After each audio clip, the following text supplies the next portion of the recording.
Yeah. I kind of got carried away. I was dancing for a while. Mm-hmm.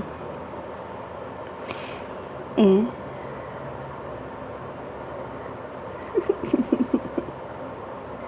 Yeah, I can hear you. Mm-hmm.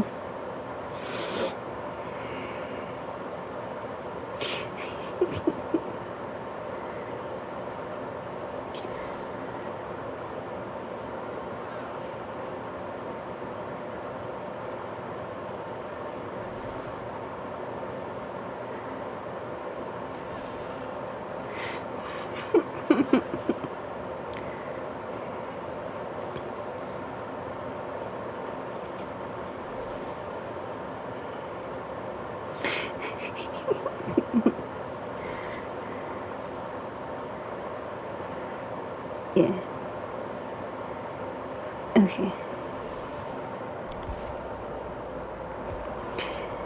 I have to play killer, that's why. To do some of the achievements, I'm gonna do that.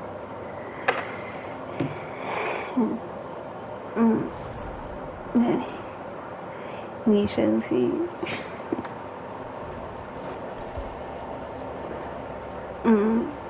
Yeah.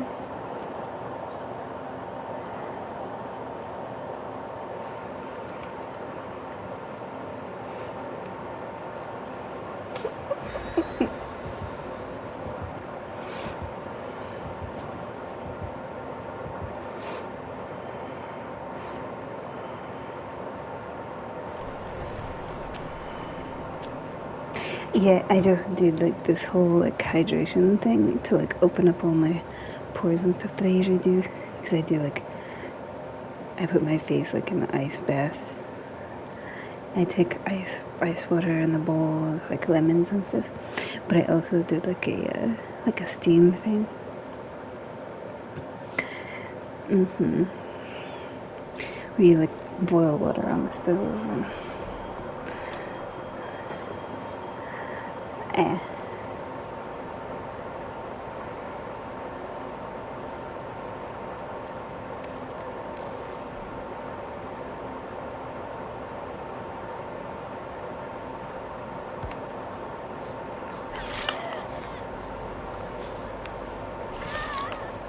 Why? No. They're probably at the other one.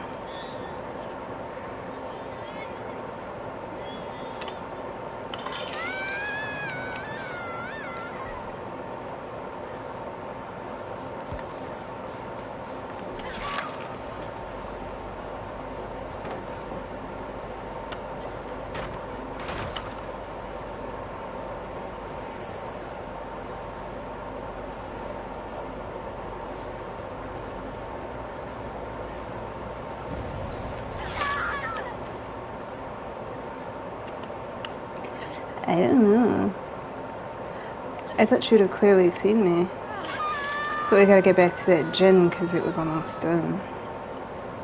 Okay, we're wasting our phase walk.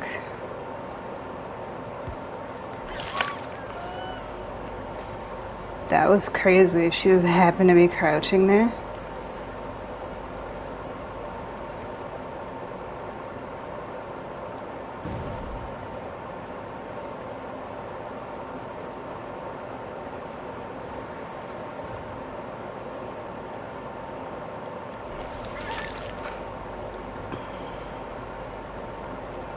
Mm-hmm.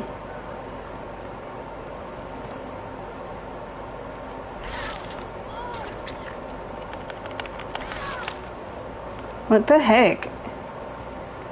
It wasn't letting me hit her.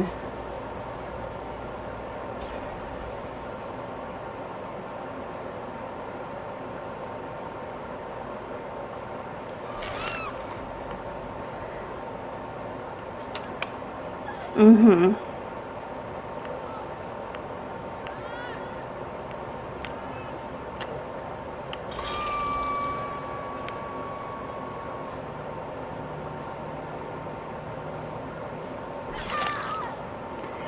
Yeah, it's like they're not really trying. It's kind of weird.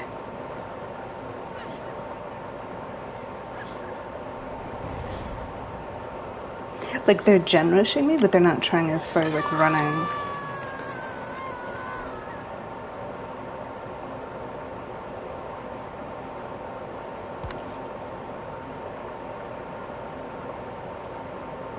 Oh, because my perks are giving them away. That's why.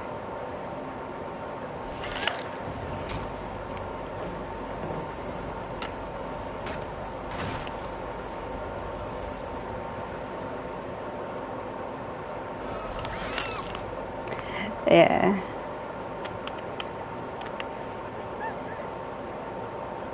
That makes sense. Like, why can't I see their auras like that? She's not even trying to kick.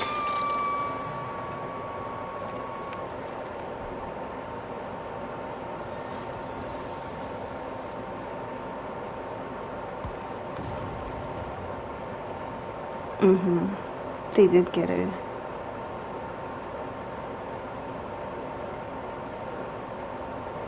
I see.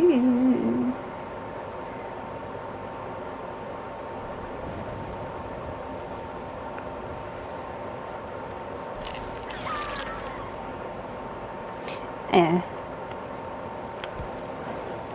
I don't know, it's really weird. It's like they were generishing me, but they're not trying to run much from me.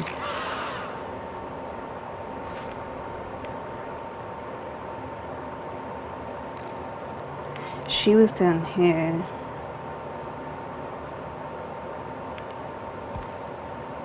I thought I heard somebody.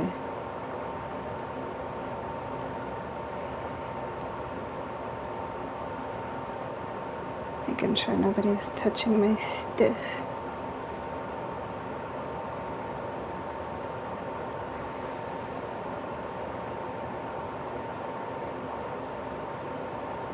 Yeah, they're not even on gens. They might be on the purple one.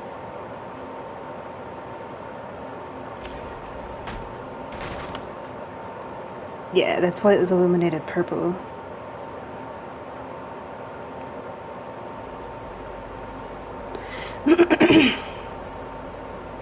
She was the one that I did in the beginning.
Probably the Fargen.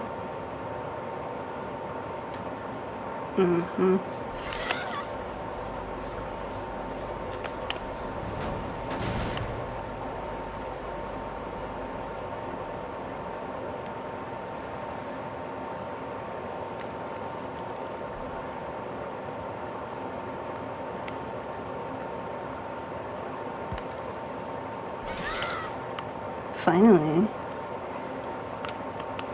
We haven't had her down since the beginning. She's not even kicking, so we're gonna put her in the middle.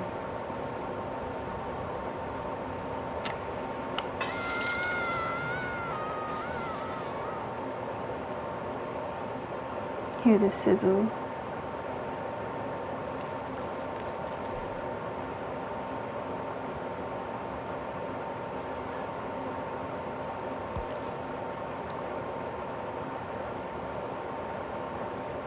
I noticed that they kind of they keep going straight for the unhooks. So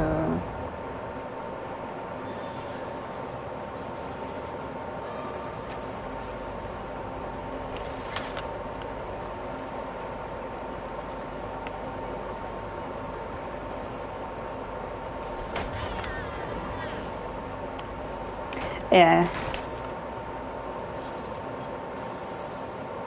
Just gonna try to play this one too. Mm-mm.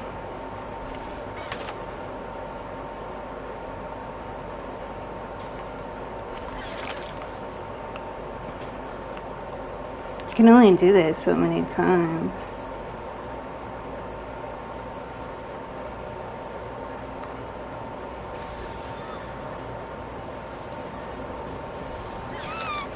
Nope. No pellet for you. And her friend's like right there too.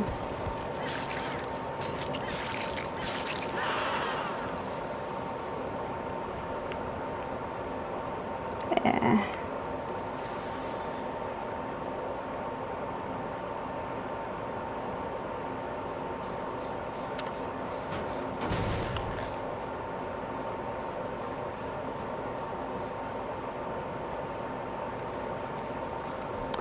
Mm-hmm.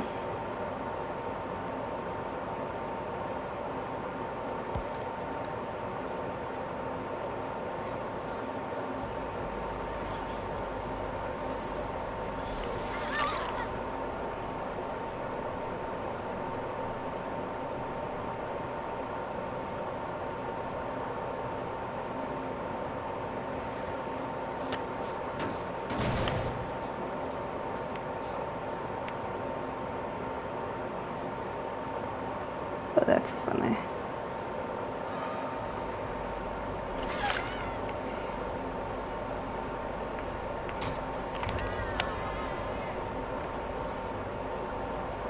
It's too slow.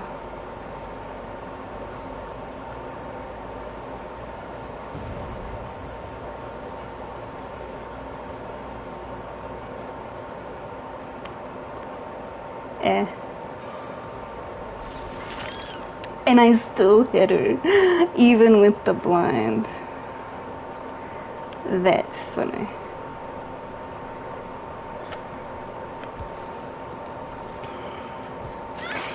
Mm-hmm. You have to moy her first so you can moy the other person.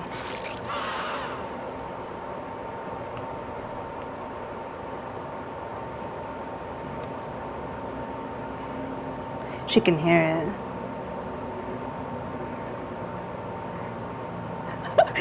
This is so mean. This is so mean. Don't do this. It's mean. It's so mean. I'm gonna make her crawl all the way over here. Should I give it to her? I'll give it to her. Because she was right there. Yeah. Could've. But you know.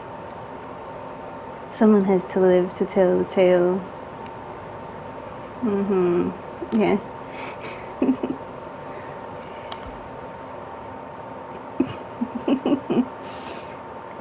Sometimes it's not about the 4K. Yeah.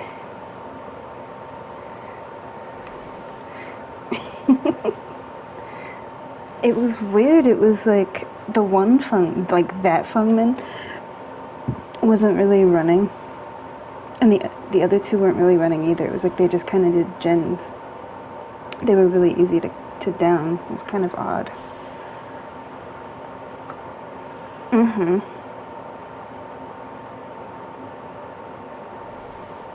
Yeah. Let me see. Summer screens. Okay, so we're doing stuff hit basic attacks, damage gens. Okay. I love the other one. There was one other one.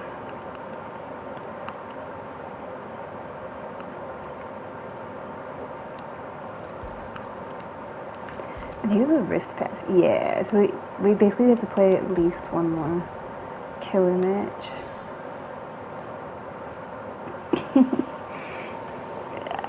Yeah. Because me playing Spirit is already kind of unfair.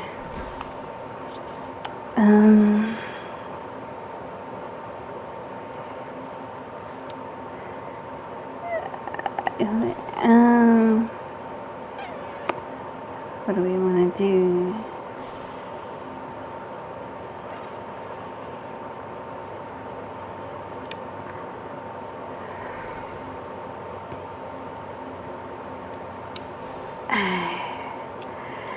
I mean, okay.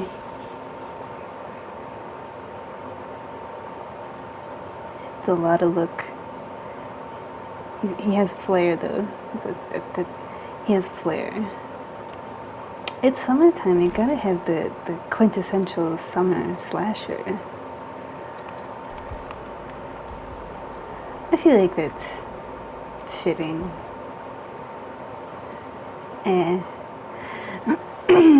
Yeah, because with him, I don't care if I get a 4K, because I haven't played him enough.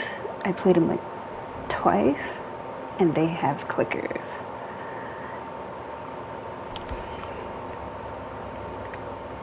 I know, Jason. It's okay.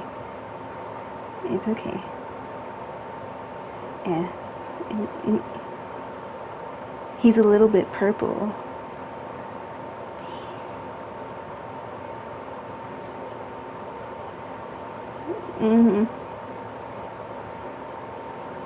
He's just chilling.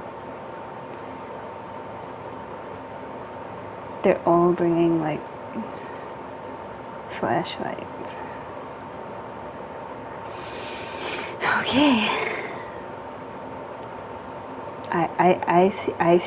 I see the flashlights. I see them. I know. He's like, are you seeing this?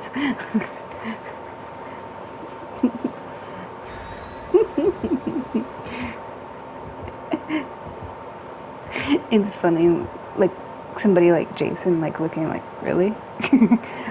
are you seeing this?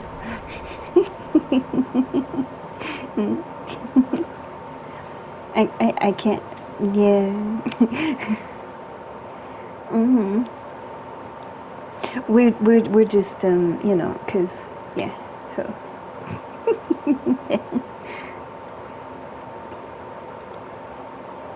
If they all escape, they all escape. Because when I did play with him, I was really good with him. But I haven't played. I played like 2 matches with him when he first came out, and that was already like over a month ago. Because remember, it was like June 13th, like Friday the 13th.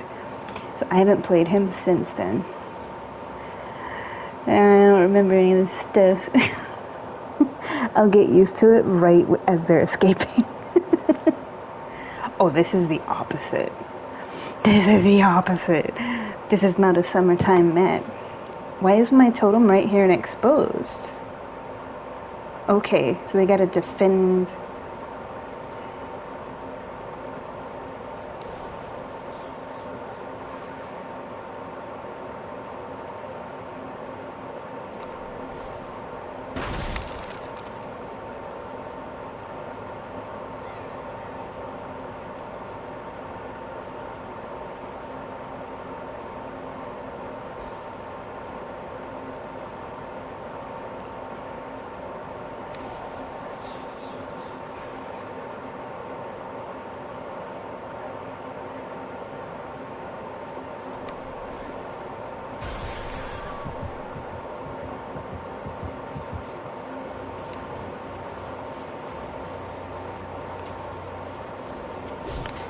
How did I miss that?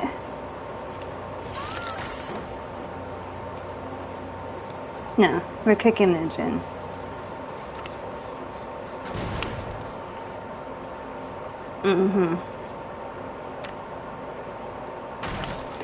And I also forgot that he is very slow with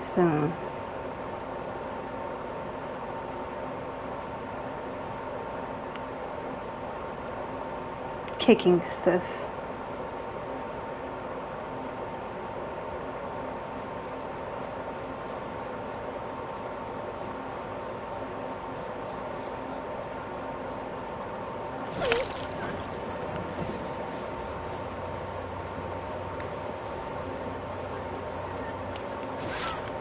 No.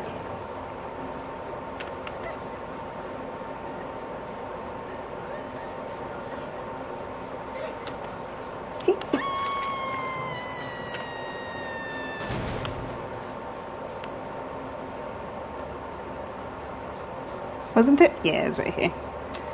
They're rushing the gen somewhere. So we need to...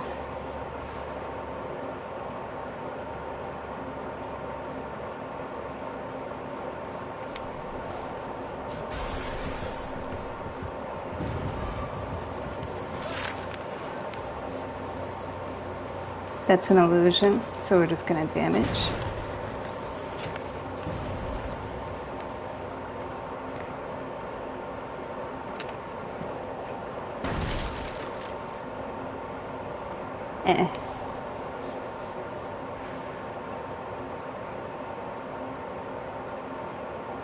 We gotta go over here.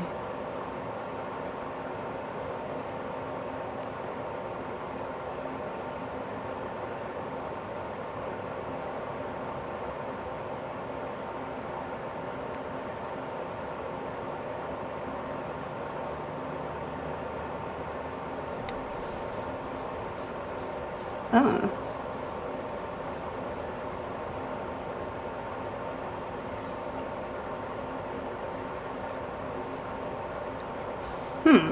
Interesting.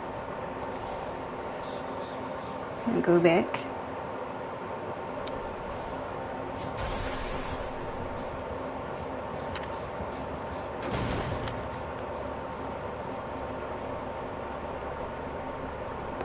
But I'm also not chasing down the one person that's trying to get me to chase him down.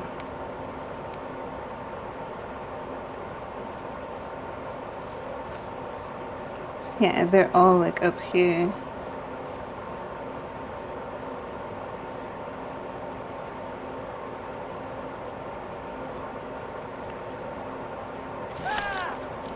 What are you doing, silly?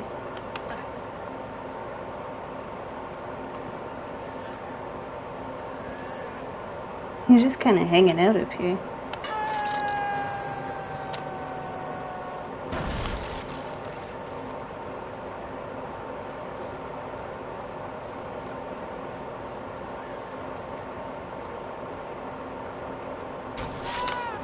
What you doing?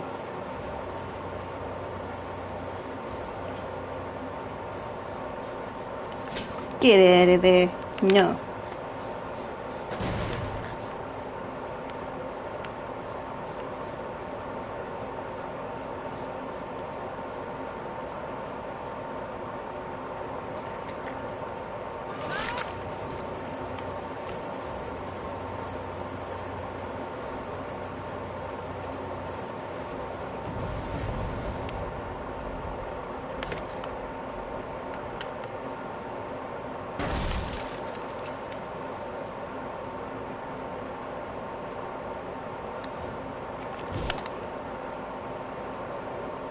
Mm-hmm.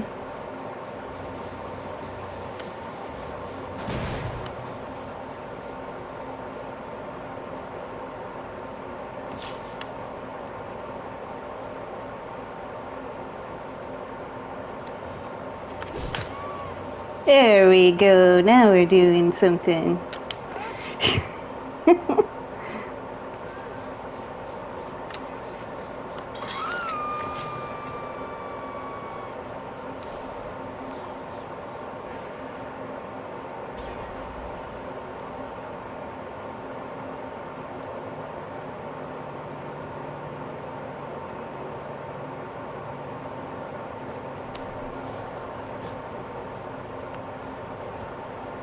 Yeah, I feel like they're gonna go unhook. Or at least try to.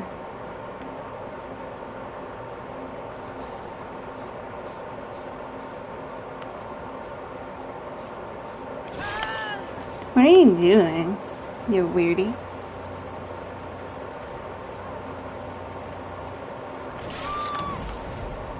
Yeah, they keep doing my totems.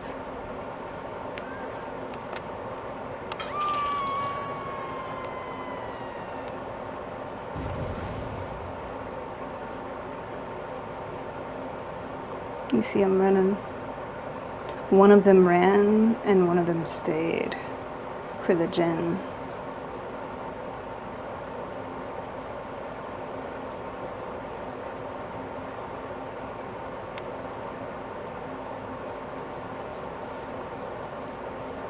Yeah.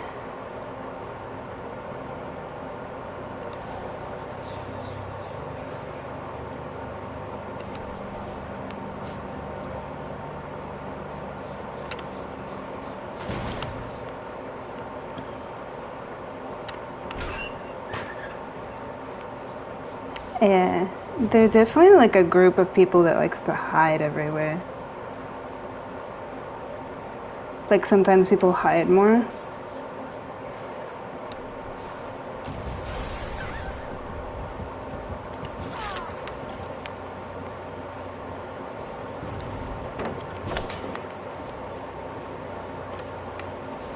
She can blind me, I don't care.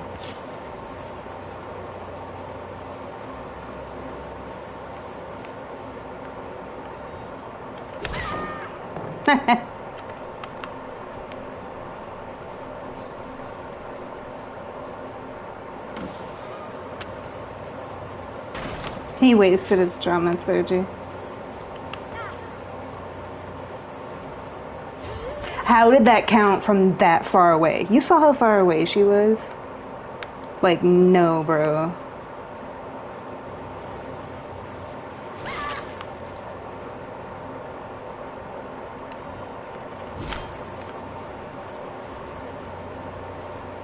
Mm-mm.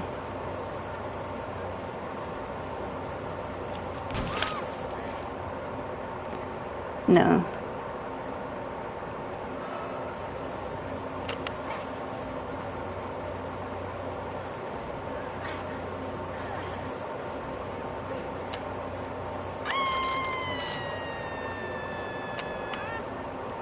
Yeah.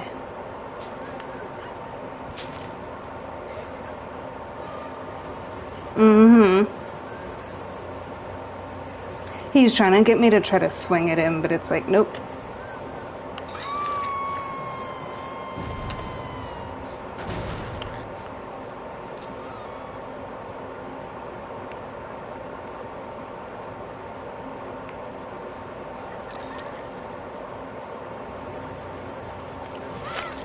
Nope.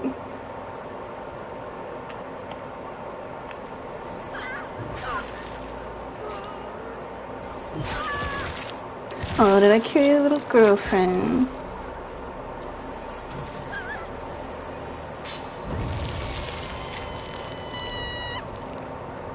Summertime barbecue.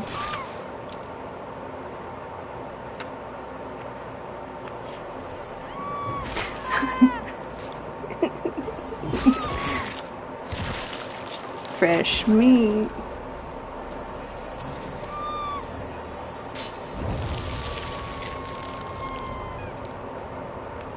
Just in time. Gotta have fresh barbecue.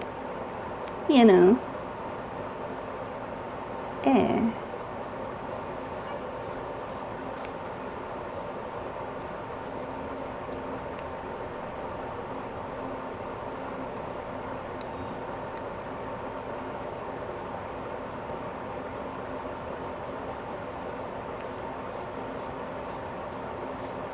I just kicked this, did I not?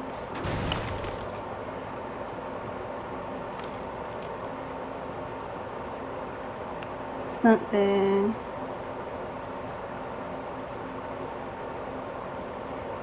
Mm-hmm.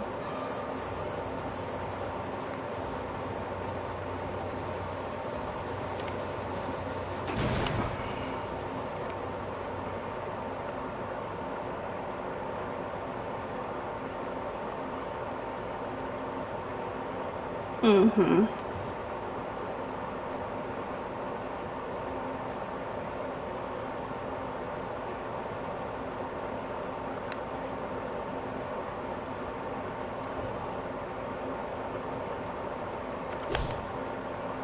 Get out of there.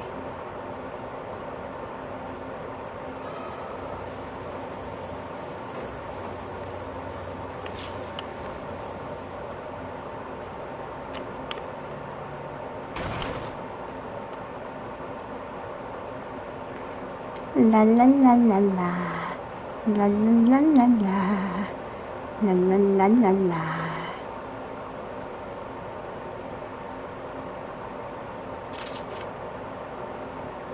He's all the way down there.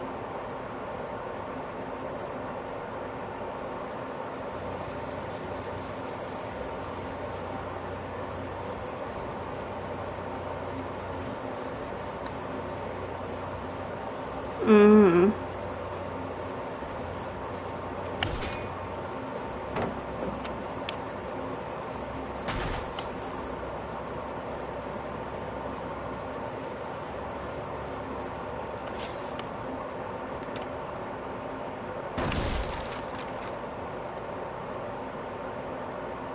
Yeah, this map is terrible when it comes to, like, you have to go down here just to go over here.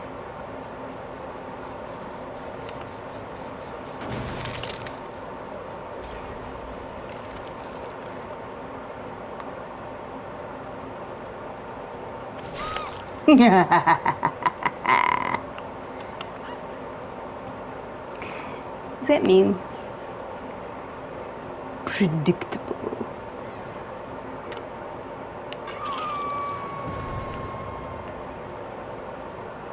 Mm-hmm.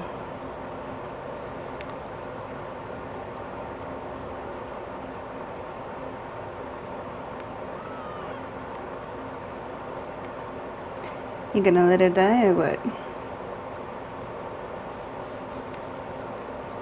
Oh, it's because he's up there.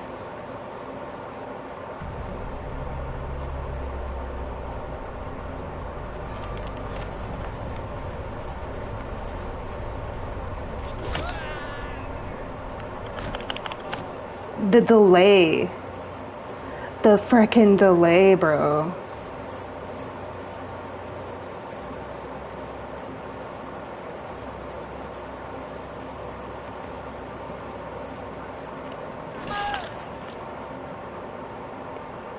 Yeah. Get out of there.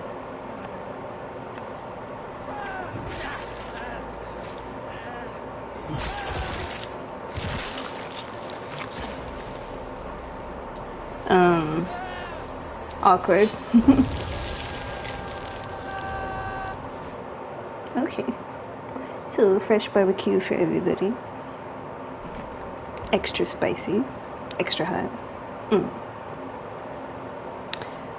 And you want to make sure that everybody gets some. Yeah. The perks are random. So, yeah. You don't choose your build. That's the whole thing.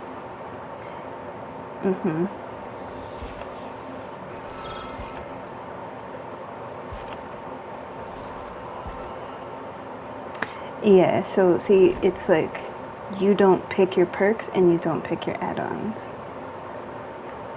It's just random, like what it gives you. Wow, that's crazy that it's even. Look at that. I don't want it to increase. I want it to stay like that.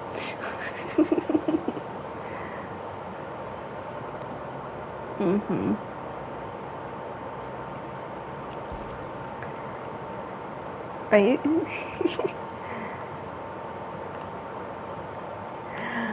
Yeah, I like all the Friday the 13th movies. Even the really, like, because as you go, they get worse and worse. Even when he's in New York, I think it's funny. Like, the iconic scene for me is when he's walking down the street and everybody's listening to, like, their noisemakers is what I call them. and he just walks by and like kicks it. Like the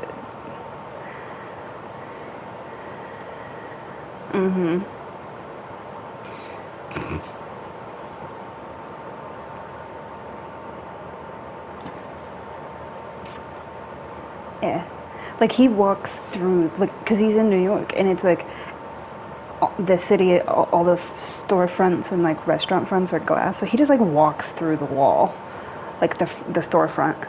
He just walks through the glass, grabs a guy, throws him against the back of the bar. The whole mirror like shatters. It's like everything's made of glass, so literally in part 4,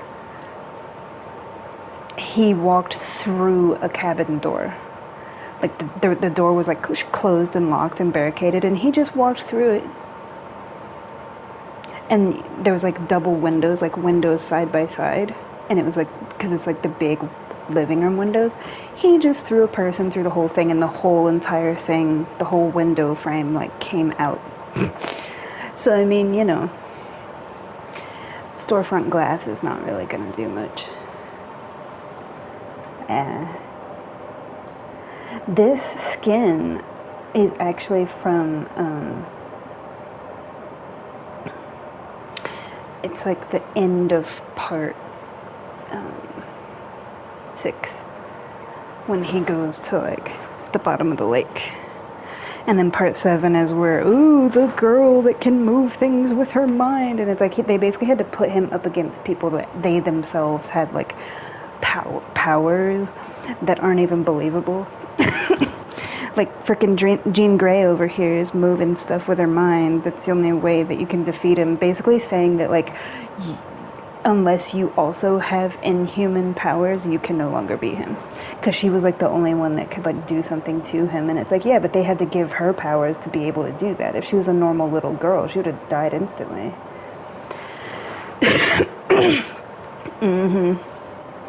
So that tells you that like they basically had gotten to the point where they had to start giving people in the movies like magical powers, basically, because she's like could move things with her mind. And it's like, that's how you know that the villain is too powerful. Yeah. Because think about the fact that even though the first girl in the first movie, it was like his mom, so she survived because it was his mom, and then in the second one, in the beginning of the second one, he immediately like killed her. Out of all of the movies, he scrapes the plate. However, in the first one, it's like, it's his mom, you know. And then in the second one, Jenny survives with like her boyfriend, so 2 people survive. But then you figure like as time goes on, he gets better and better. But in part 3, there's a final girl.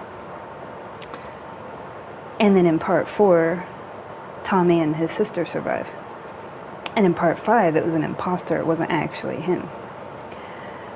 But elseways, he scrapes the plate. So there's always like 1, maybe 2 survivors. Yeah. With Michael, it was always like just Lori that would survive. Until they got to like H2O, where it's like too many people lived, in my opinion.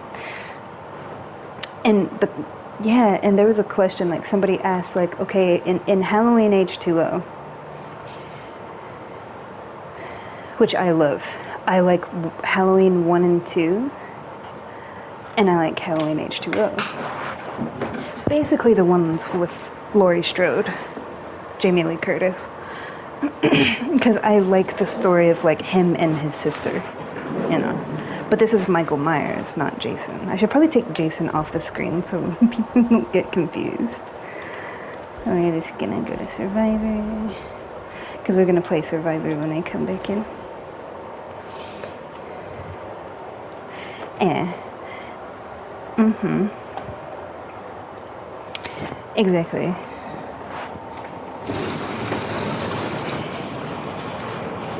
It's all hot and steamy outside. Oh no. It's so steamy. You could cut the humidity with a knife. That's how thick it is. Mm-hmm.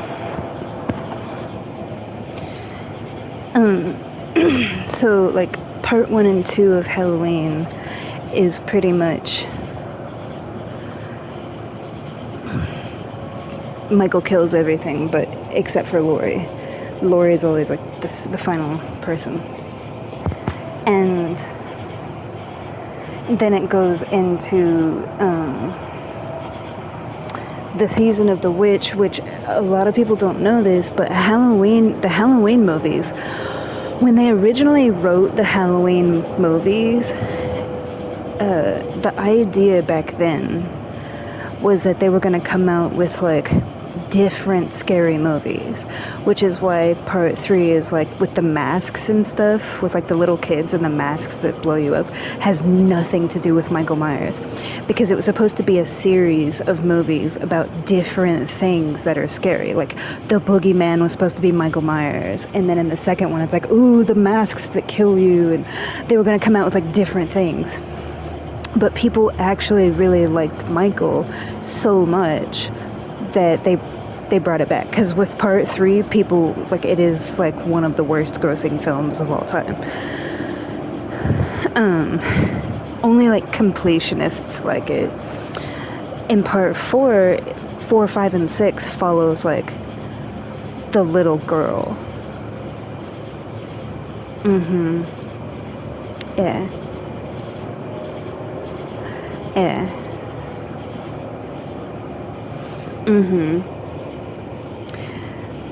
And then in part 7, which is Halloween H2O, it goes back to Laurie Strode.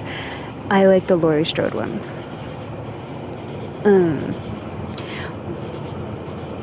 But Koki was, because he likes scary movies too, and he was like, June, you're like a nerd, tell me, because he knows that I know all like the little things about stuff.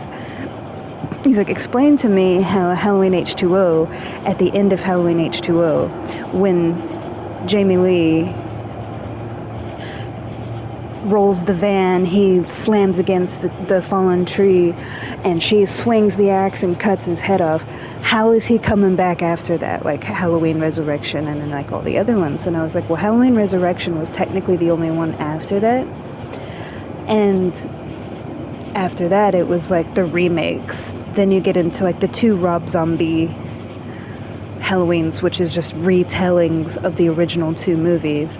And after that, you know, it continues the story. The thing is, in Halloween H2O, it's not Michael. Because remember, she stabbed him in the school and he fell on the table, right? And they just show them like zipping him up in the bag.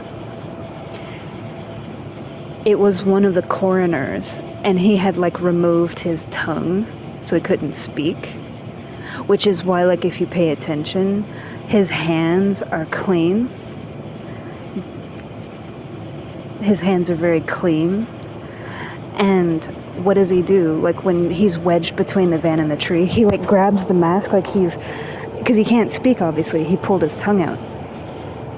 He's like touching the mask like it's foreign to him. That's a very human thing to do, because Michael doesn't do those motions.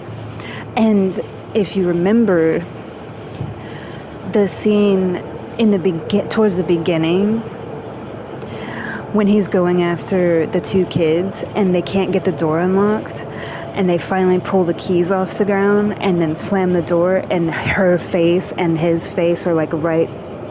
If you look at his eyes are like because Dr. Loomis says like the blackest eyes, like the devil's eyes, right?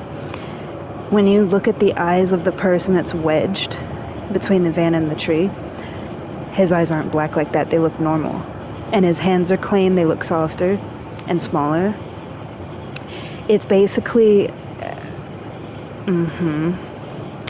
it's one of the paramedics. Yeah. Because if you notice, whenever Michael gets downed, they made it a point to show her, like, getting her licks in. What does he do? He slowly sits up. Right? That's always his body language. Just, he's like the Undertaker. Like, he slowly sits straight up. You know? And he is not in any hurry. He doesn't do, like, quick movements. So when they show him, like, struggling in the body bag and, like, panicking, like, touching the mask, like, when it's on his head, like he's freaking out, that's not him.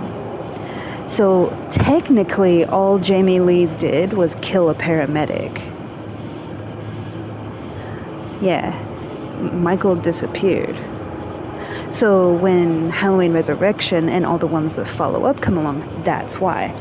And that was like the whole thing with Friday the 13th as well, because in part 5, they actually like hang him and he falls against like the spikes, completely penetrating his whole body. But it was also a paramedic who's the father of the son that was killed in the beginning. Like the special ed kid that got axed to death by the crazy guy. The paramedic was like his father. So he used like the Jason Voorhees thing to like seek out revenge on everybody, because basically like let his son die. So that wasn't Jason either. So in both movies, that's a thing where it's like, it's not him, basically. So Michael Myers had one where it wasn't him, and Jason had one where it wasn't him. And he was like, that's cheap. And I was like, yeah, it's basically the equivalent of like in scary movies when they show like some crazy thing happening and then like at the end they wake up and it was all a nightmare, you know? Like in Aliens, you know? In the beginning of Aliens, where it shows that thing coming out of her, when it shows like the chest burster coming out of her stomach, and then she wakes up in a cold sweat. Yeah, it's like a cheap. It's like it shows you what you want to see, but then it takes it away. Yeah. It's like a big middle finger to the face of like, ha ha ha ha.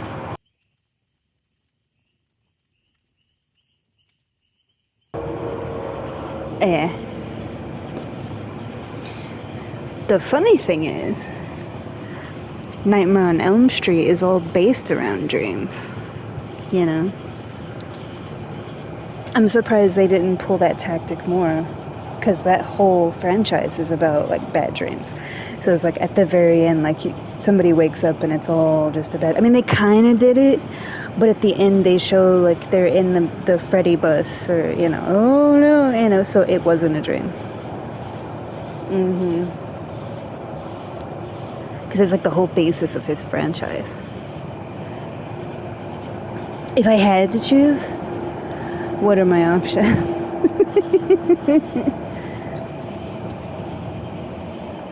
Well, in my opinion, there's the 4 horsemen of horror. In order of appropriation.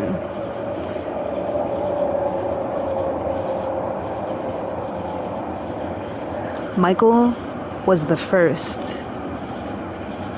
Michael was the OG. He started it. Because even though Texas Chainsaw was like in the 70s, that wasn't like a summer slasher type style. It was like The Hills Have Eyes, creepy family, like House of a Thousand Corpses, more kind of thing. Like the twisted family that lives out in the middle of nowhere. Like that's not a teen slashers, campy, like it's not the same thing.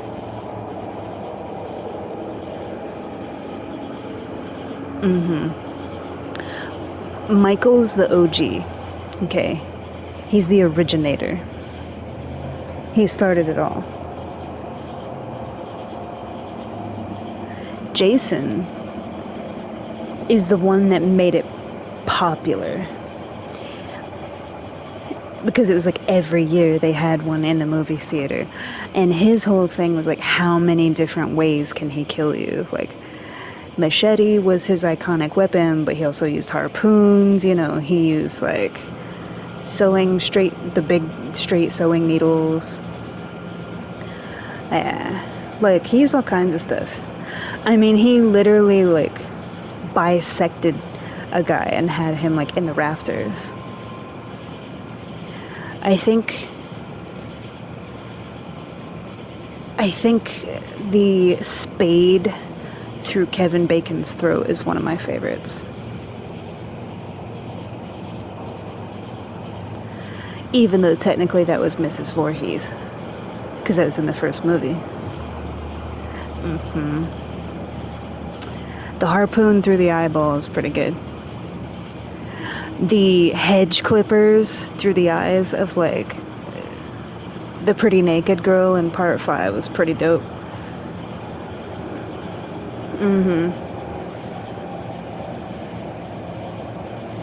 Yeah. In Jason Takes Manhattan, the rocker chick. Oh, and I would have to say the funniest Jason kill, sleeping bag. She's literally in the sleeping bag, and he just slams her repeatedly against the tree. I mean, that's just good. That's good TV right there. Like, you're in the sleeping bag, and he just repeatedly slams her against the tree. I mean, that's good stuff. Yeah. Oh, yeah. I think the dirtiest is the guy in the wheelchair in part 2. Because machete through the face, and that's classic, that's good, that's cool. But showing him going all the way down the stairs in the wheelchair was so out of pocket. That was so unnecessary. That I was like, come on, Jason. Like, you're talking to the screen. You're like, okay, you did my boy dirty. Like, that was so unnecessary. Yeah. So, but even though Michael is the OG, he was like the stalker. Jason was the summer camp slasher. He's the one that coined, because like with Michael it was like the babysitter killer, the stalker, that kind of. And his movies always were like Halloween. Jason was like summertime camp, so it was like summertime slasher.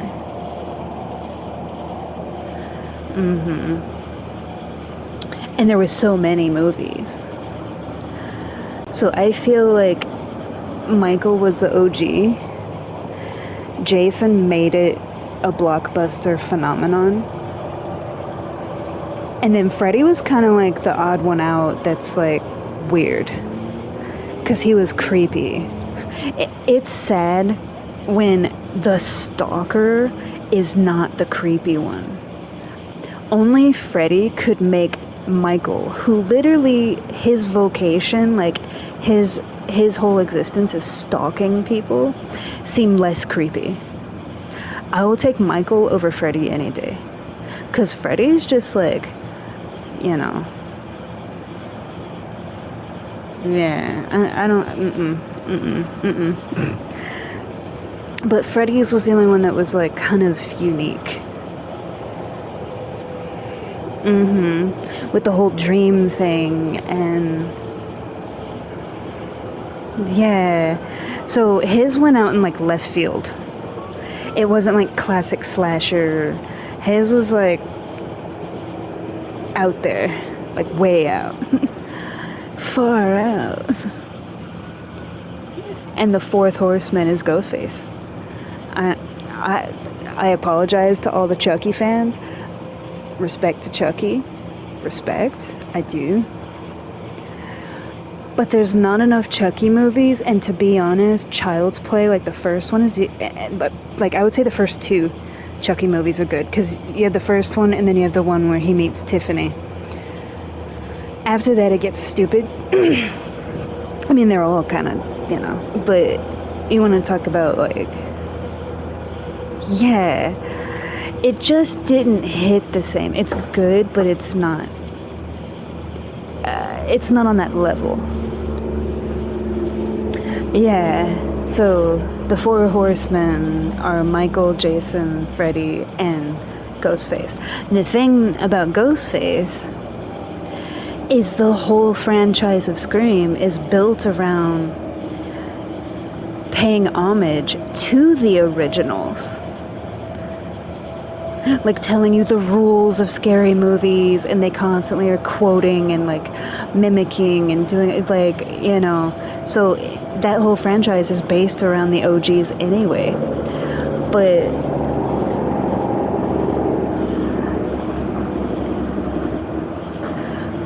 think about the fact that you have to call him Ghostface, right? Because in each Scream movie, the killer is different. It's a different killer.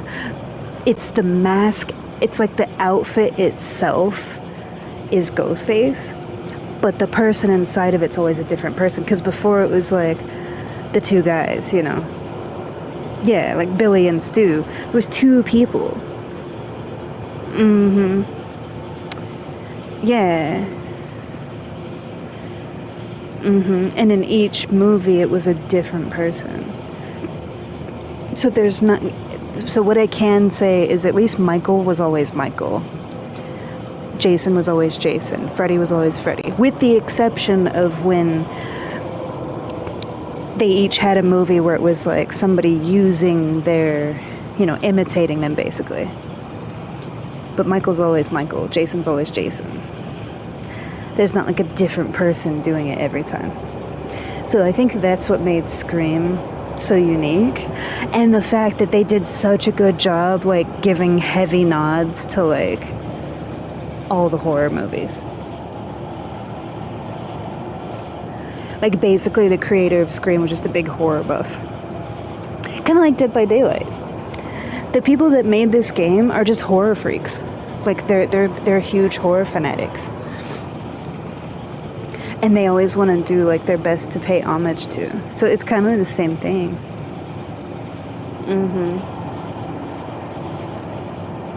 But I think that the Scream franchise is like funny. Keep in mind, I laugh at all the Friday the 13th movies. I laugh at all the Freddy movies. The Halloween movies are the only ones that I don't laugh at because I just get like locked in and I love them. Even though Jason scrapes the plate more and he made like the summer camp, summertime blockbuster like slashers like what it was, if I had to pick, it would be Michael. It would be Michael. And honestly, Ghostface is a close second. The only reason that Ghostface isn't higher for me is because it was always somebody different. I feel like if it was the same person and he always got away the same way that like Michael and Jason did, I feel like that would make it more intimidating. Yeah, but the fact that even in the first movie it was like two different people playing him, I feel like that takes away from it a little bit because it's not like one person. Yeah.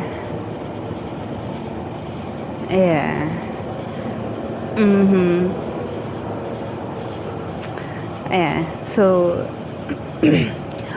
Michael's always Michael. There's not multiple people wearing his thing and like catching bodies, you know? Like there's only one, you know? Yeah. Oh, that's a good. I feel like the Rob Zombie Halloweens don't get enough credit, to be honest.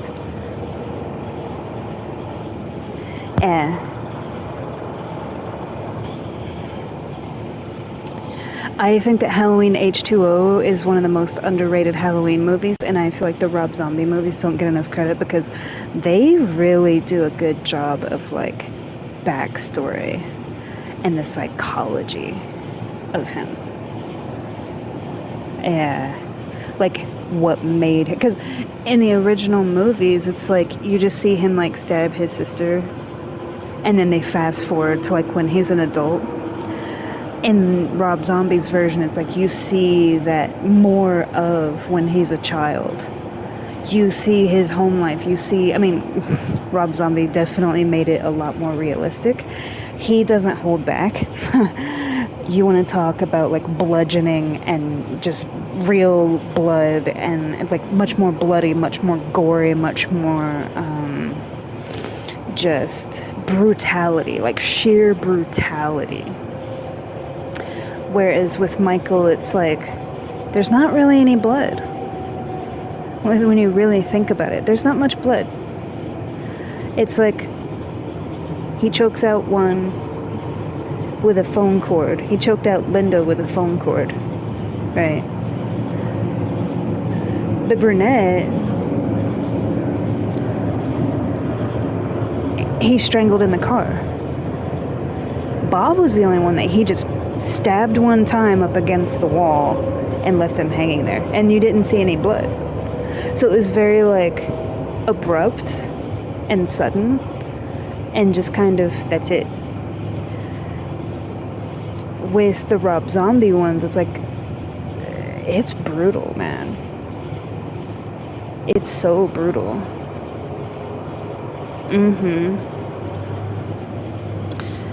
Yeah.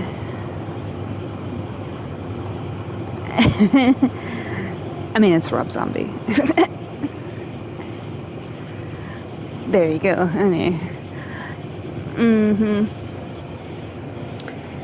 Yeah. But I liked how they focused on, like, his psychology.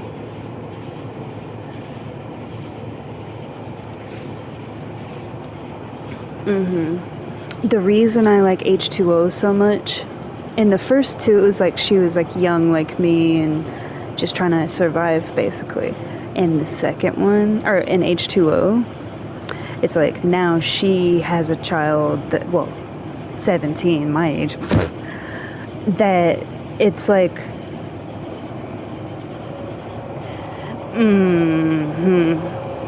that's my, yes.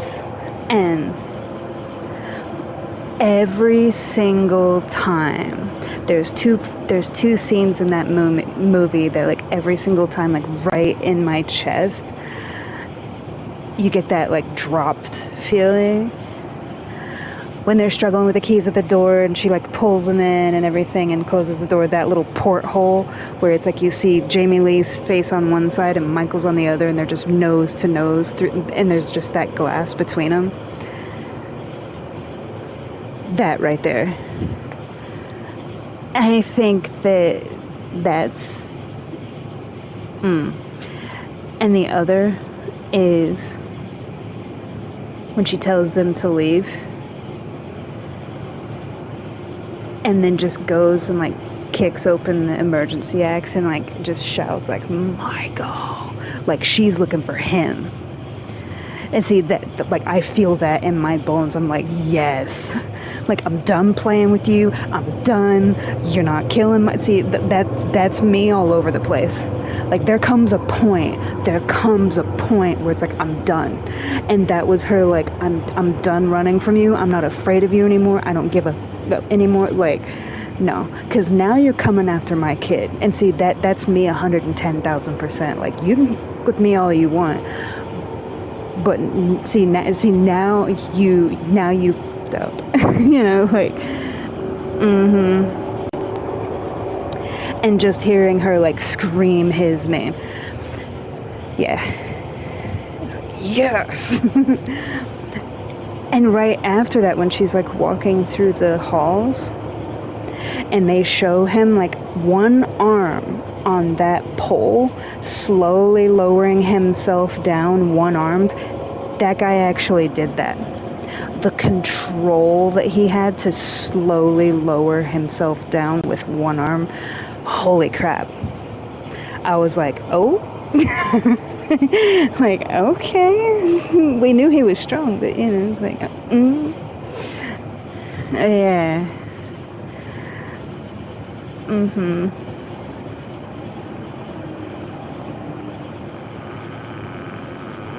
The creative...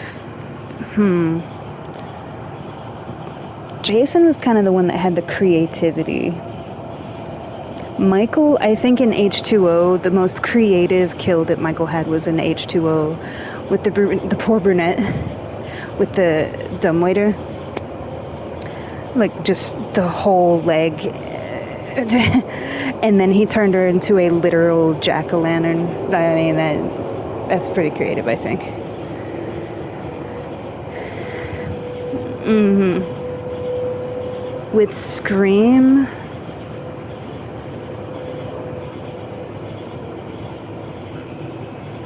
The garage door. The garage door is probably the best.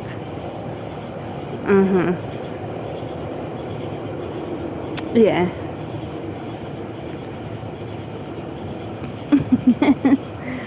Yeah.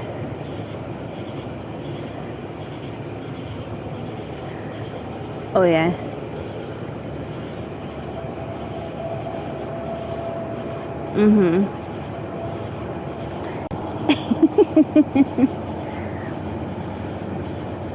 That's not slashers?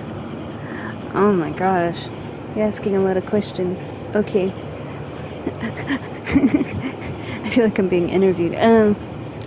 Favorite scary movies that aren't the Four Horsemen, basically. Like, that aren't slashers. The Saw series. The Hannibal Lecter movies. All of them. And that includes Manhunter from 1984, Silence of the Lambs, Hannibal, Red Dragon, and the Hannibal series. The Hannibal series is beautiful. I love the Hannibal series. I actually almost with Mickelson, yeah. Mickelson? Mikkelsen, I think. Yeah. But that series, because it has time to evolve, it has time to bloom.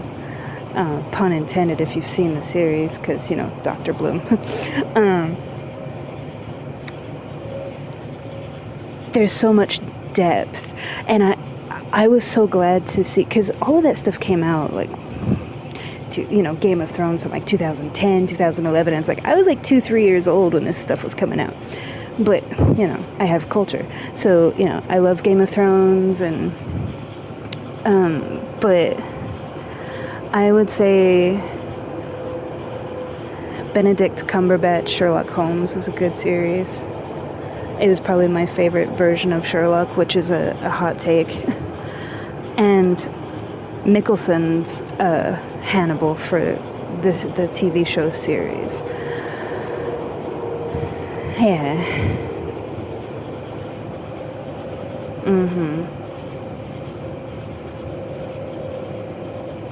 And then Silence of the Lambs and Hannibal. Because Mindhunter, it's like early on.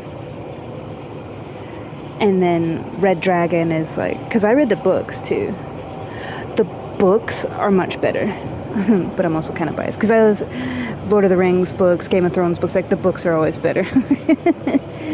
But I'm kind of biased with that, so...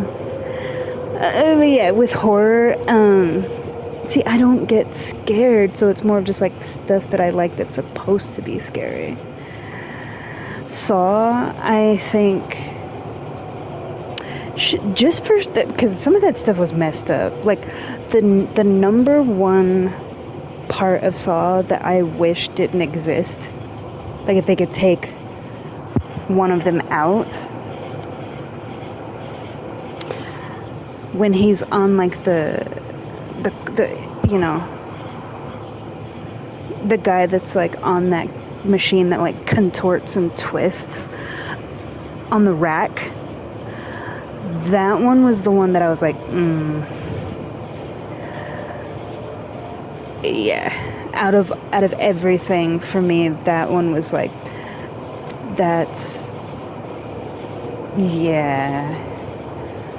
That was the only one that I was like, that's, you know, a, it's all much. It's all too much. But that one for me was the only, like, device for me that was like,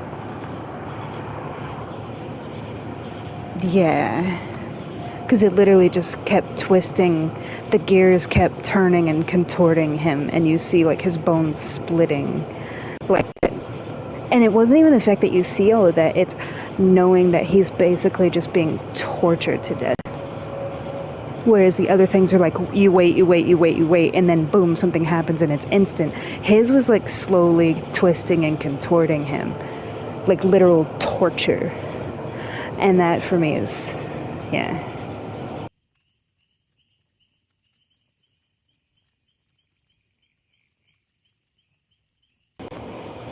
Eh. Um, but yeah, Hannibal Lecter. Hannibal Lecter would be number 5 as far as the Horseman. And honestly, almost number 4.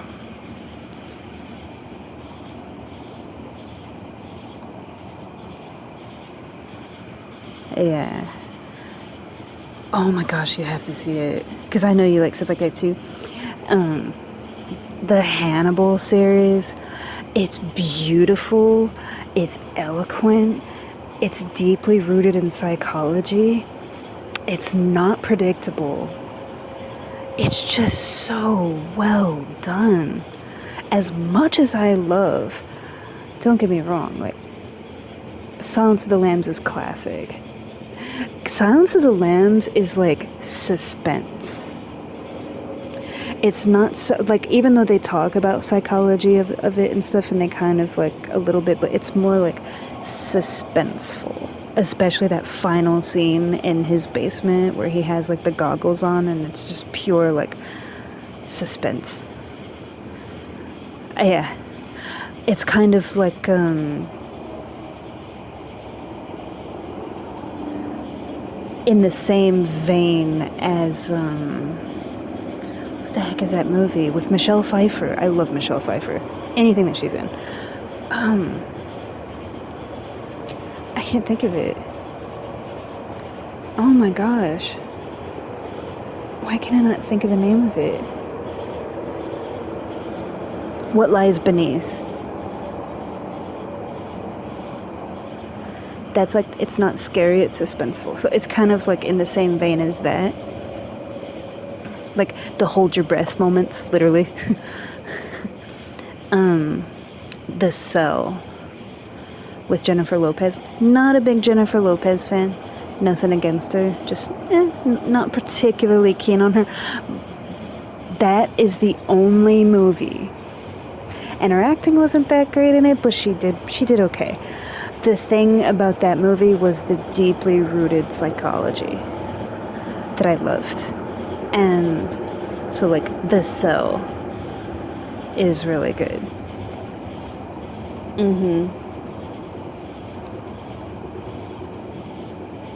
It's up there with like the Hannibal Lecter psychological thriller kind of thing.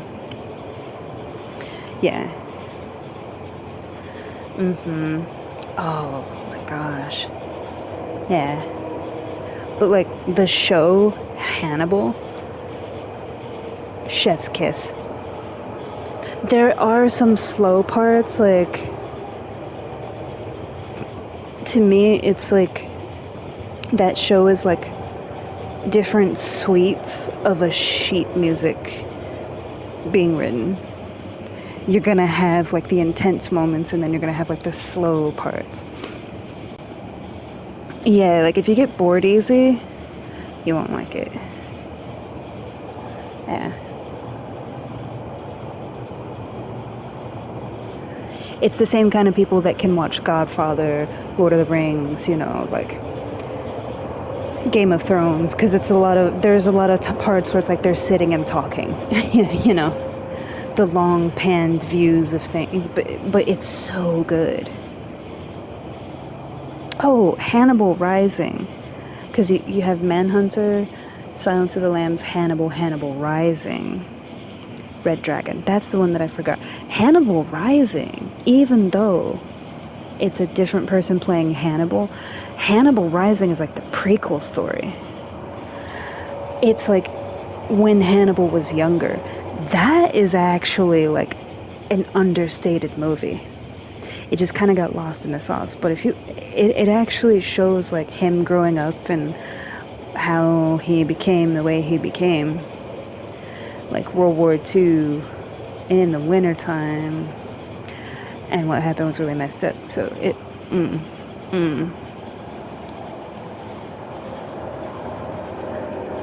So yeah, I think Hannibal Rising is like an understated film. It doesn't get enough credit.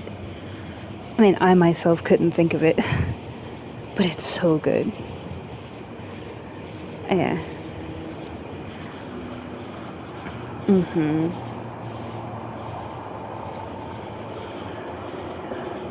Hannibal the show is like artistically beautiful. It's like a work of art. So amazing. And the thing is, every single actor was phenomenal. It's like Game of Thrones. Game of Thrones, like, there is not one character that wasn't done perfectly. Even Joffrey. When you can make someone hate you to the point of, like, everybody's like, oh, I can't wait till he dies.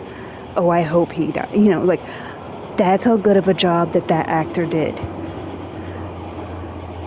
Yeah. When people play villains so well that, like, you actually hate them and can't stand, like, they are doing a phenomenal job. Yeah. So Game of Thrones is the same way. That, like, there's not a person in that show that was a bad actor. Same thing with Lord of the Rings. Like, there's no character that's, like, forgettable or, oh, it was just okay. Like, no, they were all, like, S tier, like, on point. Yeah.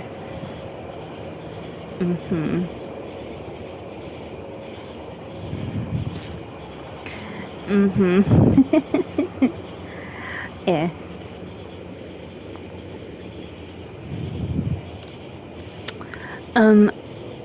Hannibal used to be on Netflix, and then it was on Amazon Prime, I want to say.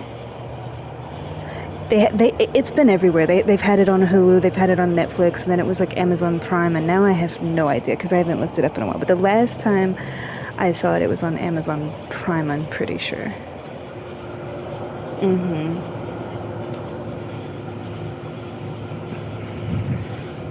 All time? Do I have to pick one, or can I get a couple? Because I'm not a big TV person. That's the thing.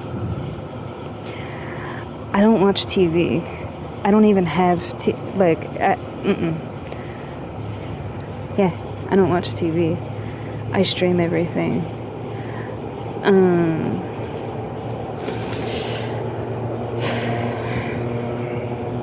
That's tough. Oh man. Yeah, because there's like categories for me. For comedy, The Munsters, Three Stooges, Mr. Bean would probably be my top three.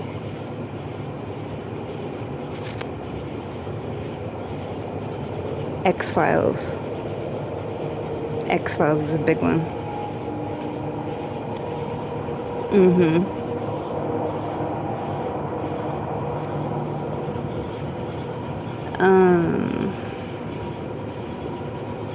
Twilight Zone. The original Twilight Zone, like the original black and white Twilight Zone.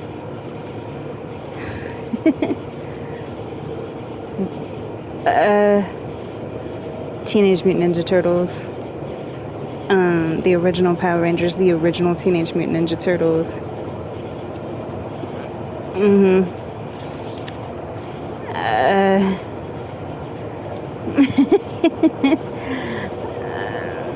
I actually liked SpongeBob. I actually like SpongeBob. Yeah. Sailor Moon. The original Sailor Moon, and then there's like other Sailor Moons after that it was okay. Anime? People, it's a stereotype. Like, people think I watch a lot of anime because, you know, hi. But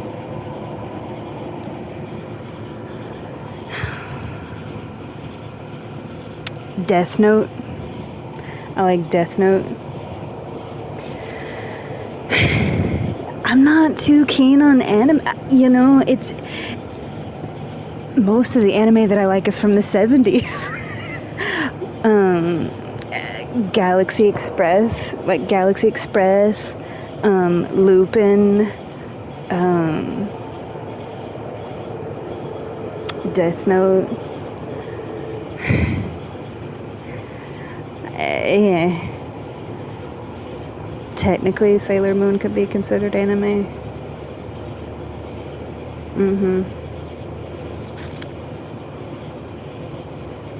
Elven Lied. So it's like Elven, like Elfien, like Lied, like Elven Lied. It's messed up, but it's good. The animated Aeon Flux was pretty good. See, I like the old stuff, man. I like the older stuff. Like Attack on Titan is just One Piece, I will be like Methuselah's age by the time it's, because it's not a big fan of Naruto. I don't dislike Naruto, but it's like, see, that's the kind of stuff that puts me to sleep.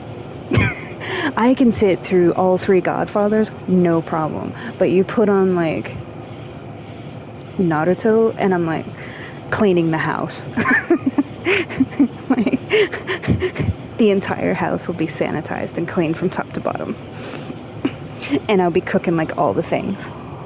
Like, are you still watching it? Oh, yeah. You know, like, yeah.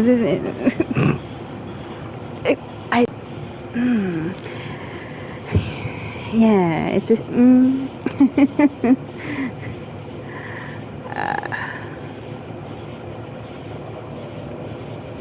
Sci-fi? What, are you talking about, like, TV shows? Because X-Files. You know, they try to say that there's, like, other sci-fi shows, and no, X-Files all day. Even though it's like really cheesy, some of the stuff like looks cheesy, but you gotta think of the times, you know. It's like The Thing, woo, The Blob, woo, you know, like when you look at it, you're like, oh no, not the flying toaster oven. Oh.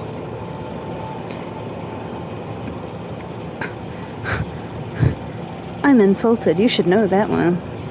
Monster movies? Hello, Godzilla. Do you know me at all? And I don't care how lame and cheesy that is either. I don't care. Aside from Godzilla, aliens. All the xenomorphs. And, the Alien series was based upon the artwork of H.R. Geiger, like Giger. He did like a whole series of his artwork, which is beautiful.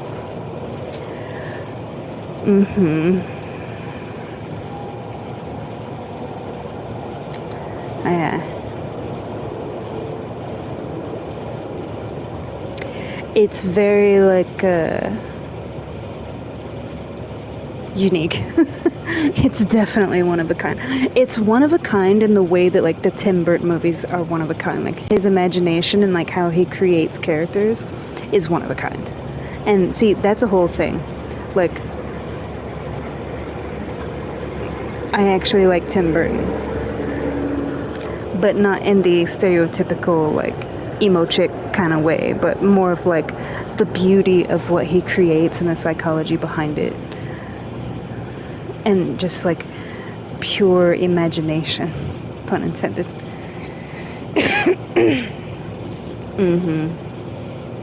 Edward Scissorhands. I talked about this. Edward Scissorhands, hands down. Is it killing you? Okay, it's just me. Are you gonna put me in timeout? Oh, come on. That's good stuff there. Yeah.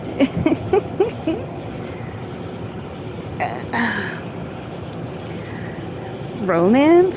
Ugh.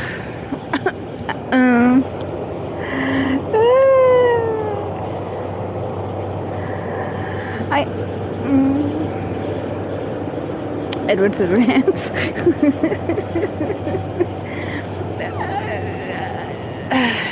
Romance.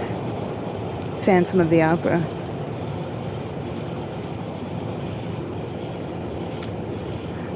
I like Titanic. I do.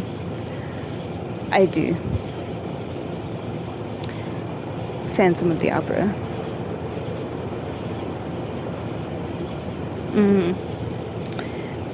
Vampire movies. Oh, see, you know that my vampires are my favorite. Like, vampires are werewolves, vampires all day long and twice on Sunday. Don't get me started. Interview with the Vampire, let's go. Queen of the Damned, let's go. Bram Stoker's Dracula, the Underworld series, like, You know, not the biggest fan of The Lost Boys, which came out before all that stuff. The Lost Boys was supposed to be like the OG and all that. I saw it, and I like Kiefer Sutherland, don't get me wrong, and I like some of the actors that were in it, but it was just kind of I didn't really no. For me, it was Interview with the Vampire. Bram Stoker's Dracula, hands down. Yeah.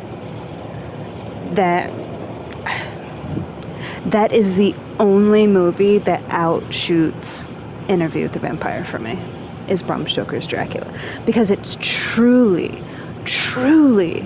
a love story. I have crossed oceans of time.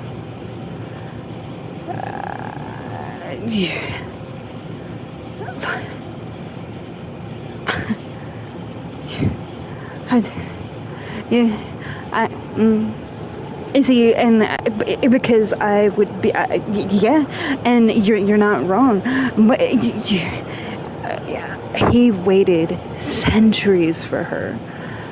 I would have been a puddle, and it's like, well, I was here, but you just, and with the, because I would have, and then, so, yeah, he was such a gentleman.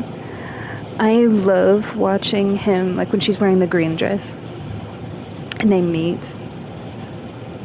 When he walks with her, he doesn't touch her. He has his hand at the small of her back, but not touching her. That, for me, I was just like, oh. Like, oh. Such a gentleman. Yeah. Also the time period, because it's in the late 1800s, like the 1880s, like, is a good time period. It's like Jack the Ripper and Sherlock Holmes, and like the 1880s, 1920s, and the 1970s. Other than that, I would say like Egyptian times. As far as like favorite time eras. Victorian era, 1880s, with like the vampirism and the roaring 20s and the 70s. And the Egyptian time era. Like, those are all my favorites. Yeah, I like the Underworld series. Yeah.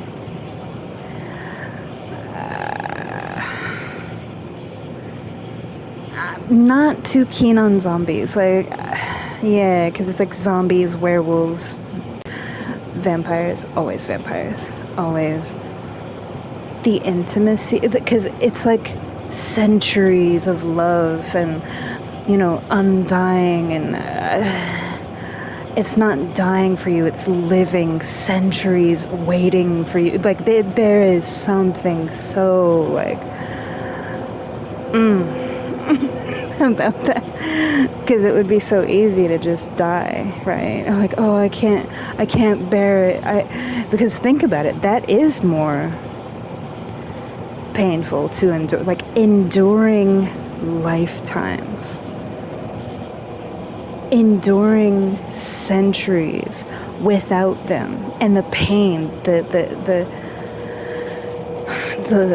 yeah, like pure agony of like waiting.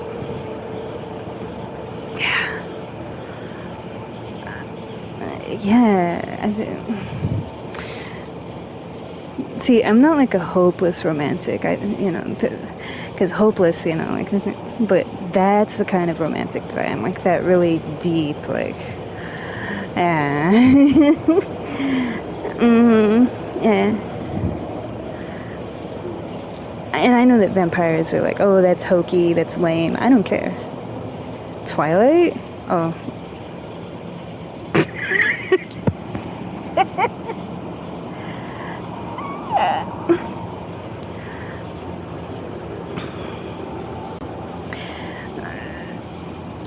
Honestly, it's not a bad story, but there's a few issues that I have. It's not a bad story, and they're not bad movies, but the books are practically unreadable because it's like she didn't have an editing team at all. So to read the books is like painful.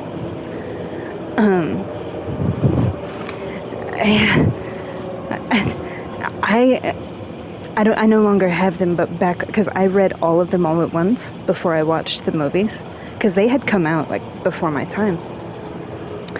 All of my copies of Twilight were proofread. Like, I proofread them as I read them. I read like the first chapter, and then I went back with like a red pen as I was reading, and I would just like proofread as I was reading. So my copies, I donated them, but like my copies all had like red ink proof. Well, red because that's the color you use to proofread, and also, vampires. So, oh yeah.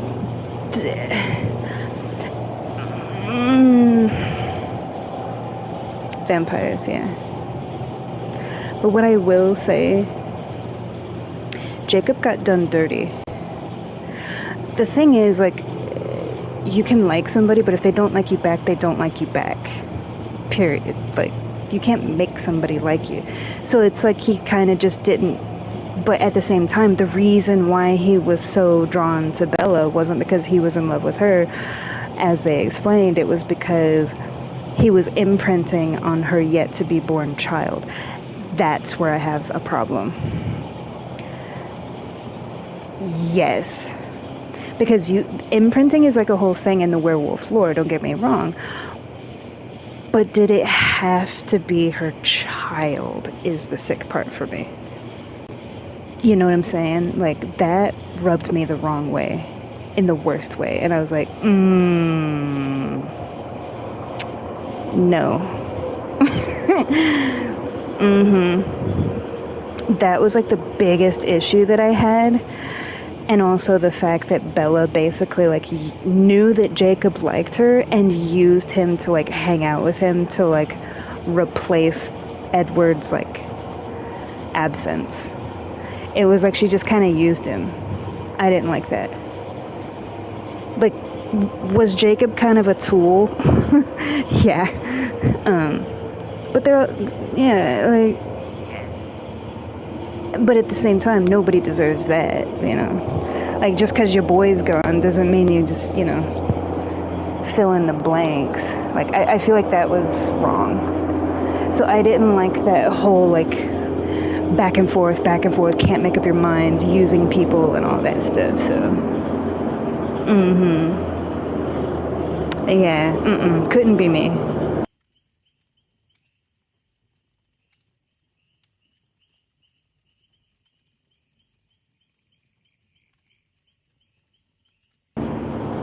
Sorry, like, there was a truck, like, riding his air brakes, and it was louder than usual.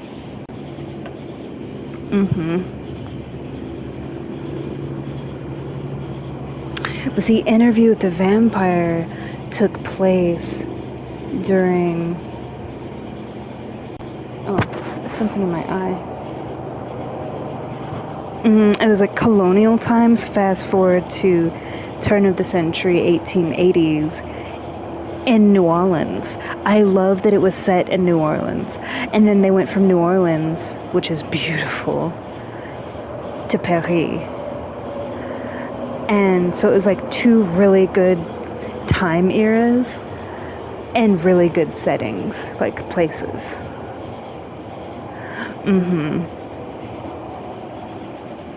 Yeah.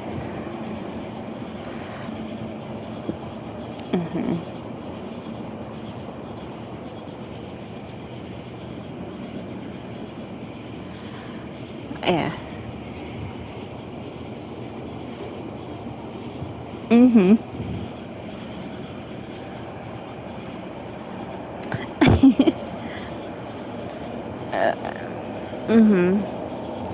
Phantom of the Opera. Yeah.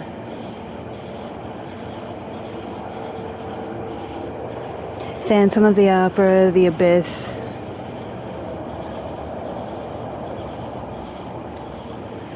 Bram Stoker's Dracula. Robin Hood, Prince of Thieves.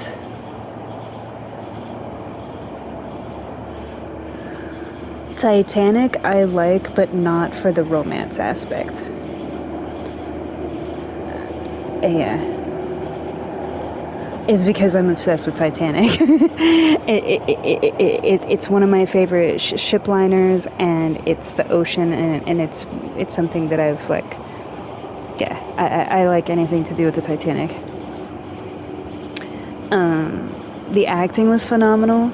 The way in which the story was told was phenomenal. But I feel like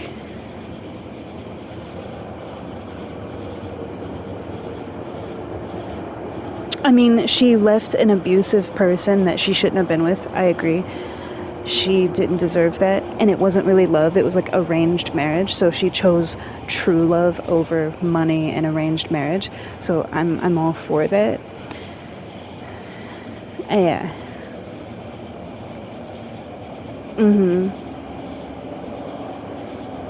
Yeah, like she went back for him, which I would have done too. But I hate to say it, I hate to be that person.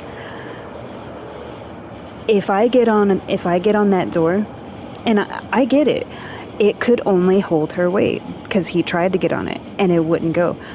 We're gonna find something. See, I would have just been like, okay, we're gonna find something else. I would not have just laid on that door and let him stay in that cold water. It's like I would have been swimming and letting the door float behind me until we come across something he can get on. And then it's like, you have yours, I have something. And if we don't and we freeze to death, then we freeze to death together.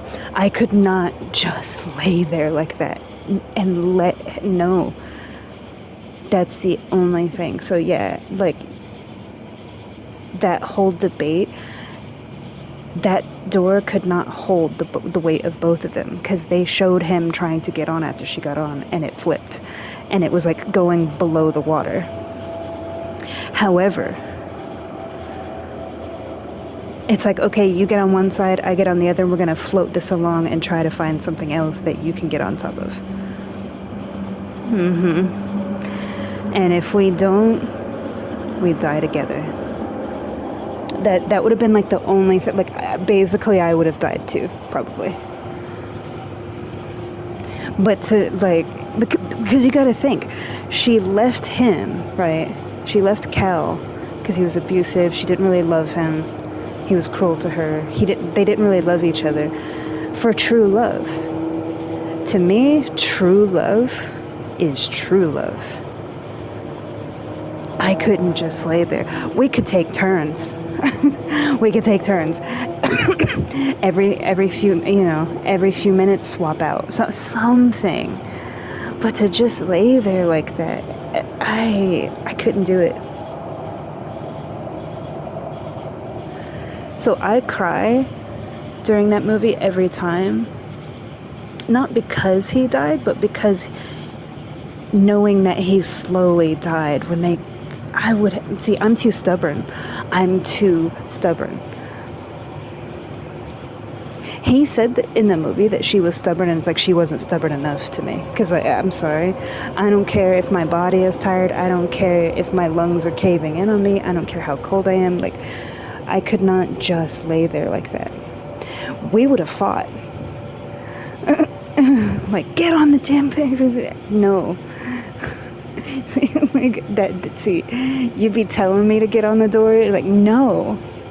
If you can't get on it with me, we're gonna go do something else. And if we both die, we die together, right? Because they had already made that decision. Like, you jump, I jump, right? So they were already in that mindset. And it's like, that applies always.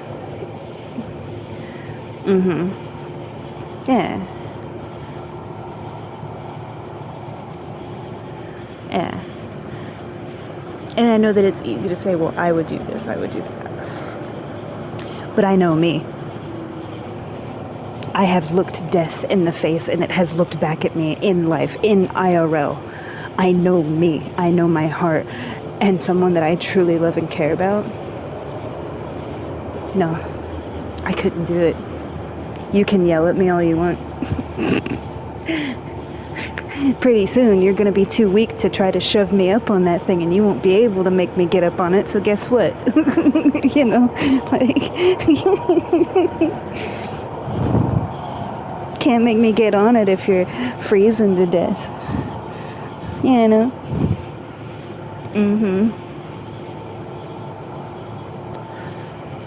Yeah. That's why I like Abyss. Abyss is a true representation. A true representation. And Robin Hood, Prince of Thieves.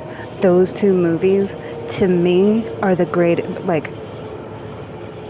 greatest love stories ever told is Bram Stoker's Dracula,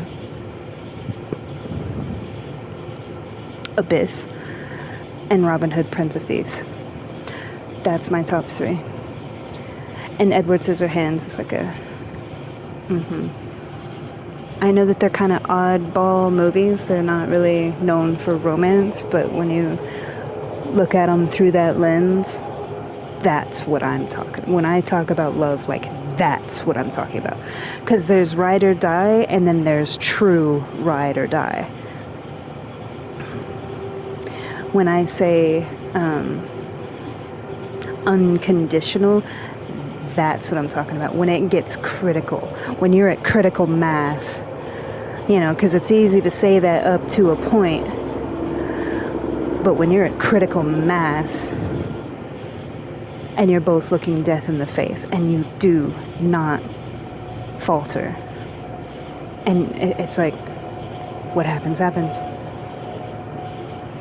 but I'm not going anywhere, you know, like,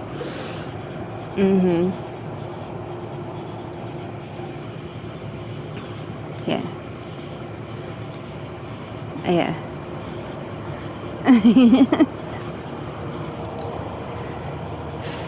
So when you say hopeless romantic, that's why I say no, because for me it's quite the opposite. It's the most hopeful, you know, never giving up, never leaving their side. And honestly, the Rocky franchise is a romance. That too. Mm-hmm. I would have to say the Rocky franchise would be number 4. So I'm not too big on like the lovey-dovey, like cheesy romance stuff, because for me romance is like that level. Mm-hmm. So all the rom-coms and the doesn't really hit for me. Yeah, like it's okay. There's nothing wrong with it. Everybody likes different stuff. But for me, it's like when you talk about love, and Phantom of the Opera, as much as I love Phantom of the Opera, it's definitely number 5. But for me, it would have went totally different. Because I would have chose Eric. Mm-hmm. Yeah. It's just like Beauty and the Beast, you know. Mm-hmm. Yeah. You knew that I was gonna, yeah. You were, it's like, I was wondering when you were gonna say Phantom. Yeah. Phantom is just, mm-hmm.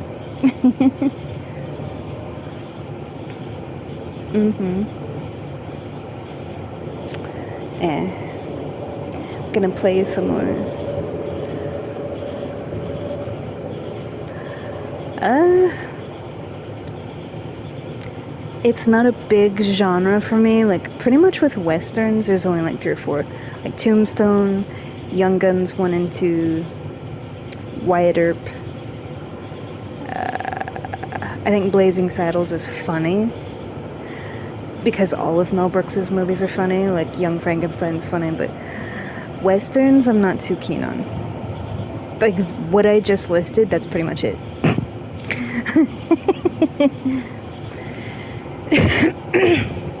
Mm-hmm. Dances with Wolves is really good too.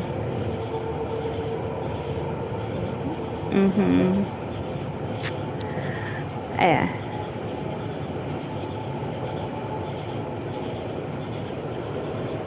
Yeah, like Shogun. Shogun is really good. Mm-hmm. Mm-hmm. Oh. All of them. Mm-hmm.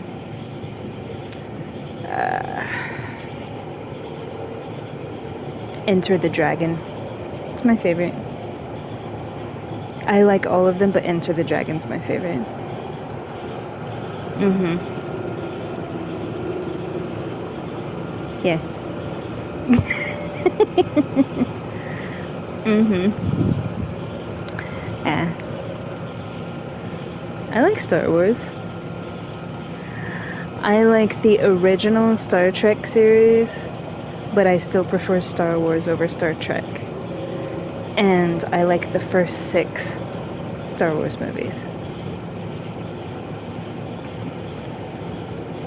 And I'm kind of in the minority with that. It's an extremely hot take. But I think Revenge of the Sith is the best Star Wars movie. Because it shows how he became, like, 1, 2, and 3 basically show how Vader becomes Vader from the time he's a child. It's essentially like the childhood up to an adult of Darth Vader. That's all it is. It's showing him as a child where he came from and then falling in love in the second one and learning and being like, in the second one he was very like whiny, petulant, you know. Always, complaining all the time. But in the third one, it shows like his Empire Strikes Back. Yeah. And I actually like Return of the Jedi. Everybody hates Return of the Jedi because they don't like the Ewoks. I think they're cute. I don't think that the Ewoks are reason enough to discard the rest of the movie. As a matter of fact, the Ewoks kind of save their butts in a lot of situations. So,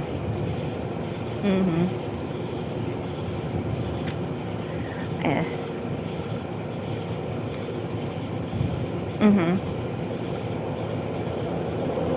Lilo and Stitch. Yeah. Lilo and Stitch, Mulan, Lion King, Beauty and the Beast, Pocahontas.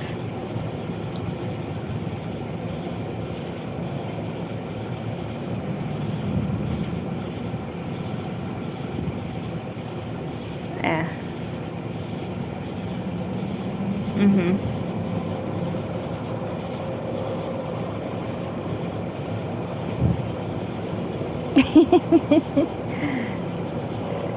Leave my Stitch alone. Yeah.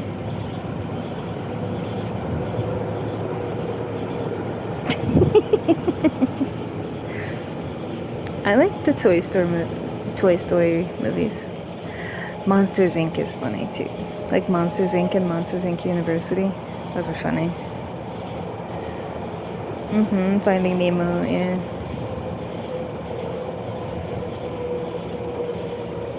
Mm-hmm.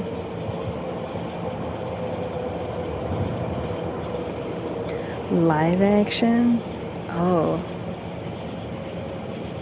I actually liked the live action Beauty and the Beast. Because, like, the live action Cinderella just kind of came and went. It was there and then it wasn't. But I think that Emma Watson did an amazing job. Perfect. Yeah. And the live action Mulan was really good. Mm-hmm. I think there's a reason that they haven't done the live action Pocahontas.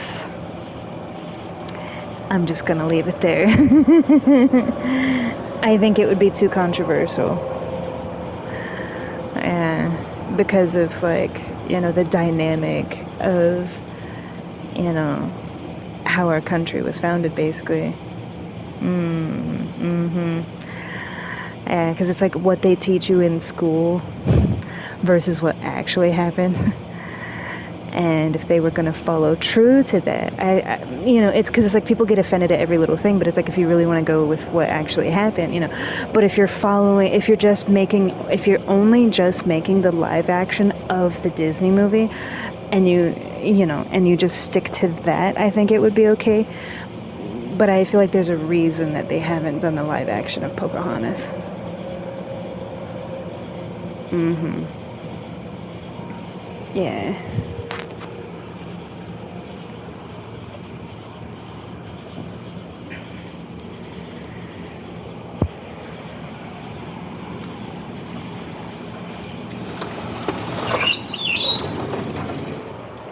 Oh, making sound. Oh no.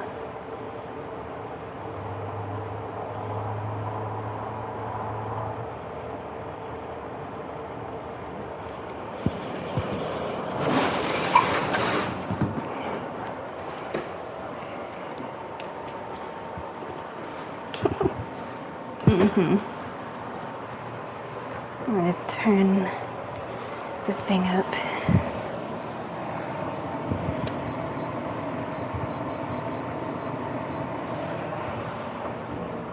Mm-hmm. Because you were asking me all the things.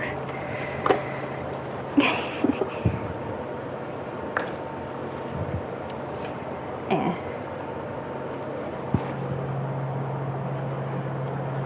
Yeah, there is. Because it's mostly Japanese. It's mostly Japanese stuff that you wouldn't know. Yeah. Because I know that you said that you don't really watch a lot of the Japanese stuff. Yeah. Mm-hmm.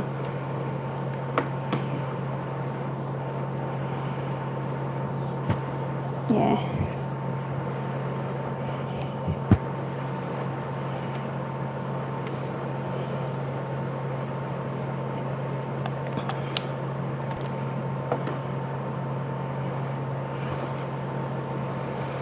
Mm-hmm.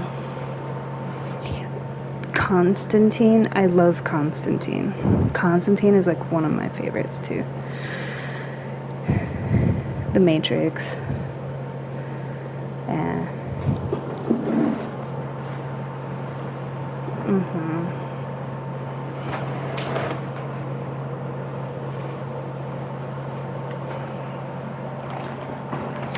The Mummy, like the Mummy trilogy. I love the Mummy trilogy. Yeah.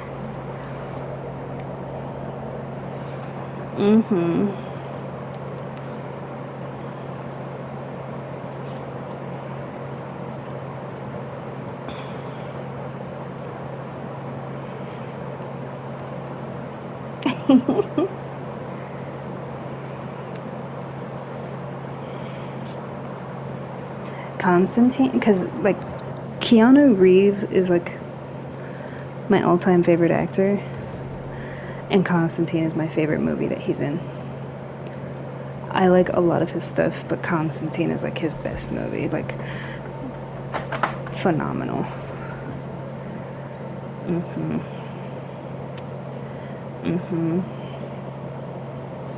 Jim Carrey, in my opinion, The Mask was his best movie.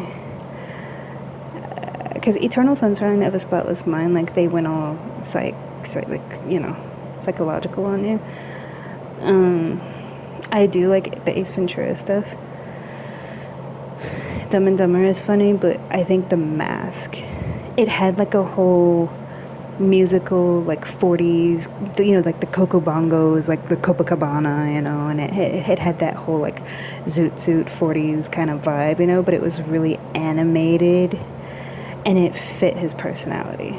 Like, I think that his performance as the Riddler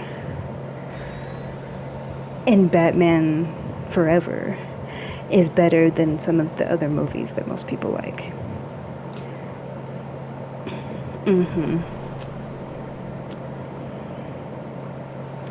Yeah. And kind of.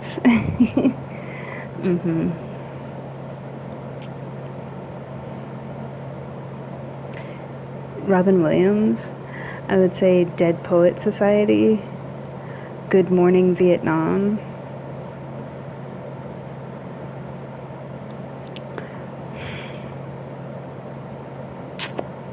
Good Will Hunting.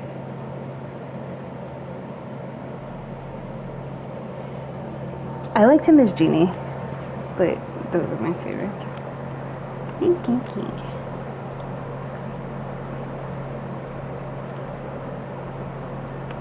Mrs. Doubtfire is funny, yeah. Oh no, whatever will we do?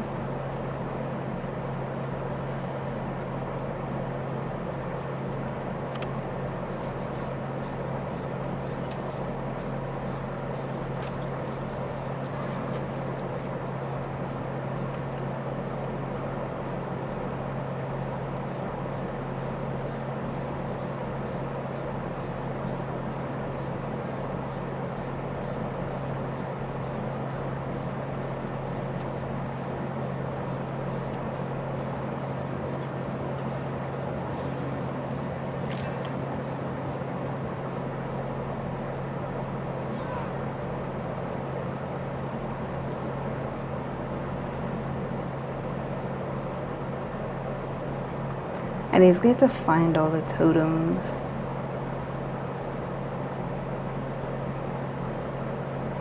Because of the perk that I have.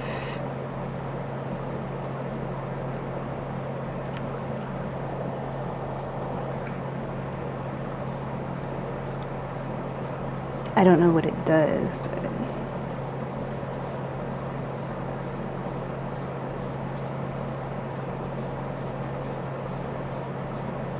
I just know that it's giving me tokens. Let me see. Oh, I can't look.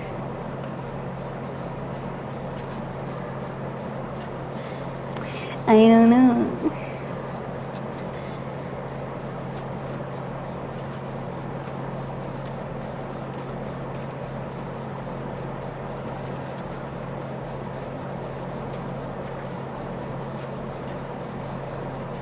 Mm-hmm.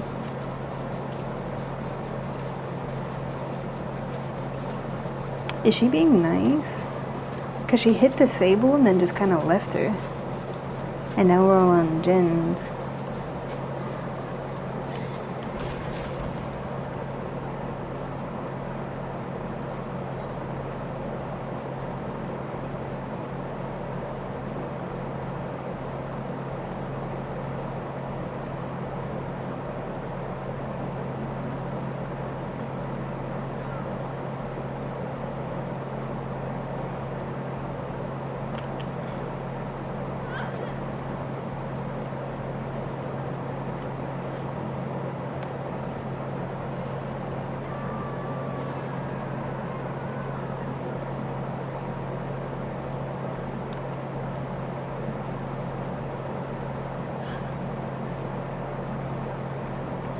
Mm-hmm.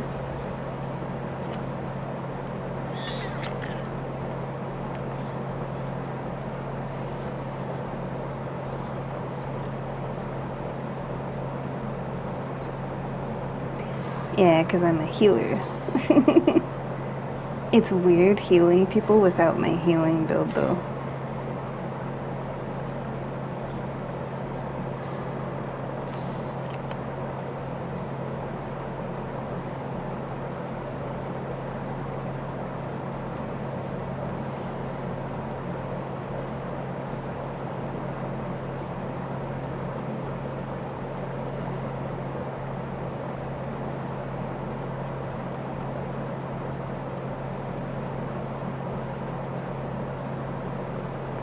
I don't know what it's supposed to do, is the thing.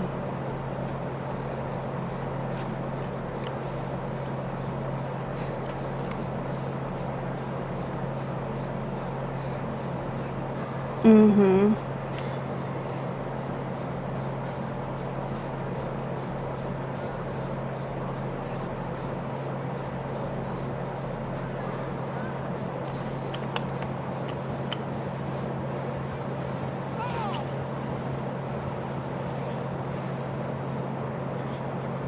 Nani?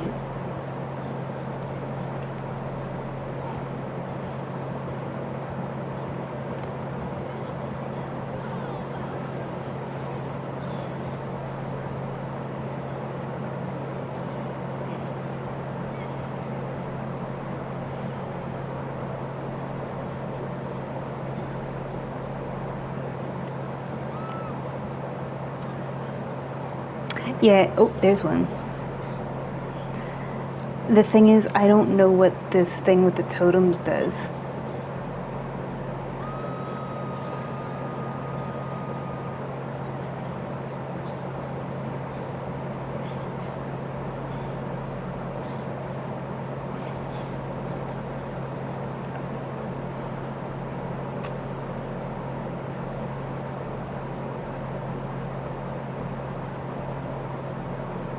I'm noticing that it's going kind of fast, but it's like, okay, there's 5 totems on the map. If I get all the totems, then what? You know what I mean?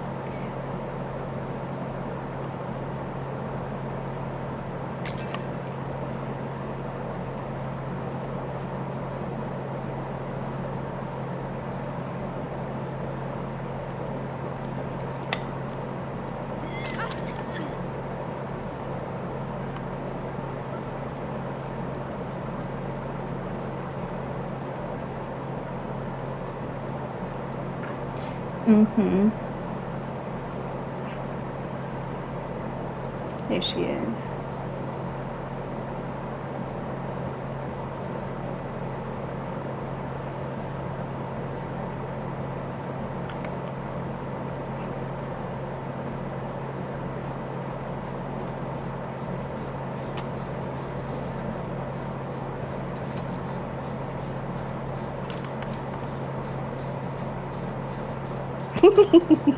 Because she had to come from the other side to...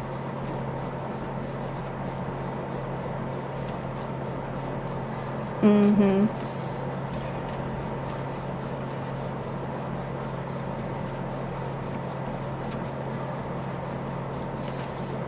Eh. Oh no.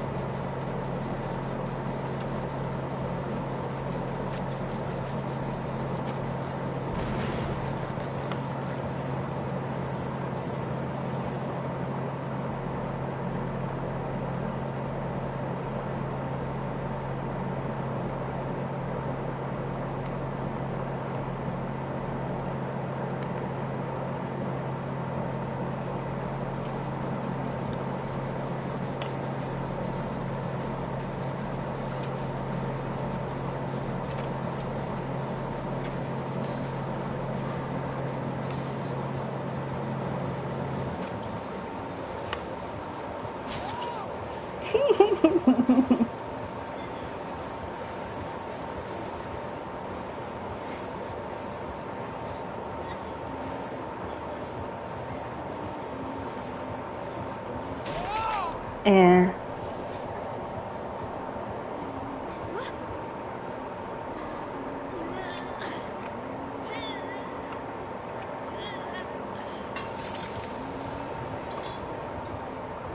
Mm-hmm. Need help over here.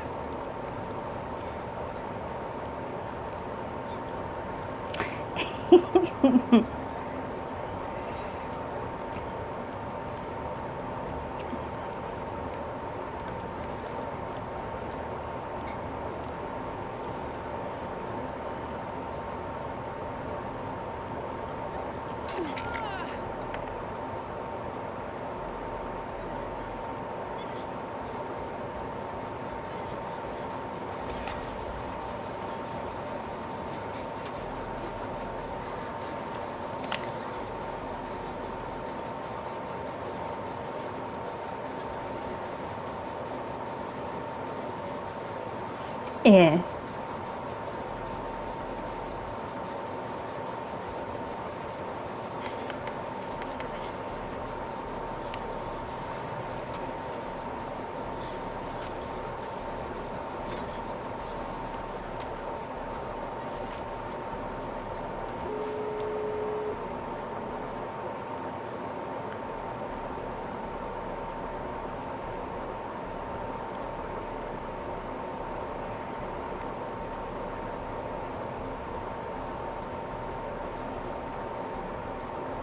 Mm-hmm.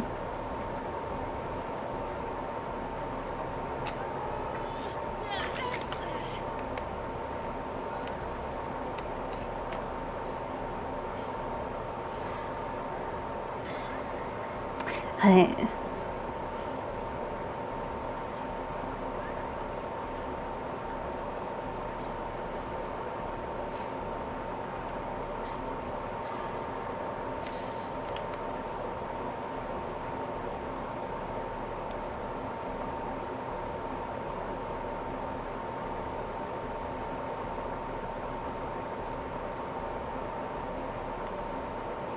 The problem is getting all the way over there.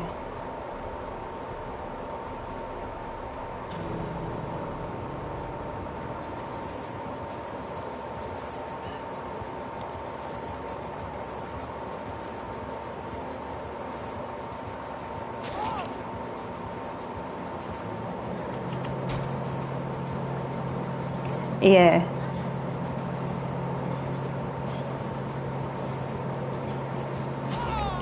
That's BS.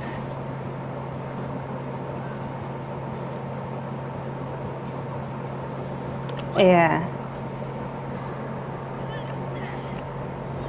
I knew that that was going to be the problem of like going all the way across the map because for some reason they unlocked that one.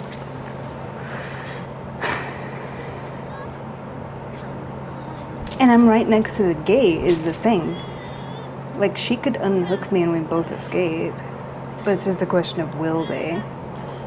Because it's not really fair that I ran all the way across the map and get down like right in front of the gate. And she's gonna go out the other side. Really? She could have come unhook me and we both could have escaped. That's really crappy.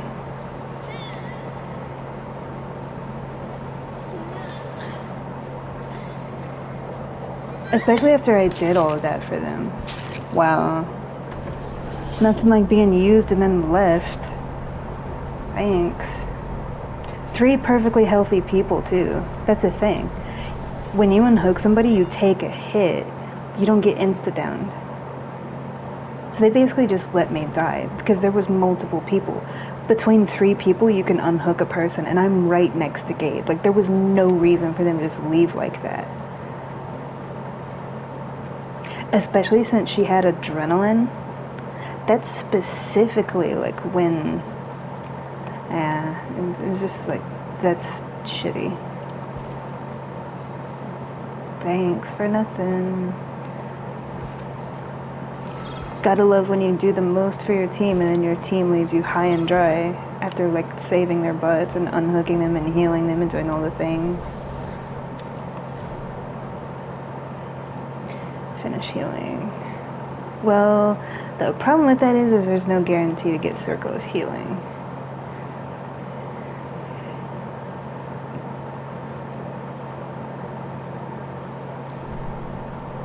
Let's see.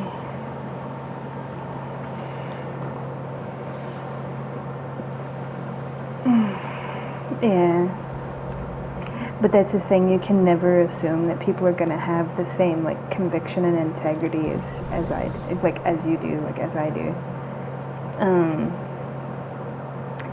Yeah. You can be the best teammate in the world and they'll still just leave you.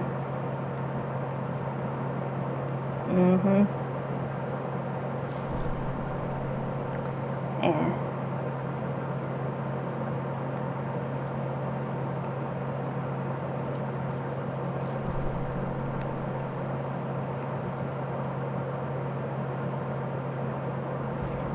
I'm just trying to find.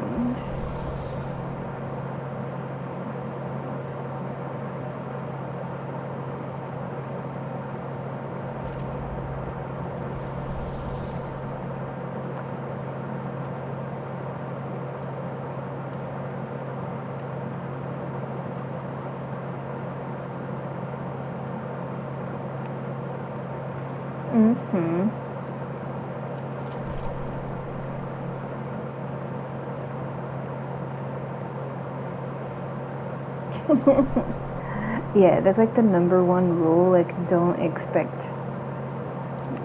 like, don't ever assume that people will have the same integrity.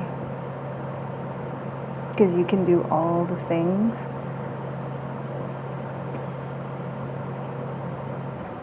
and people will still do stuff like that.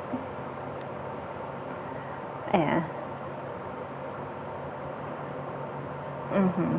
So, like, if you do stuff with the assumption that people are gonna do that, you're gonna be disappointed a lot.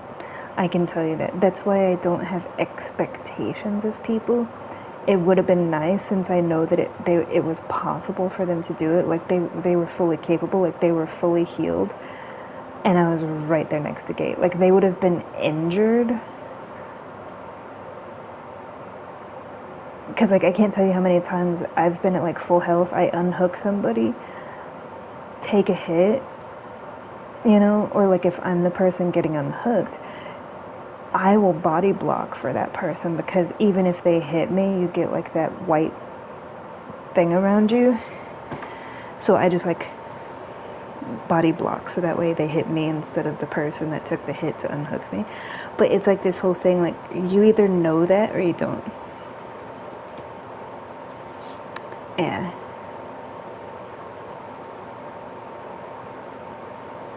Because, like, you can see where the top of Gate is, like, on that map, you can see where Gate is, because you can see it from across the map, and you can see where my hook is. They could see that I was right next to Gate, but they were basically too chicken to do it, when it was, like, something that they could have easily done.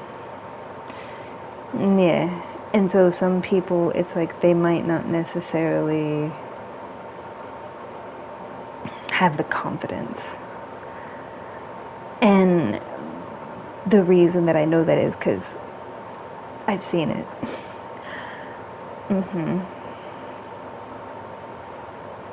Yeah. It's like, oh, but what if I die?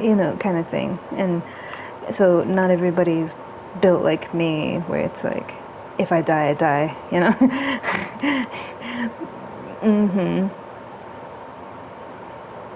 Once you're not afraid to die in this game, you'd be surprised what you can accomplish. Because some of the biggest clutch plays that I have done is because it's like, I don't care if I die. I'm gonna do it. I'm gonna go for it. And it's not even like thinking about it. It's just instantaneous. Like, just do it. And when you're not afraid to be like the person that dies to save your team, so much happens. I have saved entire matches where like we're all hooked and slugged, or like we're all in like that dire straits, you know, and I'm just like, no, we're not doing this.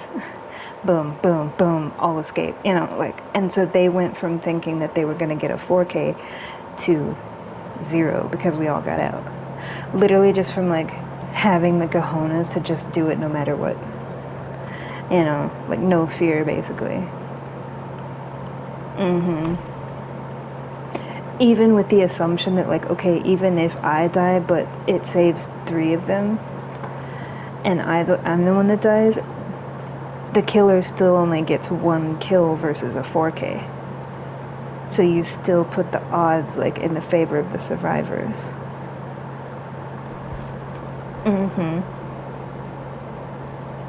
Yeah.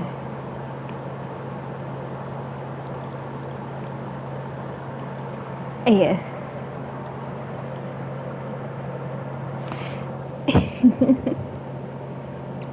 It's hot.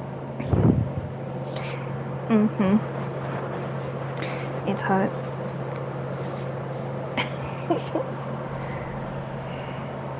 But yeah, that just kind of boils down to like lack of confidence. Oh, they all have torches. Okay.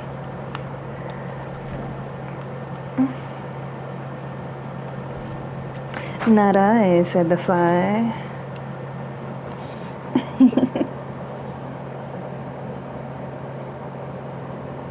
Yeah, you can tell that they were all together.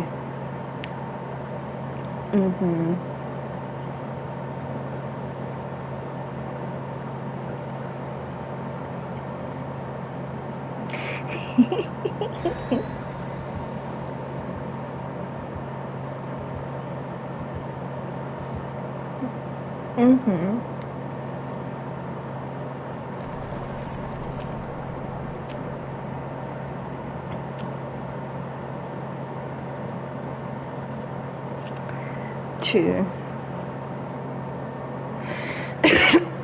So true.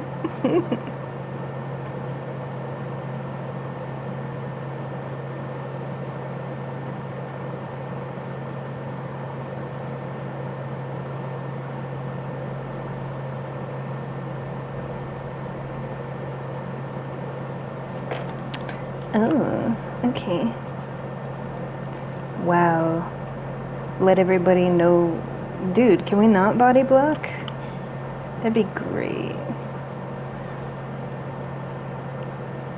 I cannot stand when the match first starts and somebody has to like fast vault a window. It's like you instantaneously like tell the killer where everybody is. It's a shitty thing to do, basically. And the killer is a pig.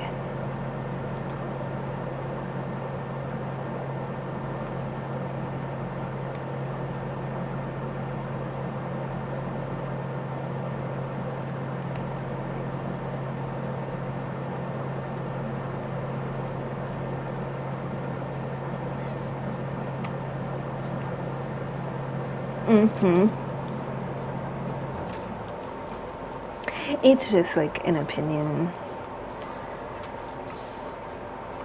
of like things that you just don't do to be a good teammate, essentially.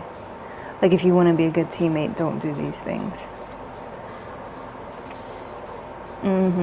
Like if you blow a gen, some people do it deliberately and some people it's a genuine like they missed it. I've missed it.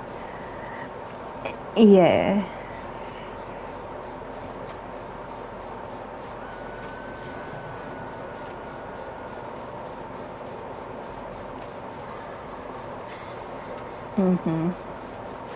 She's killing herself on hook.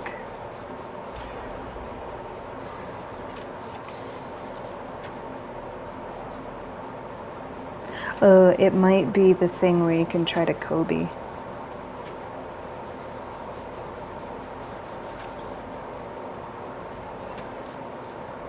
I don't trust that she's not gonna come out of nowhere.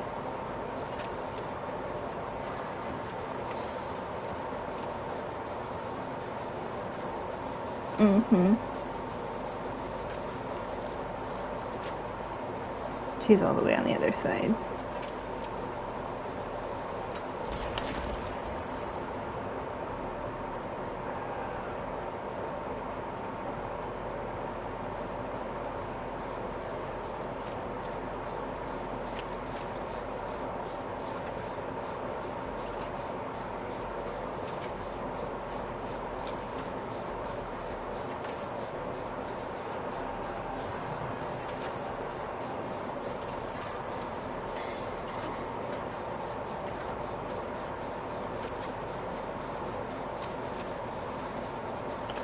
If she's chasing Meg, then I'll go for pull.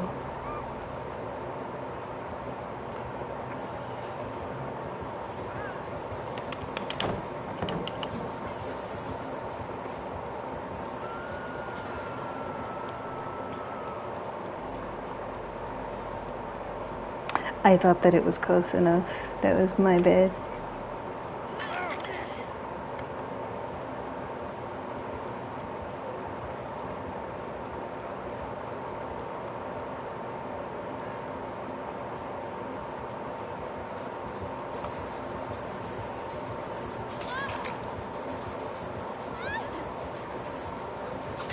See, like, they take too long. When they drop down, they take way too long before they start running, and that always screws me over.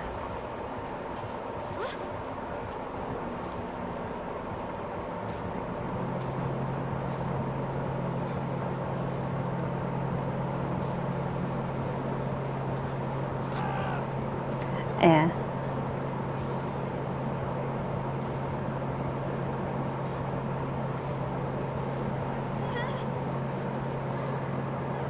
Ooh, nice. How'd I get those?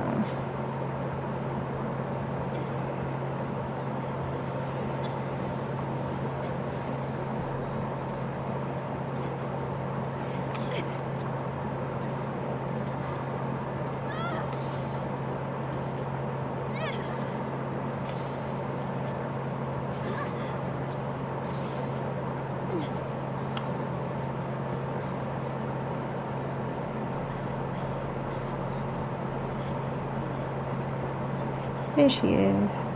But see how we're keeping her busy? Even if she gets me, I'm keeping her busy so they can do what they need to do.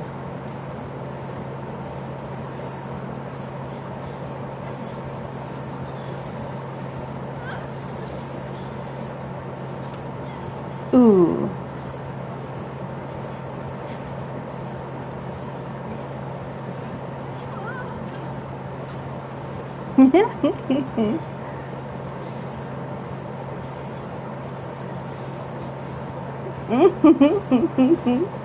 She'll get me, but it's still funny. See how they have all their hats off? And they're all like... Yeah.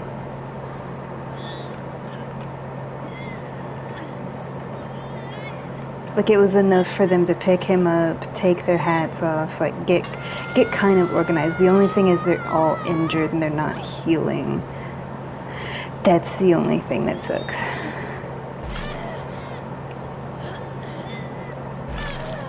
I'm gonna try for Kobe. Well, I tried.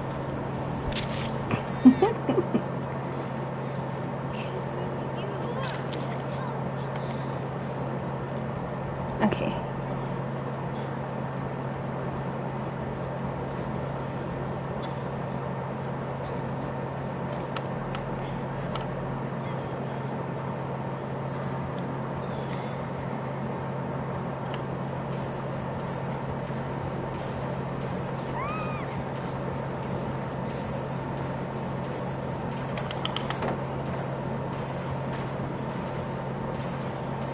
Mm-hmm.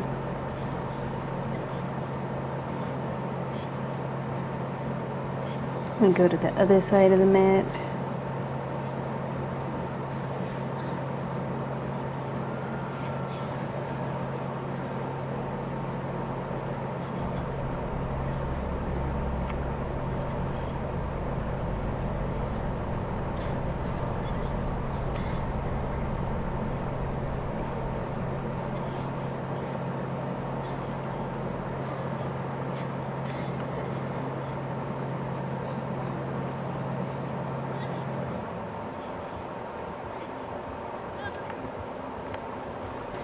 I wasted all that time healing and only for her to be up my butt again. Like, bro, get your face out of my butt.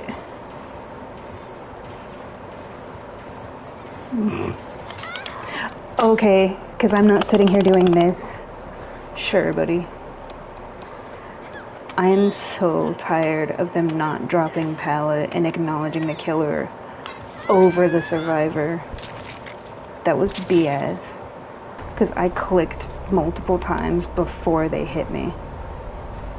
But okay. They need to fix pallet physics so bad. I've been screaming about it for years. I've played this game for 2 years, and that is like the biggest problem in this game.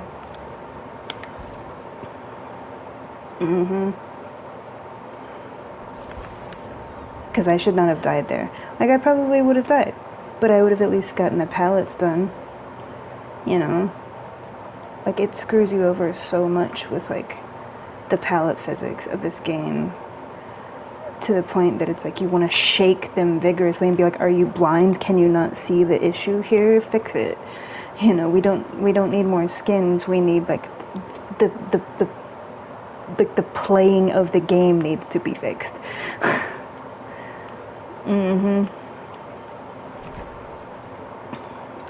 You can pick the two. Okay.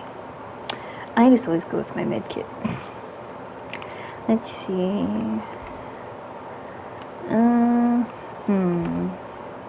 I'll just do that.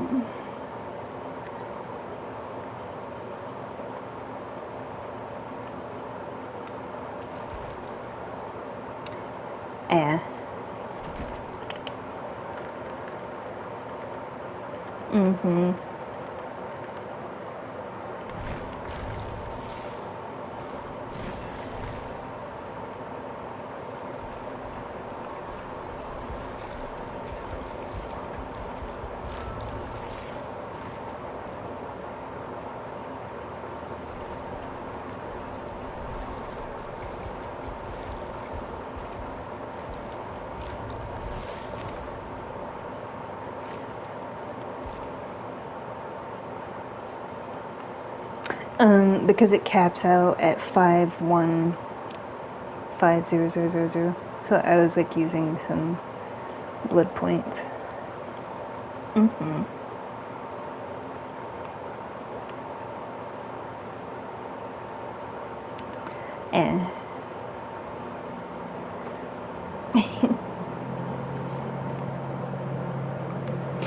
Yeah, it's kind of one of those things for me. Like, I don't mind to lose legitimately, but when I'm losing simply because of the way that the game plays, like, the mechanics and the mechanism of the game is what's beating me, not the players, that's where I have an issue. Because it's like, it's kind of like when you're watching a movie and it doesn't make sense that somebody dies, and you're like, basically, like, plot is what killed them. Like, because it was just, they wanted them to die, like, plot killed them, even though it doesn't, like, make sense that they died there. It's kind of the same thing. Yeah. Like, oh, plot killed him. Yeah.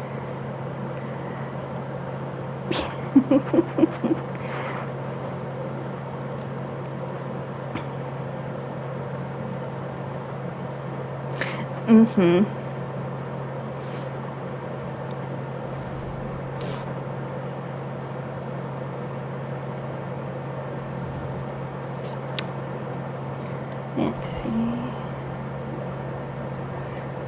Exactly.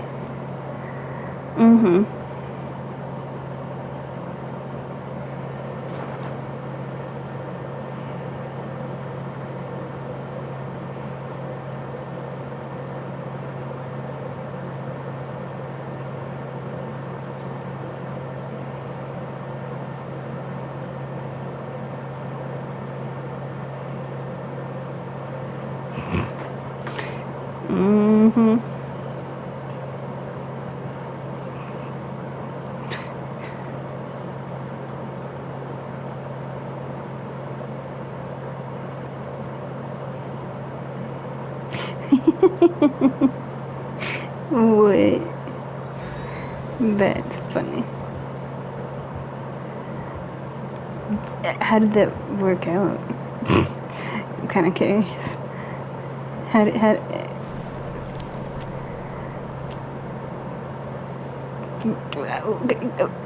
Because Mm, oh,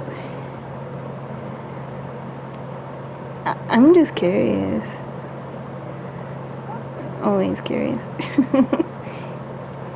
Oh, yeah, yeah. And so, and, okay. Return of the Mac. Mm. Isn't that something? Look at that. Oh, yeah.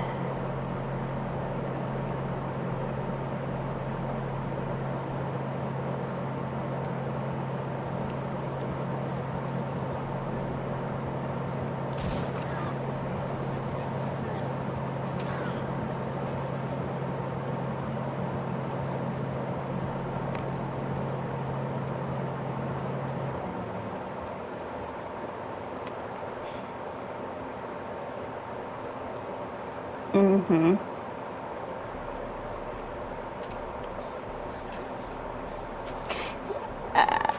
Yeah.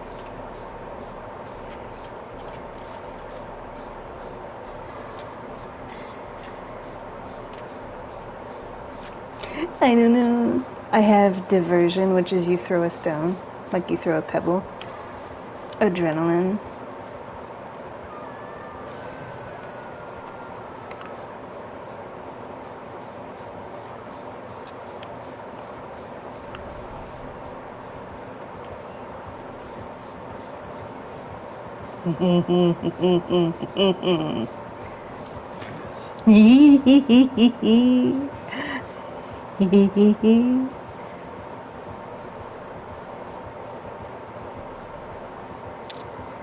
See if you come on, be smart, be smart.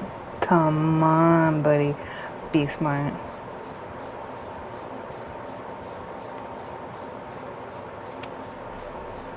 Disappointment.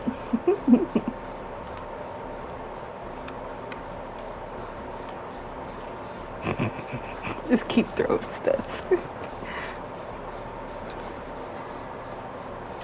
Anytime you see a mirrored illusion, usually they have the mirrored illusion and they're near the gen. Because the illusion, like basically how I just use it is how most people use it. It's like, oh crap, the killer is coming, let me put up my illusion and then go into a locker nearby. As soon as they leave, go back on the gen. So as a killer, I search nearby. Mm-hmm.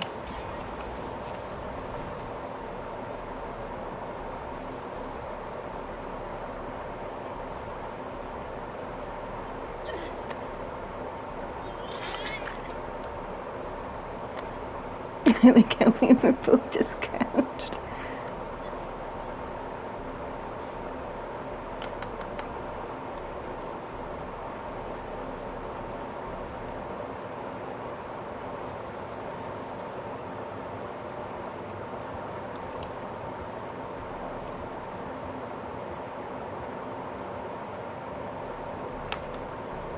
Mm-hmm.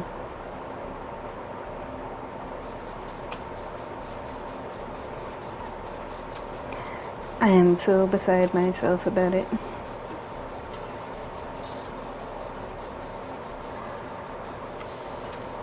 Mm-hmm.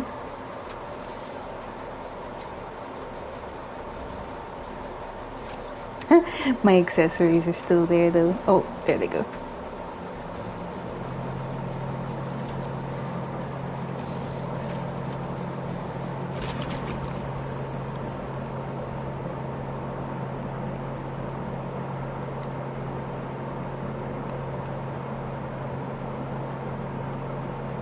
That one's done.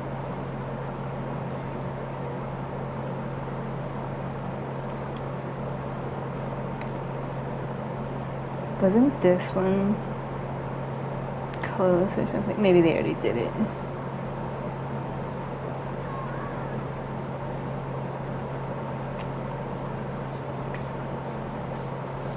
Mm-hmm.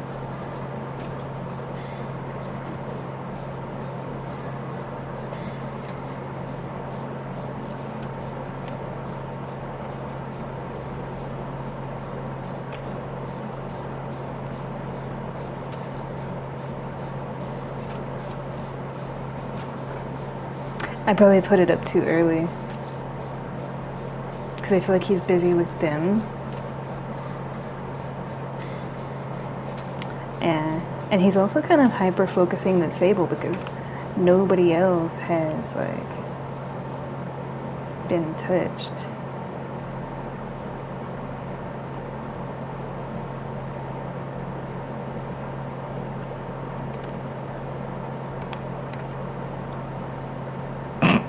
Just keep throwing rocks around. Go get it. You go get those keys. Go get it. Go get it. Go get the stick. I like that person's name. Fire do be hot though.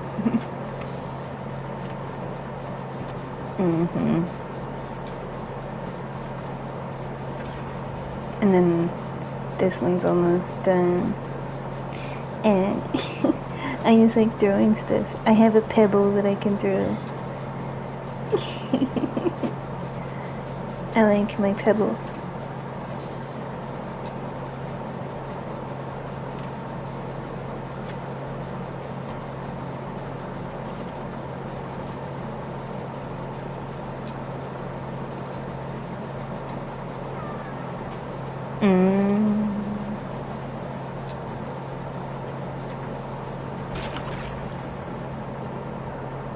I know they're over here.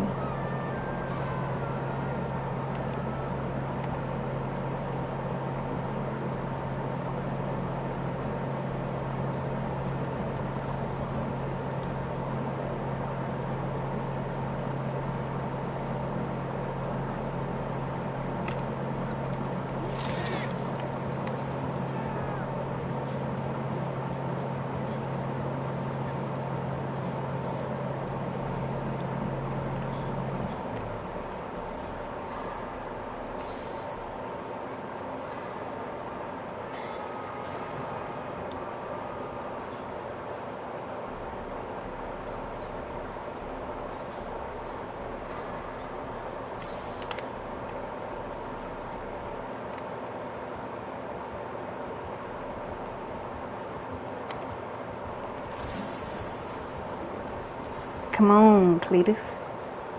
He knows that she's gonna go for pull. But there was a gem.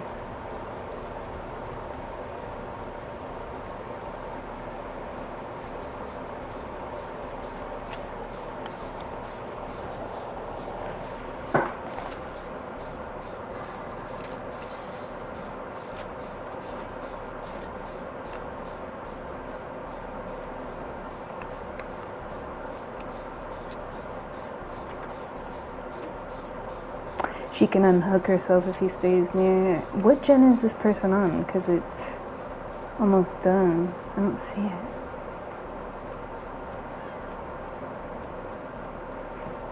I'll go for pull. Oh, okay.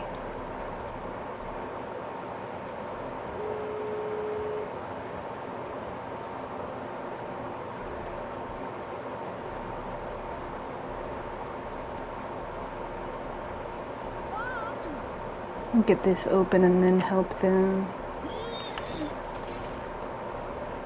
You can put a mirrored illusion on the gate. I never knew that. Knowledge is interesting. I always knew that you could put one on the. Okay, let's go help our fellow players. Pretty sure it's over here in this.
He just let him hit him again. That's funny.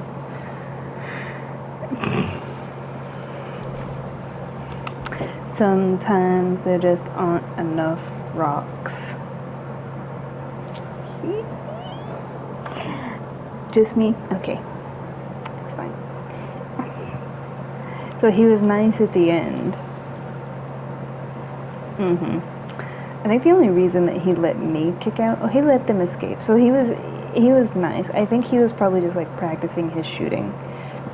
Because when I played Deathslinger, I either let them all escape just to practice my shots, or I actually like get a 4K. There's no in between. And since they're not even like a level yet, I think they were just like practicing shooting. Yeah.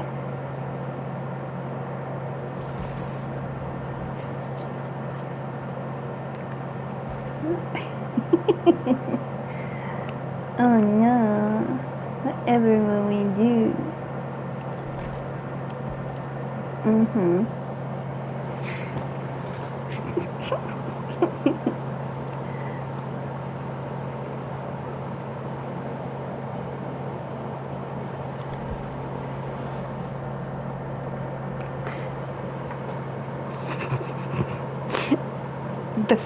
The throwing stone, that's diversion.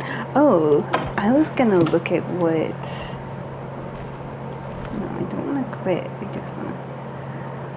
I was gonna look at what that perk was. I'll know it when I see it. Let's go to the beginning. In that one match, the totem perk.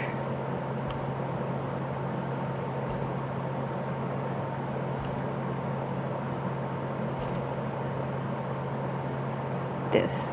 Small game. Within 12 meters of you whenever you look at a totem in a 45-degree cone. Oh, so that's why I kept hearing the sound cue. I thought that was like something to do with like the tokens that I was getting. So that's why I kept hearing that dring. Because whenever you're looking in the direction of a totem, it makes the sound.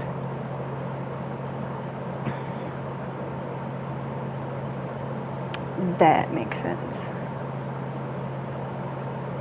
The reason that nobody uses this is because like maps exist now. Maps weren't always in the game.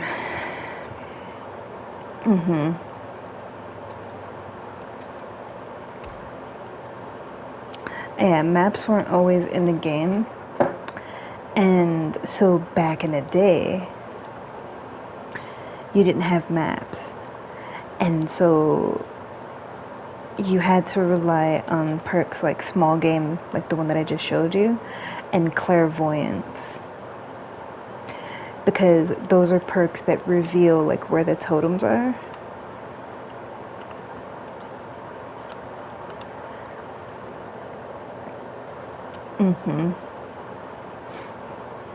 Yeah. So you had to rely on perks to find the totems. Now you can just bring a map and see where the totems are. So stuff like this. I mean, this at least you see the auras of basically like everything. With small game, the whole essence of that perk is to find the totems. And it like gives you a sound so you know you're looking in the right direction. You don't need that. You can just run a map. So that's what I'm saying. There's a lot of perks that are outdated. And during this chaos shuffle, usually they give you perks that people don't really use because they're trying to like mix it up. So typically it's like your most unused perks. Well, the problem with that is the most unused perks are the ones that are outdated like that. You know. So essentially, to me, playing Chaos Shuffle is like basically just assuming that you have no perks. Because all the perks that you're using are useless. Like, even though I was using Diversion and like throwing the stone, there was never a point in time where he went where the stone was thrown. Because he was always on somebody. The Mirrored Illusion only worked one time. Diversion with the stone didn't work at all. And Adrenaline, I got that burst of speed when gates opened, but it didn't matter because at the time that I got that burst of speed, it was like I wasn't being chased. Now, had I been walking, because that's the one that you have to walk and then use it. Had I been walking that whole time, then when he was like aiming at me in the gate area, I would have been able to just like shoot out and escape. Yeah. So really the build that I had, even though it was like fun to play with, it was all kind of useless.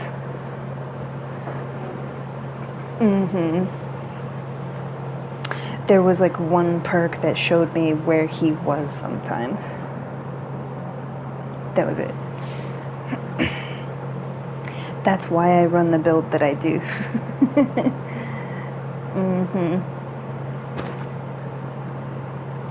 Yeah.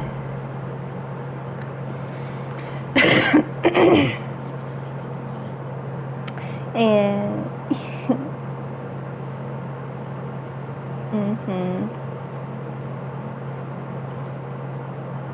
oh, I clicked on the wrong thing.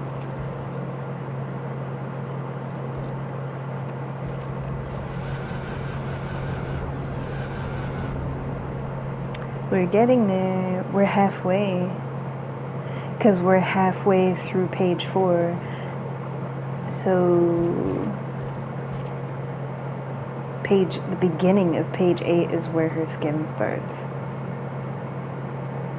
I'm so excited, I just cannot hide it.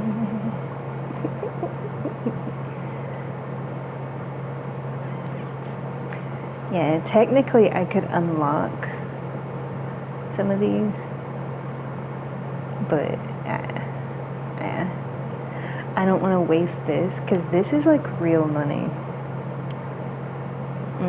Especially when you can just play the game and go through the tiers.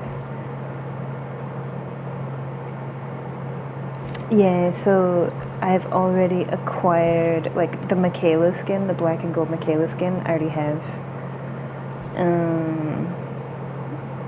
The Deathslinger skin I have. Adam's skin I have. Tori's.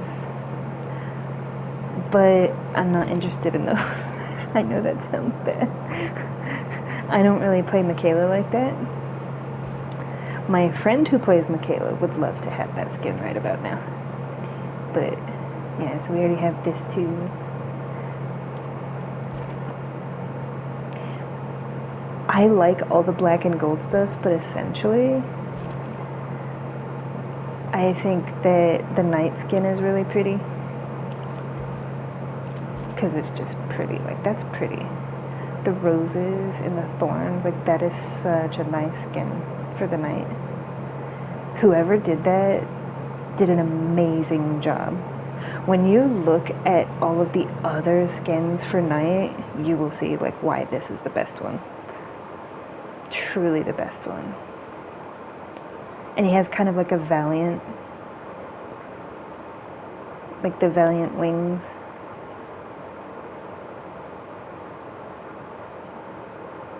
It reminds me of Sir Loras from Game of Thrones, because he was like the Knight of Roses.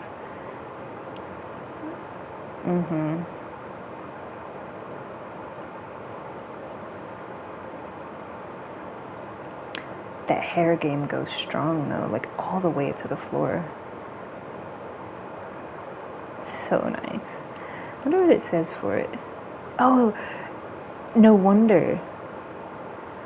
It's a community created skin. Splinter Rose.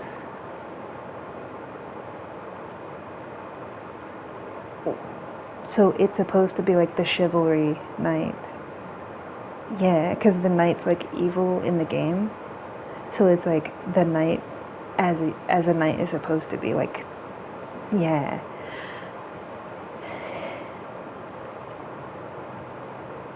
Because all the black and gold skins, like all this stuff, is like the Sacrifice the Sunflesh collection. This is the community collection. Anything in the community collection, a person in the community designed the artwork. Yeah, like a player like me, you know. Like someone in the community designed the skin and they implement it in the game. Just like Feng Men's. Someone in the community designed this skin and they put it in the game. So whoever designed this, I am so grateful for. I am so grateful, and I am slowly but surely making my way to it as fast as I possibly can, because it will permanently be my skin for a long time. It's so beautiful and I love it so much. I love it so much. It's so pretty. It's adorable. I like the little stars. Stars are my favorite shape. I like stars and hearts. When I was little, they were like, "What's your favorite shape?" Like, and I always pick stars. And I'm like, "No, it has to be a circle or a square or a triangle." Or, and I was like, "Star is a shape." Because they want you to pick like the basic shapes, and I always pick stars. Stars have been like my signature accent mark. Like, my friends always put hearts all over everything. You know, like when you sign your name and you put heart and then your name. I always put a big star and then my name in the middle of it. So the star is like around my name. I've just always liked stars. I mean, I have like the twinkly hanging LED lights that, you know, I have like the Aura Galaxy. I have, yeah. Butterflies, jellyfish, stars. Because jellyfish are like the ballet dancers of the sea, and they live forever as long as they don't get killed. Octopus, like octopi, same thing. Because they're super intelligent. And they're so bendy and flexible like me. So, yeah. Stars. But for animals, like butterflies is number one. Jellyfish and octopus. Those are my top three. Always. Always, always, always.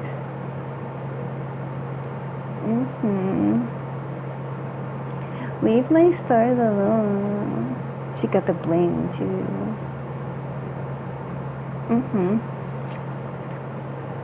It reminds me of the phone charm, because I use phone charms. If there's one thing that I do that is stereotypical Japanese, because like it was a trend in like the 2000s and 2010s to like have the little phone charms on your phone, back when flip phones were a thing. I still use phone charms. And it's always, always, always like a sakura blossom, jellyfish, koi fish, and stars. I rotate between those. And on my backpack when I was in school, I had stars.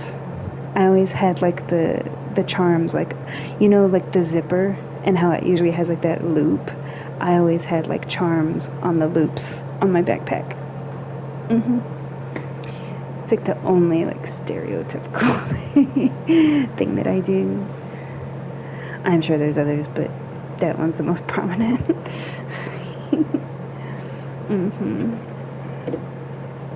Yeah, I don't care. It's pretty. Mm-hmm. And the little like C adapter, like you know the C adapter in your phone that you plug your phone. I get like the little thing that plugs that hole so you don't get dust in like the adapter to charge your phone. That has a little cherry. It's usually like cherries or a butterfly charm. So it's like I have the charms on my phone and then I have the charm of the adapter plug that dangles as well.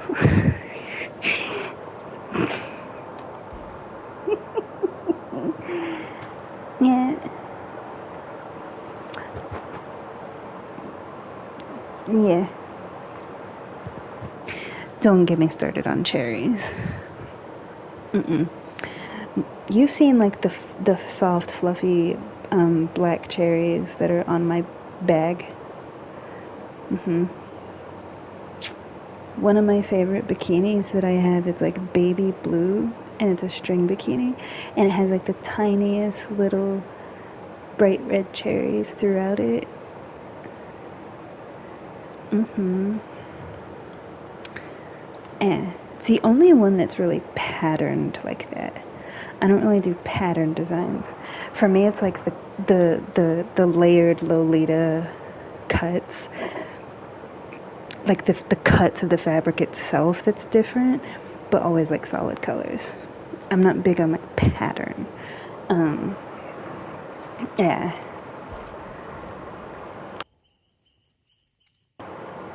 Mhm. So it's like the cut and the design of the thing itself. Yeah. And that one's like a Lolita, like it has like the lace, like triple layer, like lace kind of thing. Yeah. Yeah. I don't wear it often. Mhm.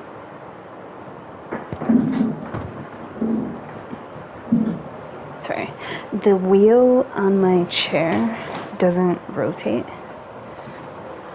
So I have to kind of like drag it.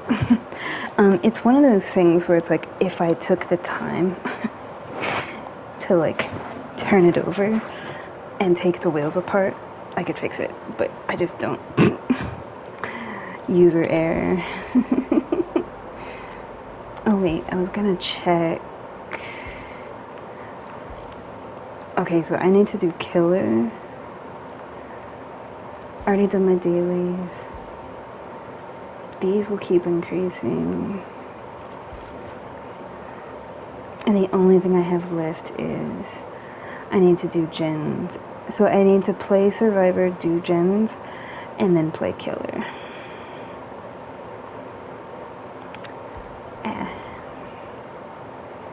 Okay. We will do our gens. Start. Why? I don't know. Why do you like what you like? And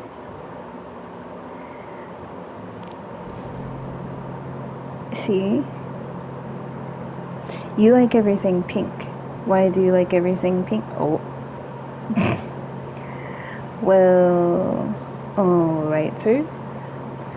Okay. Happy to be myself. Happy to be myself. Because, you know, I could just whip out the queen. But I won't do that. Because they're all on PC. They're clearly all together. And I don't want to throw shade. Because my Sable is the queen. Period. Mm-hmm. My corset queen. Oh. Coffee, coffee, coffee, coffee, coffee. My coffee. Mm.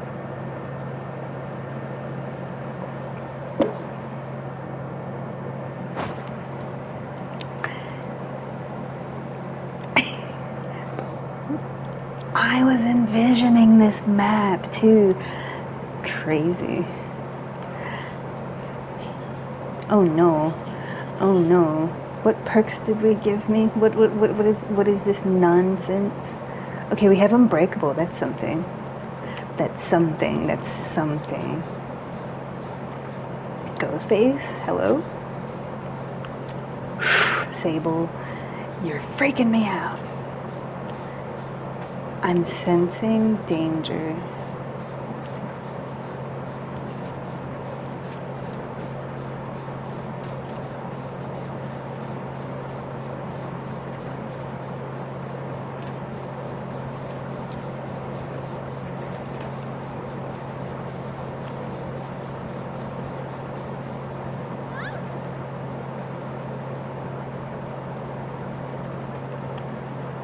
Don't mind me.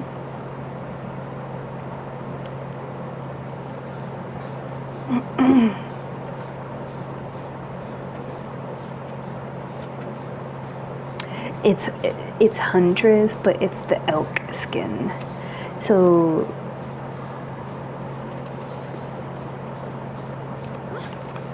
block this Jin. But the thing is, he can't kick it. So I can block it, but by blocking it, the reason that comes in clutch is like, say you have a gen that's almost done. Like, technically I shouldn't have wasted it. I should have put it on this one.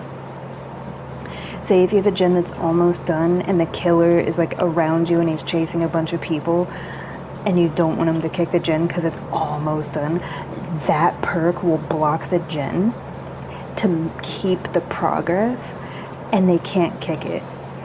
They have to wait until it's unblocked, which most of the time they don't. So what it does is it preserves, like, when a gen's like how I have it right now, it's like that critical point, because if they kick it, it'll start regressing.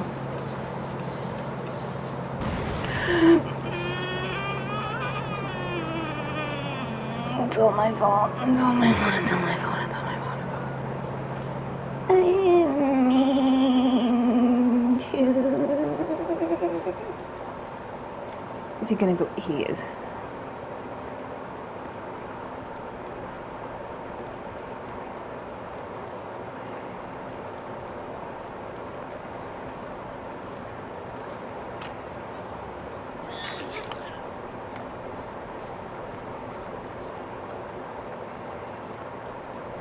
He probably went to go kick that one.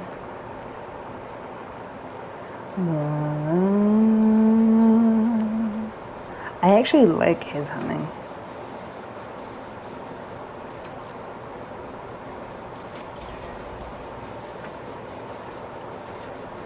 And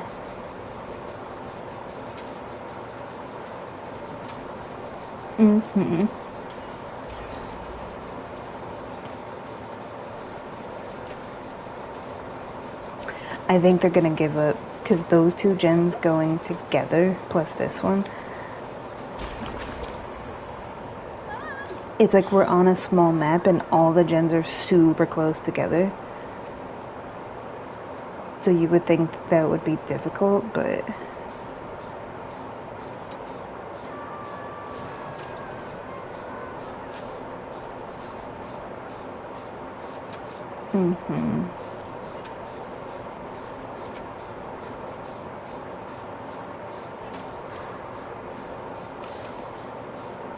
Where you at, fella? Where you at?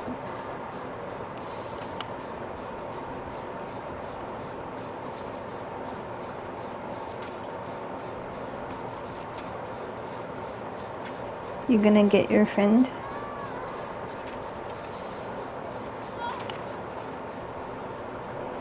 Okay, they're finishing that gen, so mine had the least progress, so it's better that I get her. The funny thing is, they're right there.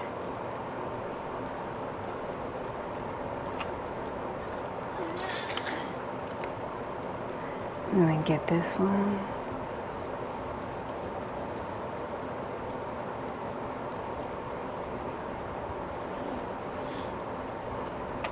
Zero.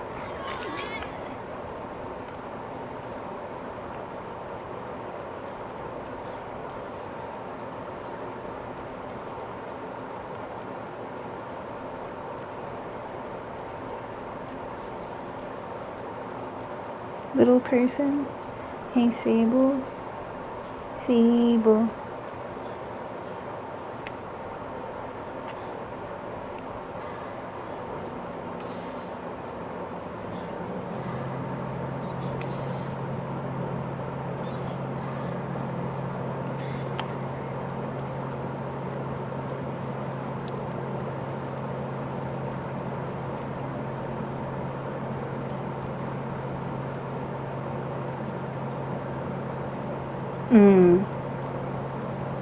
He kicked the gen, so I'm gonna get on that.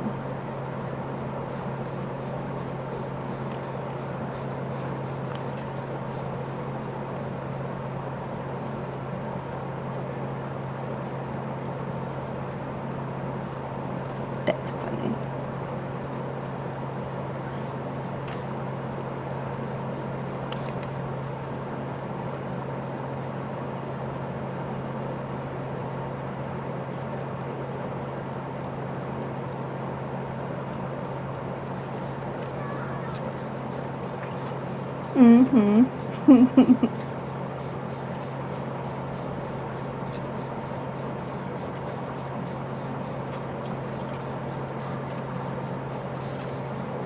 Yeah. Unbreakable is when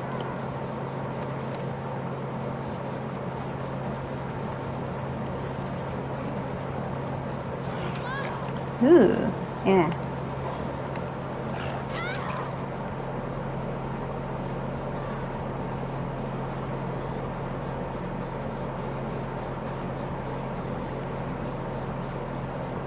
Drop down, drop down, drop down, drop down. That'd be funny.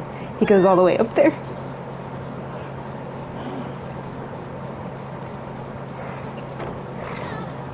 Oh, that didn't work the way that I intended.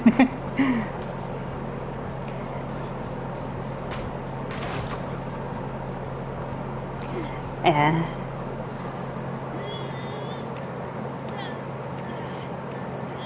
But it was still funny that he went all the way upstairs to get me and I dropped down.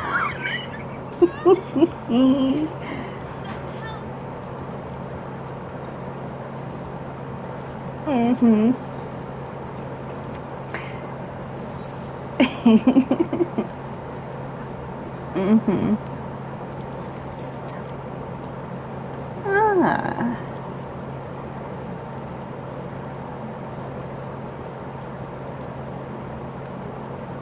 Sorry, I was like panning the camera.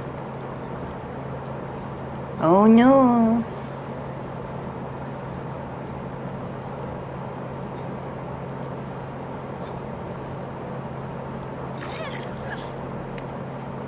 Okay.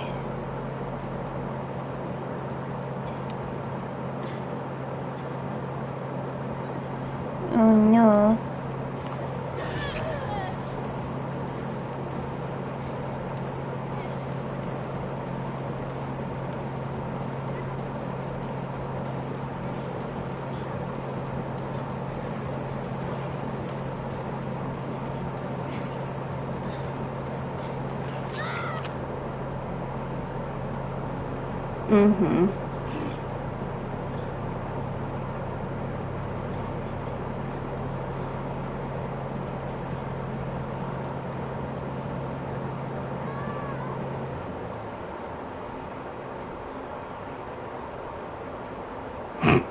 He'll still hear me, but it's still funny.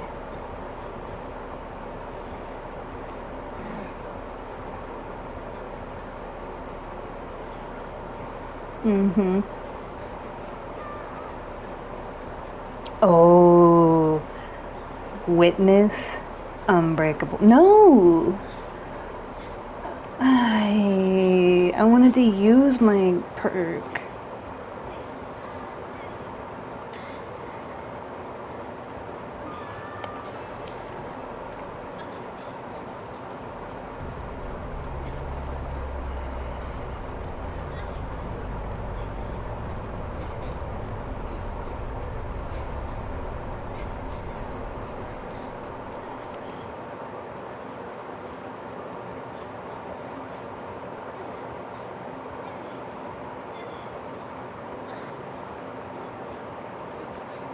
It's like when you have a good perk,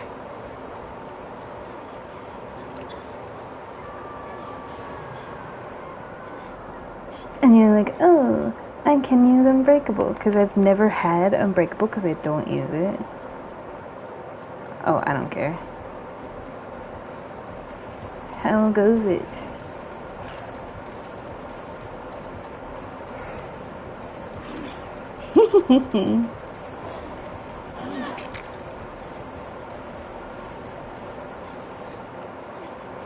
See how I distracted him?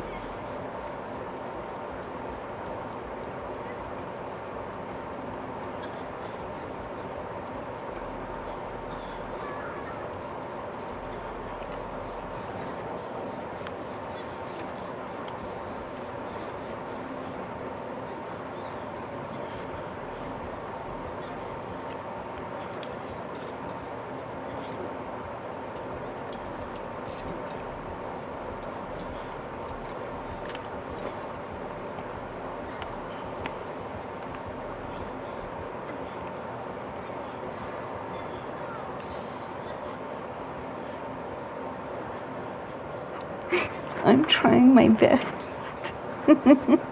He's a good killer. Oh. Get out of there. You get out of there.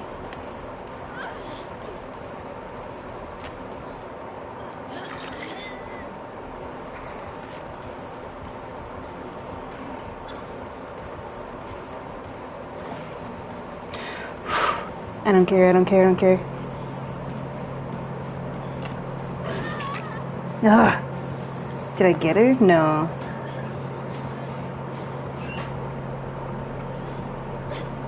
It's okay.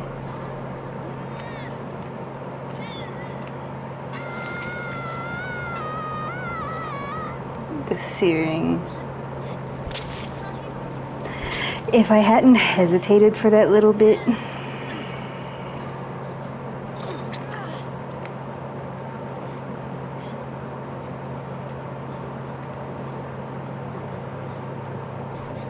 Come on. Let them live. You can kill me instead.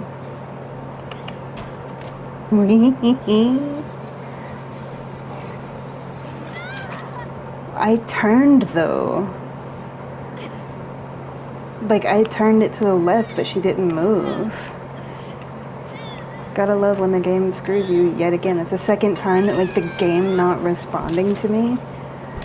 Like pallets are the worst. Yeah, I had my toggle like hard left. She just ran into the tree instead. Yeah. Because you've seen me like juke people. How do I still have the most points? Okay. Oh yeah, they even like have their name as that. Like they live and breathe this character. I'm good. I have a life. I like this game, but not.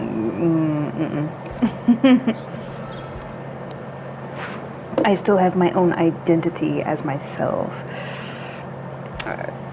Yeah, like I wouldn't define myself by a character on a game. That's. Yeah, it's crazy.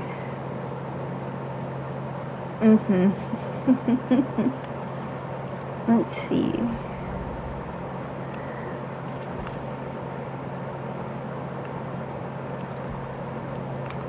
This is collection. But yeah, these are all like community created. I actually really like this one. Yeah, cause like purple and indigo are my favorite colors. This one's really nice too.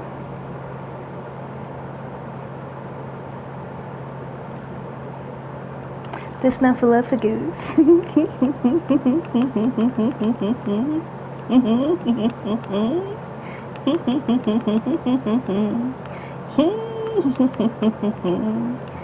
Okay. And of course, you know I have this one.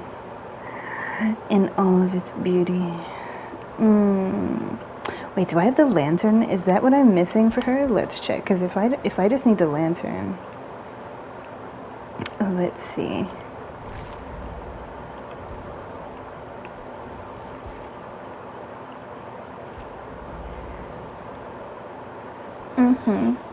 Oh.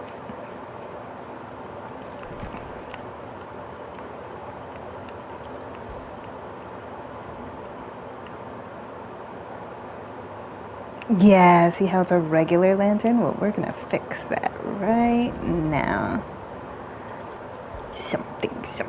Something dark side. Something complete. There we go.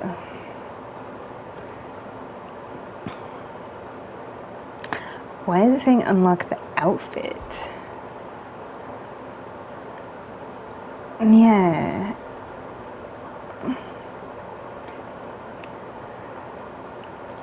Let me go to her this way. Maybe that will fix it. They really want 7,200 for it. I'm almost there. We're almost there. We're halfway there. This one's it's like a bee colony. There's a kitty cat one. This one, you can see like the kitty cats on it. Not too jazzed about this. I mean, it's an Egyptian hairless, like Sphinx cat. I get it. But it's gross. It's so gross. They didn't even do it in a flattering way. Because my argument, because I love Egyptian culture, my argument, Bast. They had the Egyptian plague, because she's the plague. She's from Egyptian times. They could have done Bast. Yeah, like the cat goddess or whatever.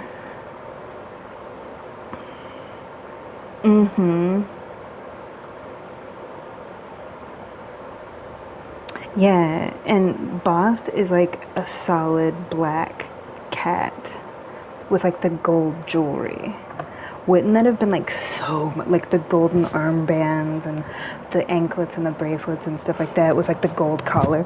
Wouldn't that have been nicer than like this? Because even with this, like the Egyptian Sphinx short like cat, they made it so saggy that it's gross. I feel like Bast would have been like beautiful. I like the detail though of the skin. And when she spreads her arms out, you see like the webbing in her armpits the same way that cats have. Like when she does it again, look at her armpits. It's just like a cat. Yeah, I just think that like Bast would have been perfect for her because she was like an Egyptian queen. I feel like that's more suited for her. This is just like, let's see how gross we can be. Yeah.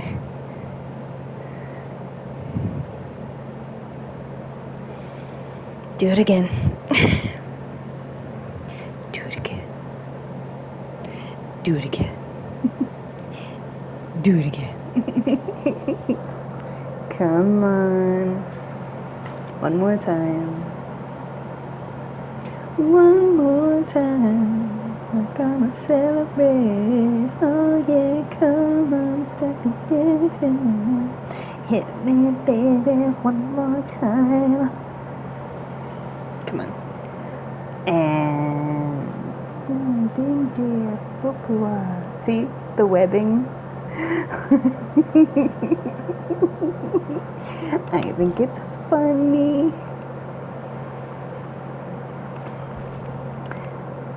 This is the one that I like from him. It's pretty. Mm-hmm.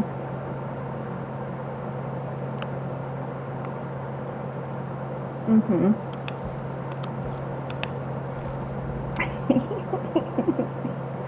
Chilling like a villain. Oh yeah. This is my favorite skin for her. And this one.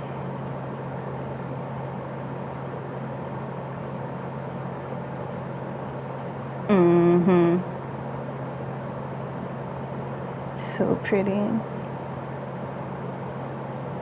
Mm-hmm. I like the detail of like the fish being on it. And you can see like the gills and the scales and the fins, and she even has like a fin on her legs, and the dorsal, and like one on the shoulder. This one, whoever did this skin for her, pay raise. Pay raise. Cause look at what you're up against. Like, there's a drop off here. There's a drop off. That's why it's number one. Close second. Close second.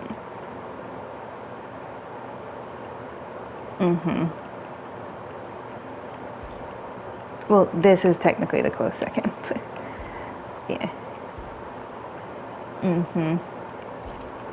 The Red Queen. The Queen of Hearts.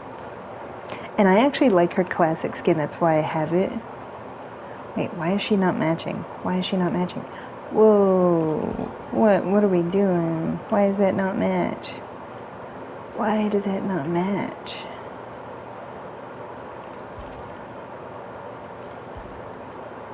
None of them do. This gold is like a true gold. It's not, see, I like this kind of gold I can't stand. Like that ugly, like, that's not gold to me. That's too yellowish green. That's not gold. What she's wearing, that's like more, see, this is like a true gold. This looks yellowish green in comparison. Ugh, it's like sewer water. This is too coppery. And this is like bronze. Yeah, so it's like her base skin doesn't have one, like technically this is what's supposed to go with this. It does not. And it drives me crazy. Cause it's not gold, it's like copper.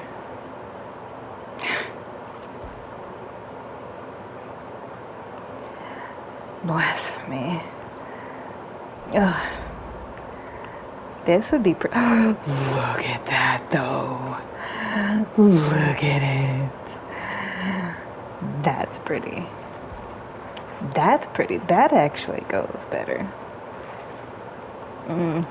What is this? Oh, that's black. Silver. Maybe this goes? No. How come none of the gold ones match? Maybe putrid.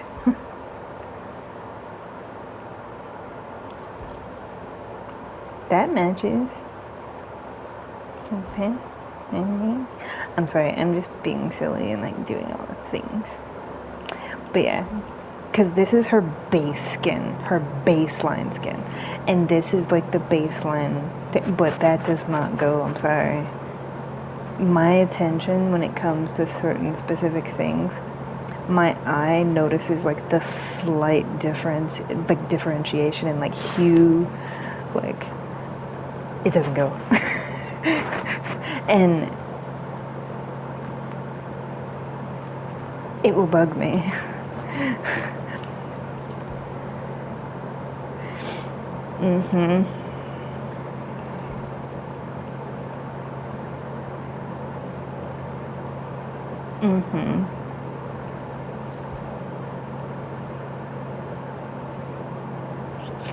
Eh.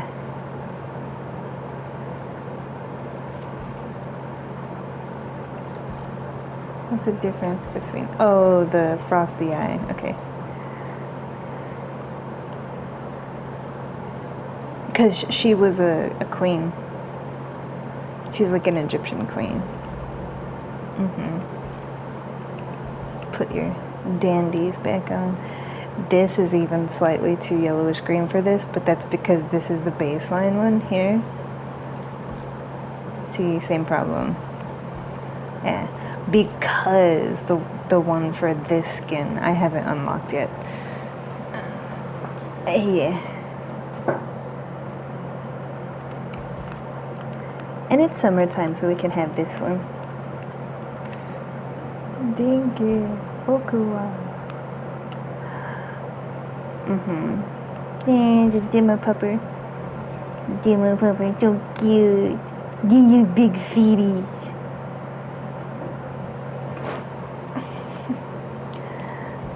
I like the fact that Feng Min's skin kind of goes with this now. It's like they matchy each other. This color combo is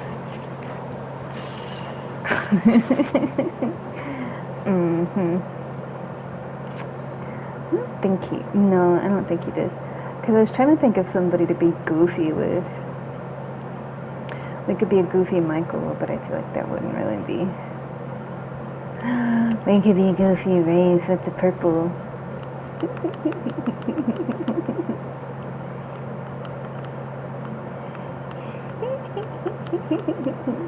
Let's do it. Cheshire Cat vibes. Oh no, whatever will we do?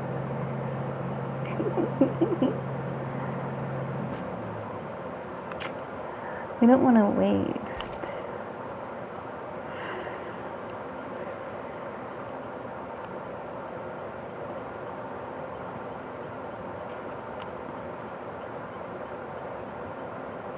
Red Forest, Larry's. We want an outdoor map though.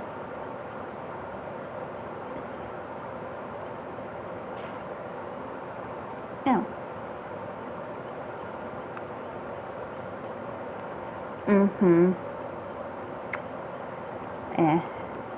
That would be a good one.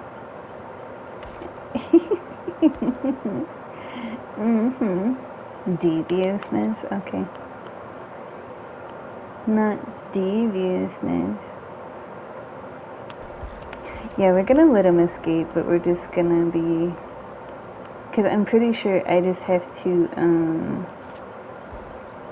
carry people. So it's like you hit them and you carry them and spin them around. Because I'm pretty sure I just have to carry people. Okay, I wasn't reading that. It's fine.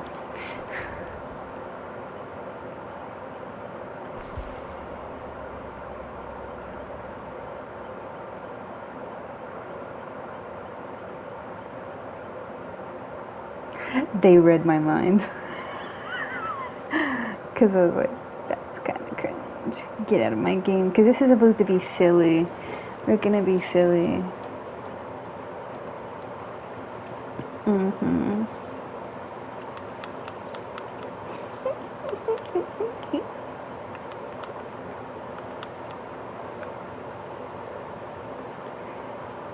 Oh, look at the little design right here. There's like a floral design. Because there's like a flower there, flower here, flower there, flower here. Yeah, there's like... It's not just solid, there's like a subtle... That's like with Ghostface.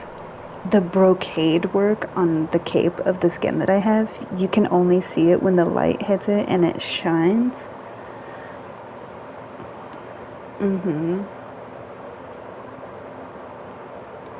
I love stuff like that. Like there's a coat that I have that when I was like talking about Dracula, like how the inside of his cape is red, it's like that. Like there's a coat that I have, like the inside is where all the artwork is. But the coat on the outside is just like plain.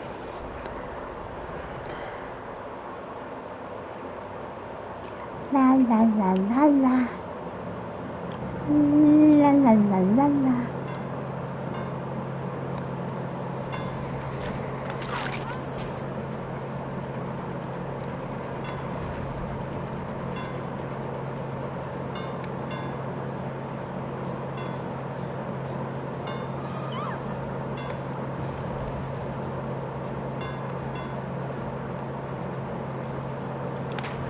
Get out of there.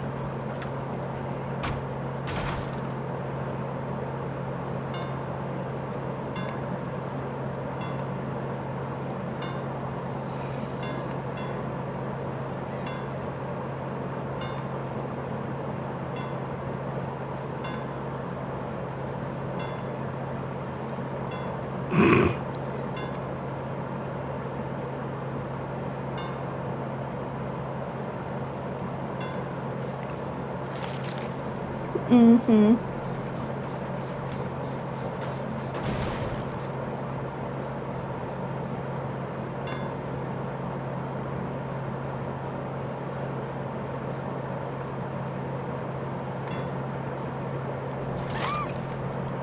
I'm not even trying to. Oh, I see.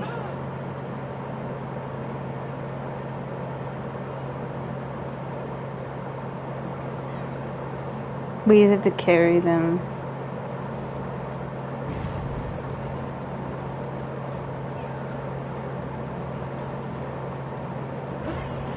I was following her around.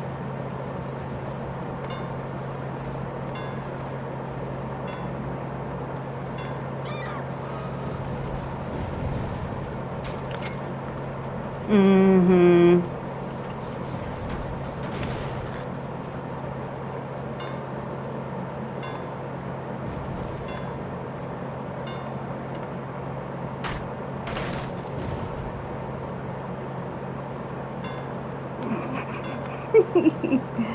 Let's see how obnoxious we can be.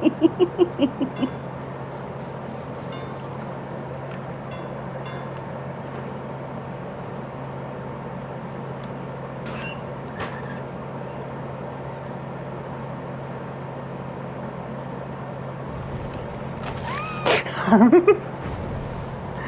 gonna make her leave. Wait, what does it keep saying? Oh, cloak. Okay.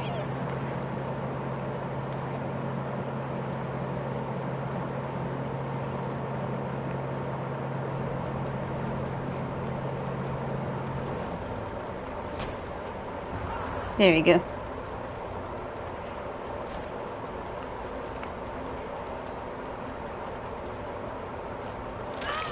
There we go.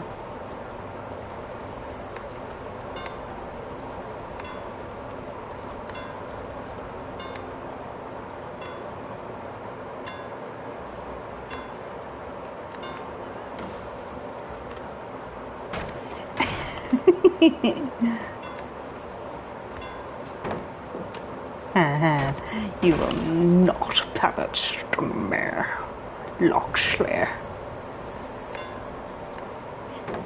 You will not balance on me unless I want you to.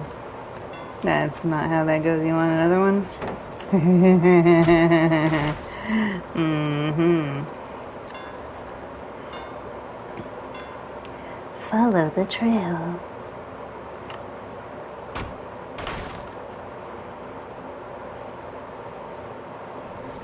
This poor Meg.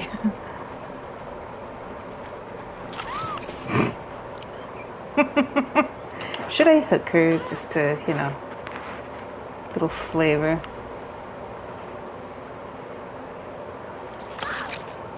Tell me what to do. The audacity. I smell bacon.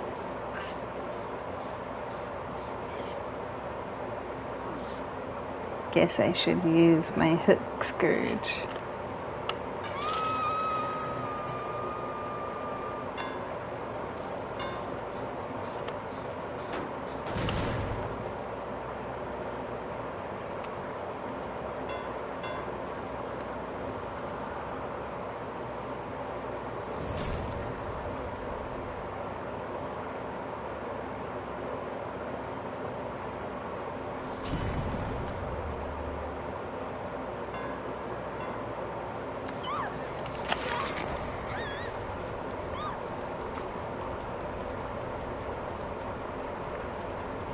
We're just gonna kick our gin here.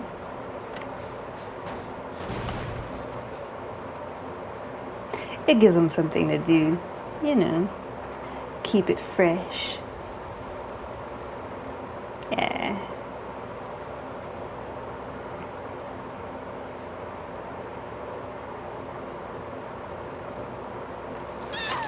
You don't think I know that tricka.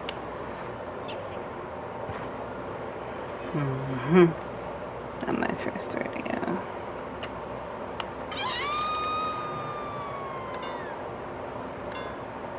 Everybody gets one. Ooh, swing and a miss.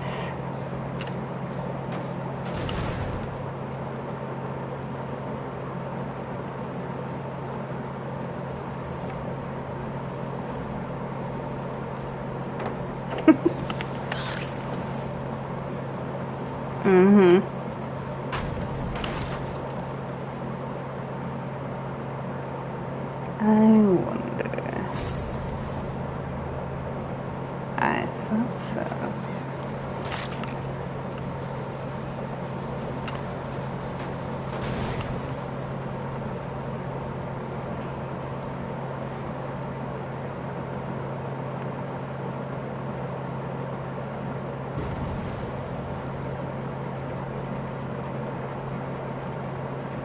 Because everybody gets one and then I'm gonna be nice. There we go. Everybody gets one. La la la la la. La la la. La la la la la la. Okay. What are you doing, you crazy?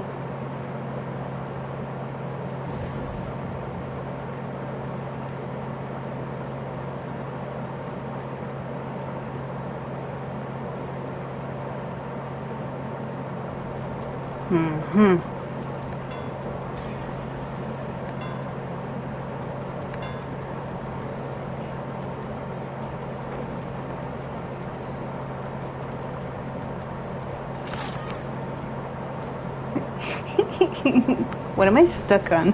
Oh. I'm stuck on stuff.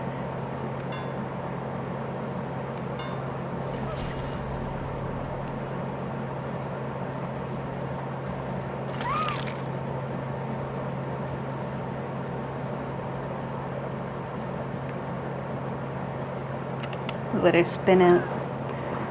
La la la la la. La la la la la. La la la la la la la. La la la la la.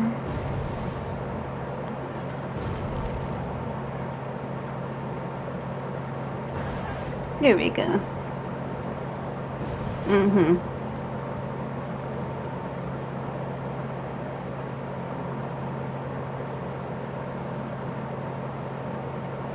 I wonder where she is.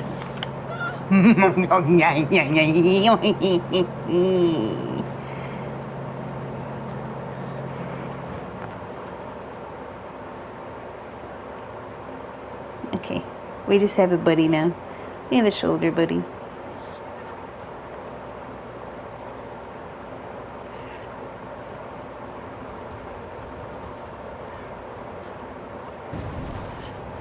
Come get your friend.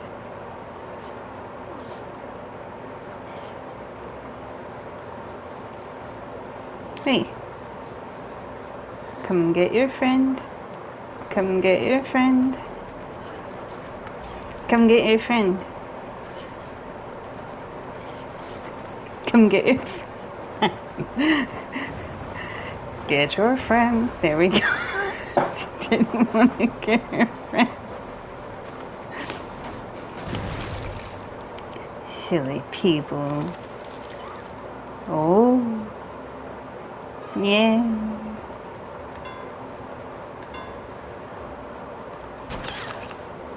Now everybody's injured and everybody has one hook. So it's time for everyone to go home. Nah, nah, nah.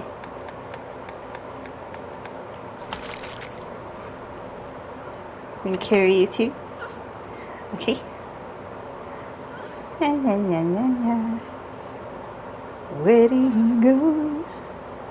My love, where do you go?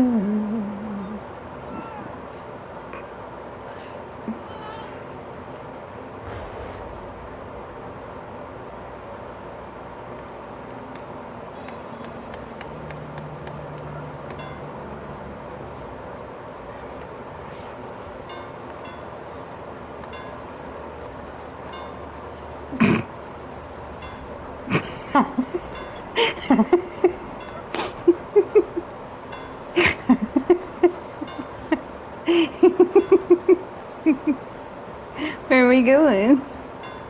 Where are we going? Where are we going?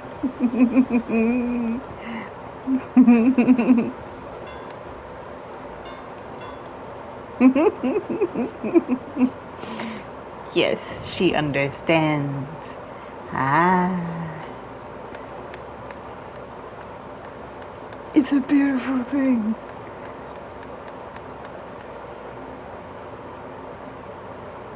Eh.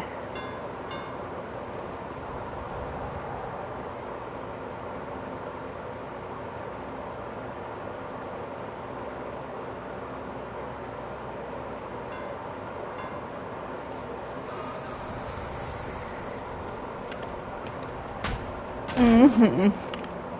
Because why not?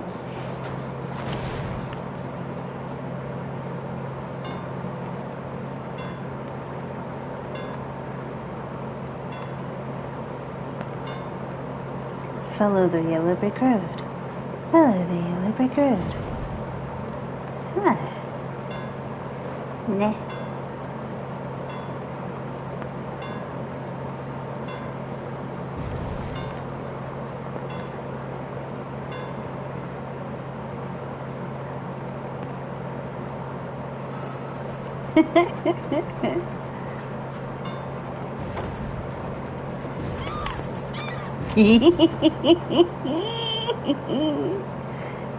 Come get your friend. Come get your friend. Come get your friend. Where's your friend? Do you have no friends? Hello.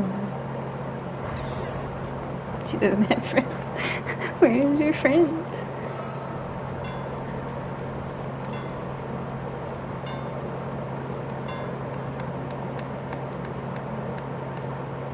Nah.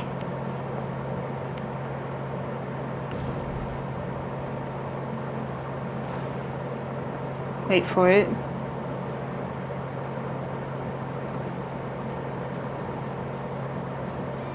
She cares not.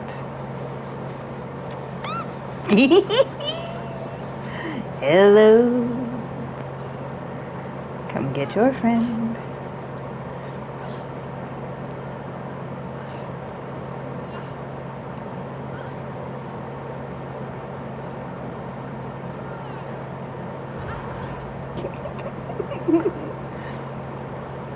Let me kick this over here and then some of that there. Ah.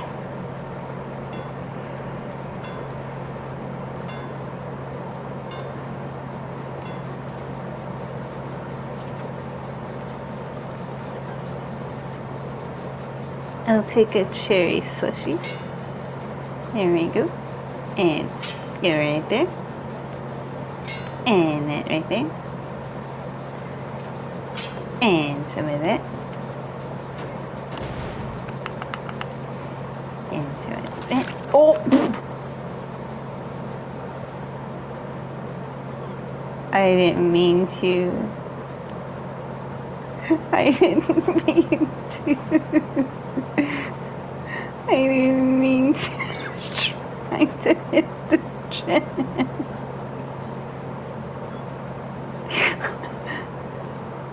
I didn't mean to.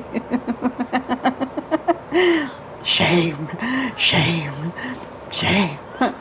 And it's fitting that he hits a bell because it's.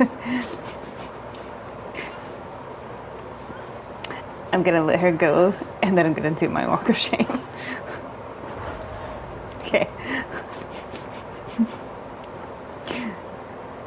Shame. Shame. Shame. Do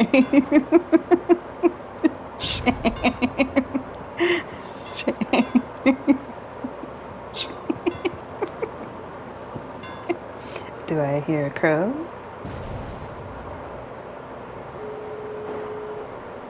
I do. I hear 3 crows. I think she got bored. Some people don't understand that you're being nice.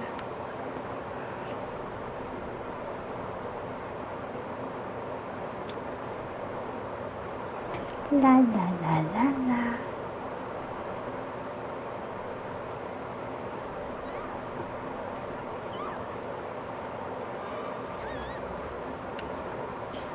Eh.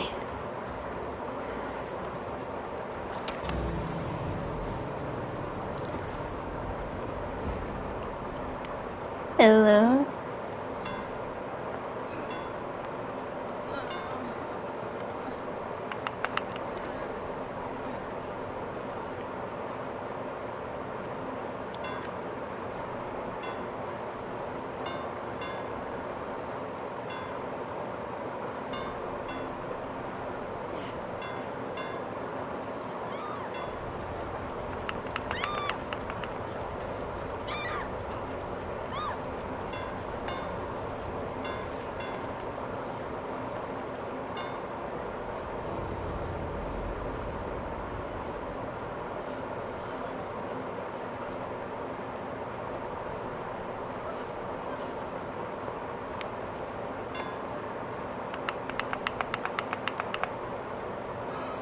Mm-hmm.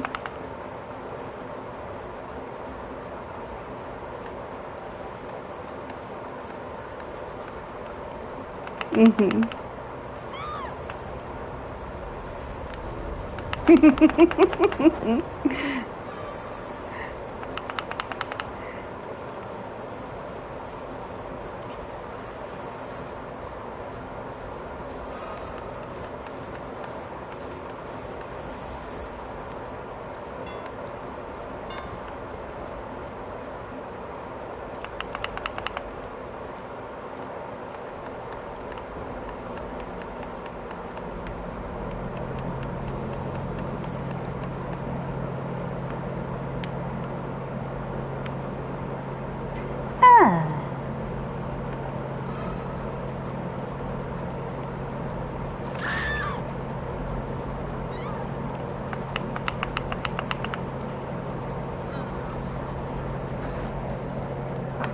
Ah.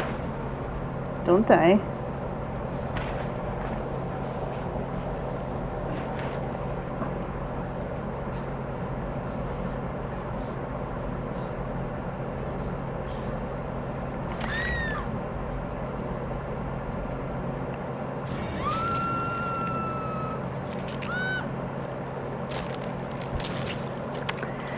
That's what happens when you go into a locker and give up.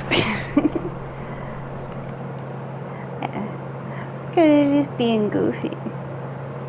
But sometimes people don't understand and they just think that it's boring because you're being nice. Or it could have been one of those cases where sometimes things happen like in real life. Like your phone rings and you have to, or something like happens IRL. And it took them a really long time. Like, it happens. It happens. Yeah, because I've seen like streamers, like something will happen. Like somebody will come to the door or something of that nature. Or like they have to go to the bathroom or like an emergency happens or something. Like, let me just put my character in the locker real quick and then like, go deal with it and come back. But by the time they come back, the match is over. So that person was probably just like AFK for whatever reason. It's not always that, oh, they're bored, and sometimes it is because they don't understand like what's going on. They just know that like, yeah. But usually from what I've seen, it's more about like something was going on like at their house. So they just like put their character in a locker because it's faster to do that than it is to like leave the game, get penalized, and all that stuff. Yeah. So it happens. But I like being silly. And this is the perfect skin to be goofy with because that's why I call him Bing Bong. Bing Bong bings his bong. And he's a jester. He's a Cheshire cat. And this one's fun to be goofy with too. Cause he's adorable. Yeah, you can see his tail. Yeah. But like, you can see in the light the brocade work on it. It's so nice. Look at that. Because he has the kitty cat ears. And instead of the blue and gold knife that it comes with, because this is technically the knife, it has like a blue handle with the gold. But this looks like a cat's claw to me. It looks like a claw. So it's like the kitty cat ears, and he scratches you like with his claws. Like with his claw. Like. So this is completely modified because this is one piece separate. The gold mask is separate. And the knife is separate. So I took 3 separate things from 3 separate things and put this together. Look at the floopies. The floopies. Oh.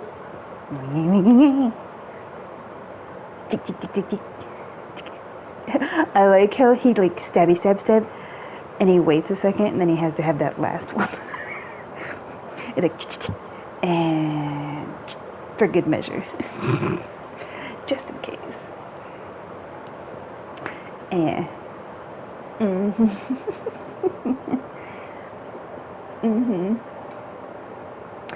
Yeah, people don't always know that you're being nice.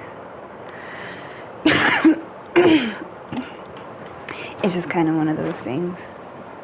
But it's okay. I have had, you've seen it. I've had matches where I'm being, like, actually nice. Because in that one, it was like I was hitting people, I was hooking people, and then I stopped. And then I was just being goofy after that. I've had matches where I'm nice the whole time and don't even, like, touch them. And they still don't get it.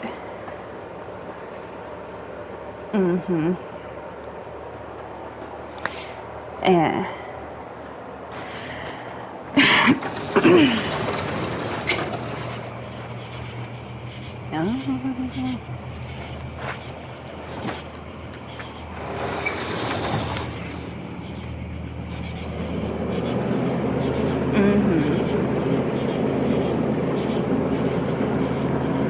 It's okay.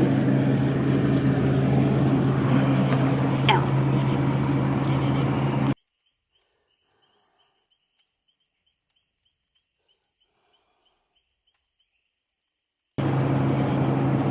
Yeah, not everybody understands because, like,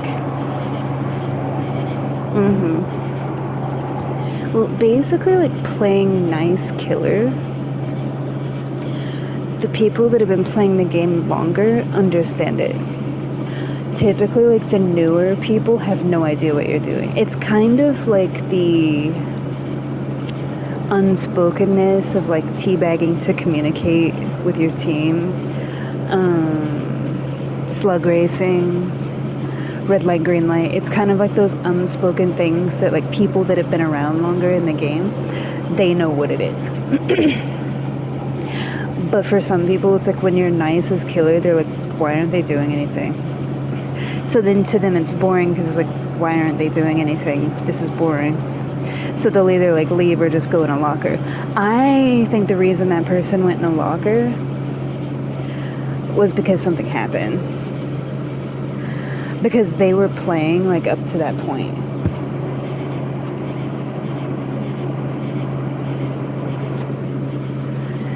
Yeah, like I don't think they got bored. Because to me, if they were bored, they would have just DC'd or just stood there. Going in the locker insinuates like I don't want to get found, but I just want my character to stay still without getting found. That insinuates like you still care about the outcome of the game. It's just whatever took them AFK was something that lasted longer than the match. Because I've done that. You know, it's like somebody comes to the door, so you just put your character in a locker real quick, because you can just hop in there.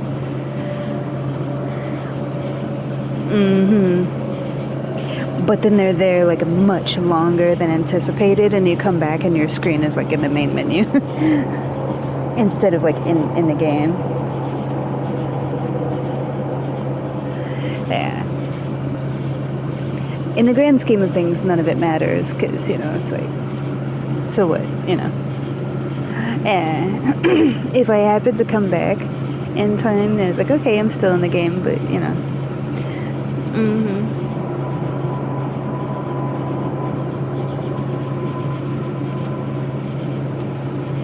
What did I make? I made spicy curry. It was like extra spicy curry. It was like tofu with curry sauce, but the curry sauce was like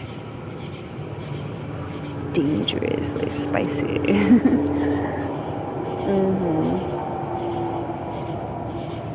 Eh.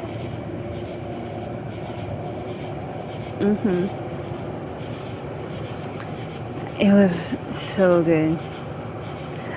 And then I just sauteed. I took my wok and just like sauteed like a bunch of stir-fry vegetables. So like the snap peas, the bell peppers, the onions, the broccoli, the bamboo shoots, and like sauteed it. Added like a little bit of Szechuan. I basically made the vegetables and the wok like Szechuan style. And then I had like the spicy curry sauce that I like drizzled over the tofu. It wasn't anything special, but it was good. It was really good. Like it's not something that you would think to put together, but I like it.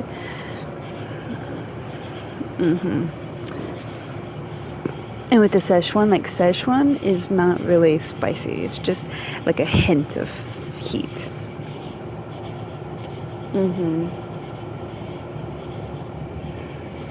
Yeah, and it's like the vegetables are like tender, but still like have that little bit of a crunch to it, you know. Yeah, it's not like soggy. Like soggy when you steam vegetables, they should be like crisp, like, yeah, like tender but still slightly firm, because it feels fresh, you know, but it has like that hint of spice. Because I just like the flavor of the vegetables, but the Szechuan was a nice change, because usually I just make because I always have rice in the rice cooker. So I just have like my rice, like my bed of rice with like the steamed vegetables, and then like the tofu with like a little bit of spice to it. So this is a little bit different because I used my curry. Like I made my curry sauce. I don't buy curry, I make my curry sauce from scratch. It's essentially like a roux. Like how you make a roux. It's similar.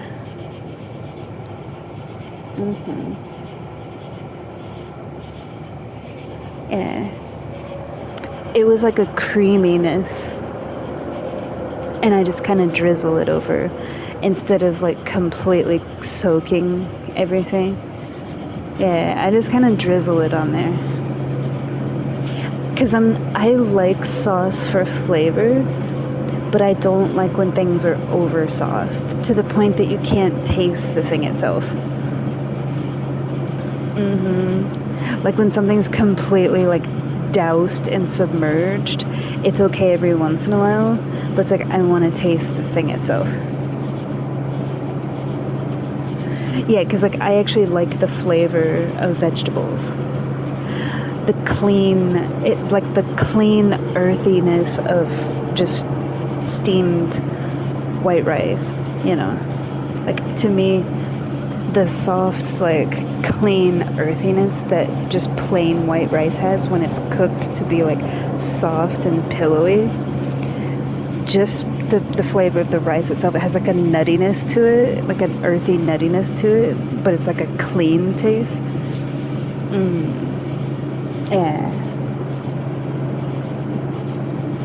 And the vegetables taste, like, fresh. They should, because they were all fresh. Freshly cut. Yeah, but it's like, it's because usually when people make curry, it's basically like rice, the chicken or the meat or whatever, and it's just like it's like a lake. It's like a pool of the curry. I don't do that. I just kind of take like my spoon and like drizzle it over it. Now my roommate, she ate it like the classic way, because that is the classic way. Like, you have like like a third of your plate is just like the pool of curry with like the meat piled on it, and then like and then the rice, and so it ends up basically like, essentially you could just put it in a bowl. Because it's like, you may as well just be eating soup. Like, it's like a stew almost, which makes sense.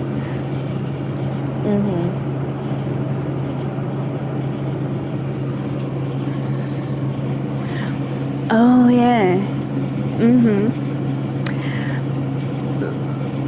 For burgers, I don't. This might be a hot take. I don't know. What's the best way I can explain it? I might be vegan, but I don't eat like the replacement foods. You know, like the meat replacements and like the cheese replacements. I just don't eat it.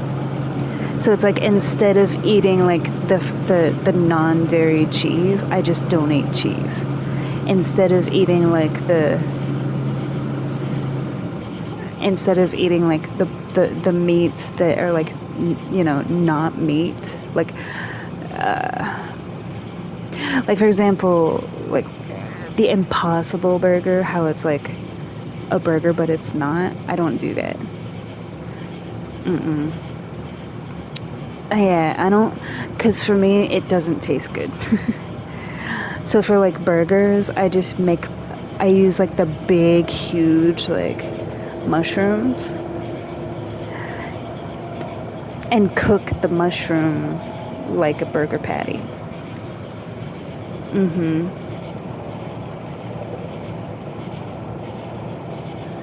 Yeah, because it's like, you can scramble, like, I always get like extra firm tofu.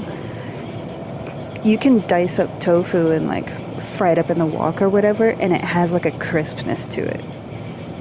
But you can also scramble it the same way that you do eggs. I make mushroom burgers.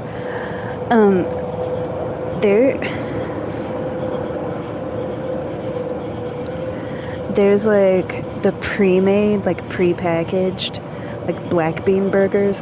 I don't like those. I make the black bean burgers, but it's like, I make it myself. Like, I boil the black beans, I let it boil off, and I make my own burgers from the black beans. I don't buy like because a lot of the non-meat, non-dairy stuff, it's all packaged and processed. So it's like hyper processed.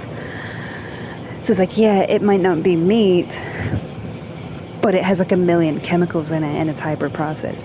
I would rather just take something natural and replace it with something natural, like mushrooms or tofu or something like that, you know what I mean? Like, like beans, and yeah.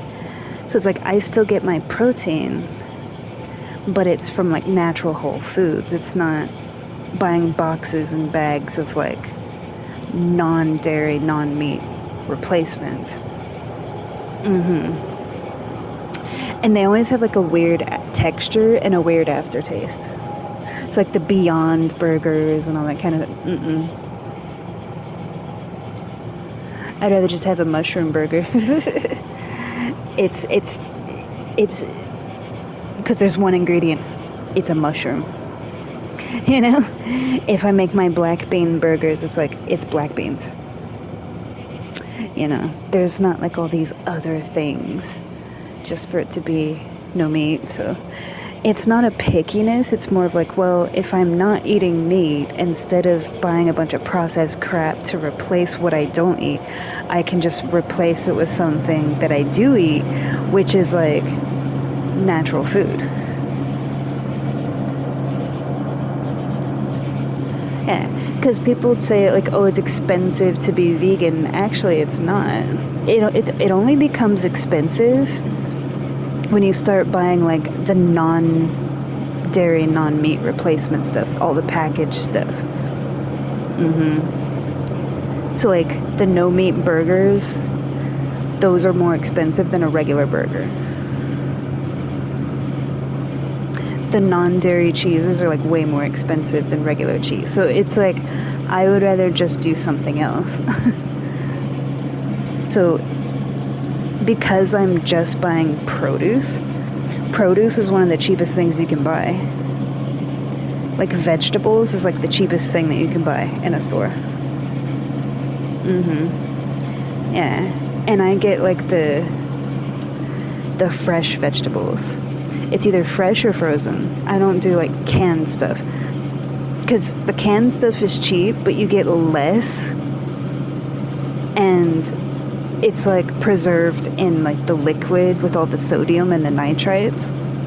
When I can get like a whole bag's worth of the same vegetable. Fresh. Not canned and processed. Yeah, and just freeze the rest.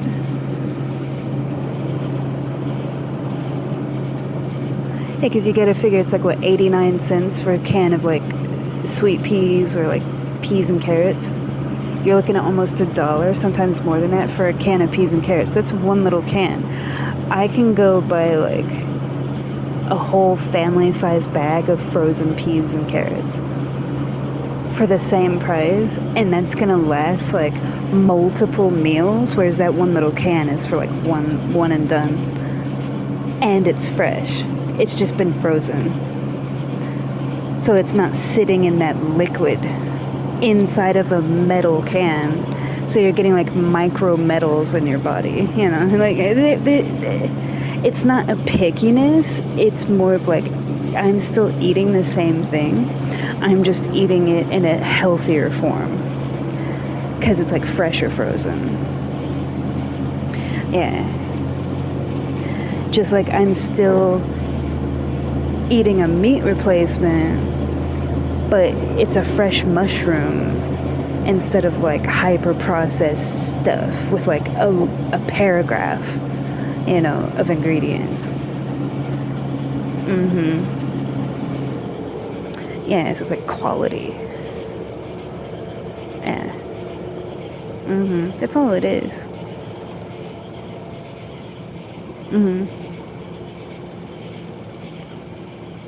Yeah, it's like fresh whole foods. But I still cook the meat for other people. It's like I'll make my mushroom. Yeah. When I used to live with my mom and I would cook for them and they wanted burgers or like sloppy joes, it's funny because you see like their burgers in the pan and then you see my mushroom. So it's like when I'm putting them on like the paper towels to like soak up all the stuff, it's like burger mushroom.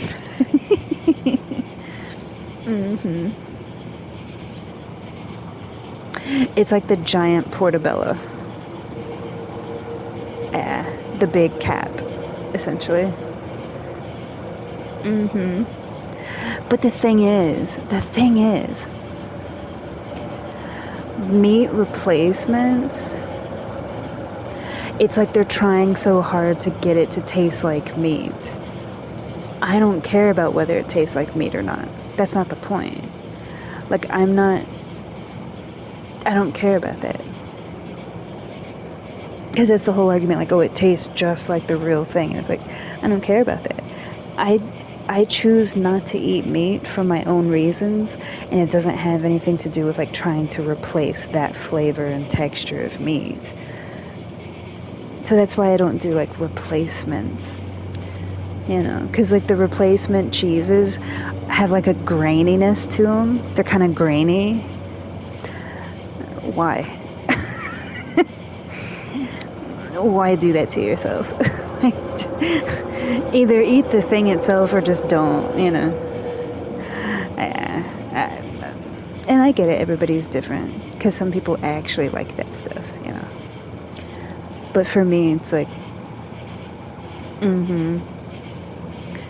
I'm not looking to replace the flavor and texture of what I'm choosing not to eat. I'm choosing not to eat it because I'm choosing not to eat it. So I don't need like an imitation of it. I'd rather just have a mushroom or some tofu or some black beans, yeah, because I'm not trying to get as close to this, like, oh, as close to a steak as you can possibly get. And it's like, well, I don't need it to be, because I'm sorry, a steak is a steak. You're not going to imitate that. Yeah. Yeah, there's no comparison. And any steak lover will tell you that, like, no, a steak is a steak, period. Like, you're wasting your effort. If you want a steak, eat a steak. If you choose to be vegan, you choose knowing that you're not going to be eating steak. But some people want that. I just don't. Yeah. Because like that's the whole argument, is like, oh well, it's never like the real thing. And it's like, I don't care that it's not like the real thing, because that's not what I'm after. That's not what I'm interested in.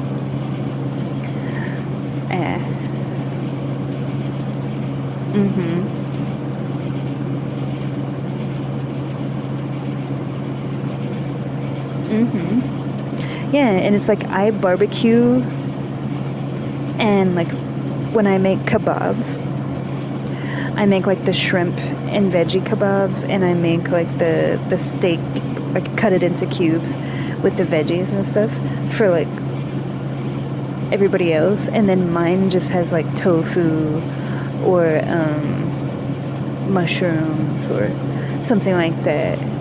And I still brush the sauce on. Like, my kebabs are cooked the same way, it's just instead of the meat, it has that. That's all it is. But I'm not concerned about, oh, it doesn't taste like steak. It's like, well, I'm not trying to get something that tastes like steak, because to me there's no comparison with that. So yeah. But because if you go shopping, you can get all the fruits and veggies in the world, and it's so cheap, right? What racks up the cost is like the non-dairy milks, the non-dairy cheeses, the meat replacements, like like the Boca burgers and the non-meat like meats and stuff, and it's like, that's where all your money's going. And the thing is, when you turn that thing over, it might not be meat, but it's not necessarily healthy either. Because you gotta think, like, Oreos are technically vegan. There's a lot of snacks out there that are unhealthy snacks that are technically vegan just because they don't have meat or cheese products in them. So a lot of stuff is vegan that isn't necessarily healthy for you. And I feel like a lot of the meat and dairy replacements fall into that category. Like, yeah, you're not eating meat, but when you turn it over, there's a paragraph of crap in it. And it's like, I'd rather just have a mushroom. Because a mushroom is a mushroom, and that's it. You're not eating processed junk just to not have meat. So you're not putting all this crap in your body because it's trying to imitate meat. It's like, no, I'll just take my tofu or my mushrooms. Yeah, some black beans. or kidney beans. I like all kinds of beans. I'm just using that as an example, but I like all beans. Black-eyed peas. Ooh. Get some collard greens. Like, I have this recipe, and it's like black-eyed peas that you let simmer. Like, you boil them off, and then you let them simmer in their own juices. Dice up some onions, like, really fine. And you can cut bell peppers and put them in there if you want, but, like, you take, like, collard greens, and you drain, like, 2/3 of the juice. Cut them up, like, really fine.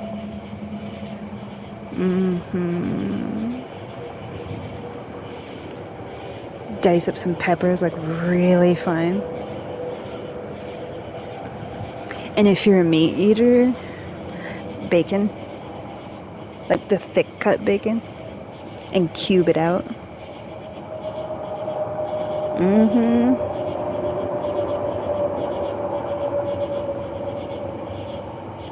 And with collard greens, you can put the bacon, and you can put like jalapeno juice.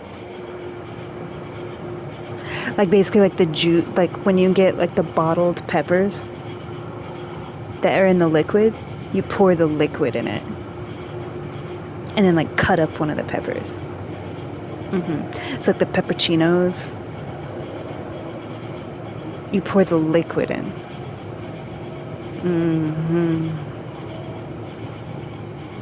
Oh yeah.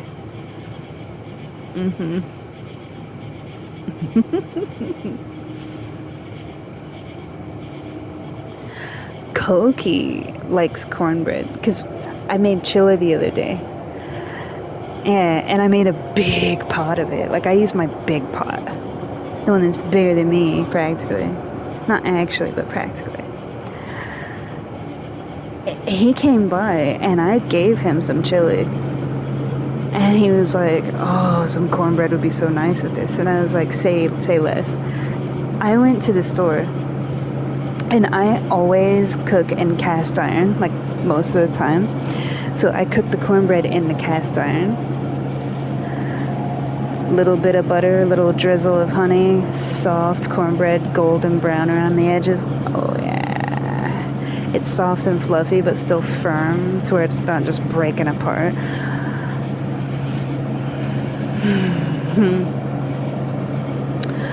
My chili is like chunky.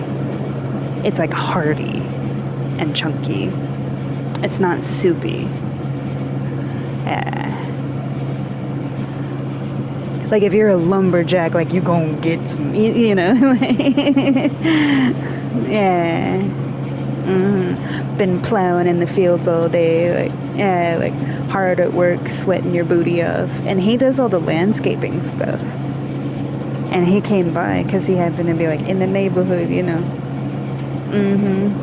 And I was like, I have some chili from yesterday. And he's like, your chili? And I was like, yeah. And he was like, bet. He had 2 bowls. And he wanted a third just because he's like, it's so good. But he had like 3 pieces, like, because I cut cornbread, because I make it in the cast iron skillet, I cut it like a pie. So like, when you grab a piece of cornbread, it's like a triangle shape. He had 3 pieces of cornbread and 2 bowls of chili. And it was like the big bowl. And he was like, I want more, but I can't move. So I gave him the rest of it to go, because my roommate had already eaten. My roommate had it the day that I made it, and then she had another bowl the next day. He had 3 bowls, and I had a bowl. I had 1 bowl out of that whole big pot. And Koki took the rest home. Yeah.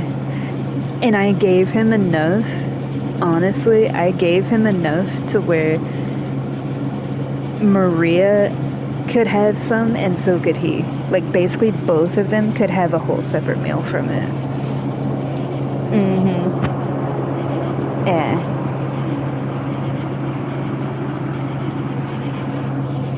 Maria is like you. She wants me to teach her how to cook because she doesn't cook, just like you don't cook. My mom can cook, but most of my mom's cooking is like from a box. Like my mom never learned how to make stuff from scratch. Like my mom can like she can cook, but a lot of like from scratch is where she runs into the problem. Like if you're trying to make something, she will get like the canned vegetables, the frozen vegetables in the bags and stuff. Like lasagna, she just gets like the Stouffer's like frozen lasagna. Whereas like for me, I'm making my own noodles, like laying out the dough and making my own noodles and cutting them up. I make my own sauce from scratch. Like so for her it's yeah. Like for pasta, she just gets the dried noodles and a can of Prego. Yeah. Whereas for me, it's like I'm cutting up my own noodles, making them from scratch, like my egg noodles. Yeah, because it's like eggs and flour, basically. It's all it is eggs and flour. And you take a rolling pin and you roll it out and cut it up. And the sauce, you just use like fresh tomatoes and tomato paste, like a little bit of sugar, a little bit of salt, a little bit of pepper. Cut up your bell peppers, cut up your onions, cut up your garlic, you know, and you make your sauce.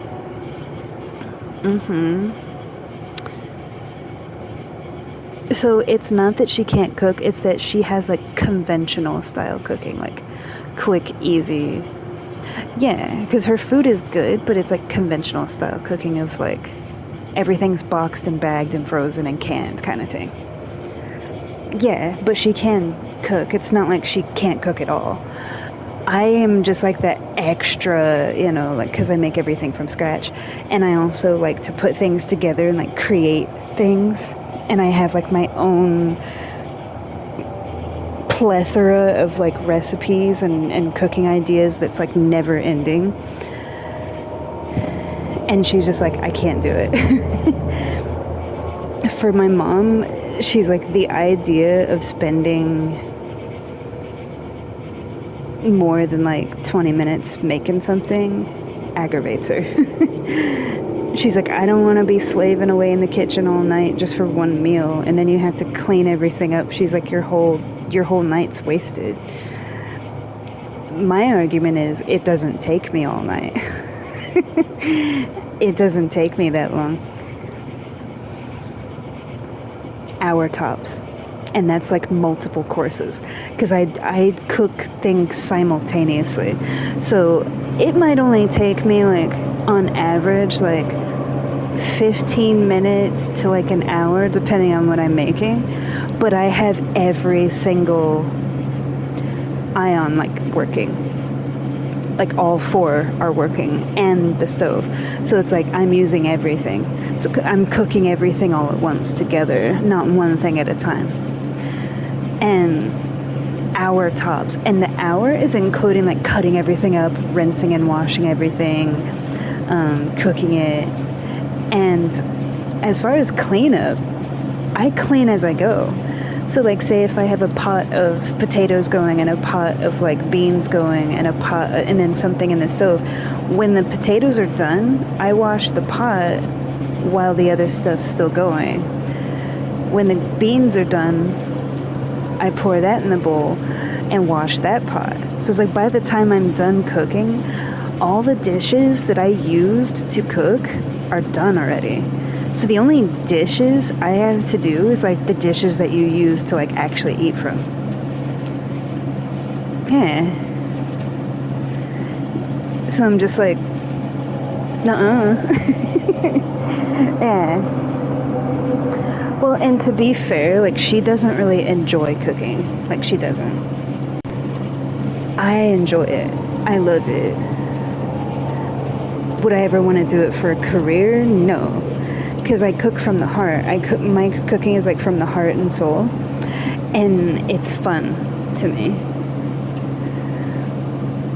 But does that mean I want to be a professional chef? Like, no, no, no, no, no.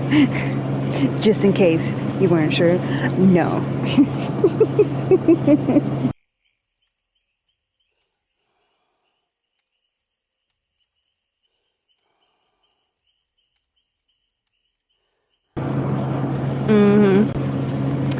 Yeah, it's just, and for me, it's like creating things, coming up with ideas and creating things, and the whole house smells amazing. Like when I make my fresh bread, the whole house smells like fresh baked bread, you know. When I have rice in the rice cooker, there's like an earthy, nutty smell. It's like a fresh, clean earthiness. When I'm making, like, cutting up all my fresh fruits and stuff, and, you know, it's like, it permeates throughout the house. It's like a freshness. You know, when I'm making something spicy, like, it's aromatic and creative and delicious, and I enjoy doing it. And it's like, when I cook for people, it brings me joy. And so I truly enjoy it. My mom, it's like, for her, it's kind of similar how you are. It's more like, hurry up and get it done because I don't want to spend too much time cooking because you don't really like cooking. Yeah, it's like, hurry up and just get it over with so you can move on to the next thing. Whereas for me, it takes me the same amount of time to make everything from scratch as it does for her to make everything processed. She doesn't get it. She's like, how do you do that? Because I cook for her all the time, and I used to live with them, and I would cook, and she's like, why is it that you can make it from scratch in the same amount of time that I make it from the boxes? And I was like, because it's a natural flow. And I have all the elements working simultaneously. It's a constant flow. Work smart, not hard. Yeah.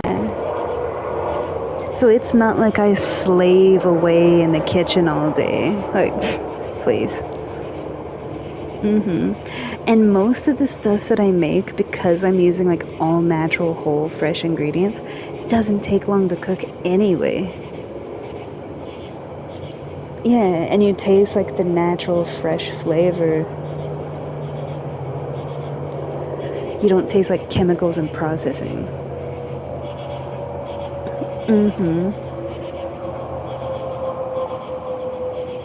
Yeah, but you know, that's just me. And she would like, yeah. Well, and you've come a long way. You have. When I first met you, you would make spaghetti, like pasta, and burn the pasta. It's like boiling water and pasta noodles, and that's it. And you would burn that. Because you would let the water boil off, and all that's left is like the noodles, and eventually they just burn. Your chicken was like frozen in the middle and burnt on the outside. You know, and now like you're actually cooking. But you're cooking like how my mom does. You cook with like conventional convenience. Like it's not from scratch. But you've come a long way from like burning boiling water.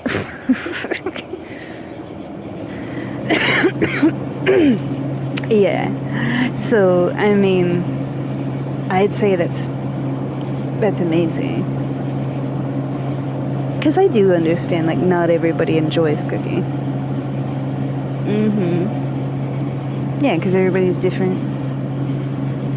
Yeah, so...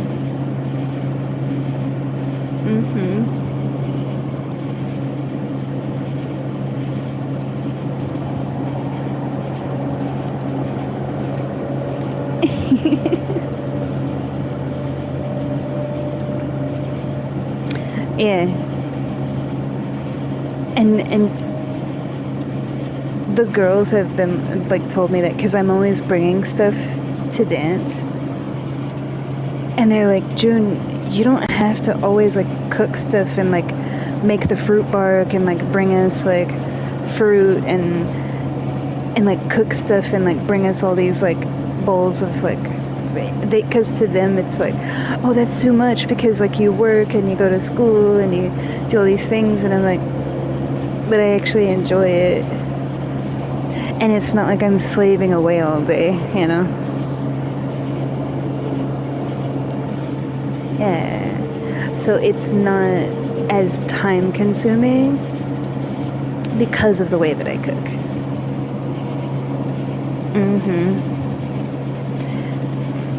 And when I'm cooking, like I'm dancing and sing, because I always play my music. Like when I'm in the kitchen, there's music playing at all times. So like I get my speaker out, and it's like when I cook, it's basically like a dance. Like my emotions are flowy, and I'm dancing and singing, and the music's playing, and it's just, yeah, like my kitchen is full of life and love, and I'm not just standing there miserable. Like, no, it's a whole vibe, like every single time, whether I'm just cutting fruit or cooking something. So, yeah.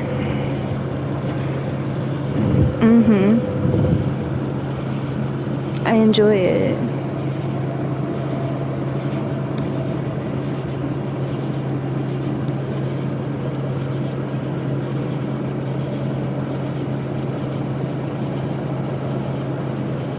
It's adorable. I'm looking at the park across the street, and you can see like the layer of dew on the lawn in Bryant Park. And because I have my glasses on, I can see like the buns, like the little buns.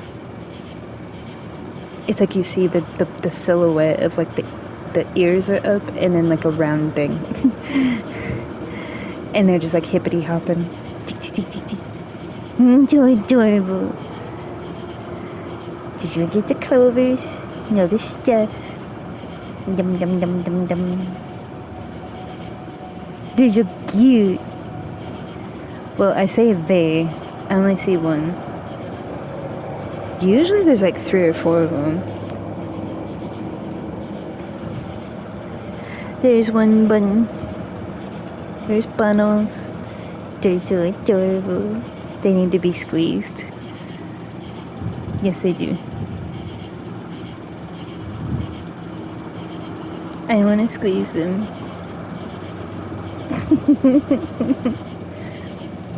When I had my guinea hoppers, I wanted to squeeze them, but they're so small. And I'm like, they'd explode. It's kind of like me, because I'm small. It's like, if you hug me too hard, like, Koki's a hard hugger. Like, he squeezes really hard. And every time he hugs me, my back pops and I make a high-pitched squeak. To the point that when I don't, he'll do it harder to try to make me do it. He's like, wait, you didn't do the thing. Yeah. It's like ribs cracking, spine breaking. It's like that. Yeah. Only much. Yeah. I want to hug and squeeze the bunnels, but they'd explode.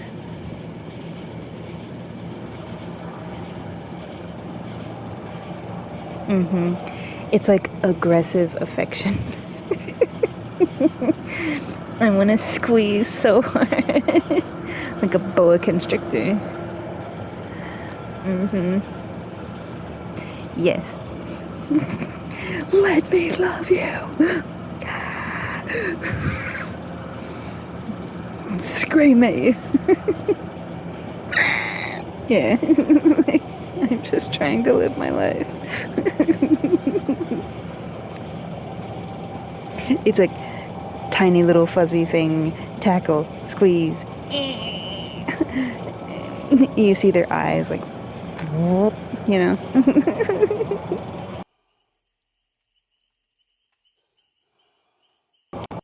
Yeah.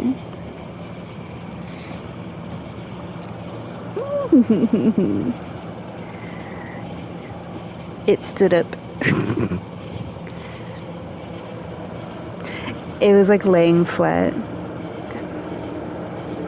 It stood up and its ears are up. It's like, huh?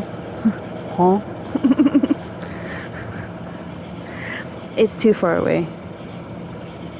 Because it's like my balcony, the sidewalk, the street, the other sidewalk, some stuff. The only reason that I see it is because it's such an open flat and I'm high up. So I see like down on the lawn, and then the lights that are throughout the park illuminate. So it's like from a distance. Yeah. Well, yeah. Cuz it's an older building. So my balcony is like the cement like style, but the wooden planks go over top of like the stone. Yeah, I don't have a like the balcony like the planks are wood over top of that. Yeah.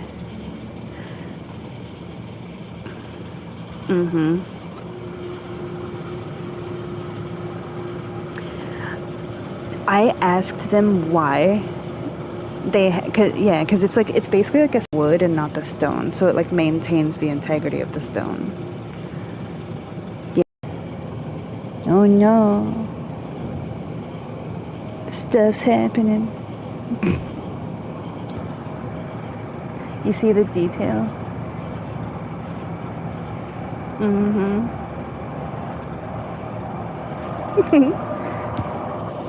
But yeah, they put like the wooden planks over it to protect the stone. But like if you're on the street and you're looking up, it's like it looks like one big like wide like stone sconce. You know how the sconces like project and curve up, like kind of in an S shape. It's like one really wide like S shape, like the curvature. Yeah. But the balcony is flat.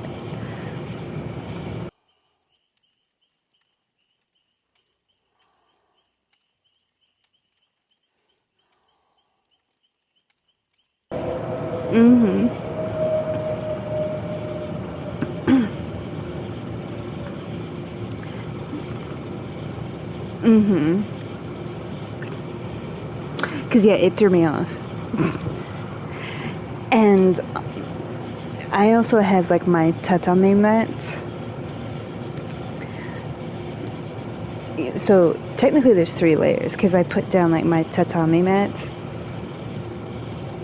out here, but there's certain areas that it doesn't cover. Like it doesn't cover the edges and stuff. It's kind of like in the middle, like towards the sliding glass door.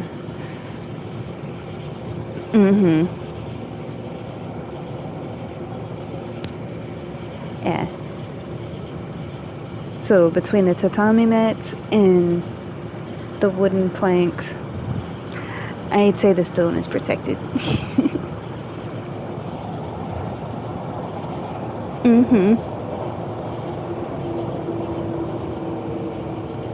Yeah. And my balcony is pretty like set forward. So like you can't see, and so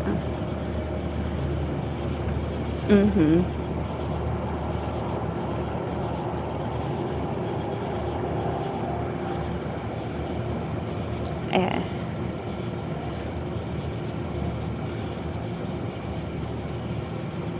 There are others, but they're like like when I say the balcony next to me, it's like down and yeah, or like yeah.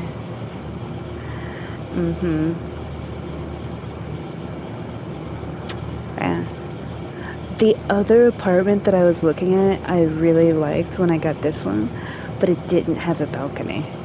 And then now it's like popular with like these mock balconies where from the outside it looks like a balcony, but it's like basically a strip that you have to walk on. That's it. And I'm like, I need room to dance, man. Because I sit out here all the time. I couldn't imagine like not having like a balcony.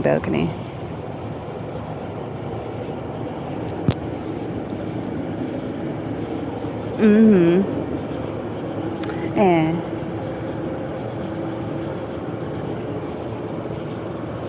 Well, that's different because it's like if you have, a house, it's like you have a yard, You have land to move around on. Yeah, it's like you can walk out your door and there's land, That's different. Yeah. Mm-hmm. I can live anywhere as long as I can, like I said when we were talking that one time, like I could live in a deserted island, I could live out in the middle of the forest, I could live anywhere. I'm still gonna plant my plants and have my plants everywhere and plant a garden and have flowers and garden and yeah. I'm in the heart of the city and I still have my plant forest, so I mean yeah. Yeah, it's like it will always be, no matter where I live, my own personal oasis. Mhm. Yeah. Yeah, we're gonna play more.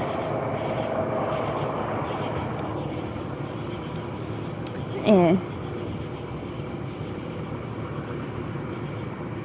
Mhm.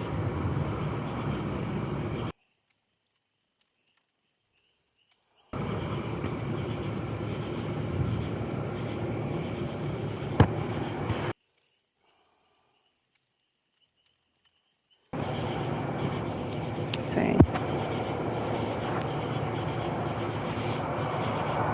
Mhm.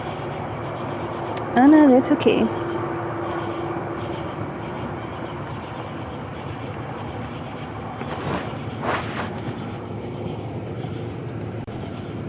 I'm gonna check right now. Let's see if it's still. Mm.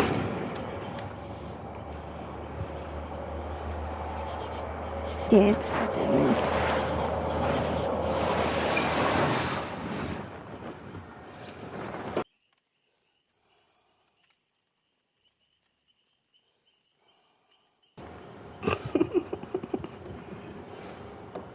It's okay. I have to put my glasses down. My spectacles. Mhm.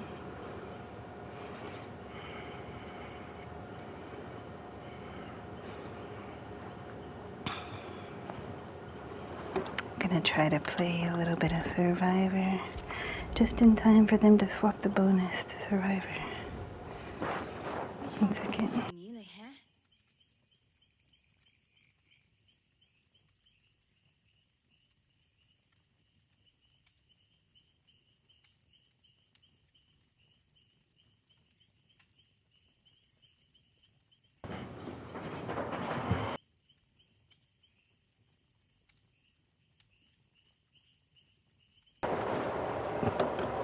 Yeah.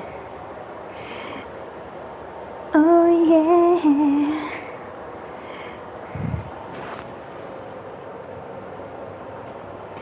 Yeah.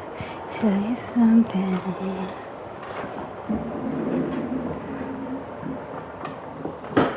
We're gonna play. My poor rickety chair.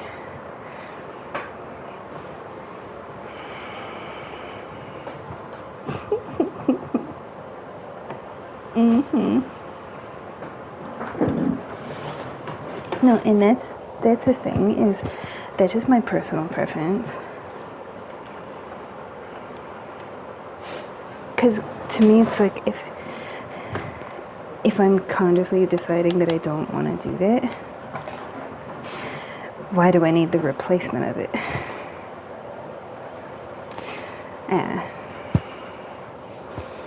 Why would you pay more money to replace something that you're choosing to not have?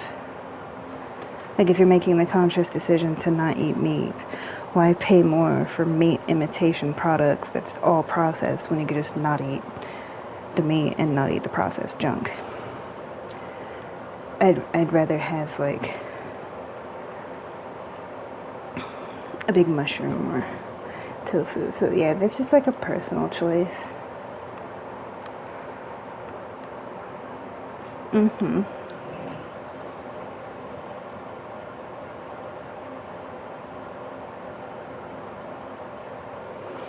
What in the world?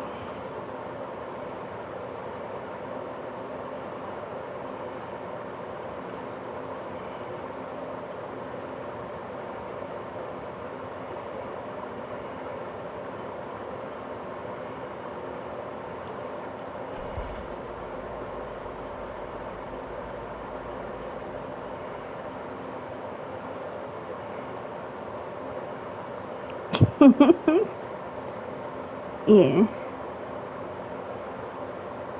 Yeah.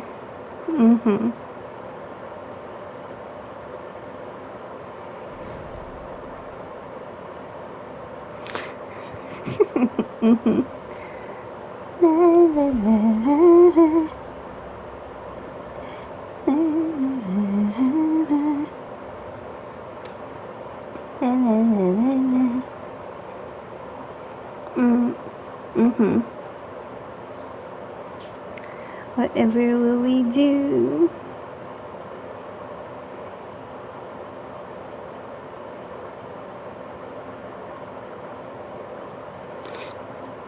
You should be dancing.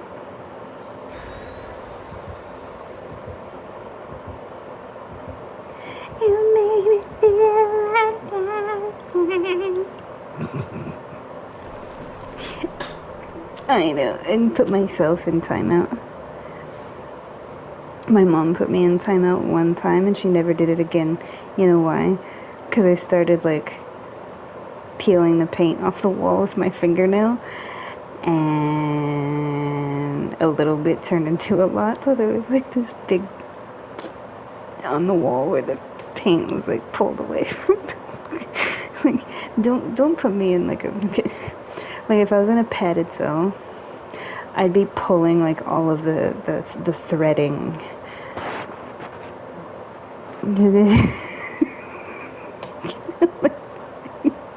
You can't take me anywhere.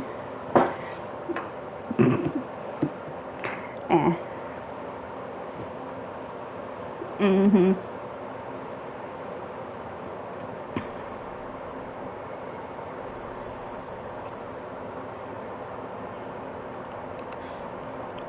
525,600,000,000,000 inconspicuous.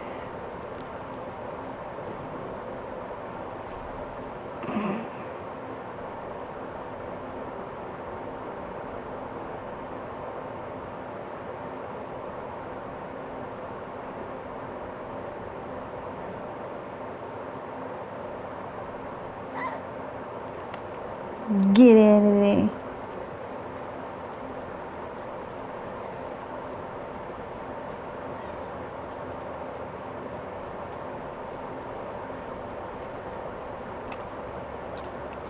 It's 100.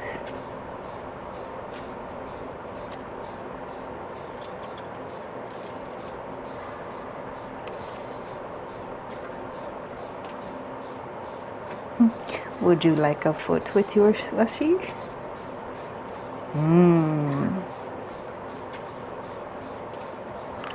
All that meaty flavors, you know. Fleshy flesh, yeah.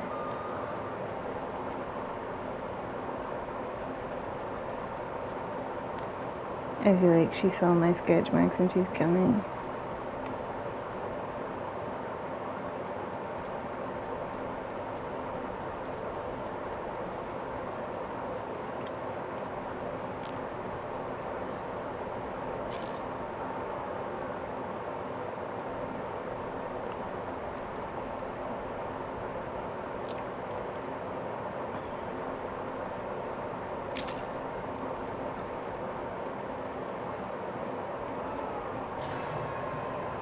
Maurice. Where's my Maurice? There he is. Look at baby. Hello. Aren't you adorable?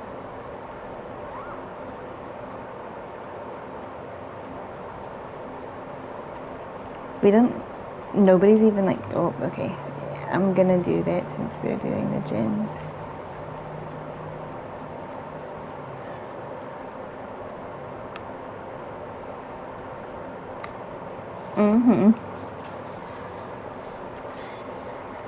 Do you have like a slushy combo? Like,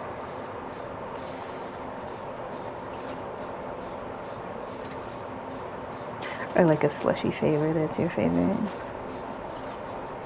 Oh, I never noticed. Like, you see the little glass up there with the eyeballs in it? With the little umbrella?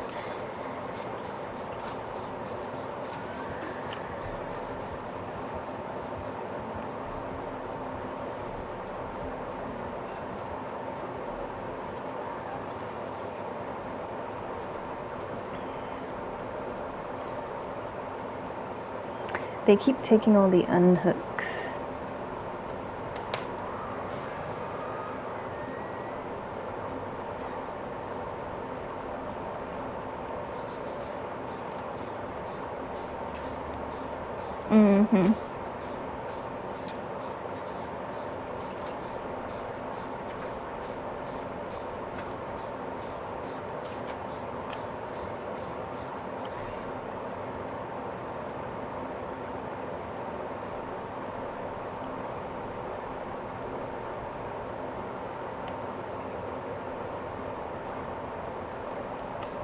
I'd like to get at least one gen done. These people are dead on hook and injured.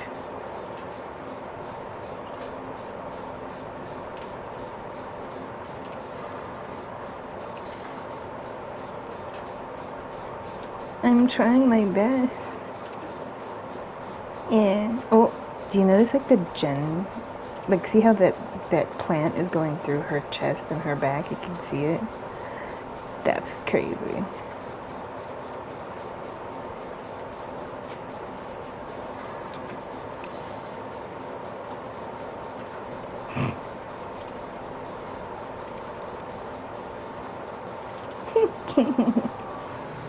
What is happening? That person's dead.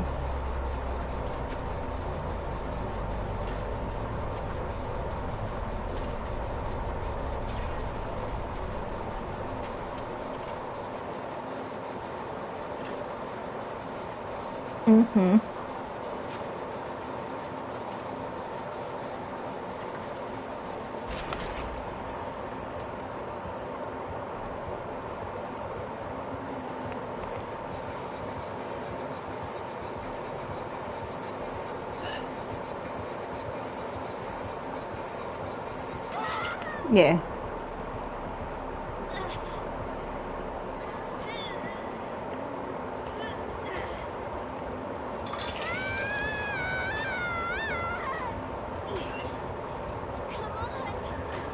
Ooh, Kobe?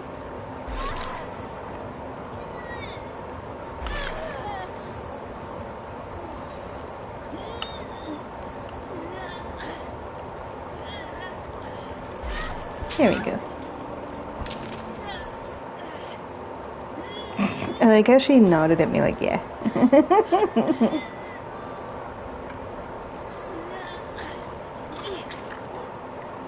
Okay.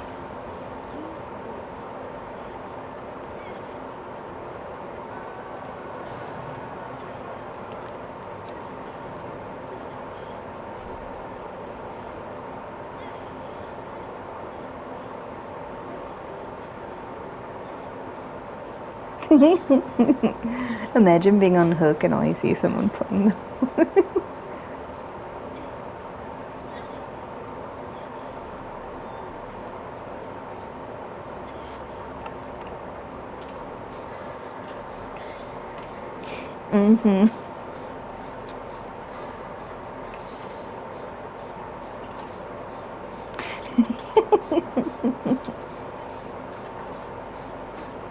I want a slushy.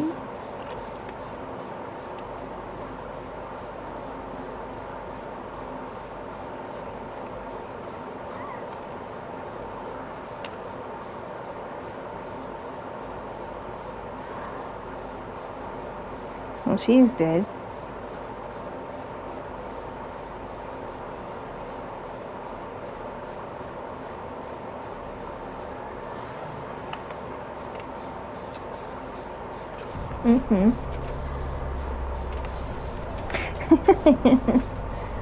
I'll probably like let her get me so he can try to get Hatch because he's only been hooked once. Yeah, like let's get her attention.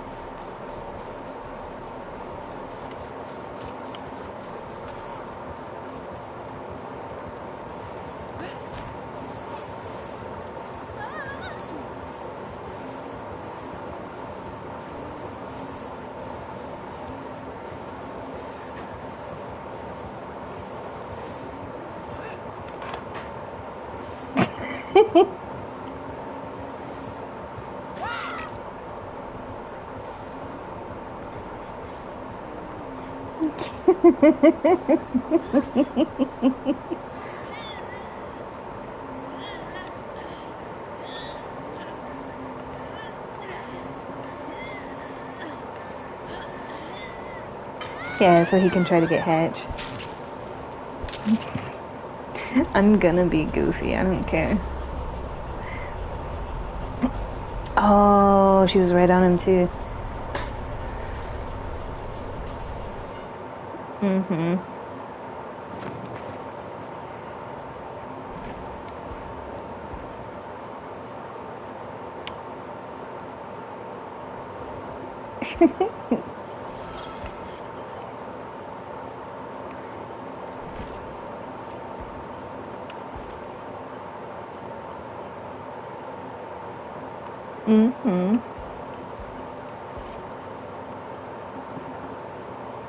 해? 난 왜요?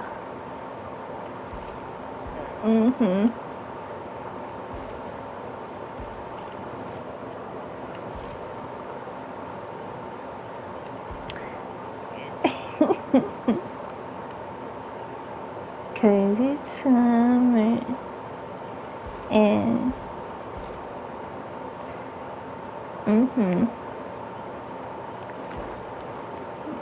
can play Conte.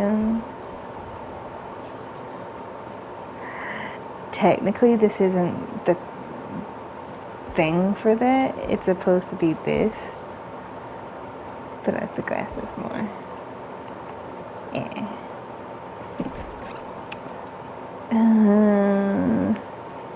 Let's do that.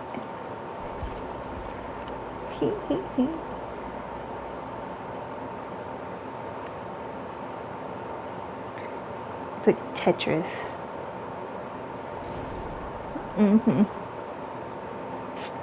Yeah.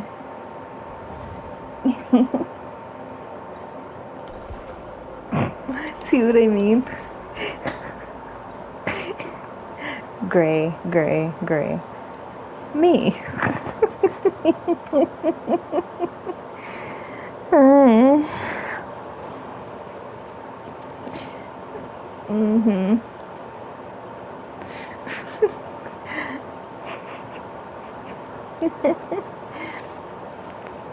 Cause it's a summer event. So I have like all of this swimwear on all of my characters because it's a summertime event. Yeah.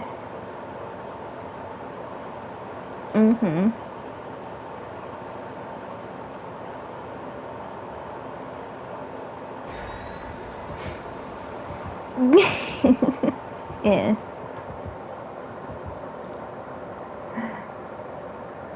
Pretty much, yeah. Like you can see it from like across the mat. Yeah.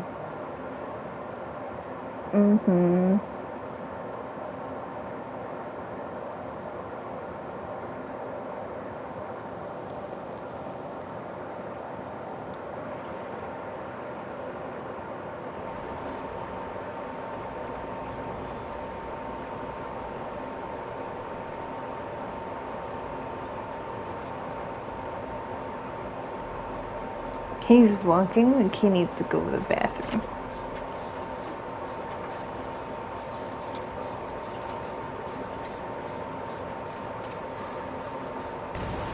Oh, my bad.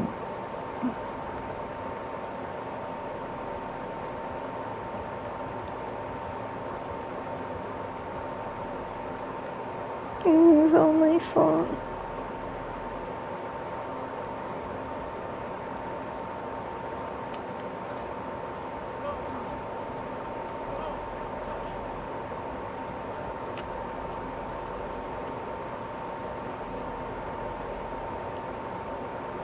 Mm-hmm.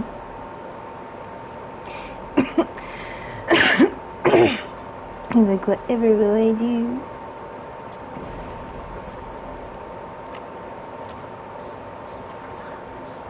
Oh.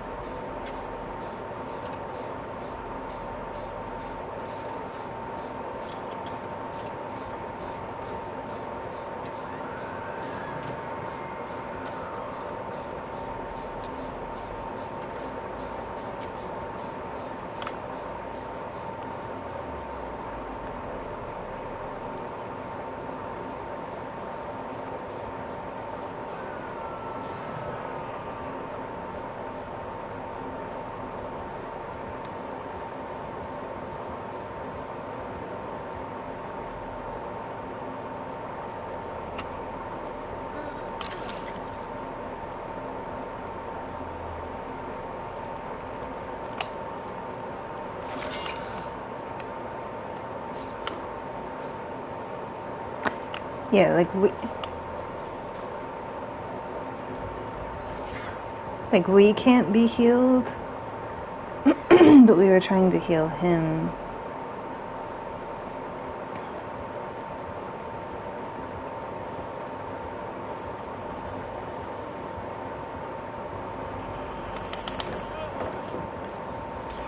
She has to kick it.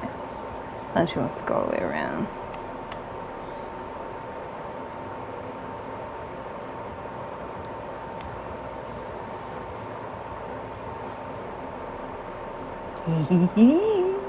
It's a new sprit. It's a baby sprit.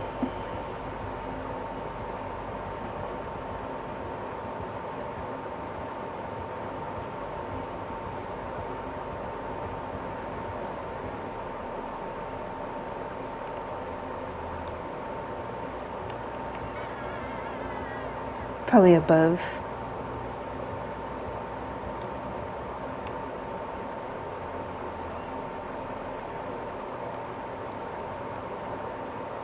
Mm-hmm.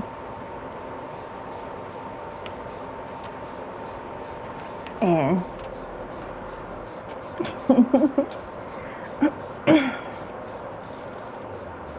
hello, boys.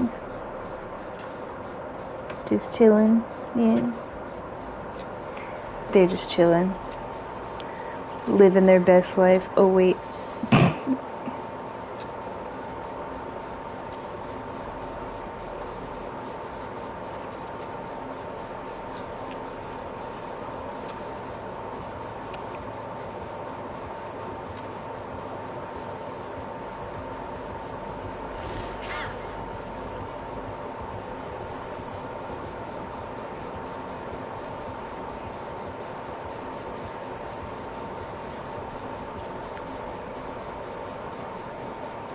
I don't know why I did that.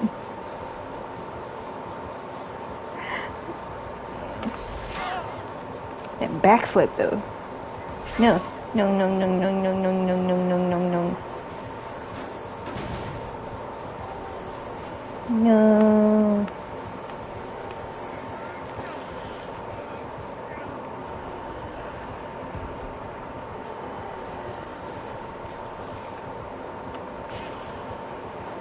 Sprit, sprit.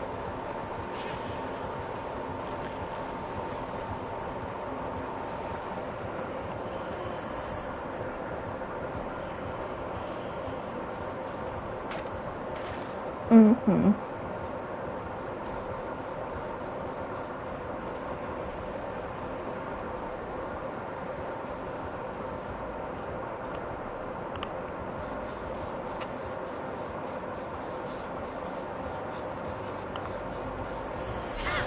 No, wingy, wingy. I tried. I got him up baking and doing this definite thing there.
He's like, no.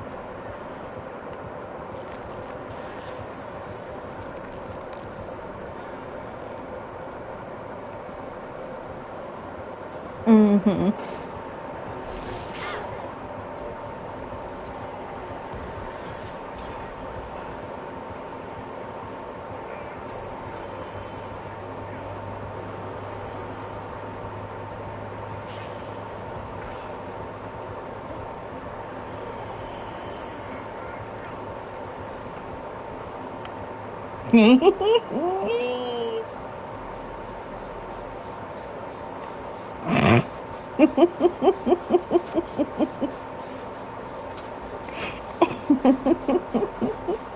Mischief, mischief, mischief.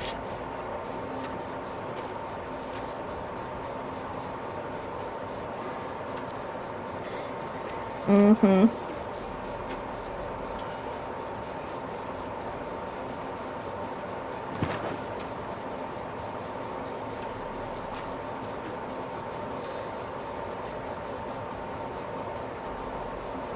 I bet the filter on that little fridge needs to be cleaned out. I don't know why I'm thinking about it. It just looks like it's probably grimy.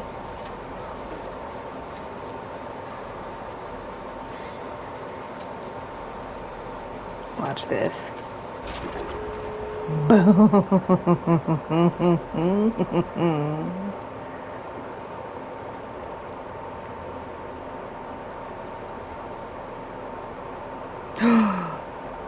She didn't.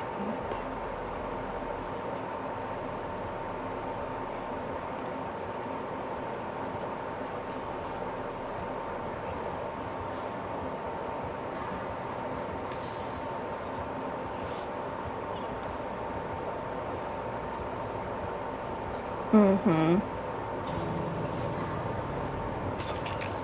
Flip a zip.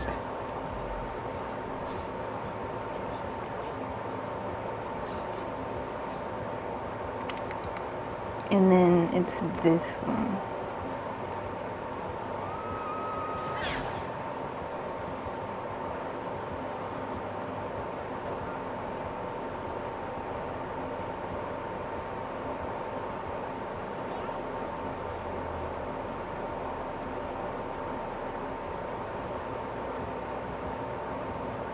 They should come out either that staircase or this one. Which side, which side, which side, which side are they going to come out? There we go.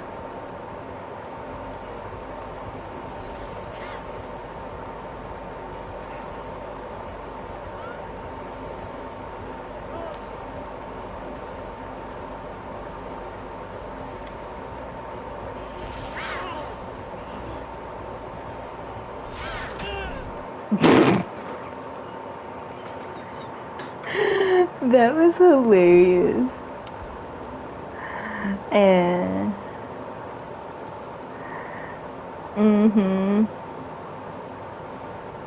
oh, okay. Yeah, see, I told you it was a baby sprit.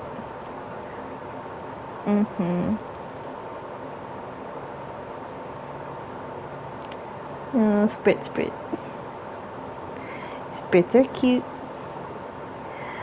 I have nothing but respect. I talk about it all the time, but because Spirit is like a challenge. She's easy to learn but difficult to master. Yeah, that's why she is my number one. But when I see other people like actually like trying to learn her and play her, I'm like, yes.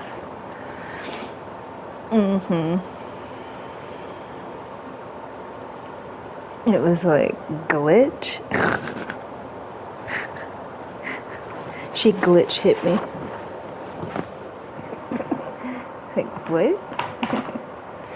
Physics. What is physics? Oh, pish off. You don't need physics. It's fine.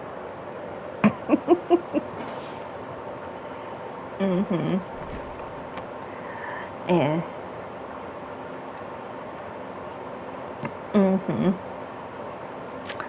Yeah.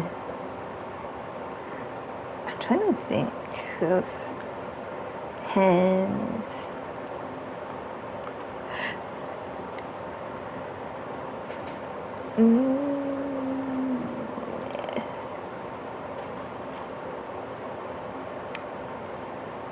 Let's put it back on the.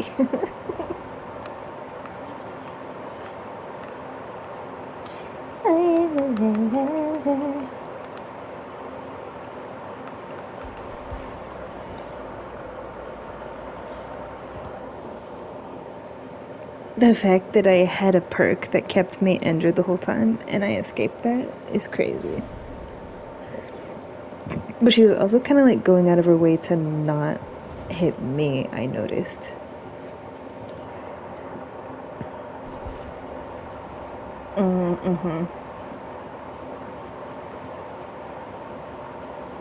Yeah, I feel like she was kind of being nice to me. Like passively being nice to me.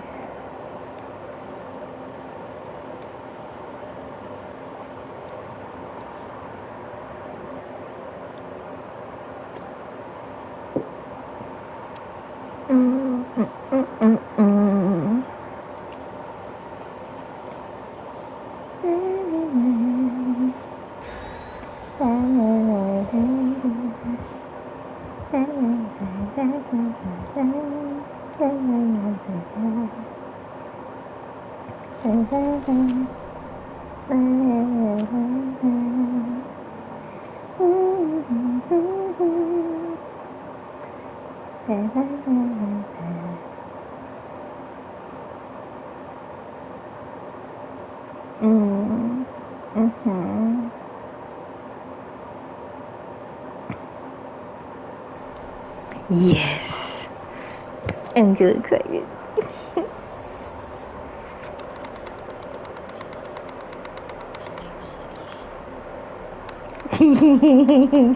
Oh,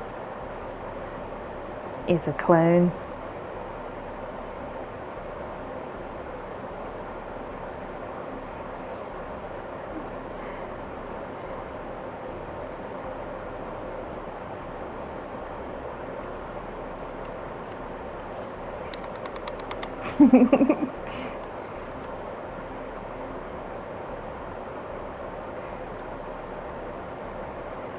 You know how I know it's a clone? 'Cause you hear the bottles break. I know you always ask me, like, how do you know, like, instantaneous? Oh, whoop. Hello? Get out of there and your stuff. Now is not the time for you right now.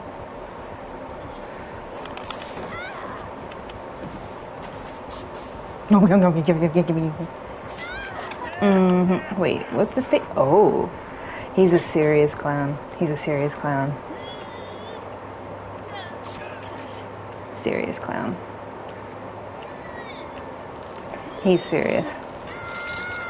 Not serious black, but serious enough.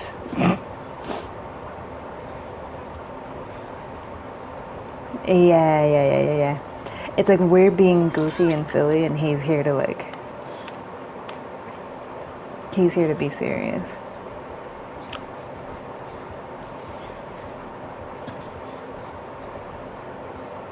Mm-hmm.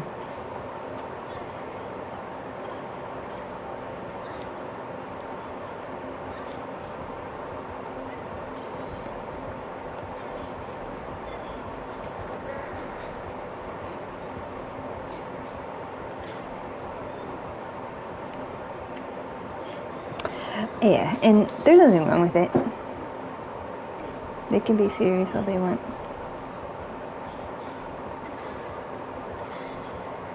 Mm-hmm.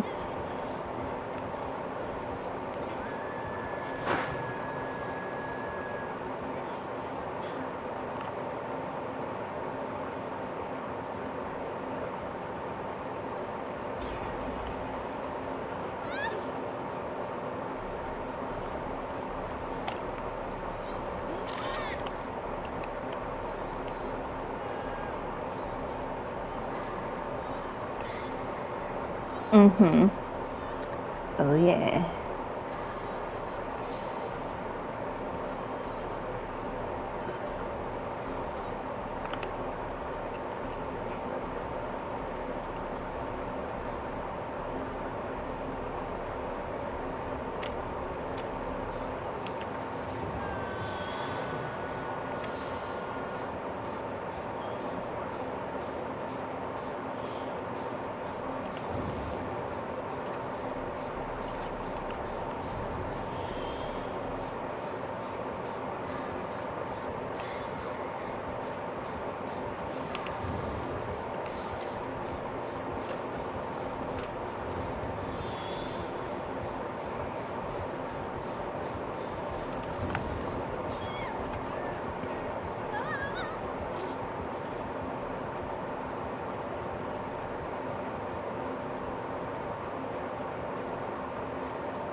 Mm-hmm.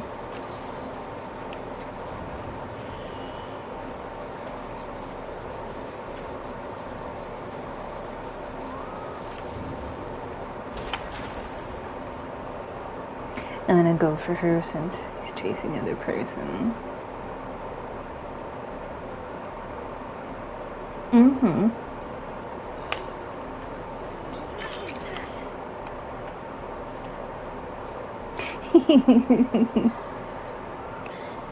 Yeah.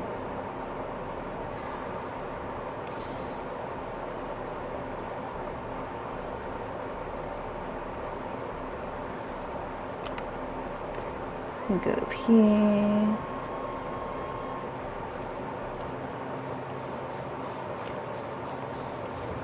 He's coming back to check this gen.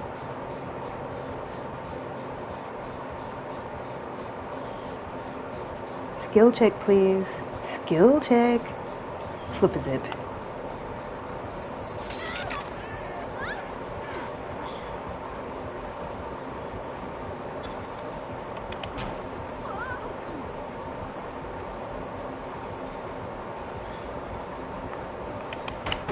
Get out of there.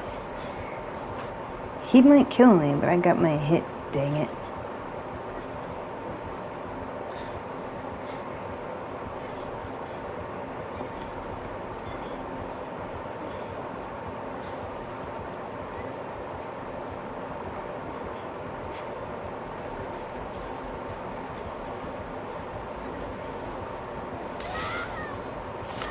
Oh, come on, man.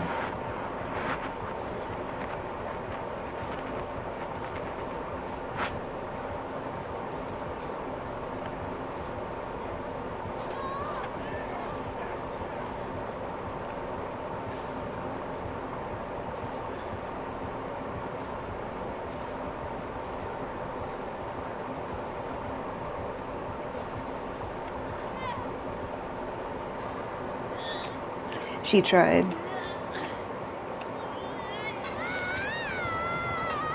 Look at that sear.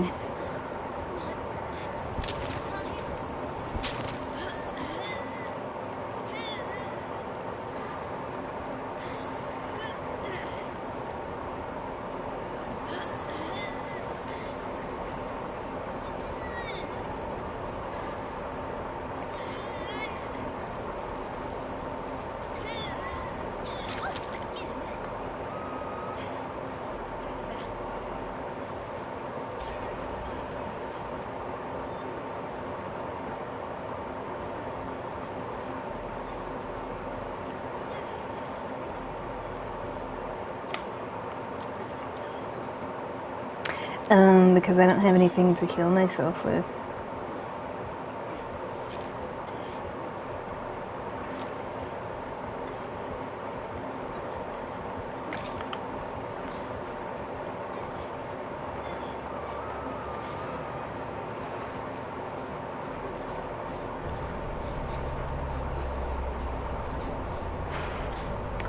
Yeah. He's left 2 gens, and he's coming. And I'm dead on hook. Oh, what is that?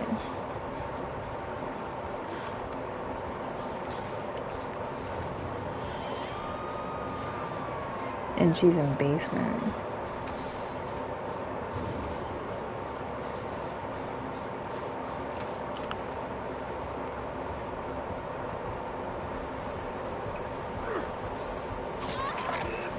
What you doing? What you doing? What you doing? What you doing? I don't care, they can kill me. The other guy can go and hook her. See? Boom. They were like really nice, so I don't care. It gives them the chance. Because that person was being like really sweaty. And I'm just kind of here to vibe out. So I'm like, eh. Because like I figured that he would just tunnel her out, and the other guy can try to get Hatch.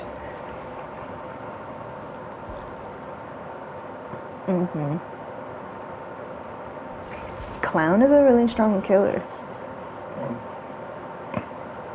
He's not S tier, but he's definitely like high A. Because like think about the fact that I don't play Clown often, but every time that I do, I get a 4K, and I'm usually just goofing off. So I don't play him enough to have skill with him, but I play him enough to know how to play him well enough to capitalize on his abilities, if that makes sense. Yeah.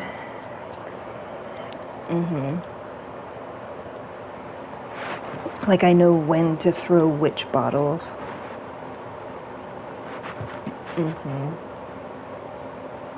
Yeah.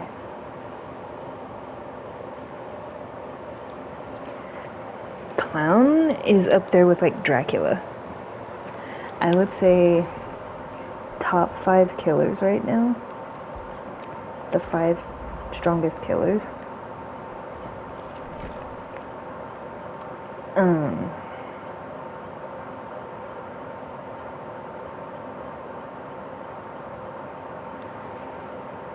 Jason is number 1. Kaneki. Dracula.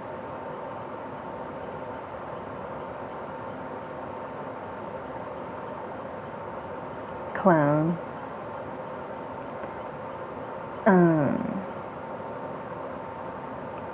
And Oni. Now, those are like the S tier killers. Spirit is S tier if you know how to use her well. Otherwise, she's like B tier. Nurse, same thing. Nurse is like you either are really, really good with her or not. So it's like S tier or like C tier. Billy, same thing. Because their power, and same thing with like Blight, their powers are so strong that they are like S tier killers. But it takes a lot of practice to get good with them. So it's like if you play nothing but them for a while and get good with them, you're playing like one of the strongest killers in the game. But you have to actually like dedicate time to get good with them. Whereas like Clown and the other ones that I mentioned, with like Dracula and Ghoul and, you know, Jason, like you don't really have to try as hard to get good with them. because their powers alone are sheer, like, yeah. Like, even if you're not good at landing hits with him, just the sheer map control of being able to, like, slingshot yourself from one end of the map to the other. Same thing with Dracula. Even if you don't land, like, his line of fire that he throws at you and you have to M1 everybody, just being able to, like, fly around the map when you're in your bat form, like, you may not get all your hits, but you're always on them, so eventually you're gonna hit them. Because you're always, like, right on top of somebody. Because you have, like, the mobility.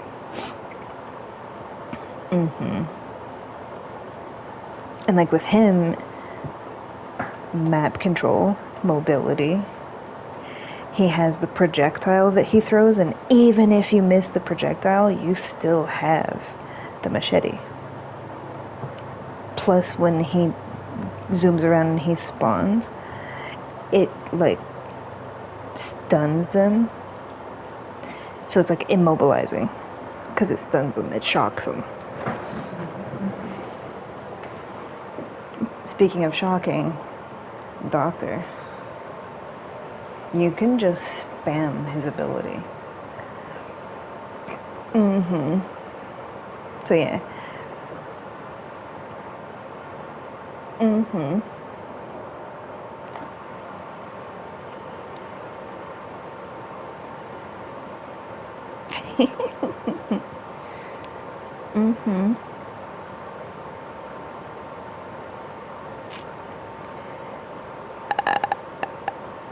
I don't want to know.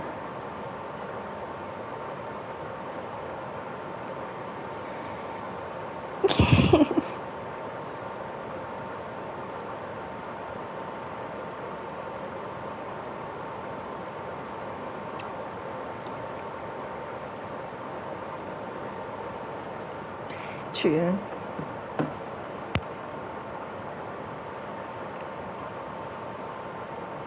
Yeah, like, for example, that was a really good map and really funny, like, friendly teammates, but then the killer was serious. If we had had a goofy killer, that would have been, like, such a fun game. But it's like, there's always that one outlier, you know? Yeah. But you see what I mean? Like, when you play later, you get, like, more interesting people. Because when I was playing earlier, it was just, like, serious people. Like, now we're getting, like, a versatility of, like, personality. Like, the spirit was, like, nice. The clown was serious. Yeah, it's like you get a variety. It's not just always, like, yeah. And even if the killer is serious, then at least, like, your teammates have some personality, you know.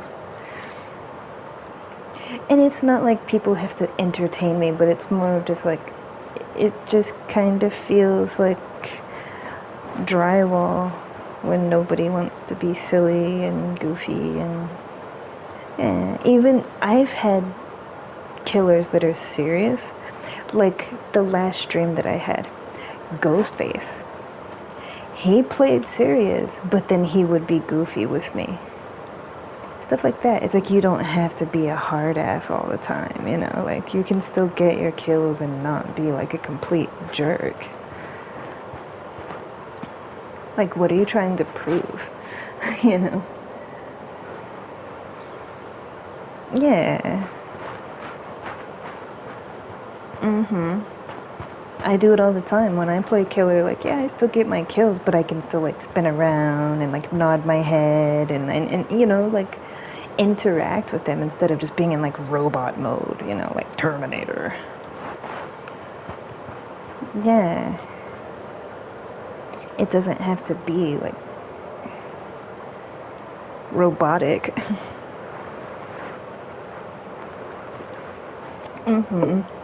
So that's why I like playing later at night, because people with, like, more personality play at night. The people that play during the daytime, it's like people my age that are just, like, sweating. like they're playing too serious to try to prove that they can get a 4K. So it's like they're not leaving any room to just be human and be goofy because they're so dead focused on like, gotta get the 4K. And it's like, but you can do both. Eh. 1 second. ちょっと待ってね。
Sorry.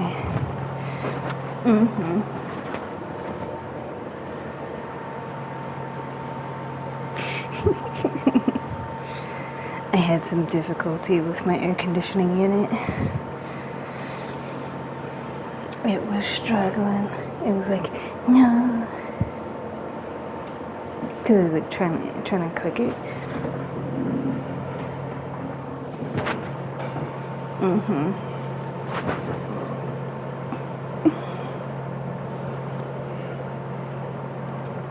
It's okay.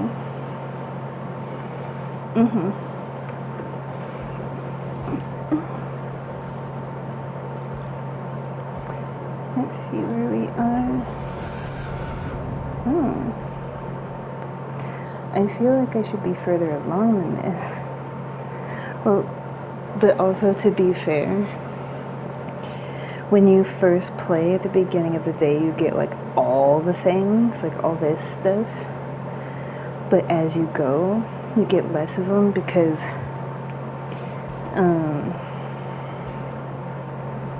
for example, like when you get these, you're gonna like get all the check marks. Like when you do your dailies are like pretty quick. So like you'll have a match and you might get all of these in one go. So you get like these really big, long, like you get all of them, you know. And so then like you're like this goes super fast. But then once you've done all of those, you have to wait till like the next day or like a week from then or whatever. So you always like move forward really quickly at the beginning, but then you have to wait till like the next day or like whenever the thingies drop to make it move forward.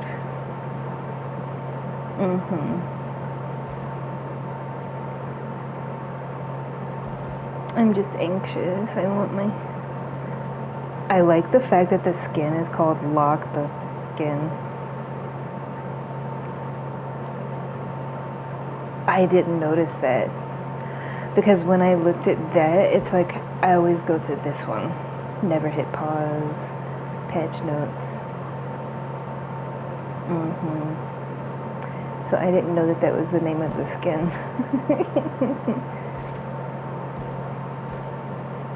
So far away.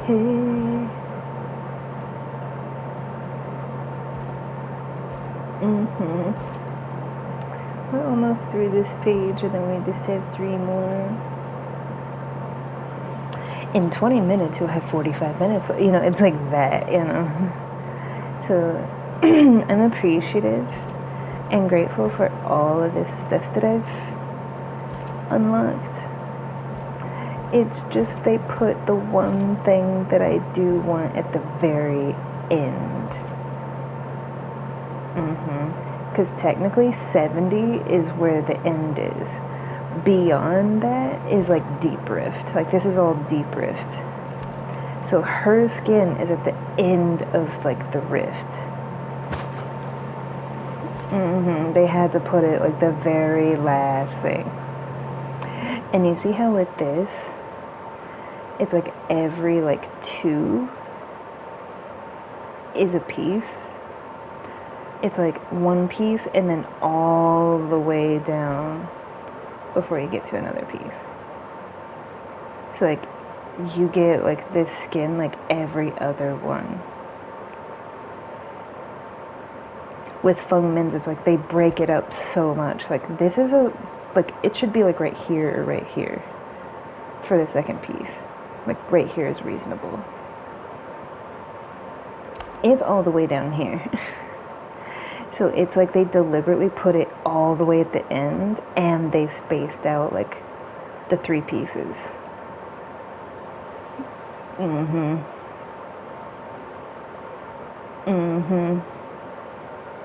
I'm just like, bro. And it's free. Like you don't have to buy the Rift Pass to get this skin. So like if you don't have the new Rift Pass and you don't pay to get like, because this is all the premium stuff, you get the Feng Min skin at the end. But that's why they did that. It's like you'll get a good Feng Min skin, but you have to wait till the end. But then there's people like me that it's like, I don't care about the rest of this stuff. I want my Feng Min skin. But I am patient as well. It's worth waiting for. Because this skin is gonna be like on her for a long time. Because springtime is already over. Like I'll swap back and forth between like the blossom skin.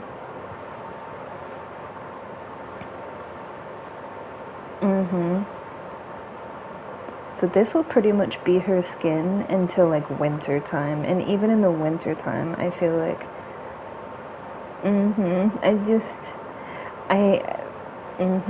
people are gonna get sick of it. Like, don't you wear anything else?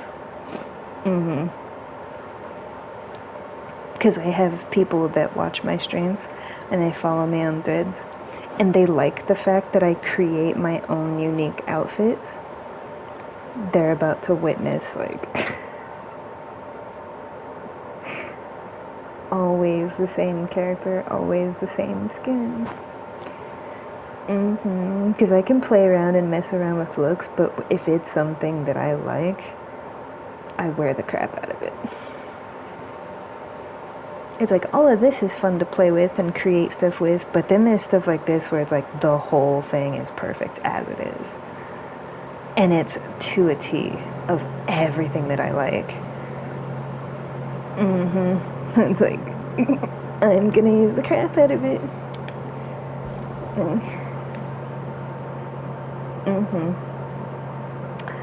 I would say if I were to play the game like every day, it might take me like a week to get it. Maybe a little bit less. It depends on how long I play each time.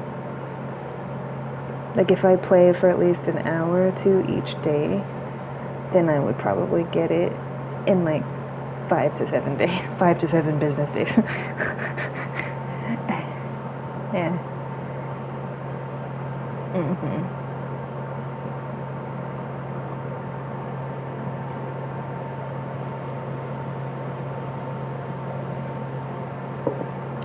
Especially since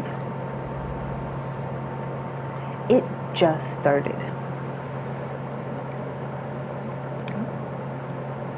And I'm already halfway through page 4. Like, we have this much time left. And I'm already halfway through page 4. Because I want that skin. And the thing is, like, I could play more. Like, I could get off of work, come home, get on the game for hours until I go to bed. Like, some people, but, like, Could I do that and get it sooner? Maybe. I just can't sit on the game like that. There's so many other things that I enjoy doing.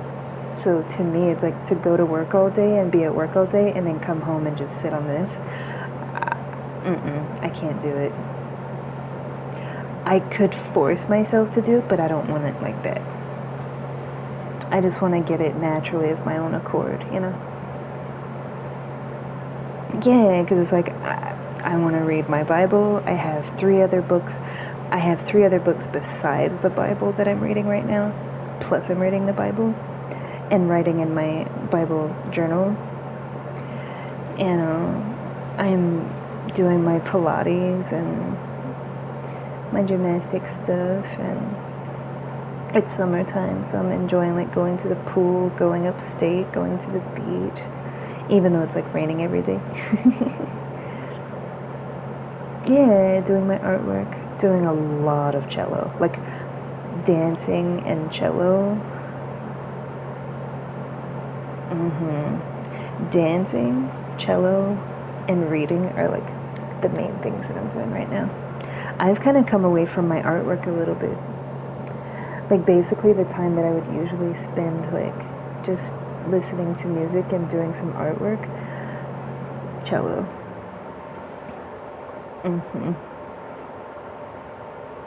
That's why I've come away from listening to music a lot, because normally I have a lot of like music that I listen to. It's because like I'm playing the cello, so I'm not just like listening to my playlist as much, because I'm busy like making music. So yeah. Because I remember you were asking, like, usually, like, you watch my Spotify and you see, like, how much music I listen to every day, and you like to know, like, what I listen to. The reason is because, like, when I come home from work, like, I'm playing my cello, so I'm not listening to playlists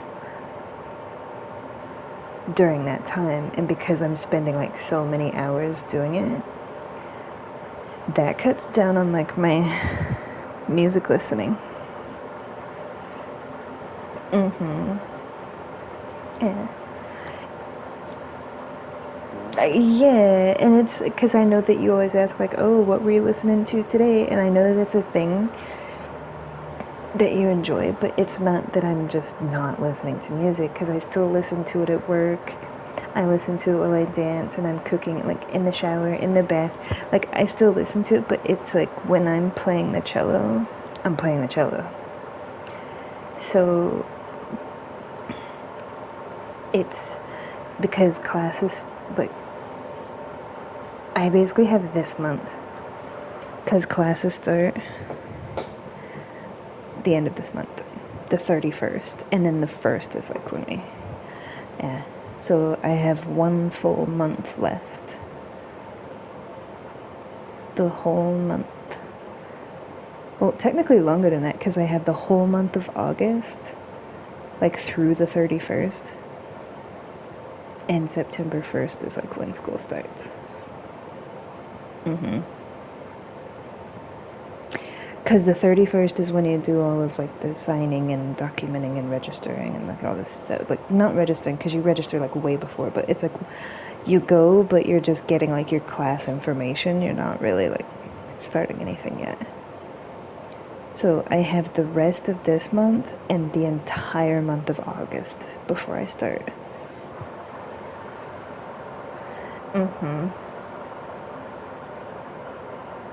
Yep.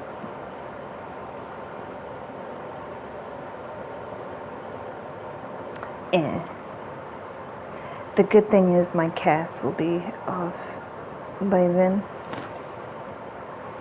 Because it's the other thing, I'm playing with my cast. Like, I use my fingertips. I have become very resourceful. I use my fingertips for everything.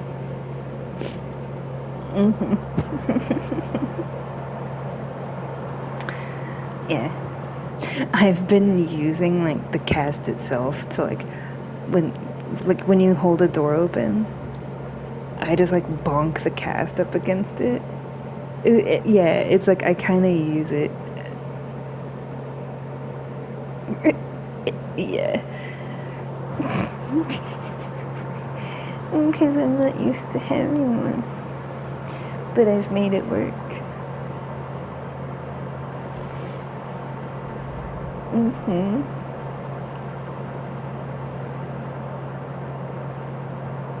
I need to repair gyms.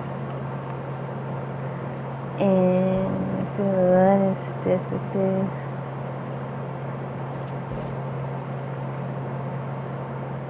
Wow.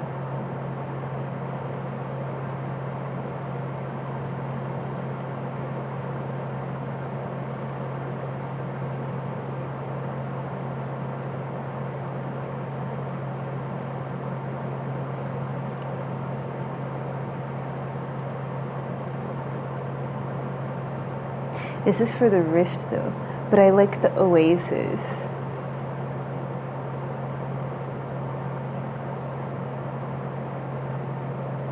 We could carry some people.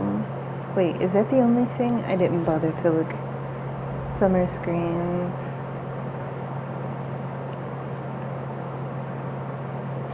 We need to repair gens, because that will take a while. So we can repair gens as Survivor and then carry people as Killer. So let's start with Survivor first, since it has the bonus. Because the bonus comes and goes. So while it's still on there, we will do gens.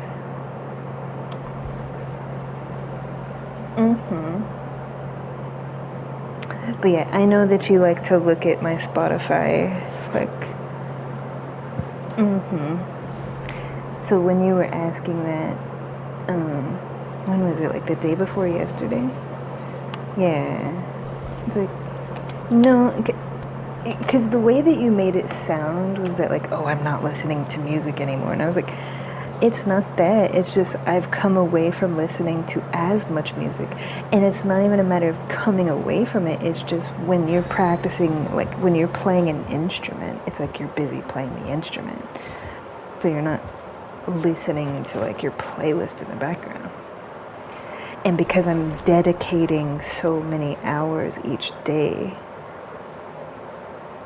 to playing it, like, that's why. So it's like I'm still listening to my music, but it's like broken up.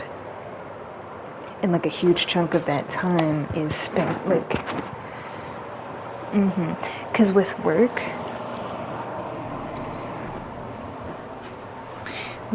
it's like sometimes I listen to music and sometimes I don't.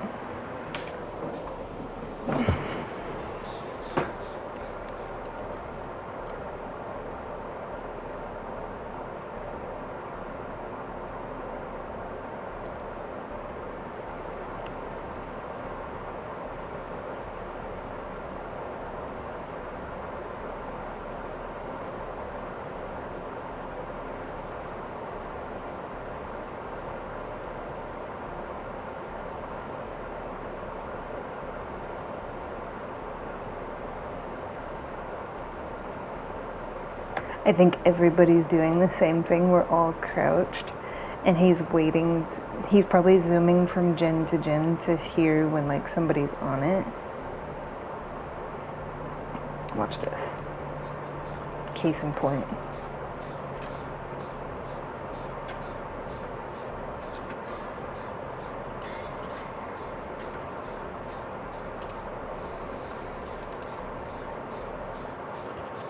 See.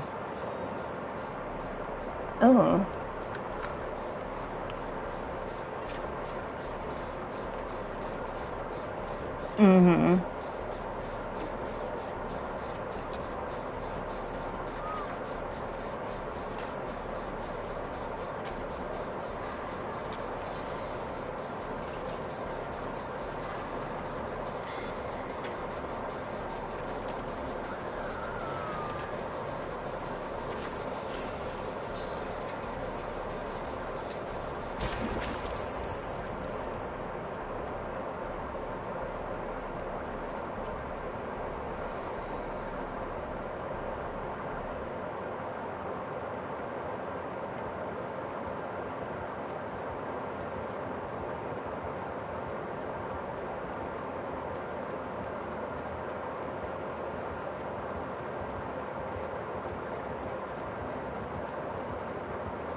I don't know where the gems are.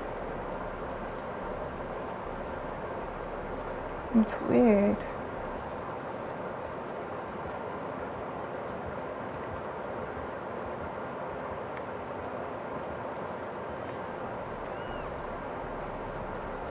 It's like, are all the gems on the same side of the map?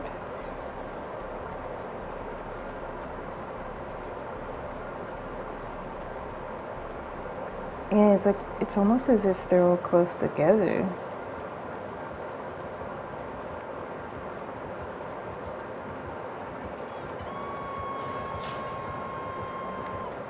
What you doing? Oh.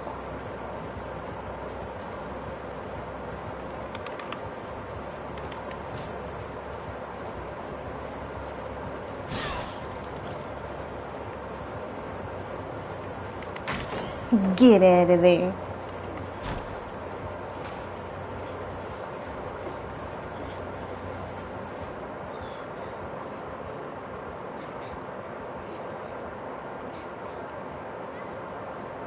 He has to know that my aim is to pull him away from her. Right? You think?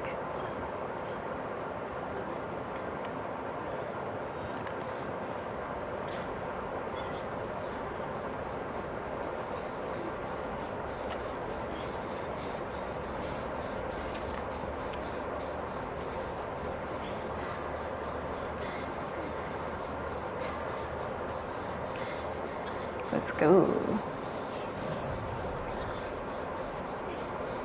He's gonna come to this gen.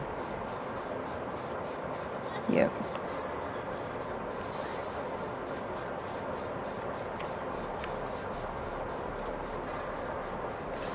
It's okay.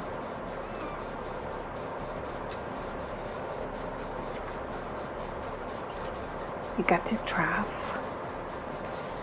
The only issue is that right there. Come on, big fella.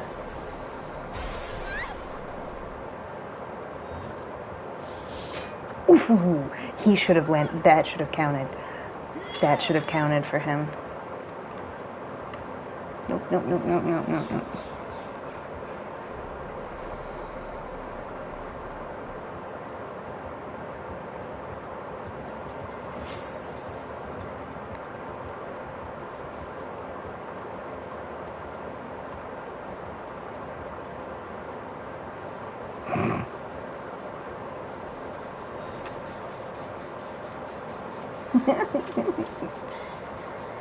Not just a hat rack, my friend.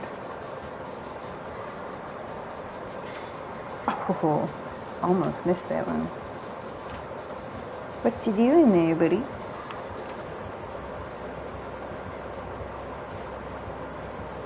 Patience.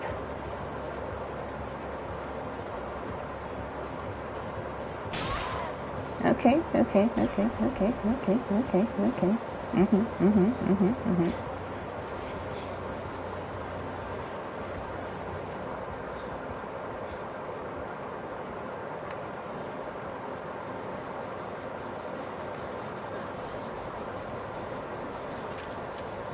Yeah, he came away from me because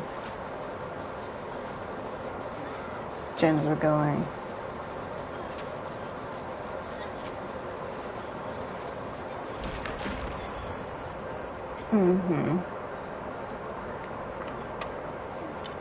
Medkit, medkit, medkit, medkit.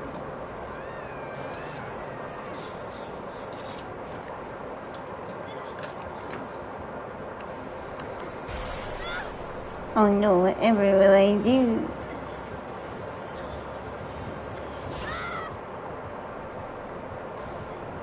Because I was already injured.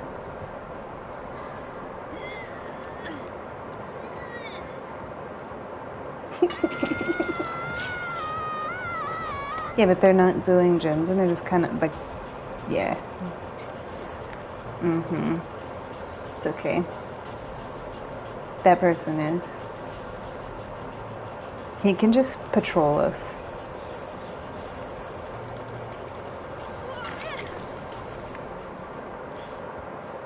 Mr. Sir.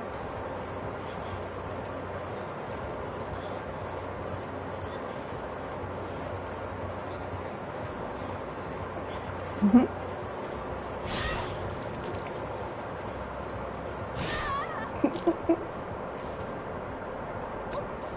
Distraction.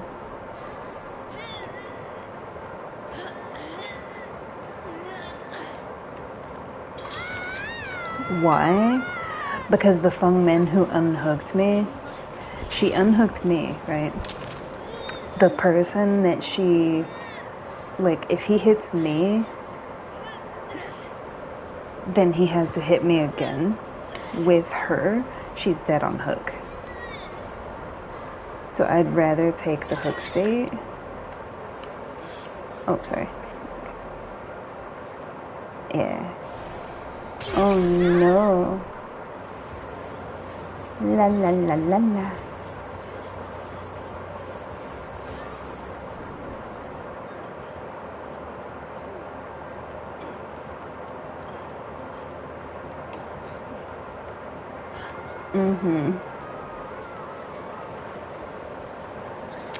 The downside is I'm injured. We need a box.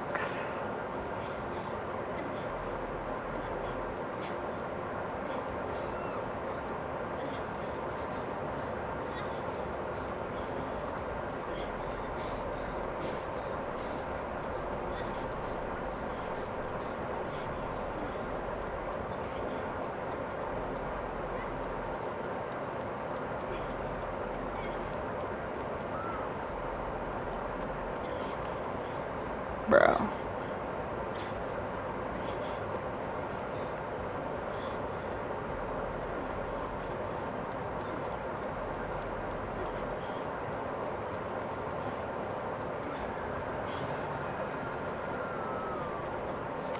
This is where we die, but that's okay.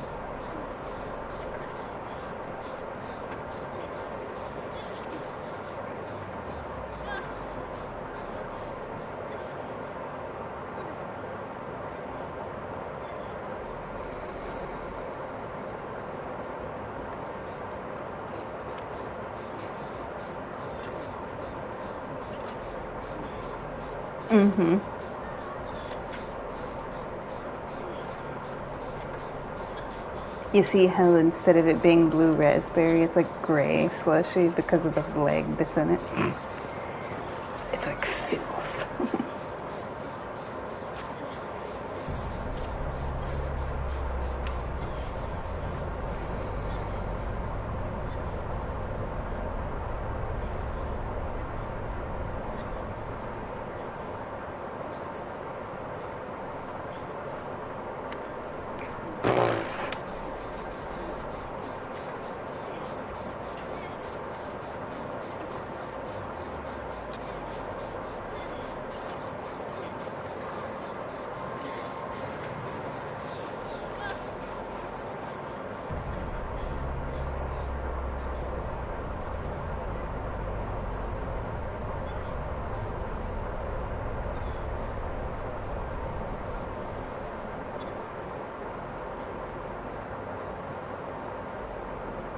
Come on.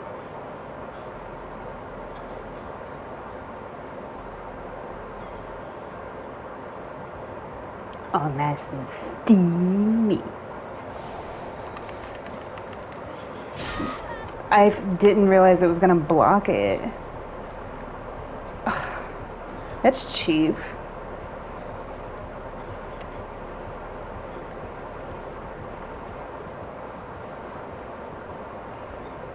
Yeah, that's cheap.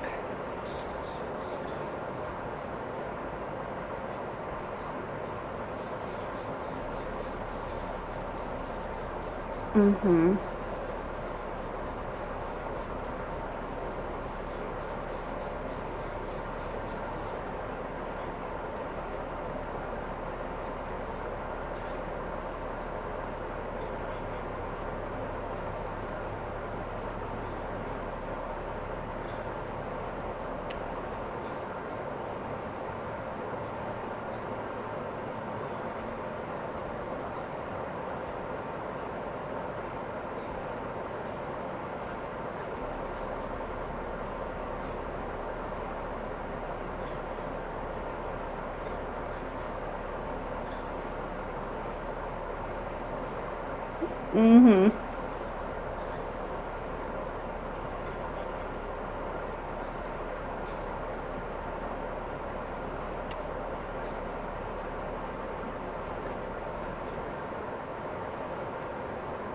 She has to do that. Because if she walks normally or runs, you leave feety prints. Because see how it's all misty? He's basically zooming from place to place looking for her.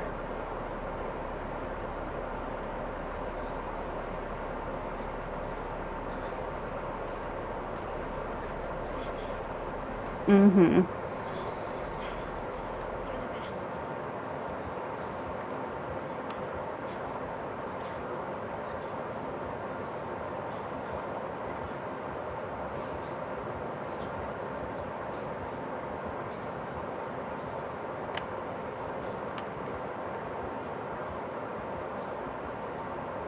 Mm-hmm.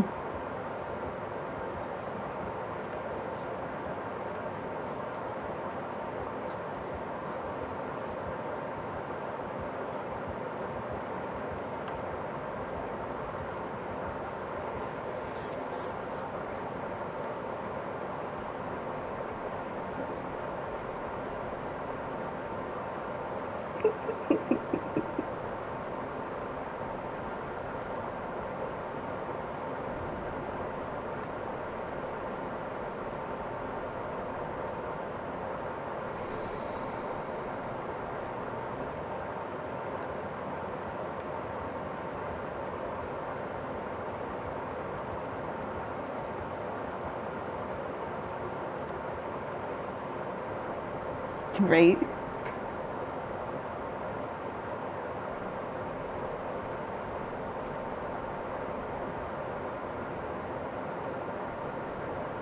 We could do this all day, though. That's the thing.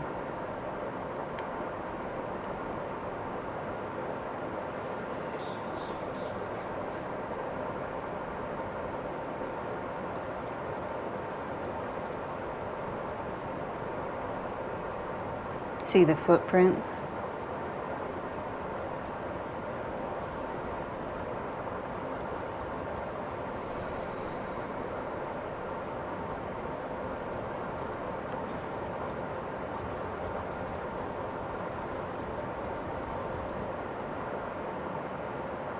Mm-hmm.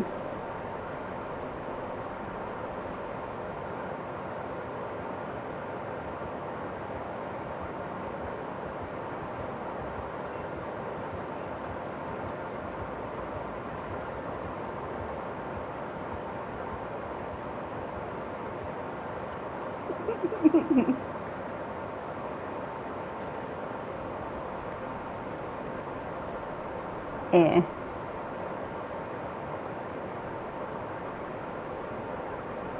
Man, my stealth game goes hard, but there does come a point where it's like,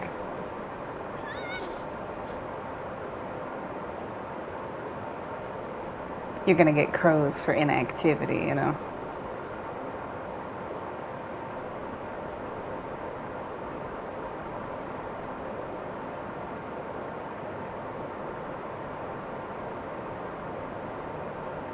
Mm-hmm.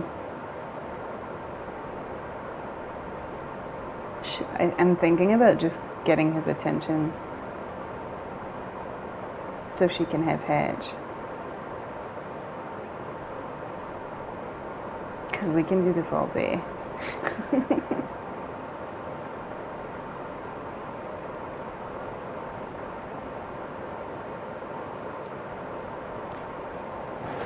Mm-hmm.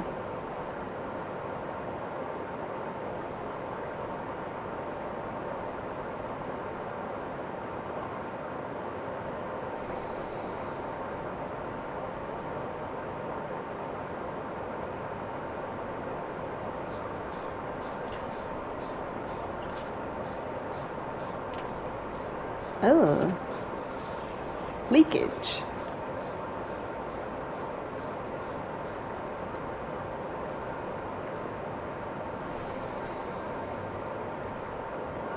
need it alone?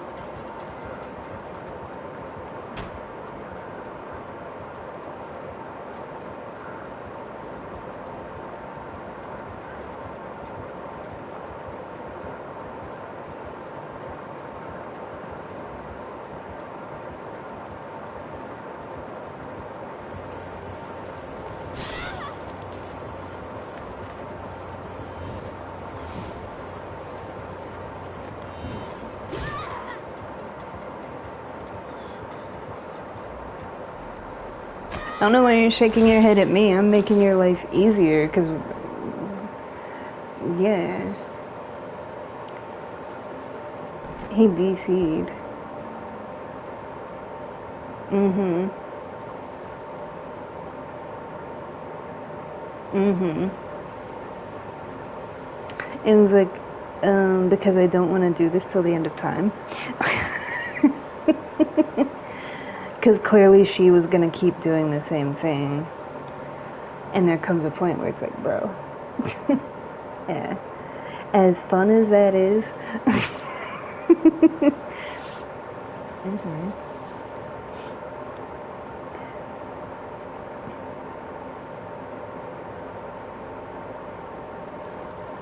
Yeah. And it's like, dude, I'm doing you a favor. We could sit here for an hour or more. How do I know? Because I've done it. Like, I'm good. If the other person is going to insist that hard on being stealthy and they really want to win because they really want Hatch that bad, you can have it. I get Hatch all the time. I escape all the time. Like, I'm not hurting for blood points. This is not even my top character, and she's a P55, you know, like, yeah, like, I'm not hurting for anything. If you want the escape, by all means, take it. But, you know, when you stream, you kind of have to consider stuff like that. Mm-hmm. Yeah. Of like, is this worth my time? You know? Yeah. Is this what we want to do for the next hour? Yeah, because if I wasn't streaming, I probably would have like locked in and just seen how long I could run it, you know? But nobody wants to watch an hour of me like crouching around. You know? I mean, people sit here and watch my character stand here like this, so for whatever reason, so entertaining. Let me tell you, sparks flying, embers burning, wind blowing, stars sparkling, bodies swaying. So much happening, let me tell you. Look at all this stuff going on, man.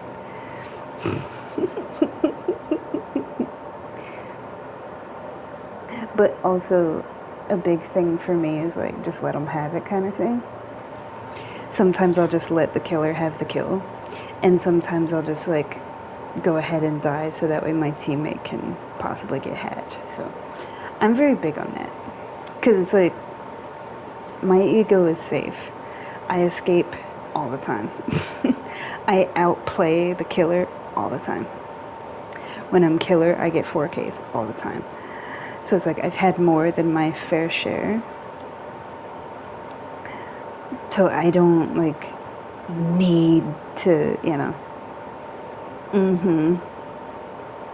So it's not a big deal. Like, you can have it. Because sometimes I've played matches where it's like you're not necessarily just competing with the killer. You're competing with the other survivor. Especially when it comes down to two people. Essentially, like, you're competing with each other to, like, not die first. So it becomes more than just you against the killer. It's like person versus person. Of who can outlast the other person. And I've done more than my fair share of that. So, yeah.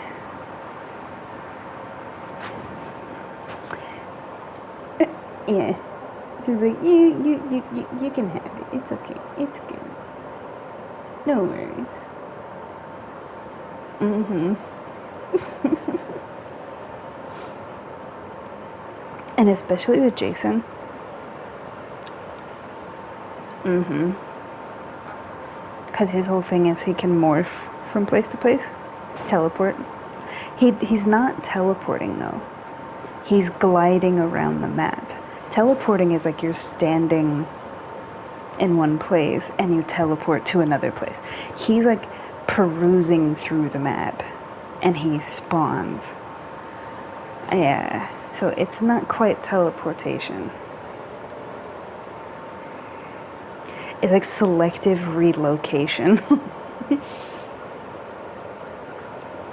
This is exactly what you're doing. You're like perusing through and you pick where you want to spawn up from. Mm-hmm.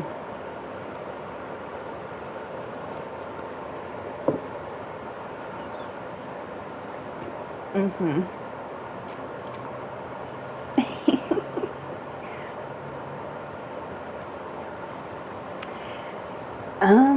No. No, it doesn't. Not at all. Mm-mm. It doesn't bother me at all. No, no, no, no, no, no, no, no, no.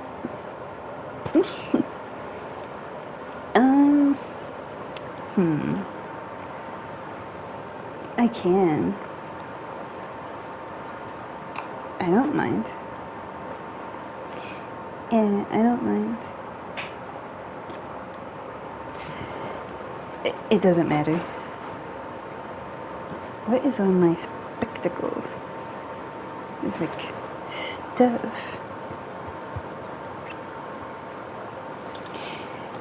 It's an eyelash. An eyelash is like really small, but when it's on your glasses, it's like massive. Like, what is blocking my eyeball? You know? When really it's like this tiny little thing. Mm-hmm. I'm gonna sit outside. I'm sitting outside like every other game. I'm noticing. But it feels so good outside.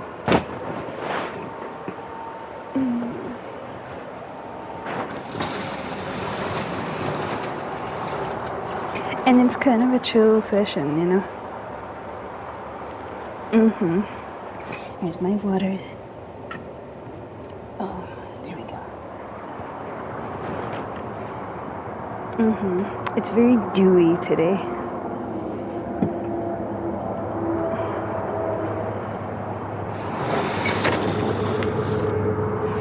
Yeah, it's like super humid and dewy. Ow. Mm-hmm. I can actually finally see some of the stars. There's two.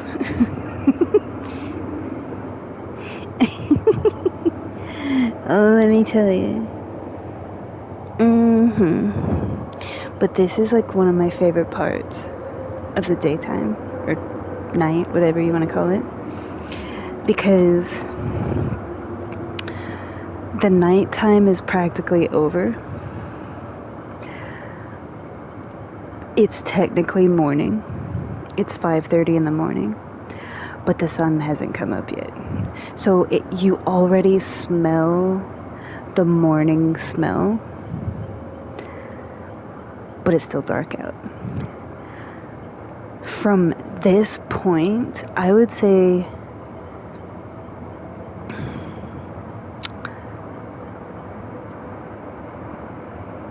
if work wasn't a thing, my favorite time of day is like 10 p.m. to like 8 a.m. Because you have all night, but you still have like this point right here where you smell the smell of like the brand new day. You smell the dew in the air and in the grass of the morning, but the sun hasn't come up yet. And then you watch the sun rise. So technically it's like 8 p.m. to 8 a.m. because you watch the sunset and then you watch the sunrise. Yeah. It's not that I don't like the daytime, it's not that I don't like it, but I prefer like the more quieter, softer, the air is cooler. Like no matter what time of year it is, the temperature always drops like at night. It's cooler, it's not so overbearing. Like the sun's not beating down on you. Yeah, like I like the sun. It's beautiful. I like the bright blue sky, and it's all beautiful. But personally, I like when the world quiets. You know, it's kind of like the same effect when it snows. It like insulates sound, so it's like it quiets the world a little bit. You know.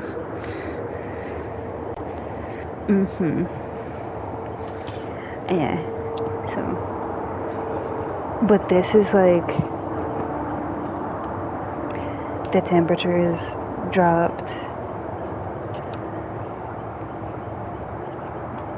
The sun hasn't risen yet, but you can smell like the morning smell, the early morning smell. Cause that morning smell goes away like once the sun. Cause what that smell is actually the chlorophyll. Because the moisture from the dew on the grass and the trees, that moisture opens up the chlorophyll.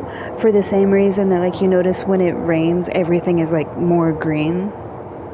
The reason it's more green is because that moisture like opens up the chlorophyll. So you see that green more. Because it gets rid of like that layer of like pollen, dust, dirt, whatever. And it exposes that chlorophyll, so it makes it brighter. But you're smelling like the chlorophyll and the dew. That's that sweet morning smell.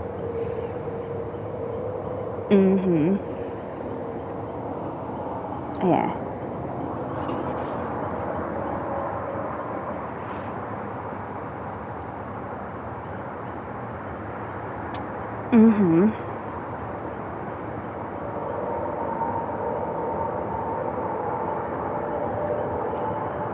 Oh yeah.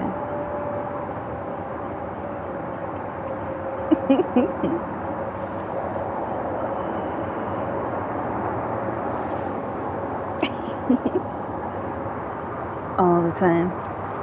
I would.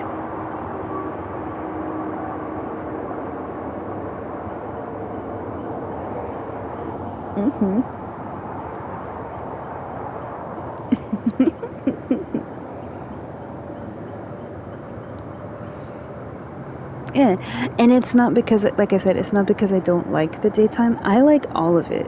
I like all 4 seasons, and I like daytime and I like nighttime, but if I had to choose, I prefer the nighttime. But on the flip side of that, I like the spring and the fall the most. So, as much as I love the snow in the wintertime, I like the in-between seasons, the transitional seasons. Because spring, it's like vibrant, it's colorful, the palette is so vibrant. There's like dewiness, and there's like buds blooming, and the animals are waking up, and the flowers are starting to blossom, and it's like fresh and dewy and beautiful. Spring is my all-time favorite season, hands down. Autumn is like the color palette. Same as spring. The colors stand out. And you get like more rain, and it's like cooling down and tolerable. You don't have to like sweat and like have like heat exhaustion just to be outside, you know. But you're not freezing either. That's why I like the in-between seasons. It's comfortable, but still refreshing and beautiful. And that's just my opinion, you know. And that's the thing. It's not that I don't like, because all of it's beautiful. But if I'm having to choose, those are my two favorites.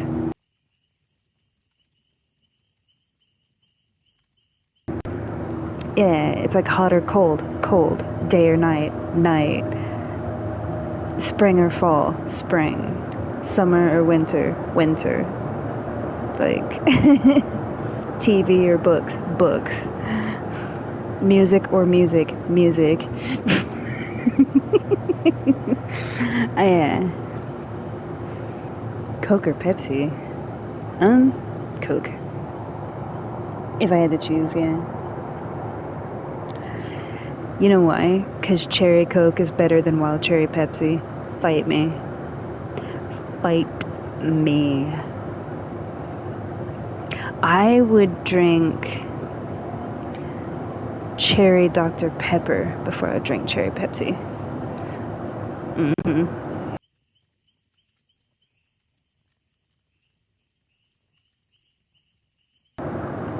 I would take my cherry lime LaCroix, because I always have my cherry lime LaCroix, because I don't really drink soda like that. I'll take my cherry lime LaCroix over wild cherry Pepsi, because Pepsi is too sweet. It's too sweet. Like, all Pepsi products have way more sugar, and they go flat quicker. I don't like flat soda. The whole reason that I drink LaCroix is because of the carbonation. It's like sharp carbonation, and I like it. It's the kind of carbonation, you know, like when you drink like a whole, like you open a Sprite freshly open and you chug the whole thing, that sharpness you get in your throat, I like that. That's why I drink, because I'm not big on soda, because it's like, just to get the carbonation, you have all the junk, right? You have like the high fructose corn syrup and like red 1 and yellow 5 and all that stuff. And yeah. So it's like, with LaCroix, I get my carbonation without all the crap. Yeah, so I'm not big on soda. Plus all the sugar. Sweet is like I'm not big with sweet stuff. Like, the only chocolate I like is dark chocolate.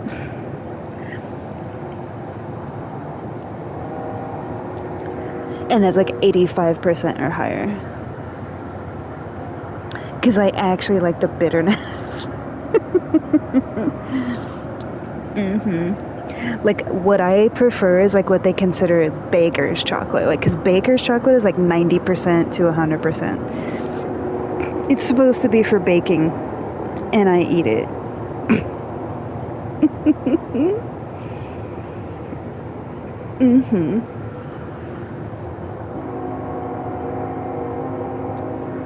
Way off in the distance. I can hear it like echoing off of the buildings.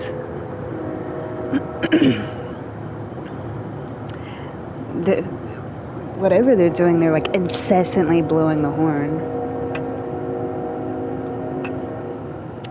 Really letting it go there, aren't you, buddy?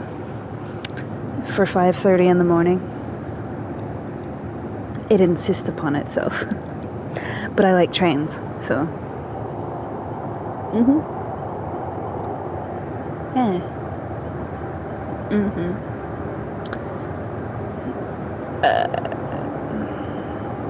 No. I can count on one hand how many different sodas I've had. I can tell you exactly what they are, too. Yeah. In my entire life, I've had cherry Coke. I've tasted a sip of like wild cherry Pepsi and I didn't like it. I've tasted a sip of like regular Pepsi and I didn't like it. So like cherry Coke, vanilla Coke, Coca-Cola Classic in a glass bottle, grape soda, and Sprite.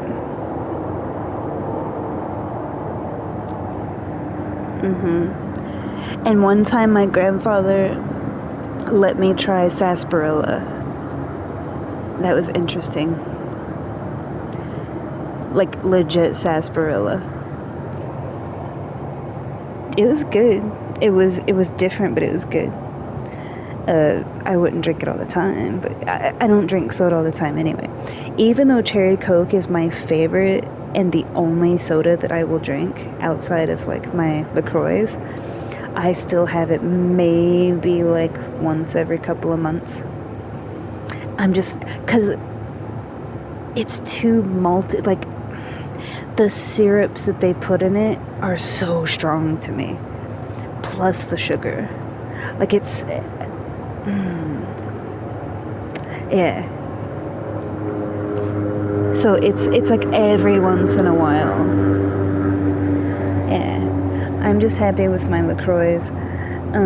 Because it's like all I taste is like the syrup and the sugar.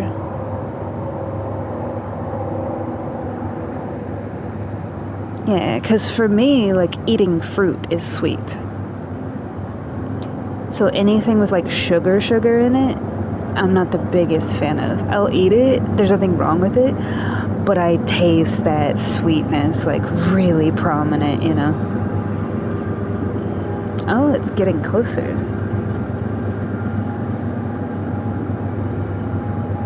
It's getting closer.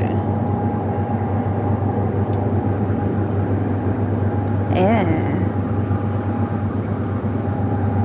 I hear it. It's so loud. It's like bouncing off of all the buildings. That's another thing that I like about this time of morning. It's so quiet that you hear everything. I was sitting out here the other day, and there was a helicopter. I heard the helicopter, and I'm looking around for it like it's right there.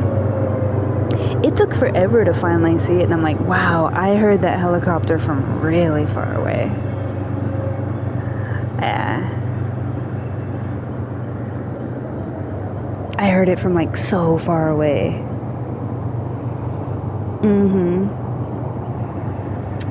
Yeah.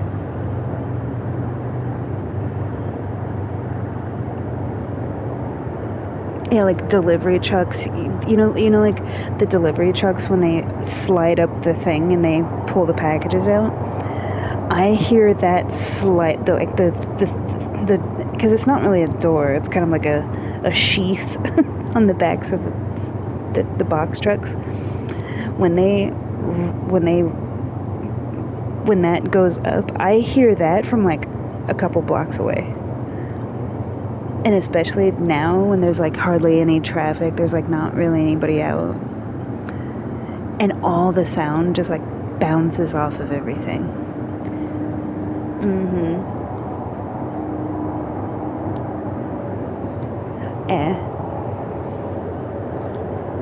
Everything's like echoey.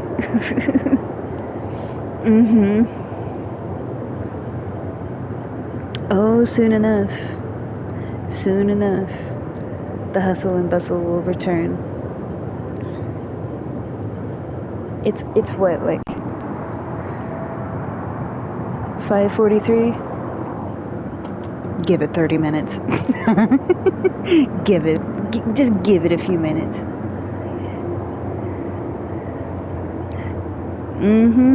We're never completely asleep.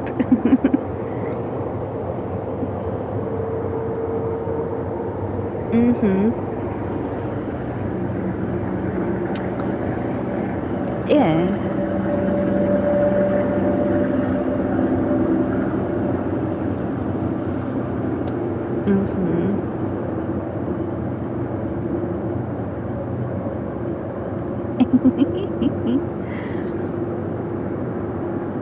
No, it's not that I don't like soda. It's just that It's like I have the ones, there's a select few, because those are just the ones that I've tried. The ones that I said. But even from those, pretty much Coca-Cola Classic in a glass bottle, ice cold, and Cherry Coke, ice cold, is like all I like. Vanilla Coke is good, but it has to be crisp, freshly opened, and ice cold, just because the vanilla is like a maltiness, and it makes it go flat sooner. It's not a pickiness, it's more of like because it loses carbonation really quickly.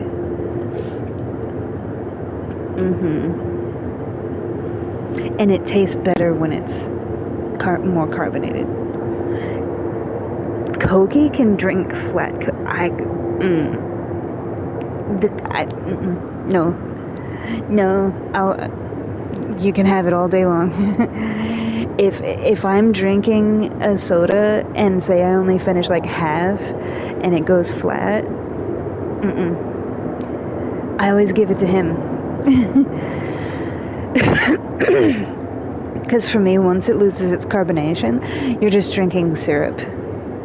That's what I feel like. And it tastes different. Yeah, that's why I like the LaCroix, because like they stay crisp. You can leave, and I know because I've done it, you can leave a LaCroix like open overnight, come back the next day, and it still has some carbonation to it.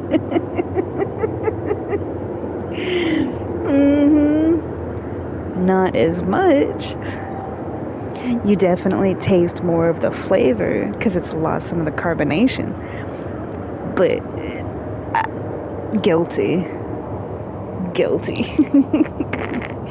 You drink like half of it, you know, you get to doing other things and then you forget about it and you come back the next day and you're like, oh. And, you know, curious. It was still carbonated.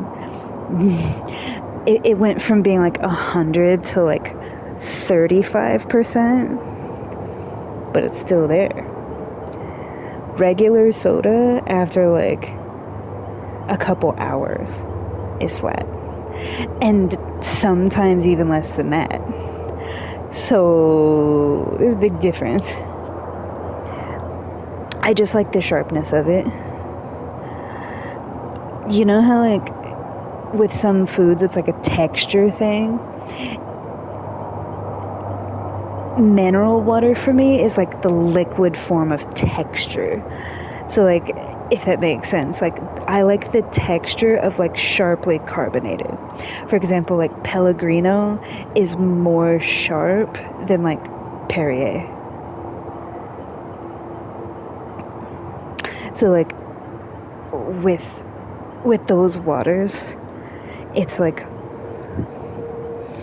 Perrier's on the bottom, then LaCroix, then Pellegrino. Like Pellegrino is the most carbonated, even above like LaCroix, because Perrier is like partially flat, partially carbonated, and then LaCroix is like balanced, and Pellegrino just punches you, and I like it.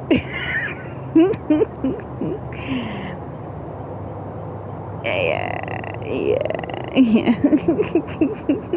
Because I'm just not big with like soda. Because it's the high fructose corn syrup. Anything with high fructose corn syrup, I taste it, and it puts me off. Like if I'm hungry and somebody puts something in front of me, like, yeah, I'll eat it. I'm not picky. Yeah, there's only one food on this planet that I will not eat, absolutely, and that's radishes, because I'm allergic to them. I will eat meat, because I eat meat. I'm not completely like, like I eat meat, just like maybe 5% of the time. But soda for me, it's too much sugar and too much chemicals and too much like of the high fructose corn syrup. And diet beverages have aspartame, or aspartame, whatever you want to call it. That has the same ingredients as rat poisoning. Like when you look at Diet Coke and it says aspartame, they put that in rat poisoning. It's the same thing with like Pantene Pro V. The reason I will never use Pantene products is like, oh, they give you the imagery of like, oh, it makes your hair so shiny. You know why it makes it shiny? Because there's an ingredient in it. It's a really long word, and it's not just in Pantene. That ingredient is the same ingredient that they use in floor wax to make the floor shiny. Yeah.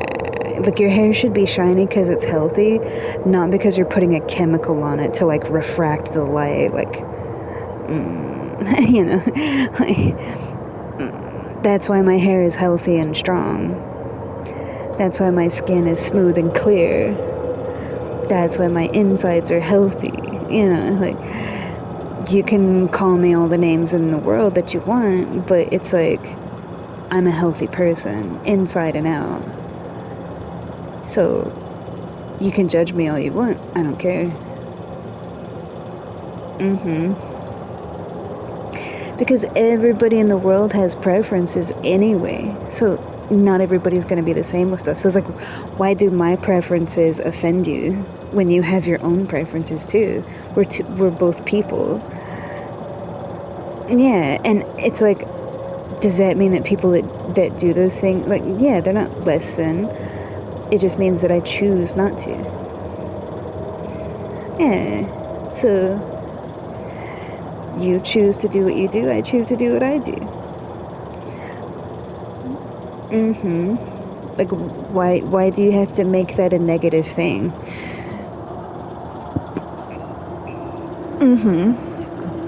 Because, like, whenever Koki comes over, or any of my friends or family, I'll make whatever they want. If they want nothing but a big bag of candy and a bunch of soda and chips, like, guess who's going to the store to get all that stuff? You know. Yeah. Like, I'll make them a big steak. If they want me to order pizza and they peg out on junk food, that's what we're gonna do. Does that mean that I will partake in all of that? Maybe some of it, but it's like, I'm choosy about what I put in my body. It's not a matter of like, oh, I don't like that. It's a matter of, I value my body, and my body is a temple. And I'm not gonna let, like, somebody else judging me make me feel less than for choosing to do so. Like, yeah, you're not gonna win that argument. Yeah, exactly. It's like, you can judge me all you want, but that's not going to change anything. If you think less of me as a person because I value myself enough to, like, take care of my body, that says more about you than anything. Because what does it matter?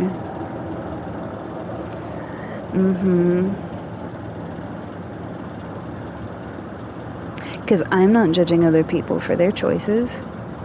And I also include them with, like, I'll make what you want. Just because I choose not to doesn't mean I won't make what you want and enjoy. So at that point, it's like you're just being ignorant to be ignorant. Because I'm not passing judgment. I'm not looking down my nose at people. I'm not sitting there with an elitist mindset of like, oh, I'm superior and better because I do A, B, and C. Like, no. And I also will cook and make the very things that you enjoy, even if I don't. So at that point, you're just judging me just for not being like you. That's literally it. And at that point, it's like, that's a you problem. Yeah, so I don't really care what other people think as far as, like, what I do and don't do. So it's pretty simple to answer your question. Like, it doesn't bother me because, you know, I get what you're asking of like, well, what do you do when other people say something? I don't. I don't do anything. If they say something, they say something. Yeah. And to be honest, people don't really say much to me about it. It's more of like asking questions of like how, like when I cook stuff. They want to know how I made it because it's really good. And they're like, how did you make this? What did you do? It's more about stuff like that. I don't really get people like judging me for eating a certain way or eating certain things. Like that doesn't really happen. So it's kind of difficult to answer that because I don't really come across it enough. And the few times that it has, like, because, there's always going to be those people that, like, judge you for being vegan just because they're not. And it's like, well, it's just like anything else in life. What you choose to do for yourself might be different than what someone else chooses for themselves. Neither person is wrong. It just means we're different. So it's like if you have issues with people being different than you just because they don't do things the way that you do them, that's a bigger problem. Because it's like, if it's not my way, it's wrong kind of mentality. Well, then you're going to struggle in life. Because nobody's perfect. And your way is not always going to be like, Yeah, so I don't worry about it. Yeah, it's like, it's just food, man. I call it like the politics of food. Like, why is it such a big deal? I personally don't even think that the fact that there's names and titles for stuff, like vegetarian, vegan, carnivore, omnivore, herbivore, and it's like, well, we're people. So we're not animals. So and B, everything, okay, everything was created by him. He created the seeds, he created the water, he created the grass and the mountains to plant plants,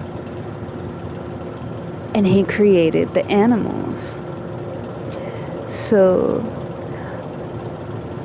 plants and animals were both created by him.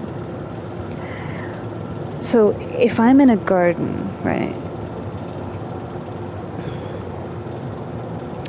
and I reach up into a tree and pull out a fruit, instead of going and sitting and eating the meat that was cooked and carved up, like say if someone was to go and kill a cow, and they skin that cow, they debone it, they cut it up, and they cook it.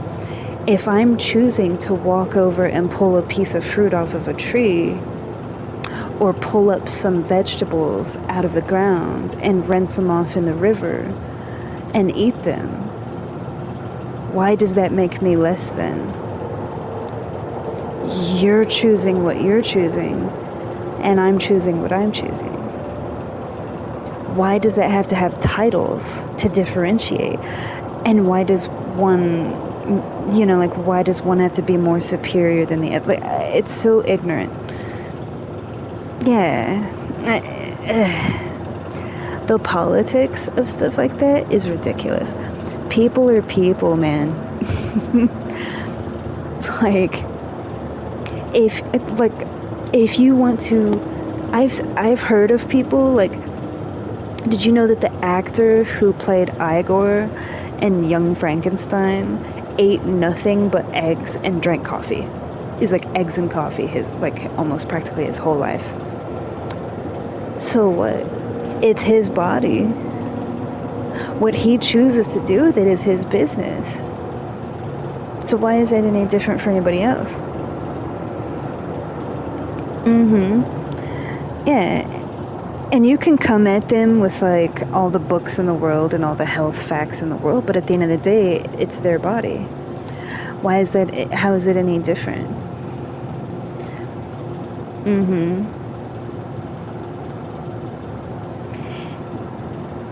Just let people live and just let people be, man. So, to answer your question, like, I don't really think about it like that because I'm just living my life. I'm a simple person, so I don't think about and worry about all that stuff.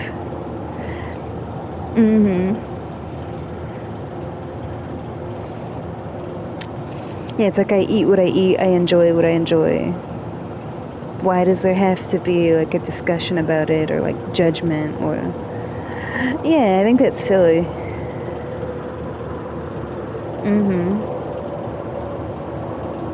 Like, your favorite color is pink. My favorite color is indigo, right? There's all the colors of the rainbow, right? Does that make you right for liking pink and me wrong for liking indigo, or vice versa? No, you like that color. You chose to like that color. It's a choice and you enjoy it. There's nothing wrong with that. And it also doesn't mean that you don't like other colors. The same can be said for food. The same can be said for like your health, your fitness, your job. Like, there's all kinds of jobs in the world, but we try to pick what we enjoy because that's what we enjoy. There's no right or wrong job to have. It's a choice. It's the same thing.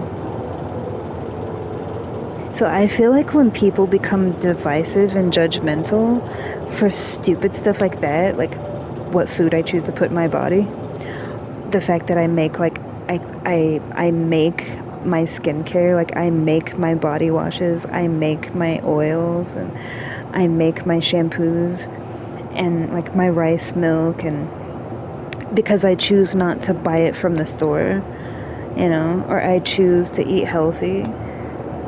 Like, I don't go out to eat, I don't do fast food, I don't do junk food. It's a choice. But does that mean that people that do are wrong? No. Because they're different people. Yeah. So, I've talked about it so many times. And I know that you always ask the questions and you're trying to, like, understand. But to be honest, it's the simplicity of we are all different. The person that reaches into the ground and pulls up fresh vegetables is no different than the person eating a steak. And just because one eats one and one eats the other doesn't mean that they don't eat the other either. It's like you're not isolated to, oh, well, you eat this, so that's what you have to eat, and if you eat anything else, then you're a hypocrite. Like, no. If I feel like eating meat, I'm gonna eat meat. I just choose not to. But there are certain times, certain select times every once in a while that I choose to. Am I to be condemned for that? Like, I don't, that's what I say, it's like the politics. I feel like there's too much, like, emphasis on it when it doesn't need to be. That's why I said it's like passing judgment for somebody's favorite color. It's still a choice, just like anything else. Oh, well, you like red. You go to jail. Go directly to jail. Do not pass go. You know, like, what? Who decided that red was wrong and blue was right and vice versa? You know, like,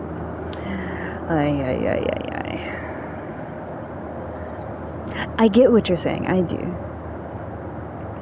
And, yeah, and that's true, you know, of, like, being a health freak or, like I said, titles. I don't even like the term vegan. like vegetarian, meat eater, vegan, carnivore, omnivore, all that stuff. I don't like it. All the labels and boxes, and it's like, I'm just eating food, man. You're eating, and you're enjoying what you're eating. I'm eating, and I'm enjoying what I'm eating. Can't we just leave it at that? Why does it matter? If I'm putting it in my body, and I'm respecting you and making the food that you enjoy because I care about you or value you as a person or a friend or whatever, like, basically, like, I cook for them how I know that they enjoy. So it's like, if I'm giving you that mutual respect, it's not like I'm expecting everybody to be like me. No, because I'm my own person. And I'm not sitting there like looking down on everybody else just because they're not doing what I'm doing. So thereby, there's no logical reason to worry about it. Yeah, there's always those people. Like, I've come across those people where they're like, "Oh, you're not me. You're not really vegan if A, B, and C." Yeah, you can have it, man. If you're trying to gatekeep like an elitist title of like, you're not really this if you do that, you can have it, because I don't care about labels and identifiers like that. I'm just God's child. Like, I'm his child, and I like what I like, and I do what I do for myself and my body and my health and all those things, and I'm not sitting there putting everything in a box. And I'm not concerned about what other people think as far as like how I eat, what I do, what I like. Like,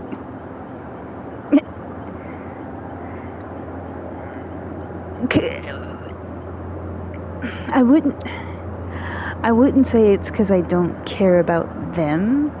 I would say I'm a little busy like living my life, and why does it have to be such a big deal? Like, why do my eating habits offend you to the point of feeling necessary to, like, even having this conversation, like answering your questions? I feel like that's so much emphasis on something that doesn't really matter. What does it matter? It all comes from the earth. We're all just eating the things that he provided for us, just in different ways. At the end of the day, it's all given to us through him, right? He created all of it. And everybody has like a different formula, is all it is. But it's all stuff that was put here for us to enjoy. Some stuff just more than others, or preferences, Yeah. No. Not aggressively, but I have had people like make comments, yeah. At most. Yeah. But because I don't worry about that kind of stuff, it's like they make the comments of trying to like gatekeep something that I don't really care about being gatekept. So it's like, okay. Yeah. It's like I listen to them and I respect their opinion, but it doesn't change anything. Like, I'm not gonna feel ashamed for something as simple as my eating habits, for being like natural,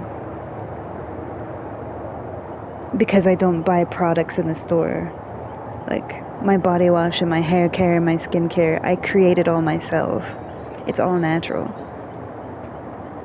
It's a choice, and I enjoy it. I enjoy making it, and I have really good skin and really good hair, and I'm healthy. Same thing with how I eat. So at the end of the day, what does it matter? Yeah, like if you want pork chops or a steak or, something like that, I'll make it for you. Just because I'm not gonna have any doesn't mean that I won't make it for you.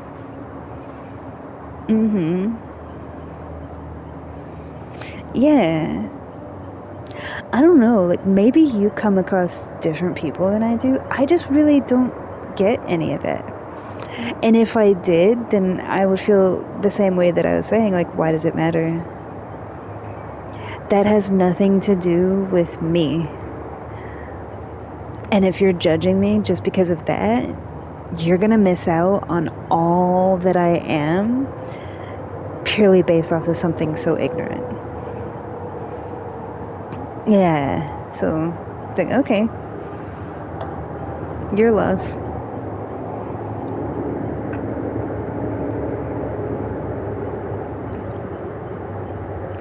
It's the equivalent of, like, I don't like you because of your hat. I don't like the color of your hat.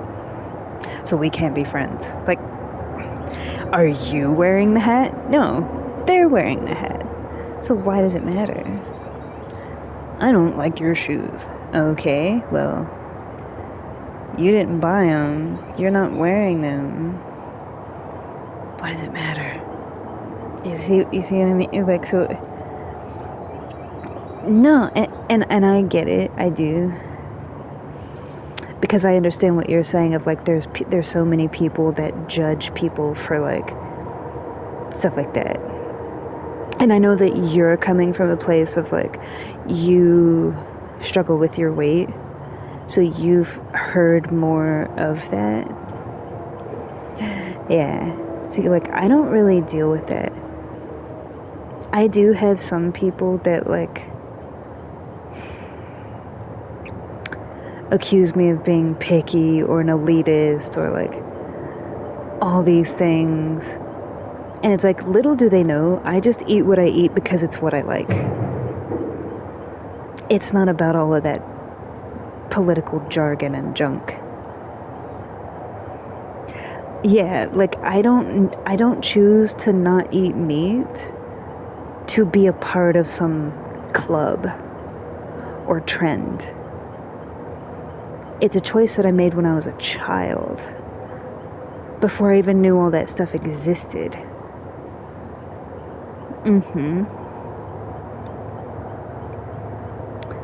So it's like, don't apply your negativity and assumptions upon me. Because at the end of the day, that doesn't define me. Some people it does. Some people, like, their whole identity is, like, their sexuality, or, you know, the fact that they're vegan, or the fact that they work out and go to the gym all the time. Like, some people choose to identify, like, make their whole being about something. I just don't. Because, like, I'm a whole person outside of those things.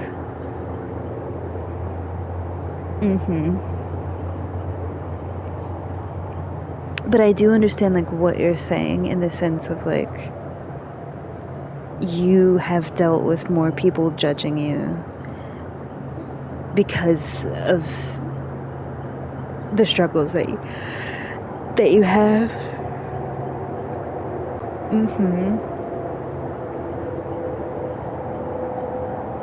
Yeah. I've had more people criticize me for being skinny than I have for being vegan. Yeah, like, eat a sandwich, eat a burger, eat a steak, eat, just eat in general. When partially, like, it's like to actually explain it, but then I also don't owe an explanation. Because it's like, both sides of my family are very thin. Like, both sides of my family have fast metabolism, and both sides of my family are very tall and thin. And then, in addition to that, I eat, like, extremely healthy. And in addition to that, I fast when I feel like fasting. I do, like, periodic fasting on my own accord. you know. So like the eating disorder doesn't even really enter into it, because even if I didn't have that, all those other factors would still be at play. Yeah, because even in my family, like my grandparents, they're like doing a slow roll through all the lights. It's kind of funny to watch. Oh, are they gonna do this? Oh, it turned green, okay. Lucky.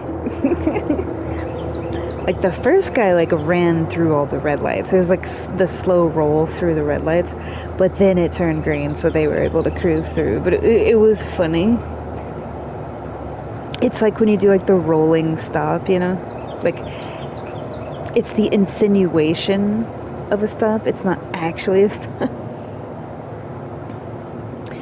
Yeah.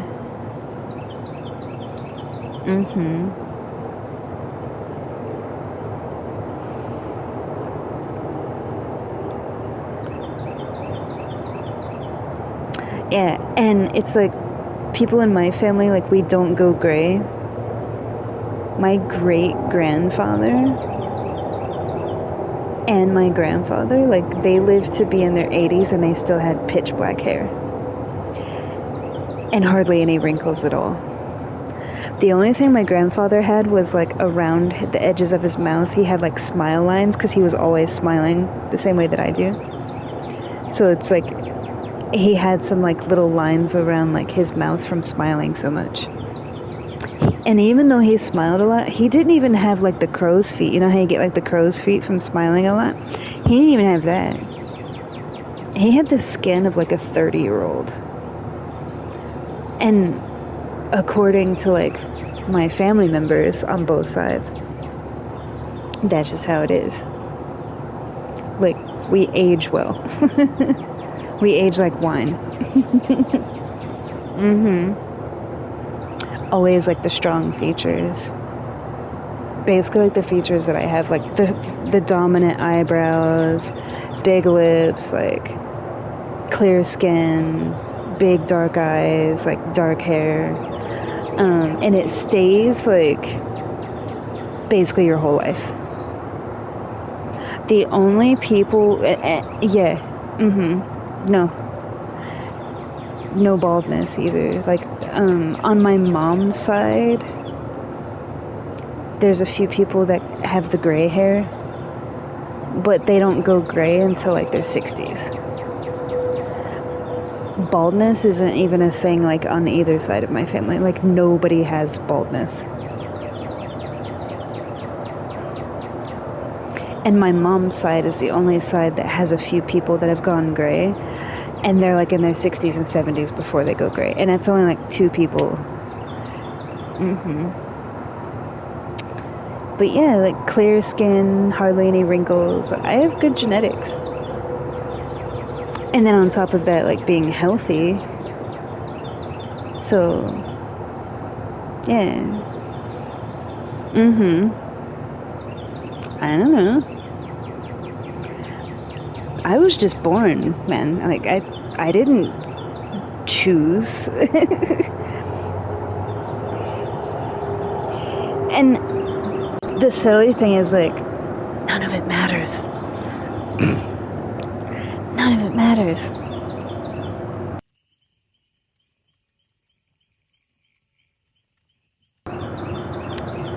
It's just a vessel. I have said so many times, like, this is a vessel. I treat it as a temple because while I'm here, it is my vessel. It is a temple. But does all that stuff matter? Not really.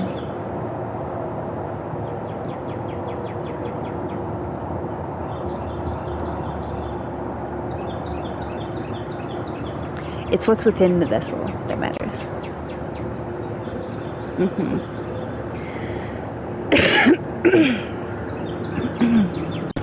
Sorry. I'm starting to see pinks and lavenders. Mm. The birds are chirping. There's more traffic. I told you, give it a few minutes. There we go. That was a bat. I wonder if it's the same one that comes around every so often. I wonder if it's like the same one, if there's different ones. I do live in Gotham City, so I mean, Bruce? That's what I should call him! Okay, from now on, the bat is Bruce.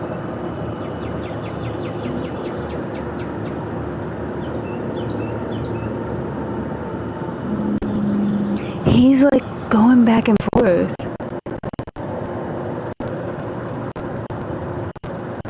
There's two of them. Okay, that one's Bruce. And where's the other one? You're so cute. Little sky puppies. They're sky foxes. Look at the sky fox. Hello. He'll come back around. Wait.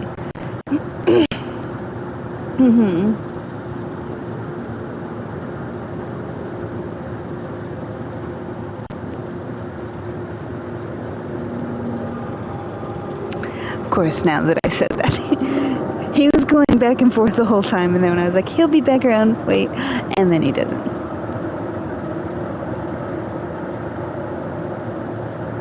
Well.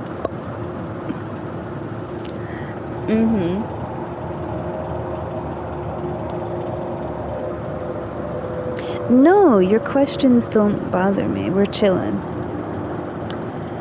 But I also understand where you're coming from.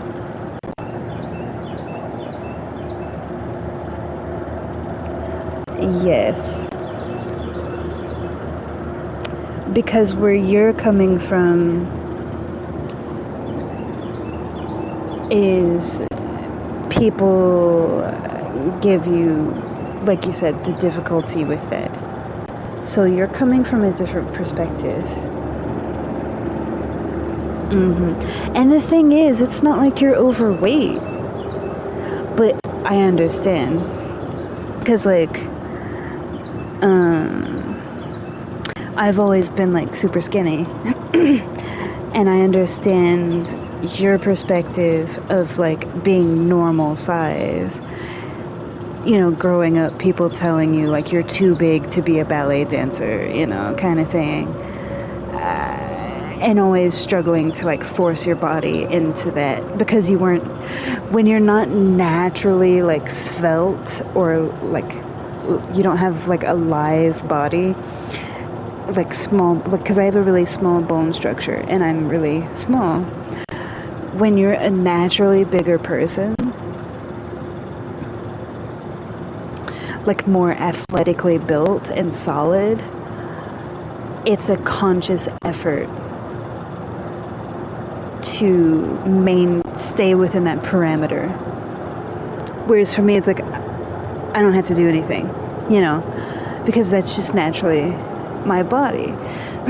Whereas, like, if I were to go into where, like, the bodybuilders are, and the adverse of that, like, yeah, when I was in gymnastics, and, like, when I was doing, like, dance and cheer, and, you know, when I do dance now, and, like, ballet and all that stuff, like, modeling, like, that fits my body. Like, the flexibility, being limber, long and lean, and like, it fits me. But if I were to go over there where they're pumping iron, like the big people, then I would be the fish out of water, you know. So and so, like, I would have to make a conscious effort to get bulky, to get big. So it's the same thing. But I refuse to force my body. My body is naturally the way that it is.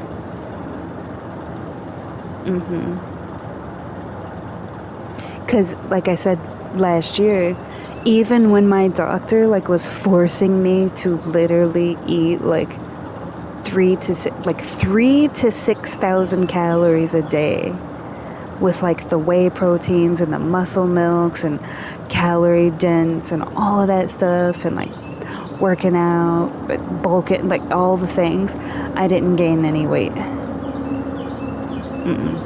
And he had me do it for a while. And it was miserable. I felt sick to my stomach every single day because it was like I felt like I was just gorging. Like it was a conscious effort and I felt sick all the time. And I didn't throw up, I didn't like cheat on it or whatever. But it was like I'm gorging and not gaining. And I did it the way that the fitness trainer recommended, exactly how you're supposed to bulk up. So it's not like, oh, you didn't do it right or whatever. Like, no, they had nutritionists and like fitness trainers, like, this is what we always do. And my body just didn't gain. And they've done this with like tons of other people and it works like a charm. But with me, it didn't. I'm not meant to be that. And that's okay. Just like there's some people that are bigger.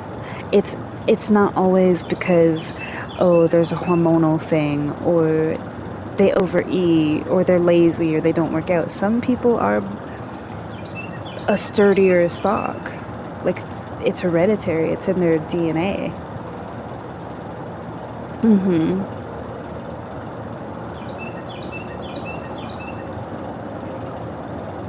Yeah, like think about people that are born and they're 6'5" and they have huge hands and huge feet and like they're naturally bigger versus somebody like me. They're more wide set. They're still healthy. But you can take 20 different people and make them all the same weight and they're all going to look different. Why? Because their proportions are different. Their measurements are different. Their bone structure is different. So some people can have, so it's crazy, I think.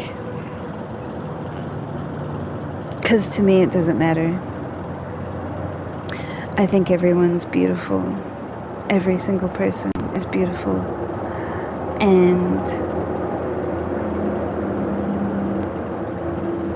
But I understand why you were asking all the questions,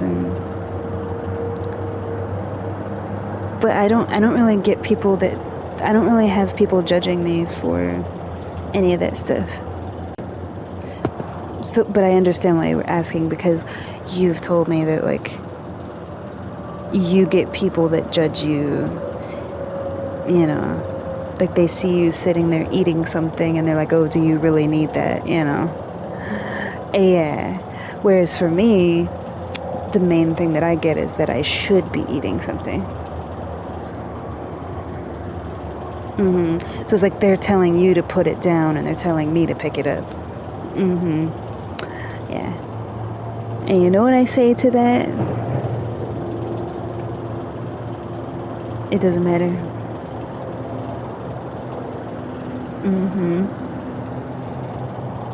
Nope, not in the least.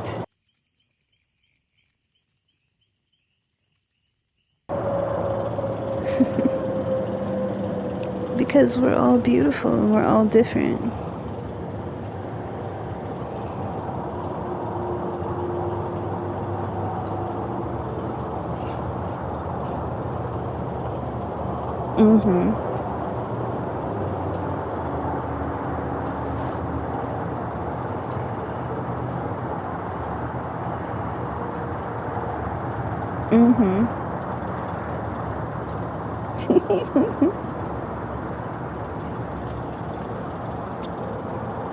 No, you didn't ruin the conversation. Not at all. And I also understand and I know that that is something that you deal with, Like, I've never dealt with it. I've never experienced it because I've always been the size that I am. But you're not the only friend that I've ever had that has struggled with their weight. Like Koki,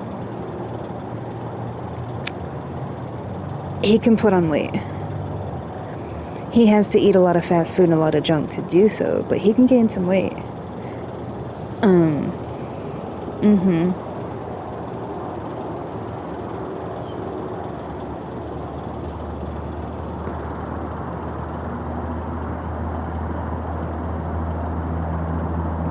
Yeah, and I had friends in school. Same thing.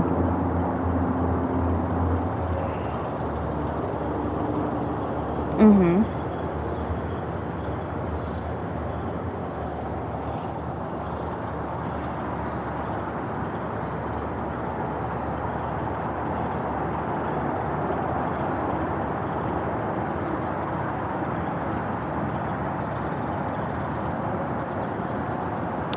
Exactly.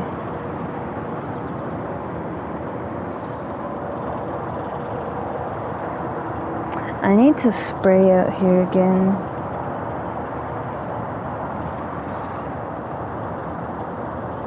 Mm-hmm.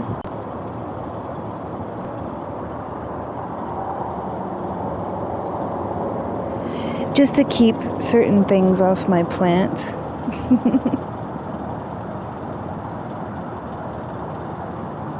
Yeah, every so often.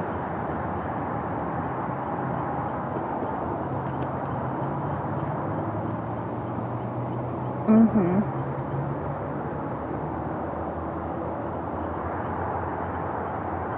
Just every so often, yeah. No, not at all. I've had people come to me for like health and fitness advice, and I talked about it a lot last year on my streams then.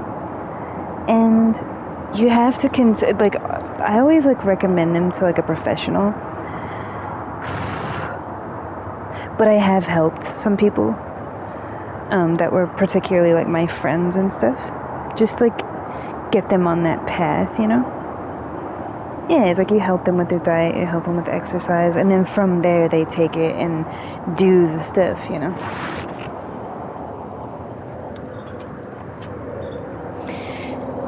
Yeah, because it's like not everybody can afford to go to the doctor or a fitness trainer or like a nutritionist and all that stuff. Like some people are living paycheck to paycheck, or in my case, like a lot of those people, it was when we were in school together. So like they didn't even work yet, you know, they didn't even have money. Mm-hmm.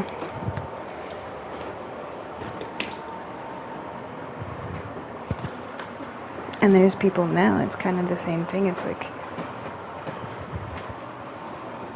even when they're older, they still don't have the financial ability to do that, you know? Mm-hmm.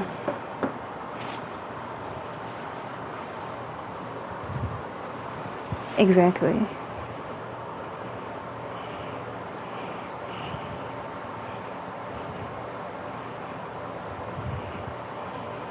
Mm-hmm.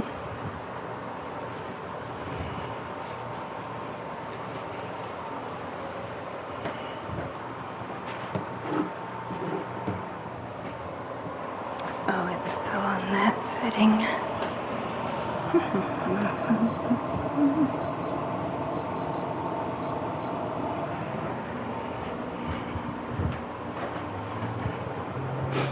And my whole thing with that is like I always tell them, like, I'm not a professional fitness trainer, I'm not a nutritionist.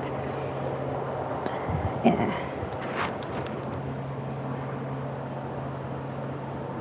Mm-hmm. And they just genuinely want my advice. And I've helped a lot of people with it. Mm-hmm. Yeah, it's not like... It's basically to help them improve. Just like I did with you. Mm-hmm. Yeah, because I'm not perfect, I don't know everything, you know? But it's like if my friend wants help, and they can't afford to go to a professional, I'm gonna help them.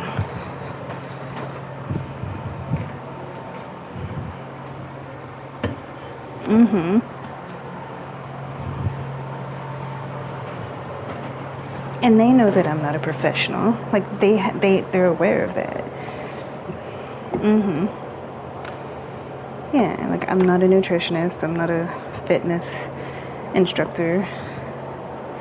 But they come to me because they see that I'm healthy and I have healthy habits and my body's healthy and stuff, and just like you did, Yeah. And I talked about it a lot last year. I've helped a lot of different people in a lot of different ways. Some of those life-changing. Yeah. It's the arm on the chair. Because both of the arms on the chair, you know how, like, they can go front to back? Well, this chair, like, it can go diagonal and straight, but the mechanism is broken because it's, like, so old. So every time I sit down, the arms want to go in against my rib cage. So it's like it does that. Yeah.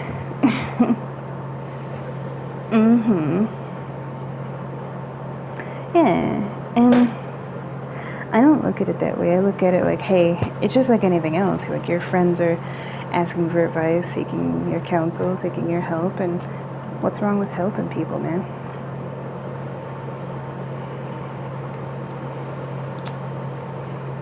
Yeah, exactly. And it's like I ask certain things, but every person that I've given, like, nutritional or fitness advice to, I've watched the transformation. Hey, yeah, so.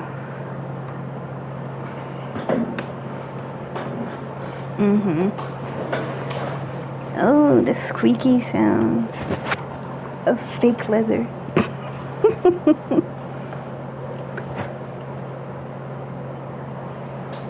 Not at all.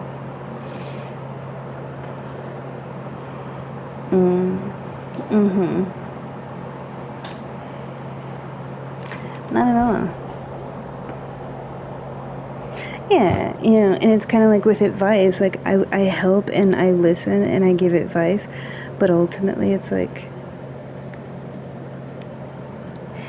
ask him, talk with him, go to him. Yeah. So it's the same. But it's like they're specifically asking me. And yeah, because they don't have the money to, like, make a doctor's appointment or have a nutritionist or a fitness trainer come to their house multiple times a week, and doing all of that kind of stuff. Because even, like, just a consultation is expensive. Most of the people that I know, like, they live paycheck to paycheck and they're still broke, Like, their paycheck they haven't even received yet is, like, already spent on bills. So it's like, if you have a friend that's healthy that can help you with, like, trading this for that, like, you're not sitting there, I'm not sitting there giving them, like, a whole regime. It's more of like, instead of this, eat that. Like, replace. So instead of chips, apples, carrots, celery, you still get the crunch. It's actually cheaper. You get more food for your money, but it's a healthy replacement. Like, if you like soda, mineral water is a good healthy replacement. And I can get a case of LaCroix for half the price of what it costs for, like, a 12-pack of soda. Because it's like, what, $8, $10, $11, depending on where you go, for soda. I pay, like, less than $5 for a pack of LaCroix. So not only is it healthier, but it's cheaper. And your fresh fruits and vegetables are always going to be less expensive.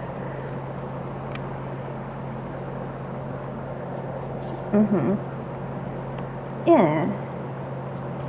And usually it's just like, walk. You don't have to be in the gym doing the most. Just move around. Just walk around. Get on your feet, walk. Because weight loss is like 80% diet, 20% fitness.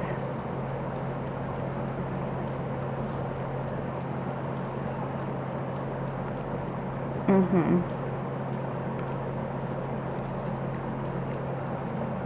Mhm. So if you just trade like unhealthy things for healthy things in your diet and you do it consistently, you will see results.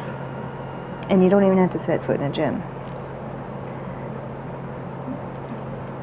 I've watched it happen with many people.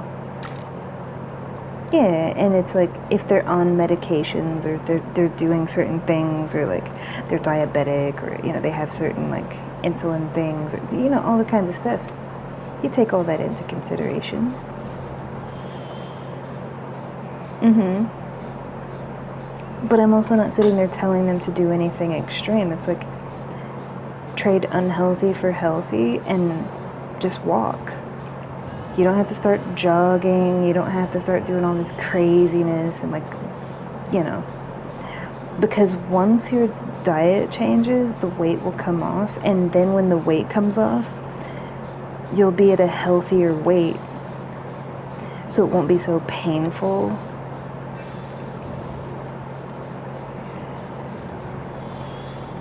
And then you can do weightlifting and jogging and other activities.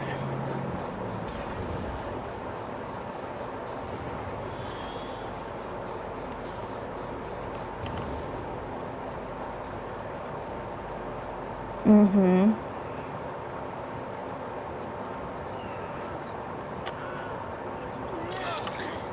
Mm.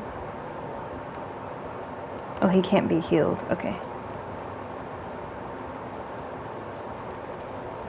Mhm. But see, even all of that, just like explaining all of that, I feel like is unnecessary.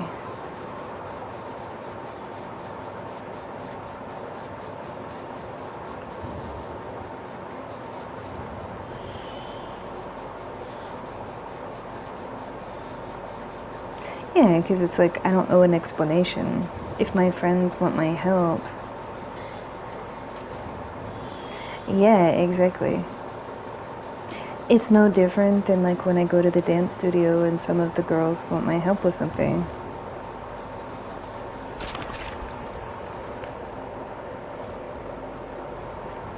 Mhm.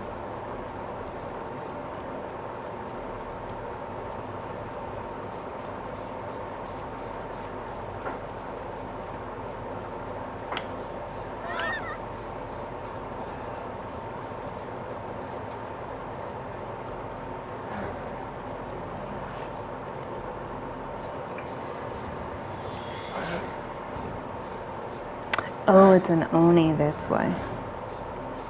Yeah, so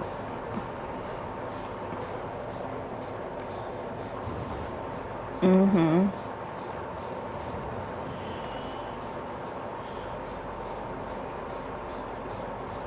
Yeah, and it's like when I was in school, I used to help people with their homework and explain like the assignments and stuff to them because they didn't understand it.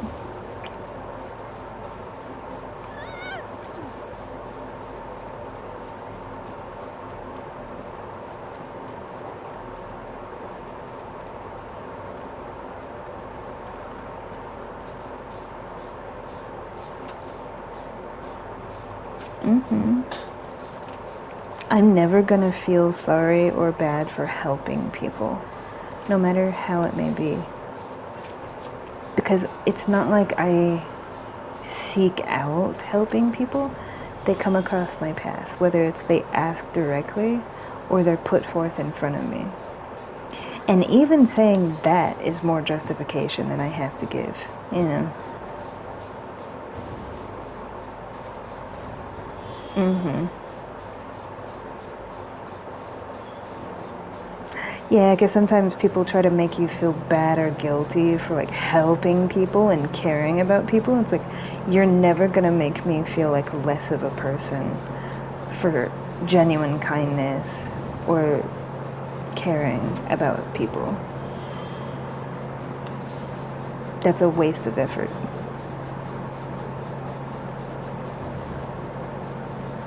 Well, the guy's like right there.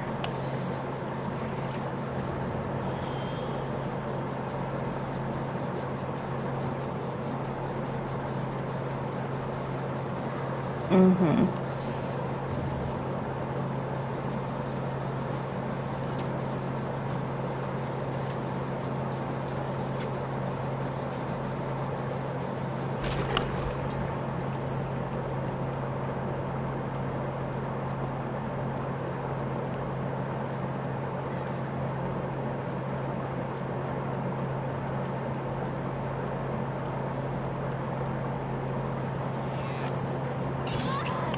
Bro.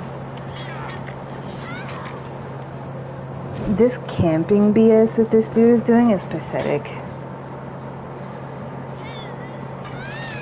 Because he camped the last person, and he's camping this person, he's probably gonna camp me too. It's ridiculous.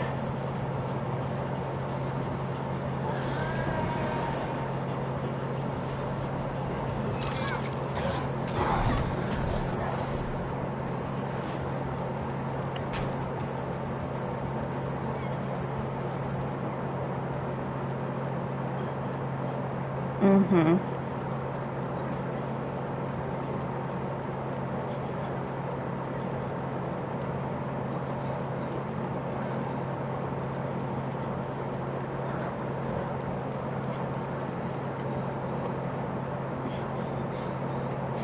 Yeah, and I feel like everything that I've talked about for the past couple of hours is all stuff, like, even though I'm answering your questions, it's like normally I wouldn't justify and explain all of that.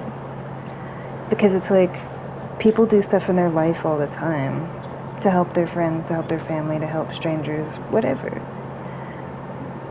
Why am I any different?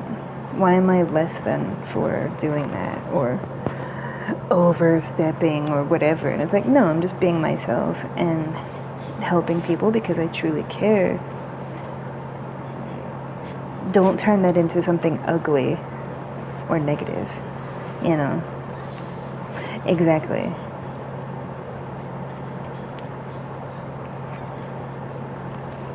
Mm-hmm.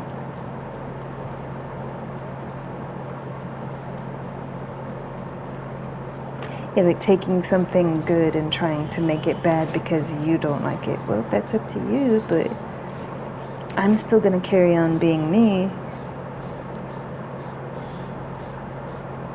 You can't make me not care for people. You know? You can't make me not be myself. You can not agree with it, but I'm still me.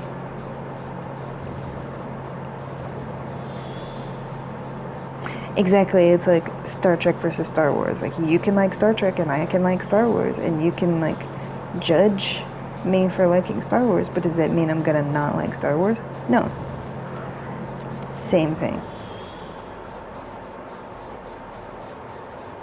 Yeah, and it's like, don't take something beautiful and precious and good and make it ugly.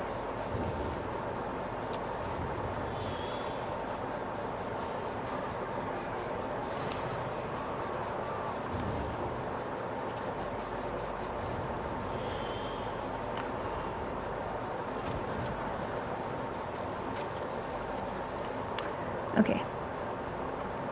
He's gonna finish the gen. I'm gonna go. No, he's not gonna finish the gen. He figured it out.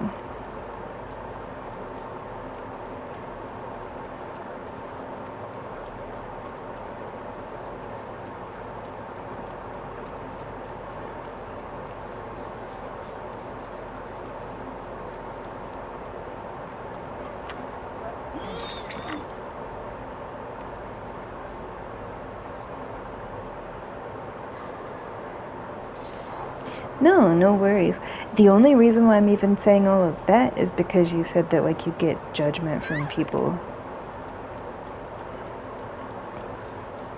So we're talking about, like, judgment. from others of like doing stuff.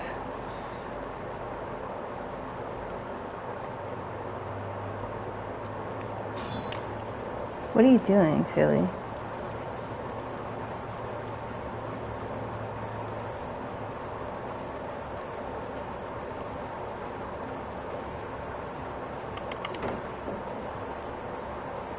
Oh no.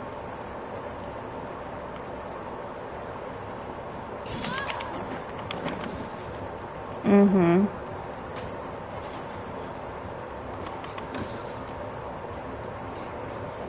Just to distract.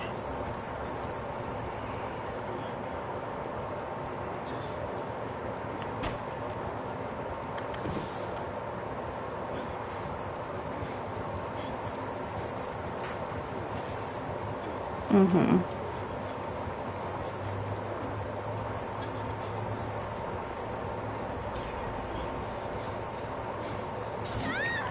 Yeah, just to distract.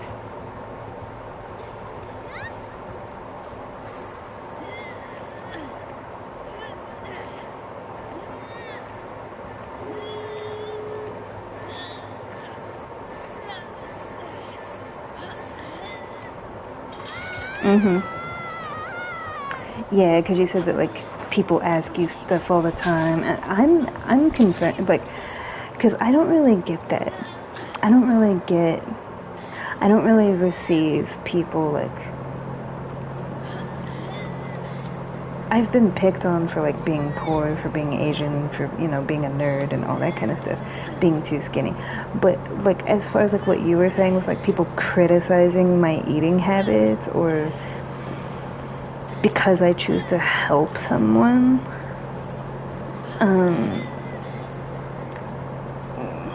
not so much. But I will tell you, even if they did, I'm not going to not be myself because of that.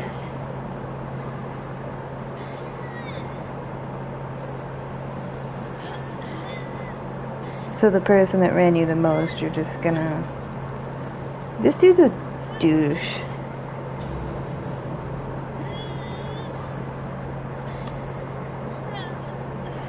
Like, I did the majority of the gens, and I ran him the most. Like, don't shake your head at me. I outran you more than they did.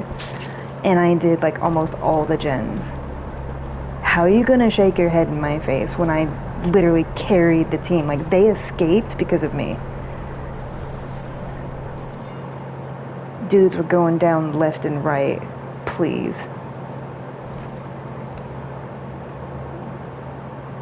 Always PC players. The ego in ignorance. All the ego in the world with like sheer ignorance.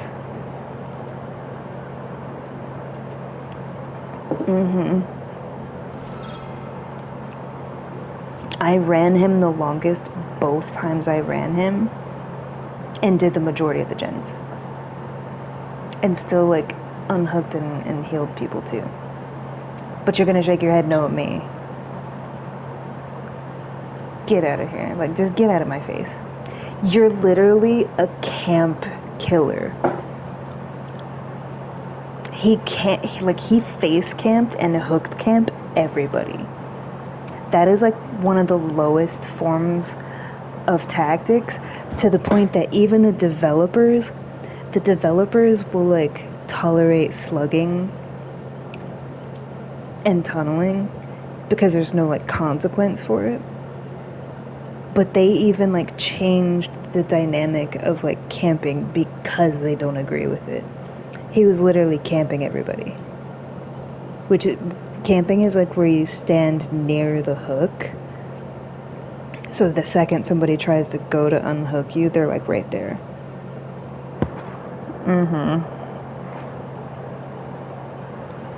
Like you're playing one of the like lowest scuzzball tactics and you're gonna like say no to me like I did something. Like, yeah, I did do something. You know what I did? I ran your ass both times and still managed to do like all those gens. Please.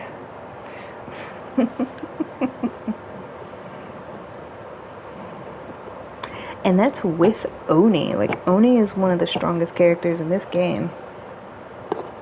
He's one of the strongest killers. He took a good S tier killer and played him like a D tier killer. Of like, oh, I just have to resort to face camping because I can't do anything else. It's insulting to the killer. In my opinion. Because you're this like amazing killer and that's how you're playing them. You know. And then you're gonna pass judgment at me?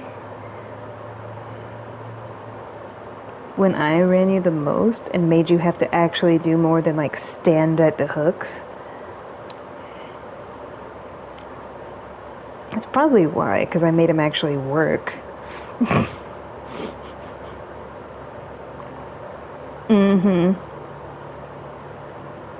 It's like he had to actually do something besides just hook camp. And he didn't like it very much. Oh no, I have to do stuff. Crazy, man. Crazy.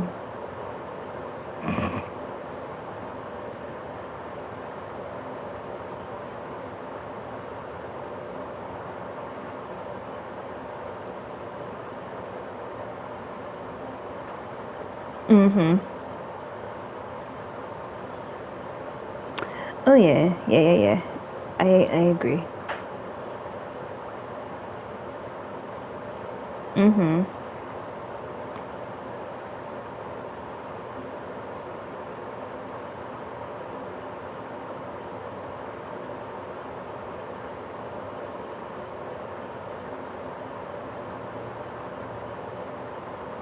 Yeah, and that's the thing. Like I said, it doesn't bother me to explain all that stuff.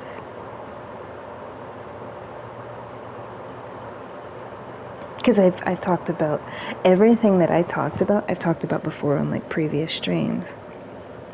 And it's like, at the end of the day, like what your diet is, what your exercise is, what you do for yourself is for yourself. It's for your body. And yes, it's good to like take care of yourself. But from what you were saying, it's like,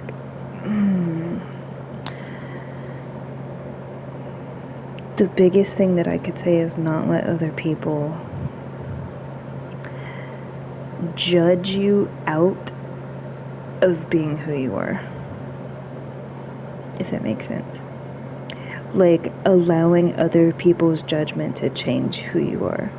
If you want to change something in your life, it should be because you choose to, not because fear and judgment.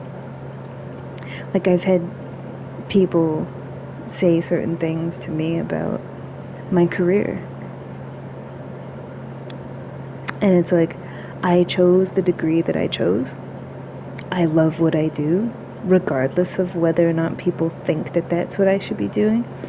And I also chose to go to Juilliard, and I chose, like, being a dancer is my natural gift. And just because I work in a lab doesn't mean I'm not exploring that either. You know, and it's like, just because you don't understand it doesn't make it wrong.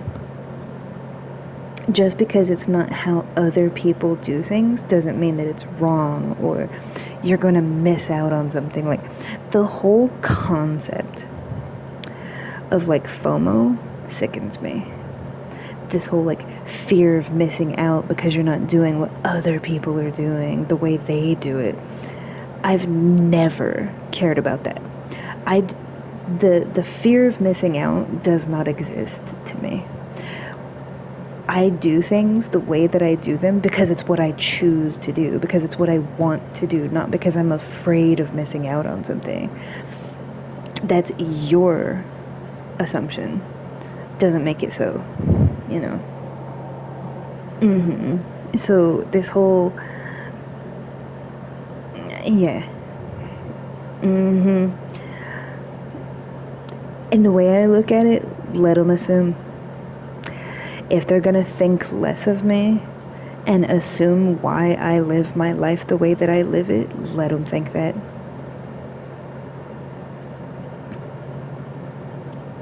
Because the only one missing out is them. They're gonna miss out on knowing an amazing person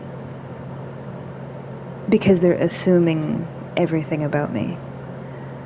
The choices that I make, the things that I do for my life, passing judgment on everything. And it's like, why are you so concerned with how I do things and what I do? Especially when it's not even true. It's not even accurate. Like, I don't owe an explanation or a validation to assumptions. Yeah, because it's like, at the end of the day, you don't see what I do. You don't. You don't know how much time I spend dancing, how much time I spend playing my musical instruments, how dedicated I am to it, how dedicated I am to my art, the things that I do, you know. Mm-hmm. Because most people only see what's on social media. I will tell you, that's like 1%. Like, you're going based off of like social media posts and these videos. If that's all you have to go on, you're the one that's missing out on all that substance.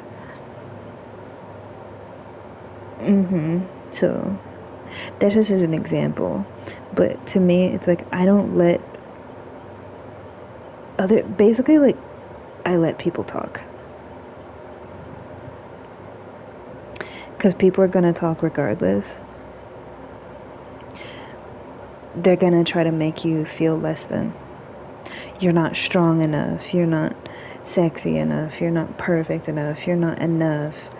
And then try to push you down through judgment, and then judge you for having confidence problems or for thinking. It's a whole manipulation. I just don't allow it, period. If you're going to try to lower me through your ego, newsflash, you're wasting your time. Because any iota of respect or care that I have for you goes out the window the second you start doing things like that. Because you're showing me your true colors, you know? Of like, you'd rather pass judgment on people than to just embrace the differences, to appreciate the beauty for what it is. Simply for what it is. And how can you claim to be such a person when your actions prove otherwise? You can't claim to be a good, kind person when all you do is like pass judgment on others and try to tell others how to live their life and judge them for the choices they make, when you don't even really know the full truth behind it. Like, how do you know? You assume. Exactly. So I'm saying all that based on like what you're saying of like people assume that you just like gorge yourself on unhealthy food when really like you're active and you do your best to eat. Like, so I know that a lot of what we've been talking about is circumvented around that. But at the end of the day, you're you. Right? What you choose to do is your decision. It's your life. And because I know you're a person of faith, that's between you and him. Because I live the same way. If you want to stop being my friend, or you don't want to be interested in me, or you pass judgment on me because you don't like the way I do something or what I do, then that's fine. You're not my person. But does that mean that I'm going to like allow you and your opinion, because it's exactly what it is. It's an opinion, it's not a fact, it's an assumption. It's an opinion based off an assumption that's based off of very little information. Because unless they're following you around 24/7, they don't know everything. And even if they did, who cares? Just because you do something differently. It's like I said before. I said this last year. You could have 1,000 ballet dancers that are all passionate about being a ballet dancer, right? They're all gonna have a different path based on what their goals are and how to get there. So with someone like me, who's naturally a born dancer, that is my gift, my pathway and what I choose to do with that gift is nobody else's business. It's no one else's place to tell me what to do with my gift and how to live it and what to do and what to be. Because my answer to that is, take that same lens and face yourself with the same judgment of lens.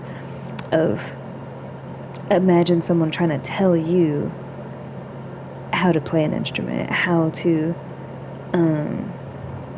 do anything. Yeah.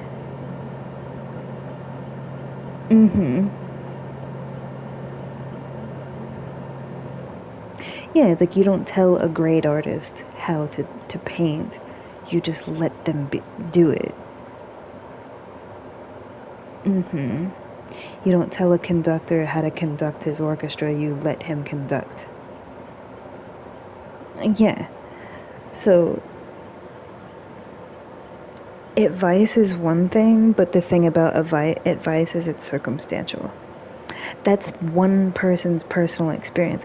And even if they're basing that opinion off of like, well, I went through it, and everybody that I know in that realm, and it's like, that's still those people. Do you ever stop and think that maybe I'm not you and I have different goals and different wants and desires and an altogether different being and different abilities and skill sets and natural gifts that go way beyond? Yeah, and so it's like, that's why it's just an opinion. If they're gonna think less of you because you're not living or making the decisions they think you should be making based off of their knowledge, you're always going to be limited to that small little 1%. Because it's like essentially you're letting that person control your decisions. Thereby, that person is controlling your life. And if you don't do what they think you should do, then it's like you're less than. You're not really living up to your expectations. You're not really living your passions and your dreams. How do you know that? Just because it's not done the way that you did it? Hate to break it to you, but there's billions of people in the world. Just maybe there's more than one way to do something.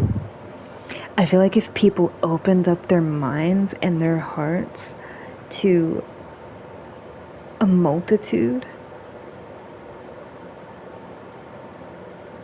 they wouldn't be so quick to judge. Of accepting the fact that we're all beautiful, we're all different, and it's not about everybody else. Your talents and your gifts and yourself and your personality and who you are as a person has nothing to do with everybody else and their opinions.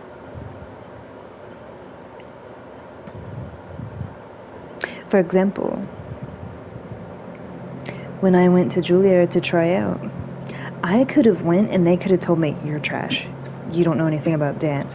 Get out of my face. Guess what? Doesn't change anything. Because I said before I auditioned that it's something that I'm gonna do, and if it happens, it happens, and if it doesn't, it doesn't.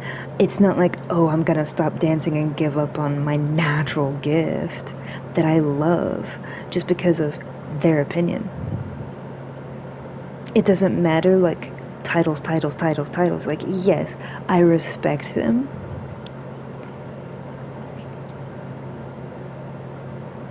But just because at the end of the day, they're still people. You could have all of the top instructors in the world look at you and say, you have no talent. You know nothing. Guess what? I'm still gonna dance. I don't care who you know. I don't care what you think that you know. I don't care who's who, what's what. I don't care if 1,000,000 successful people came from that place and you're surrounded by all of them and you just know everything under the sun. Guess what? No one knows everything. And there's no one secular way of going about living and being.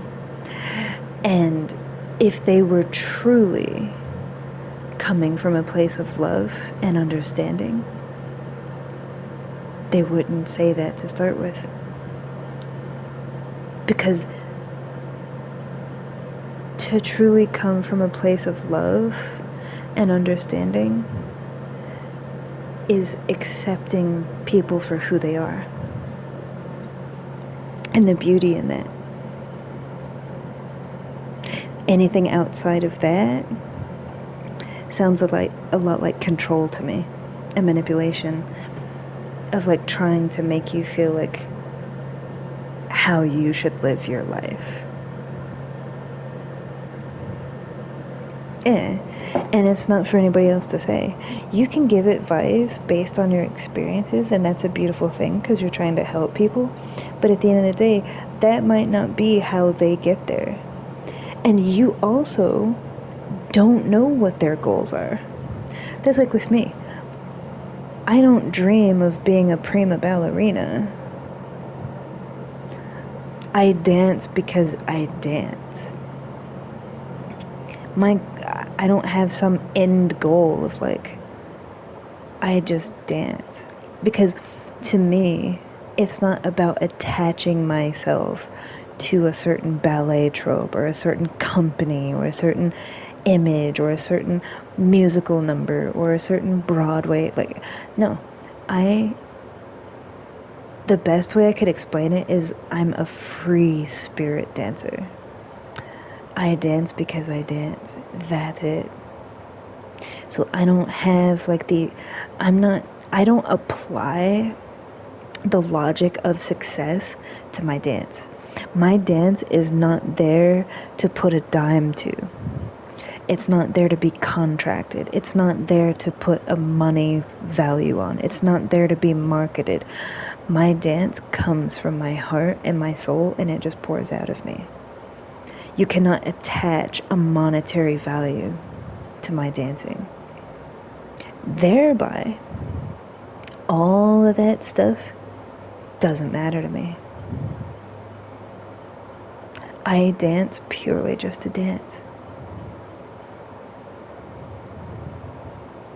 But sometimes people think that because you're not making money at it or gaining some sort of recognition for it, that it's like wasted talent. It's not wasted. I just don't need to attach fame and money to what I do to validate it. I simply just do it because I do it, because I love to do it. That is it. That's all it's about. Every day I wake up and it pours out of me and I express it. Nothing more.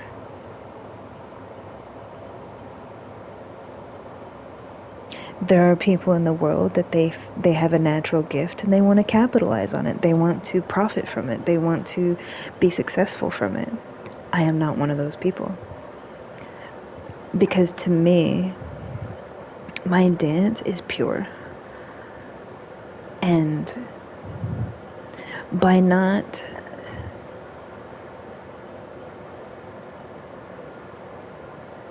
it keeps it sacred to myself, and people can say what they want. Oh, it's meant to be shared, it's meant to be expressed. I do. But I don't have to attach money and recognition to it to do that. To do so. Like, you can share your gift without making it about money. You can express yourself without having to have attention and fame. Not everybody has those values. My values are different. You know what makes me rich? Faith, integrity, love. Everything that God provides for me makes me rich. I don't need your money. I don't need followers. I don't need recognition. Does that make me better than anybody? No. It means we have very different values.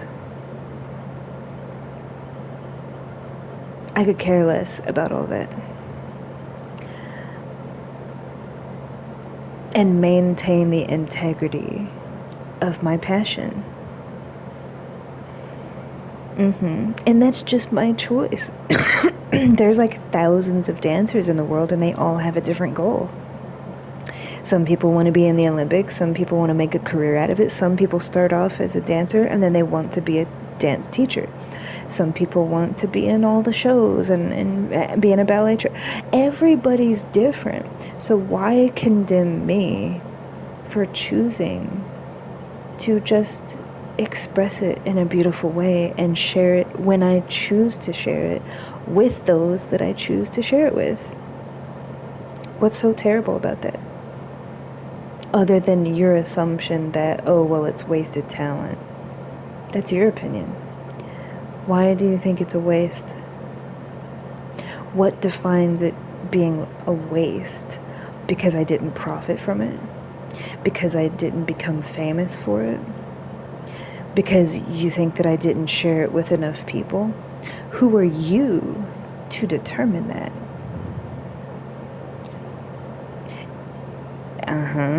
And it's like, who are you to say what success is or is not for me? Living my dream for me. Because my idea of living that dream, I am living my dream every single day that I wake up and just dance. That's my dream. It's not about an end goal of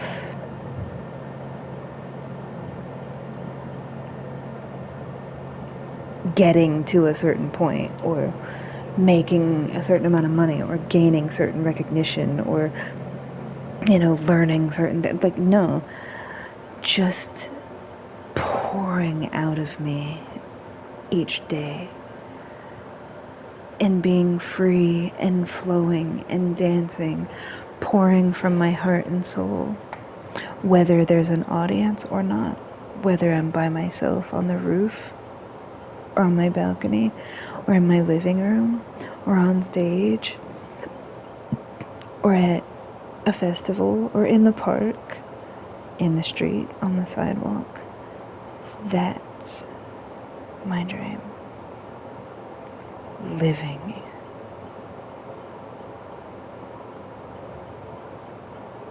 Just dancing. So free, no matter where I am, no matter what I'm doing. So we have very different perspectives.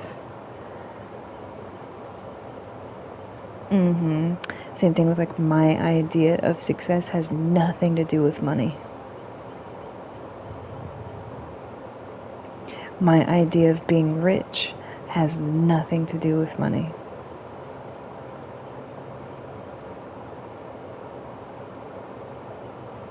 So thereby,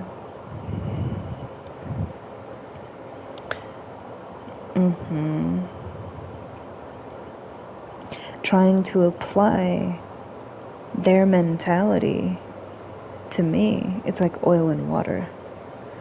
Because that's all they think about. That's all they care about. So I've had people judge me for that. I've had people tell me it's wasted talent. I don't care. That's your opinion. Because you don't know my heart. You don't know my true heart. And that's okay. It's not your responsibility to know those things. But how dare you impose yourself and assume things that are not your place to assume about me. And dead wrong about it. Like the opposite.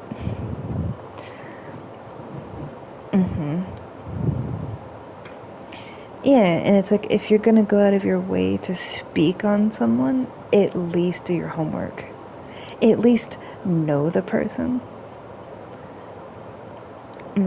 Because it's like if you knew me at all, you'd know that I care not for those things.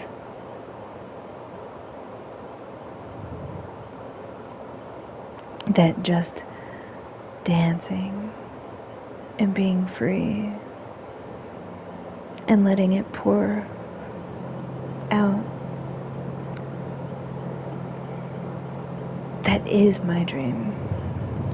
And I live it every day.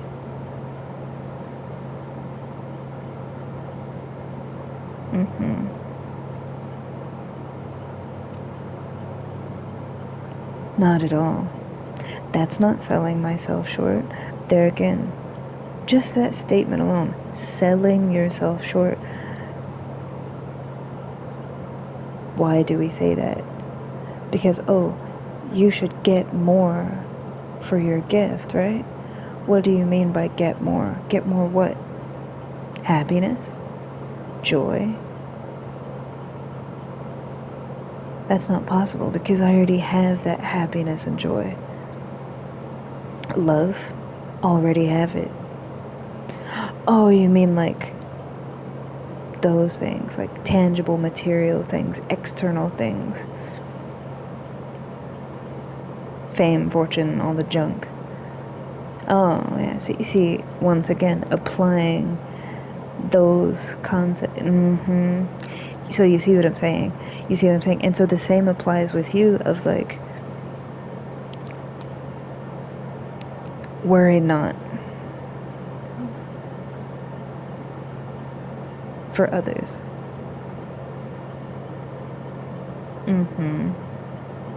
It's merely just their opinion. And most of the time, almost all of the time, when people throw their opinions around to do those kinds of things, even if their intentions are good, it's like you're basically saying hurtful things all under the guise of helping, but you're actually being hurtful and mean and crude and judgmental. But it's dressed up as kindness and being helpful.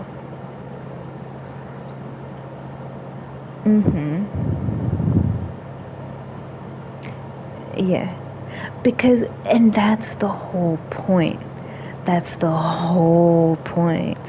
Because their argument of like, well, everybody's different. Exactly. I'm just trying to help out. I'm just trying to give my advice because everybody's different. That's the whole point. Is everybody's different.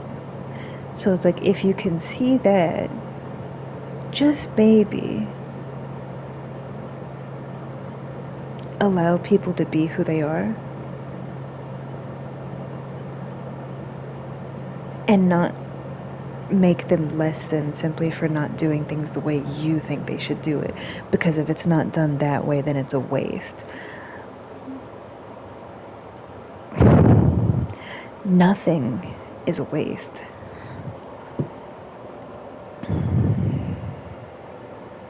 Mm-hmm.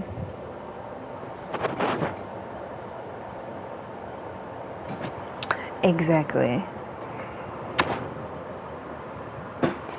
Oh, yeah. Exactly. I have to spray this stuff. Oh, you're welcome. That's why people don't like me. Well, like, when it comes to certain aspects. Because when it comes to certain things with me, I'm not going to feel bad, and I stand in the conviction behind, like, my passions and stuff. Because, like, when it comes to, like, other people trying to make me feel less than or bring me down, you're barking up the wrong tree. You're not gonna break my confidence, you're not gonna make me feel bad, you're not gonna make me feel less than, like, no, none of that. None of it. Essentially, it's like you're wasting your time.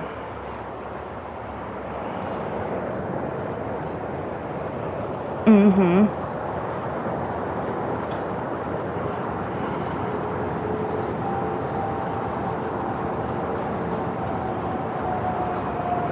Mm-hmm. It says shake before using, which is kind of weird.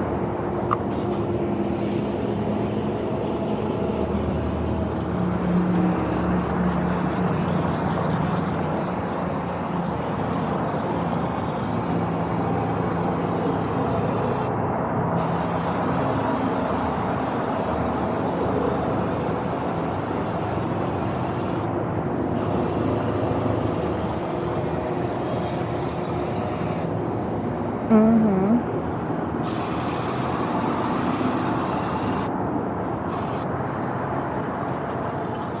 Yeah, exactly.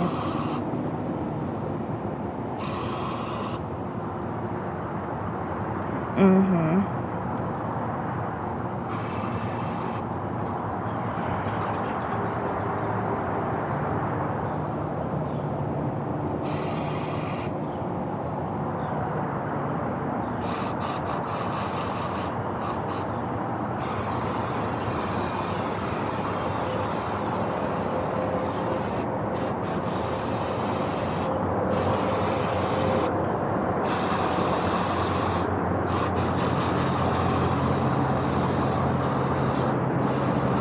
I know it sounds like a lot, but I basically have to, like, coat the whole thing.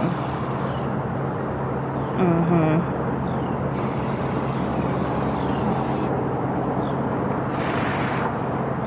Mm-hmm.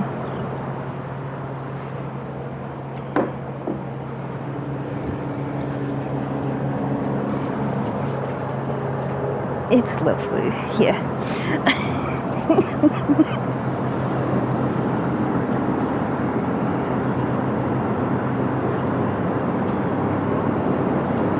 Mm-hmm.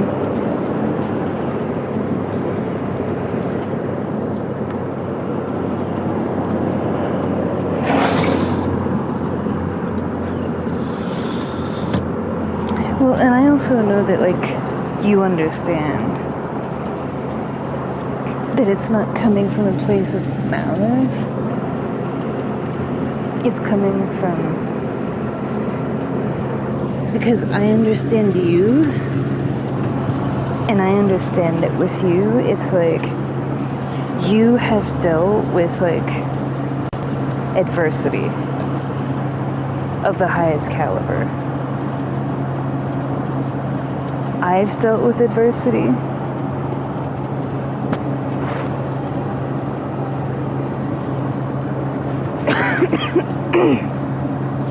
And that's why I use me as an example. Because I know that you're just, like, for example, when you said that during COVID, your at the time boyfriend thought that you should give up the dance studio because you weren't as busy. Yeah. And just like use your hospitality degree and go back into like being a restaurant manager or something like that. Like,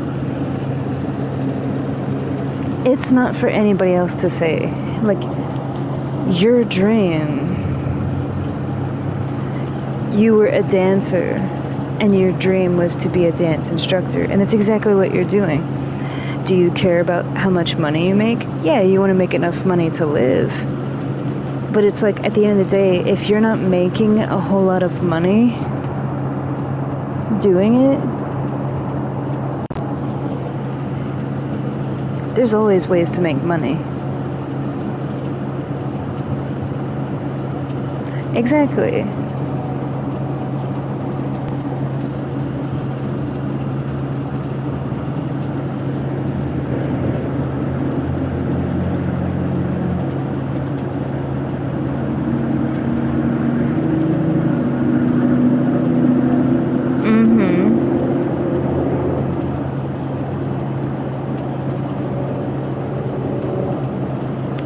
Exactly.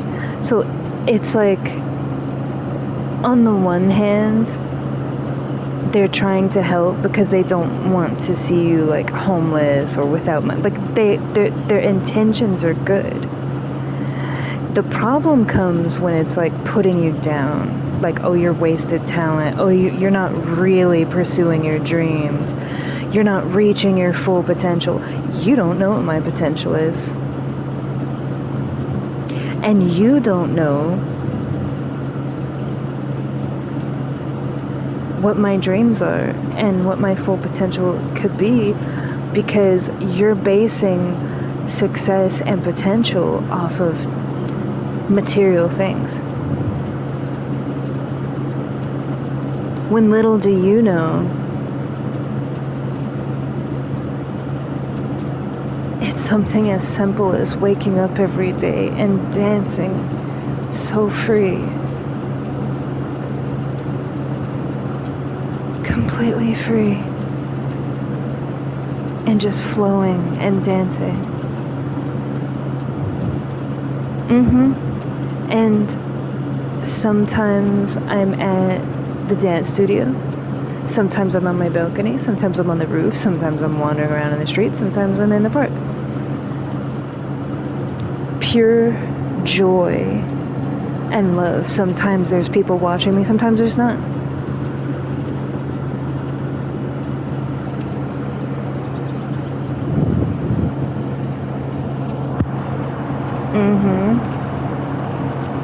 So it's like, who are you to determine that?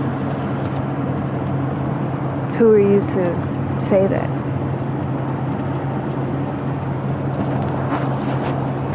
Who are you to define potential? And I often find that the ones spouting this, they themselves struggle.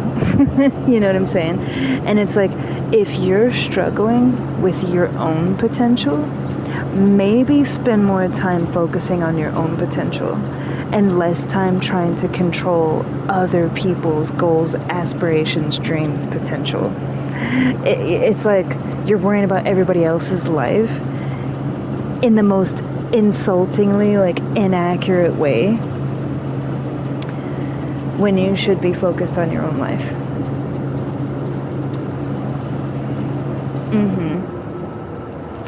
Because there's a difference between trying to help someone and passing judgment and condescending to them.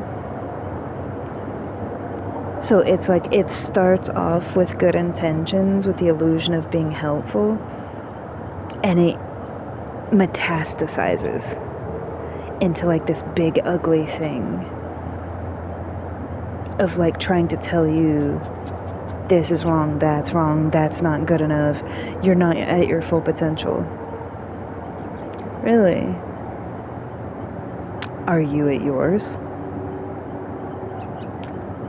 I didn't realize I was in the presence of an omnipotent being.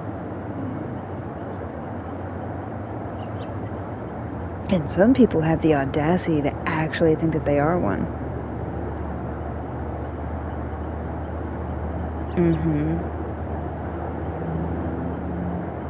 Yeah. So the basis for like potential is like the delusion that they live in. Like they live in this like self-deluded ego, like, and so it's like, if you're not where they are, you're less than. Little do they know that that's all an illusion that they've created within themselves, that that's not legitimate either, that's not real either. And you're trying to make other people feel less than because they're not on your level. Who said that your level is what I want to be on? I see the fruits of that level, and the fruit's rotten. It's dying. It's withering. It's starving. It's being strangled by barbs. Because it's not real. It's not from love. It's not from genuine. You know? And the thing is, everybody's is different. So even if like they're successful and they're great and they're all the things and life is going great for them, and that's the basis of their argument, there's a difference between helping and judging and condescending.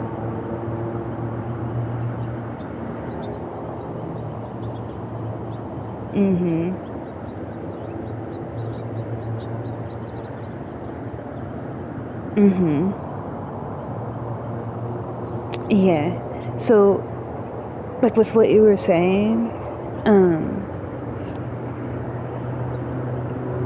I feel like that person was just trying to control, like, rip your dreams. Like, oh, you're not success. Like, you've been doing it for this amount of time. If you haven't done A, B, and C yet, then move on, you know, or do something big. And it's like, it's not for you to say.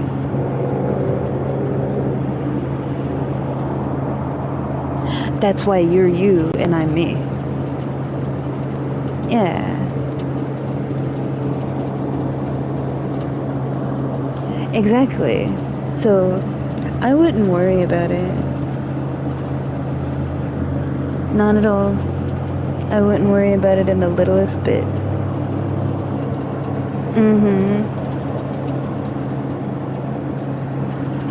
What do you consider to be success? When you've hit 1 million?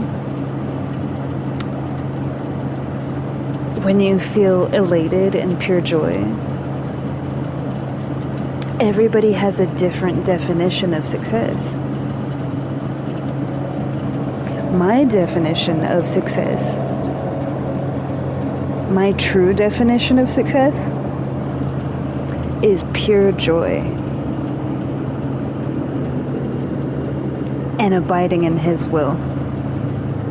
And when those two align, pure joy, pure love, while abiding in His will, that's success.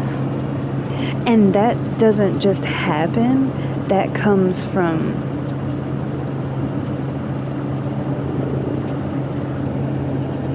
day by day, one day at a time. It's like blossoming, but while you're blossoming, you're cultivating. Ne?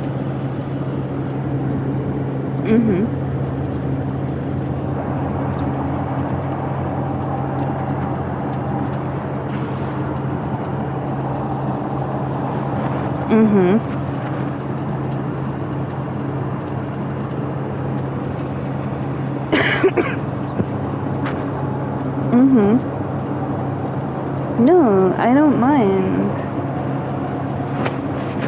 It's my really long-winded way of saying don't let people steal your joy.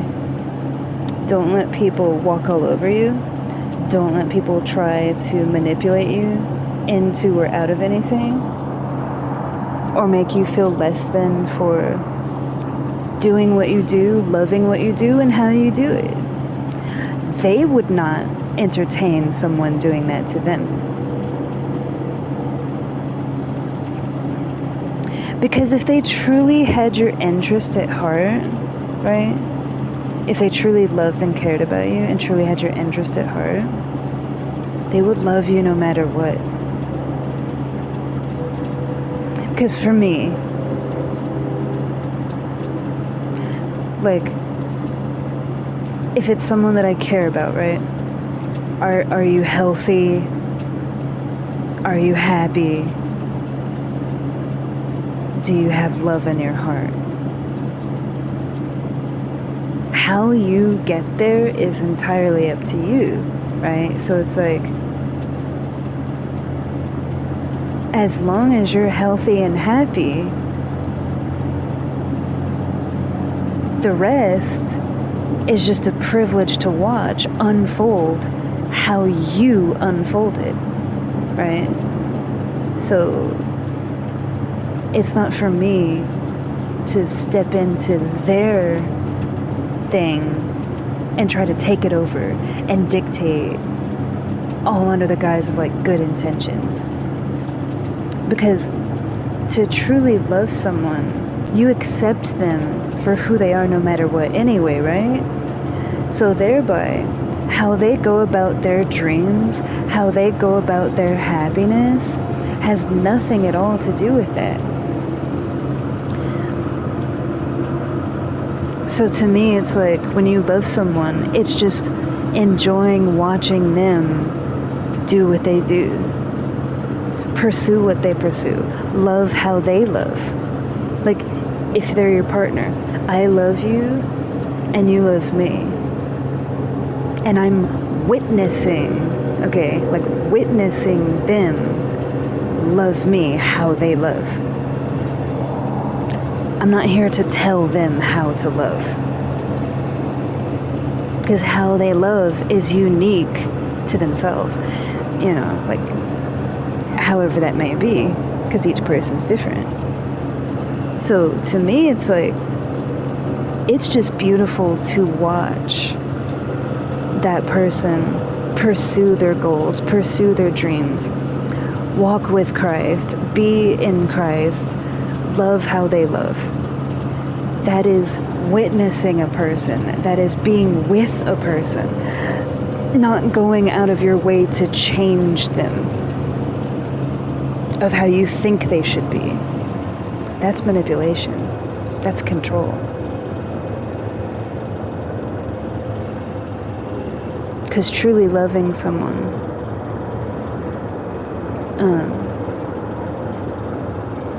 unconditionally means loving them for who they are.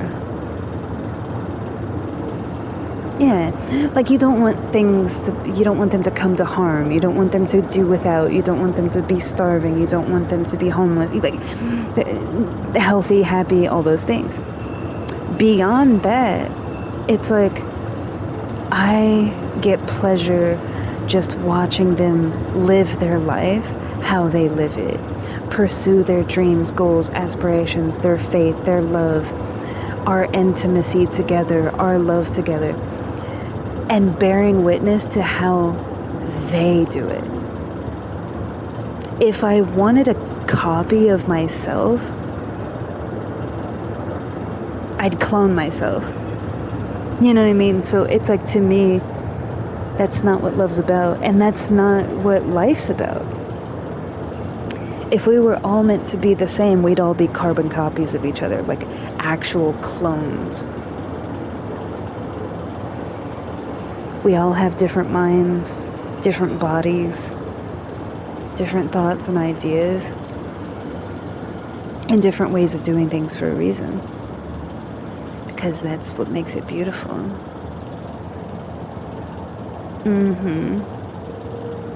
So just because someone else can't understand it, or they don't think that you'll ever reach your potential, to me, that's negativity. That's negative talk. Because who are they to say what your potential is? Unless you're God, you don't know that answer.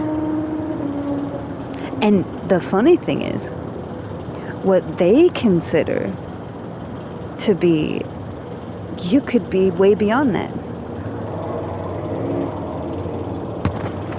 So, when you say, like, why do I not care what people think? Everything that I've just said is why.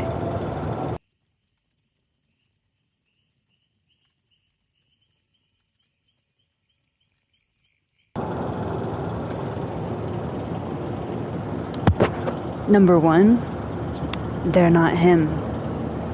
They're not God. They're not Jesus. Number two, they're not you.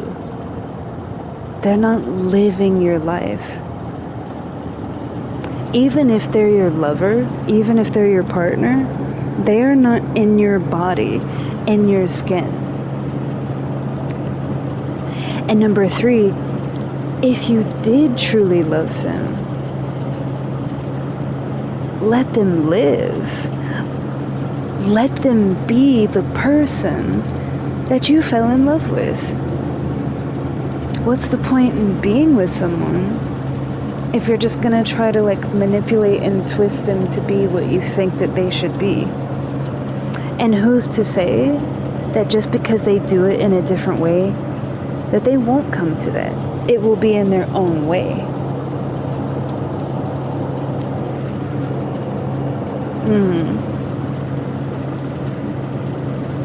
So it's like, allow the grace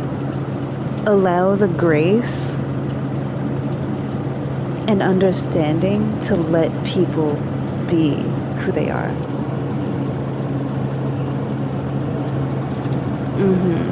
And just appreciate the beauty of all of it.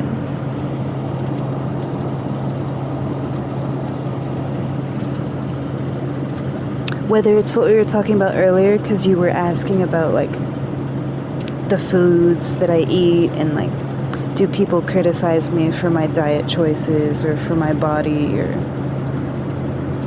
for how I eat, or all the way up into everything that I said, it all applies.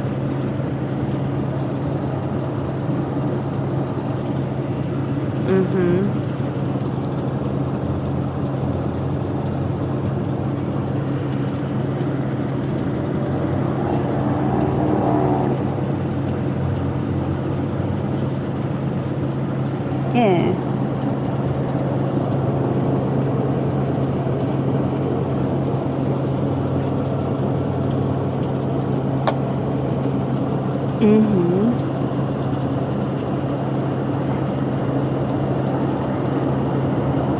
Oh yeah. Oh, I don't care. No. You're welcome. You don't have to thank me. Because it's all true. Whether you were my friend or not. I have said stuff like this to complete strangers. And they were like, wow. Like, not realizing how much they've let other people influence their decision making. Like, your life is not your own. The only person who shepherds my life, the only being who shepherds my life is God.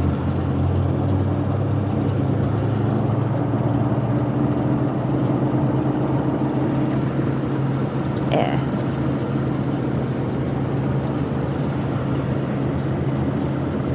And He knows my heart. He knows the gifts that He has given me because He gave them to me. Because there's also this like concept, this mentality of like, that I've been on the receiving end of like, oh, you're letting God determine your life, you're just being led around by the nose, not having control of your own destiny and your own life. And it's like, do you not think that He was the one that gave me those gifts that I so passionately love and adore and express every day, that pour out of me? Where do you think that comes from? Obviously, He created me with those gifts and complete love and adoration for those gifts.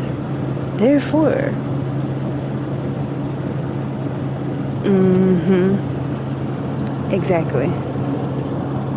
So it's not like... Mm-hmm. So, yeah. Precisely.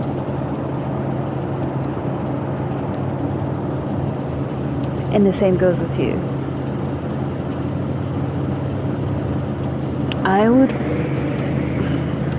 I would rather be a vagabond dancing passionately than to be a billionaire doing something I don't like and miserable. Yeah, you're a billionaire, but is that truly your passion? Is that truly your gift? And that's not to say that some people that are in that position aren't doing their gifts, but it's like, that might be for you and this is for me, you know. But the assumption is like, just because it's not done their way, that you couldn't possibly be successful, you couldn't possibly reach your potential. And it's like, I take accountability for my actions and I own my stuff.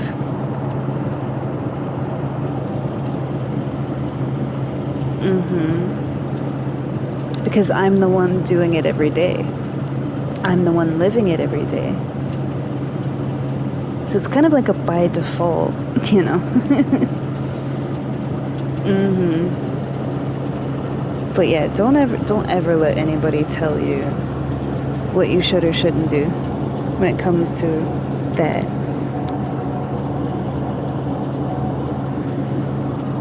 It's nobody's place to do that.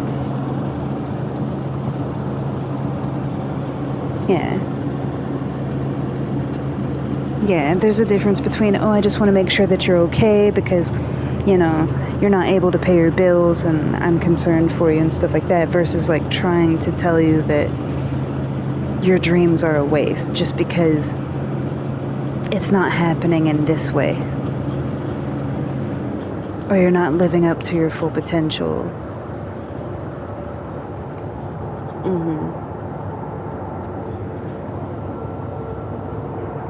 Yeah.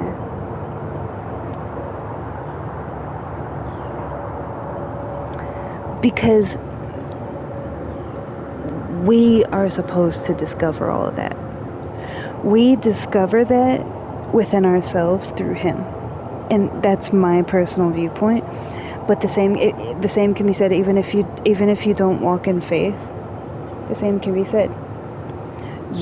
We determine, we have to discover that. It's not for someone else to like lay out this plan of like, this is how you obtain this and this is what you do. That's not for someone else to say.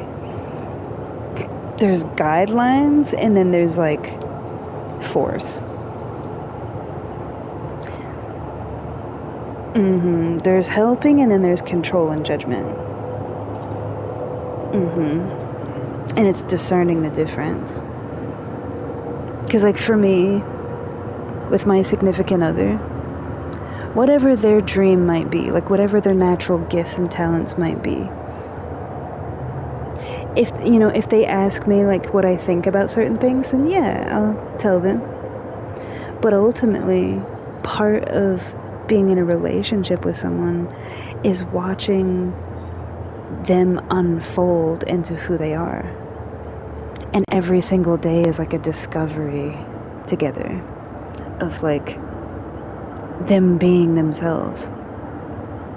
Seeing how they express their gifts, how they express and how they are and what they do and how they do it.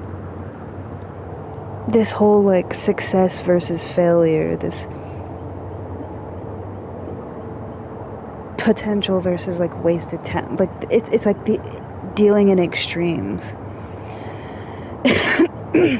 If you're not this, then you must be that. And it's like, no, that's not the way the world works. So for me, it's like being with someone is just having the privilege to bear witness to their life and how they go about that life. Just like with me, the same thing. how I pursue my gifts, how I express my gifts. And in love and in joy and things that are done through love and through joy and through him and all of that embodied. That's what's beautiful. The whole journey, the whole process throughout your life.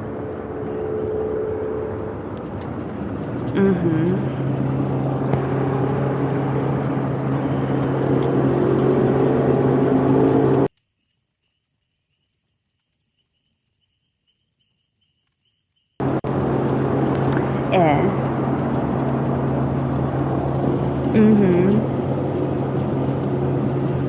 Every single day is a beautiful discovery.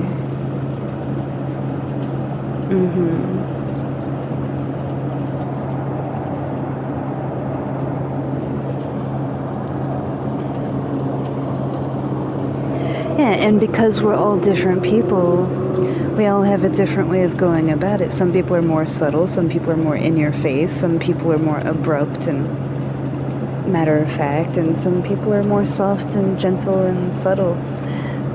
There's no wrong answer there.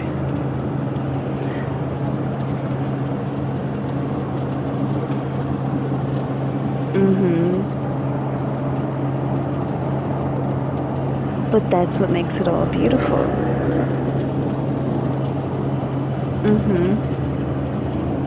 Such wondrous variety, you know. Because at the end of the day, the whole point to everything that I've just spent the past few hours explaining is we're all different. We're all beautiful and we're all unique. Let's embrace that and appreciate the beauty of that instead of the judgment and all of that negative. Yeah. It's literally it. Well, I was answering your questions along the way. I know that you like me to explain everything really thoroughly, and that's okay. I don't mind. Yeah, exactly. You're welcome. No. Because it is.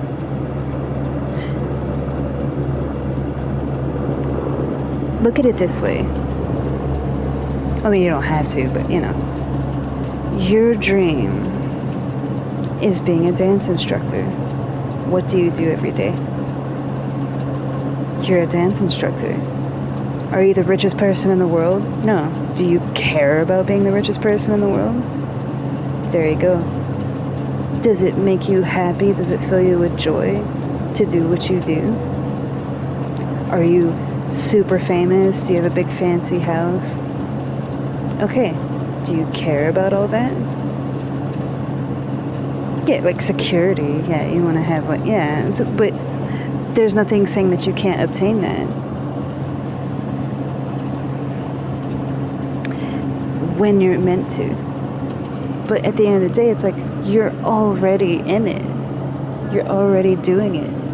You're already being it. You're already there in it. And the same goes for me. Because for me, it's about just dancing freely and being, expressing and pouring out that passion in my dance, my art, my music. I already do those things, and I have since I was a little child. So whatever things may come my way, it's like I've already been doing all of that. And yes, I build on that, but at the same time, I've already been doing it. And the things that come across me throughout my life will come across me. And if I discover, I discover. But at the end of the day, I'm already in that joy, in that love, in that expression. in that passion of my gifts that he gave me. Every single day. And just having the privilege of opening my eyes every single day and doing that. And loving it and doing it and being in it every day. It might take a different form, like sometimes, like I said before, a few times, like in different settings and with different, but that's the beauty of life, of like different things happen, in life. But it's already there. I'm already doing it. You're already doing it. Every day. So someone else's opinion of like what they think you should be doing, is that going to change that? There you go. Why? Because it's your passion. Nothing anybody says can make you think less than of it or stop doing it. Stop living it. Stop being it. So there you go. You already had the answer. Because that applies to everything we just talked about. From the food you eat, to your favorite color, to the music you listen to the clothes that you wear, the job you do, the dreams you have, the relationships that you have, friends, family, where you live, your personality, your passions, your joy, like all of it applies to that one simple statement.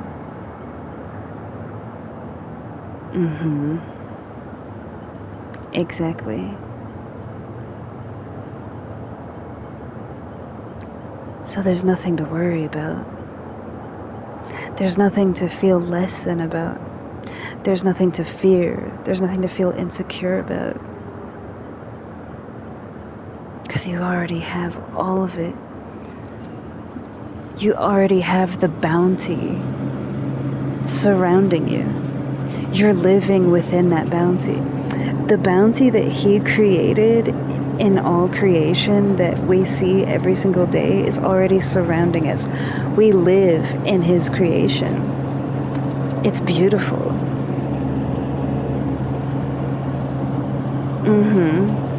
And in addition to that, his love every single day is a bounty.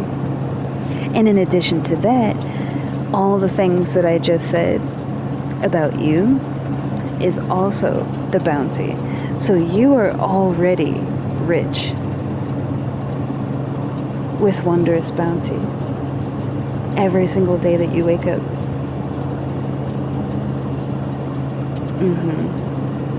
From the world around you, to what you do, to your passions, your goals, your love, your experiences, your every single day, whatever you do from day to day,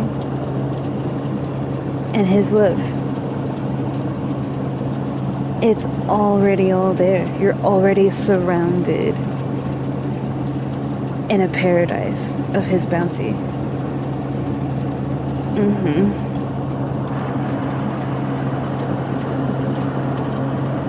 Hi.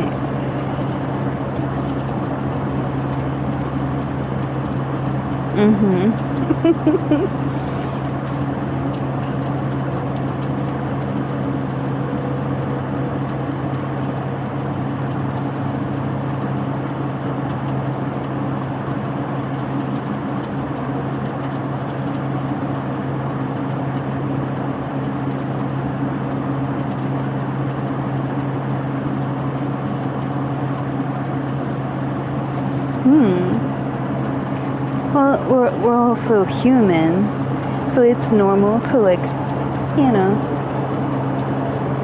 didn't see it there for a while. Yeah, and everybody stumbles and it's oh, I lost sight of that, and just everything that I just said, like you were saying, oh, I just needed somebody to remind me that I already have all the, yeah, and so we forget sometimes.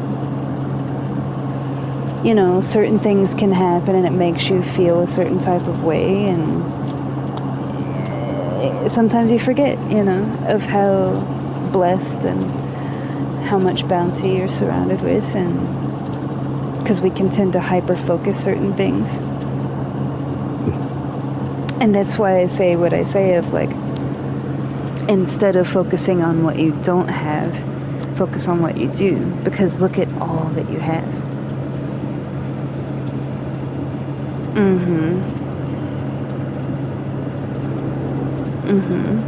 So, in such beauty. Such beauty. Yeah. I'm saying all this watching the sunrise. I've been watching the sunrise for the past couple of hours.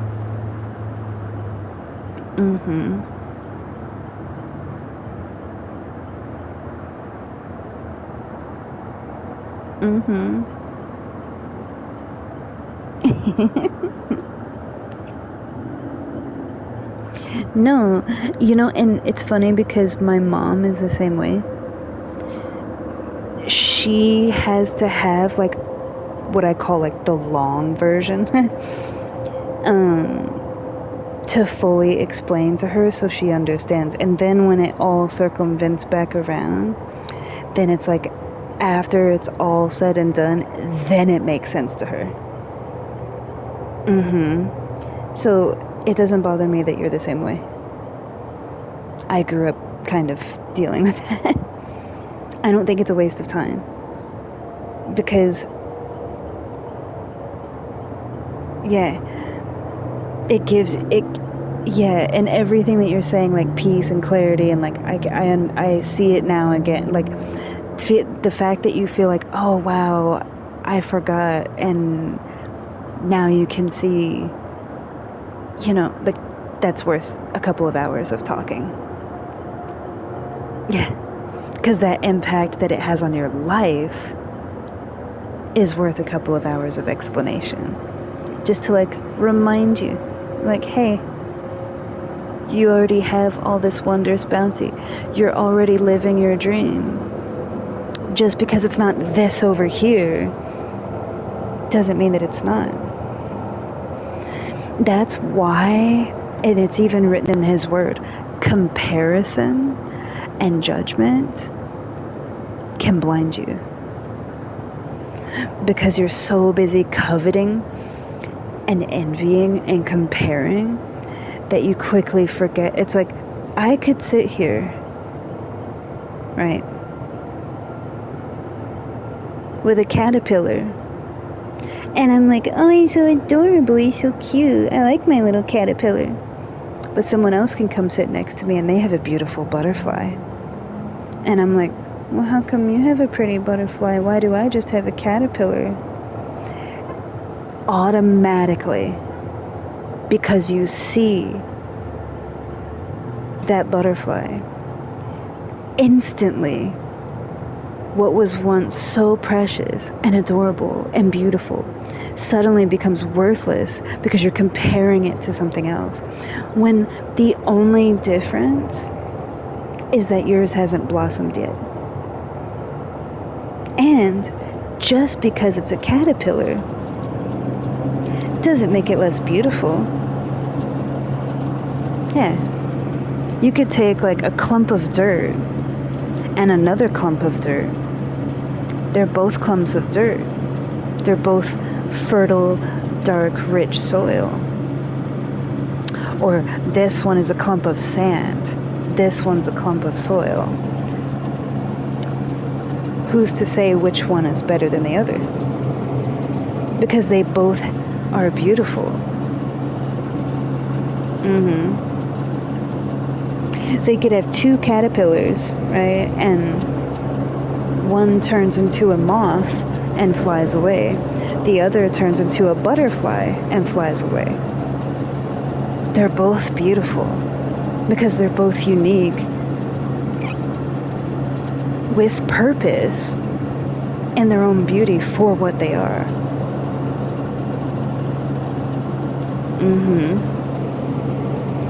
So when you're caught up in comparison of like, I'm not here yet, so I must be failing. I don't look like this person, so I must be ugly.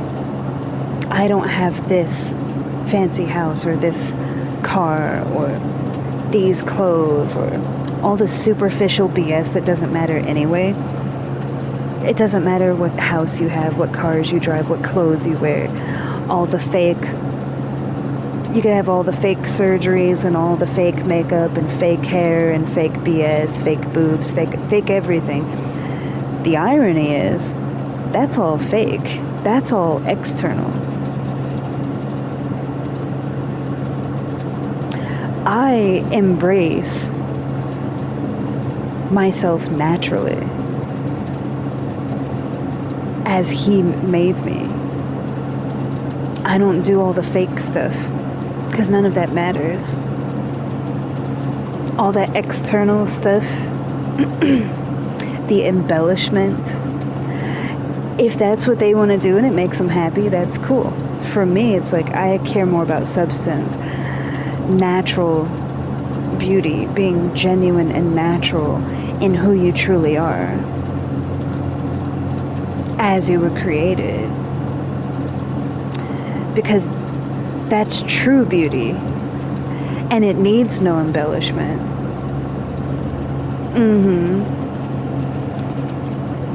But that's my personal perspective. So it's like I don't need the big house and the fancy cars and all the external things.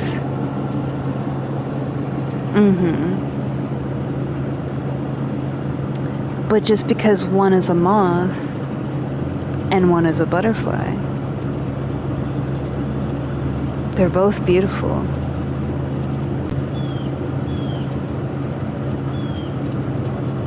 So it doesn't matter. So comparisons and coveting, jealousy, envy, insecurities, all that stuff, it just blinds you. It blinds you because you're no longer seeing your own beauty, your own gifts, your own bounties.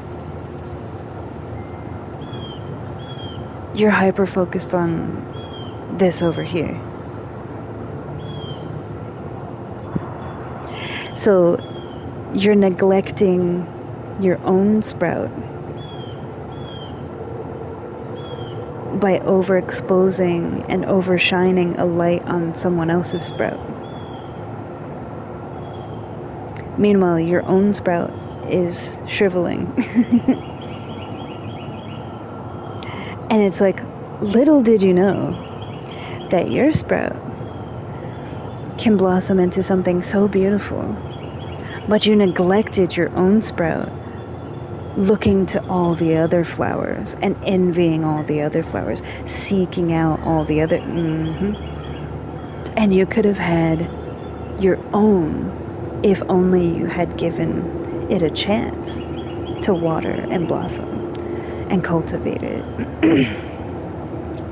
And it might not look like all the others, but it's not supposed to look like all the others because we're all different. It's not supposed to look like this one and that one over here. It's supposed to look like yours. And yours is going to be unique to you. That's what makes your flower beautiful.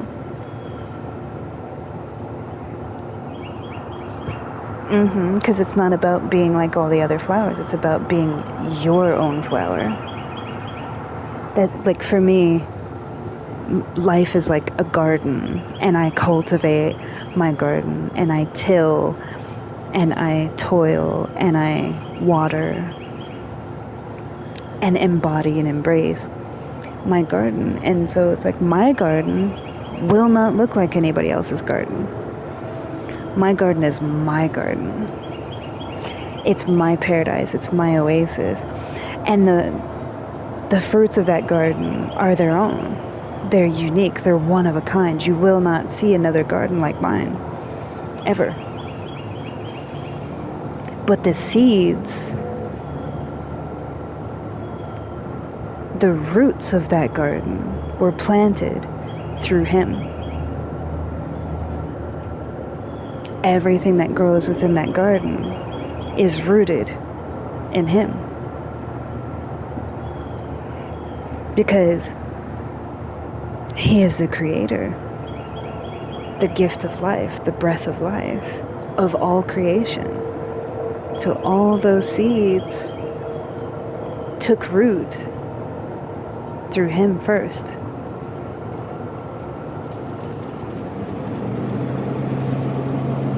And then it's like I embody them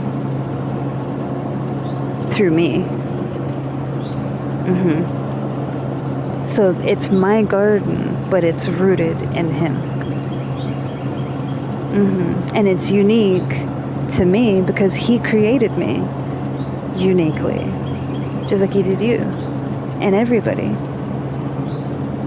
So it's my secret garden.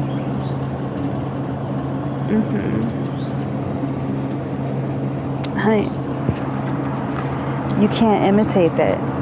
You can imitate it, but it will never be the same. Because it's not supposed to be. It's not supposed to be. That's not what we're here for. You're here to be you. Yourself in your life. Abiding his will. His purpose for why you're here. That's why I say when other people try to tell you like what your potential is, what your time.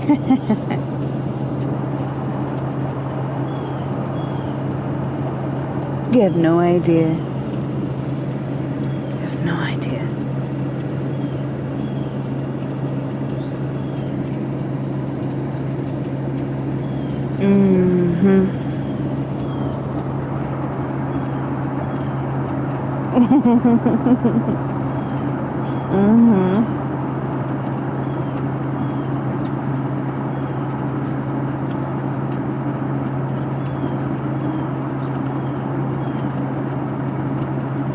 Not at all.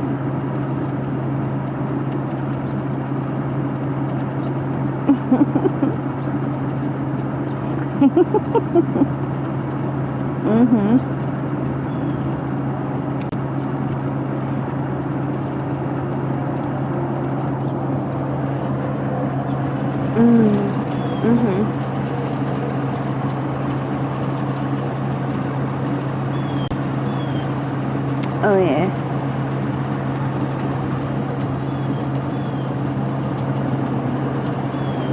It's all beautiful.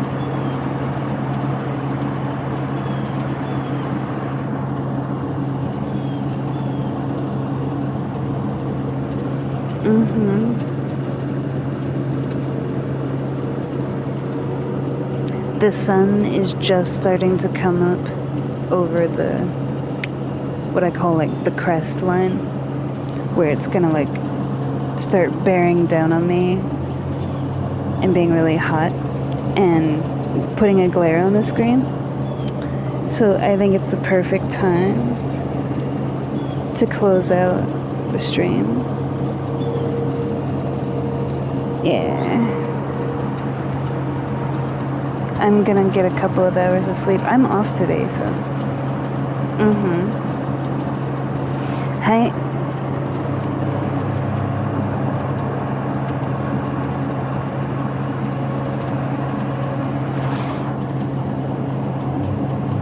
Doitashimashite.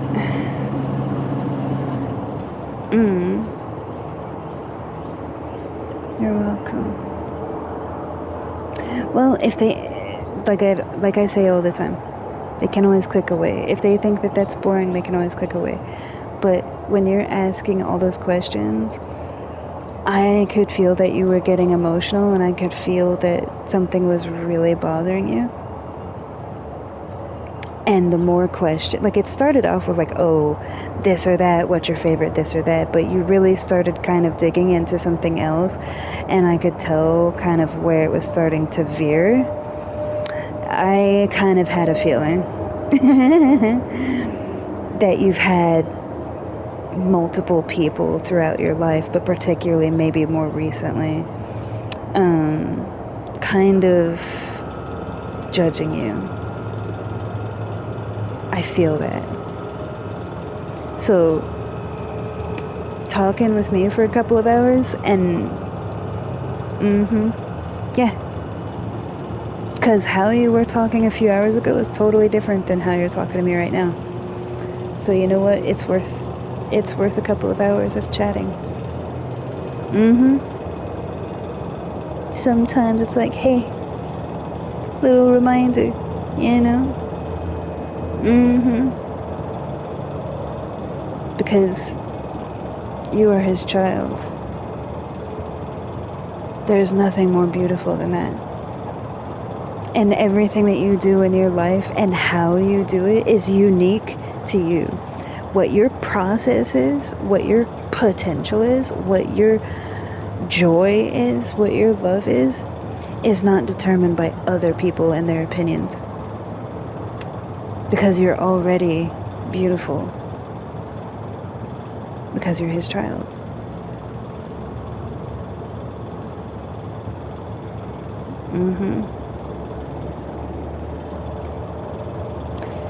No more tears. It's okay. Okay. Promise. You're not asking too many questions. Like, you're not bothering, you're not asking too many questions. Not at all.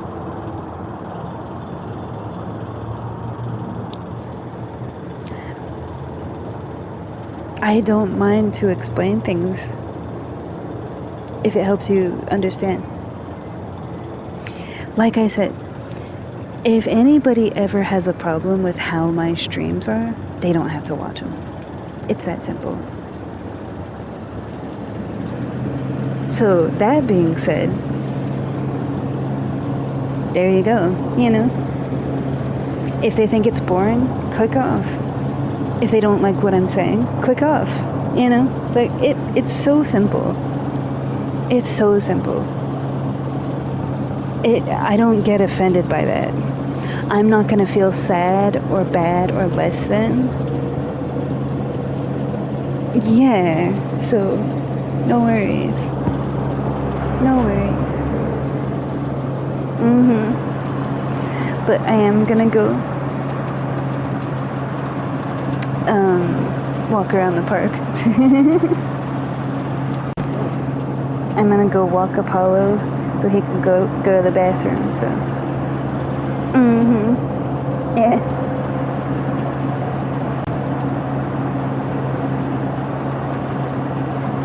A little stroll through the park and let him do his thing. Okay. I hope everyone has a beautiful day, whatever it may be, whatever joy it may bring, and love and light. Mate. Janet.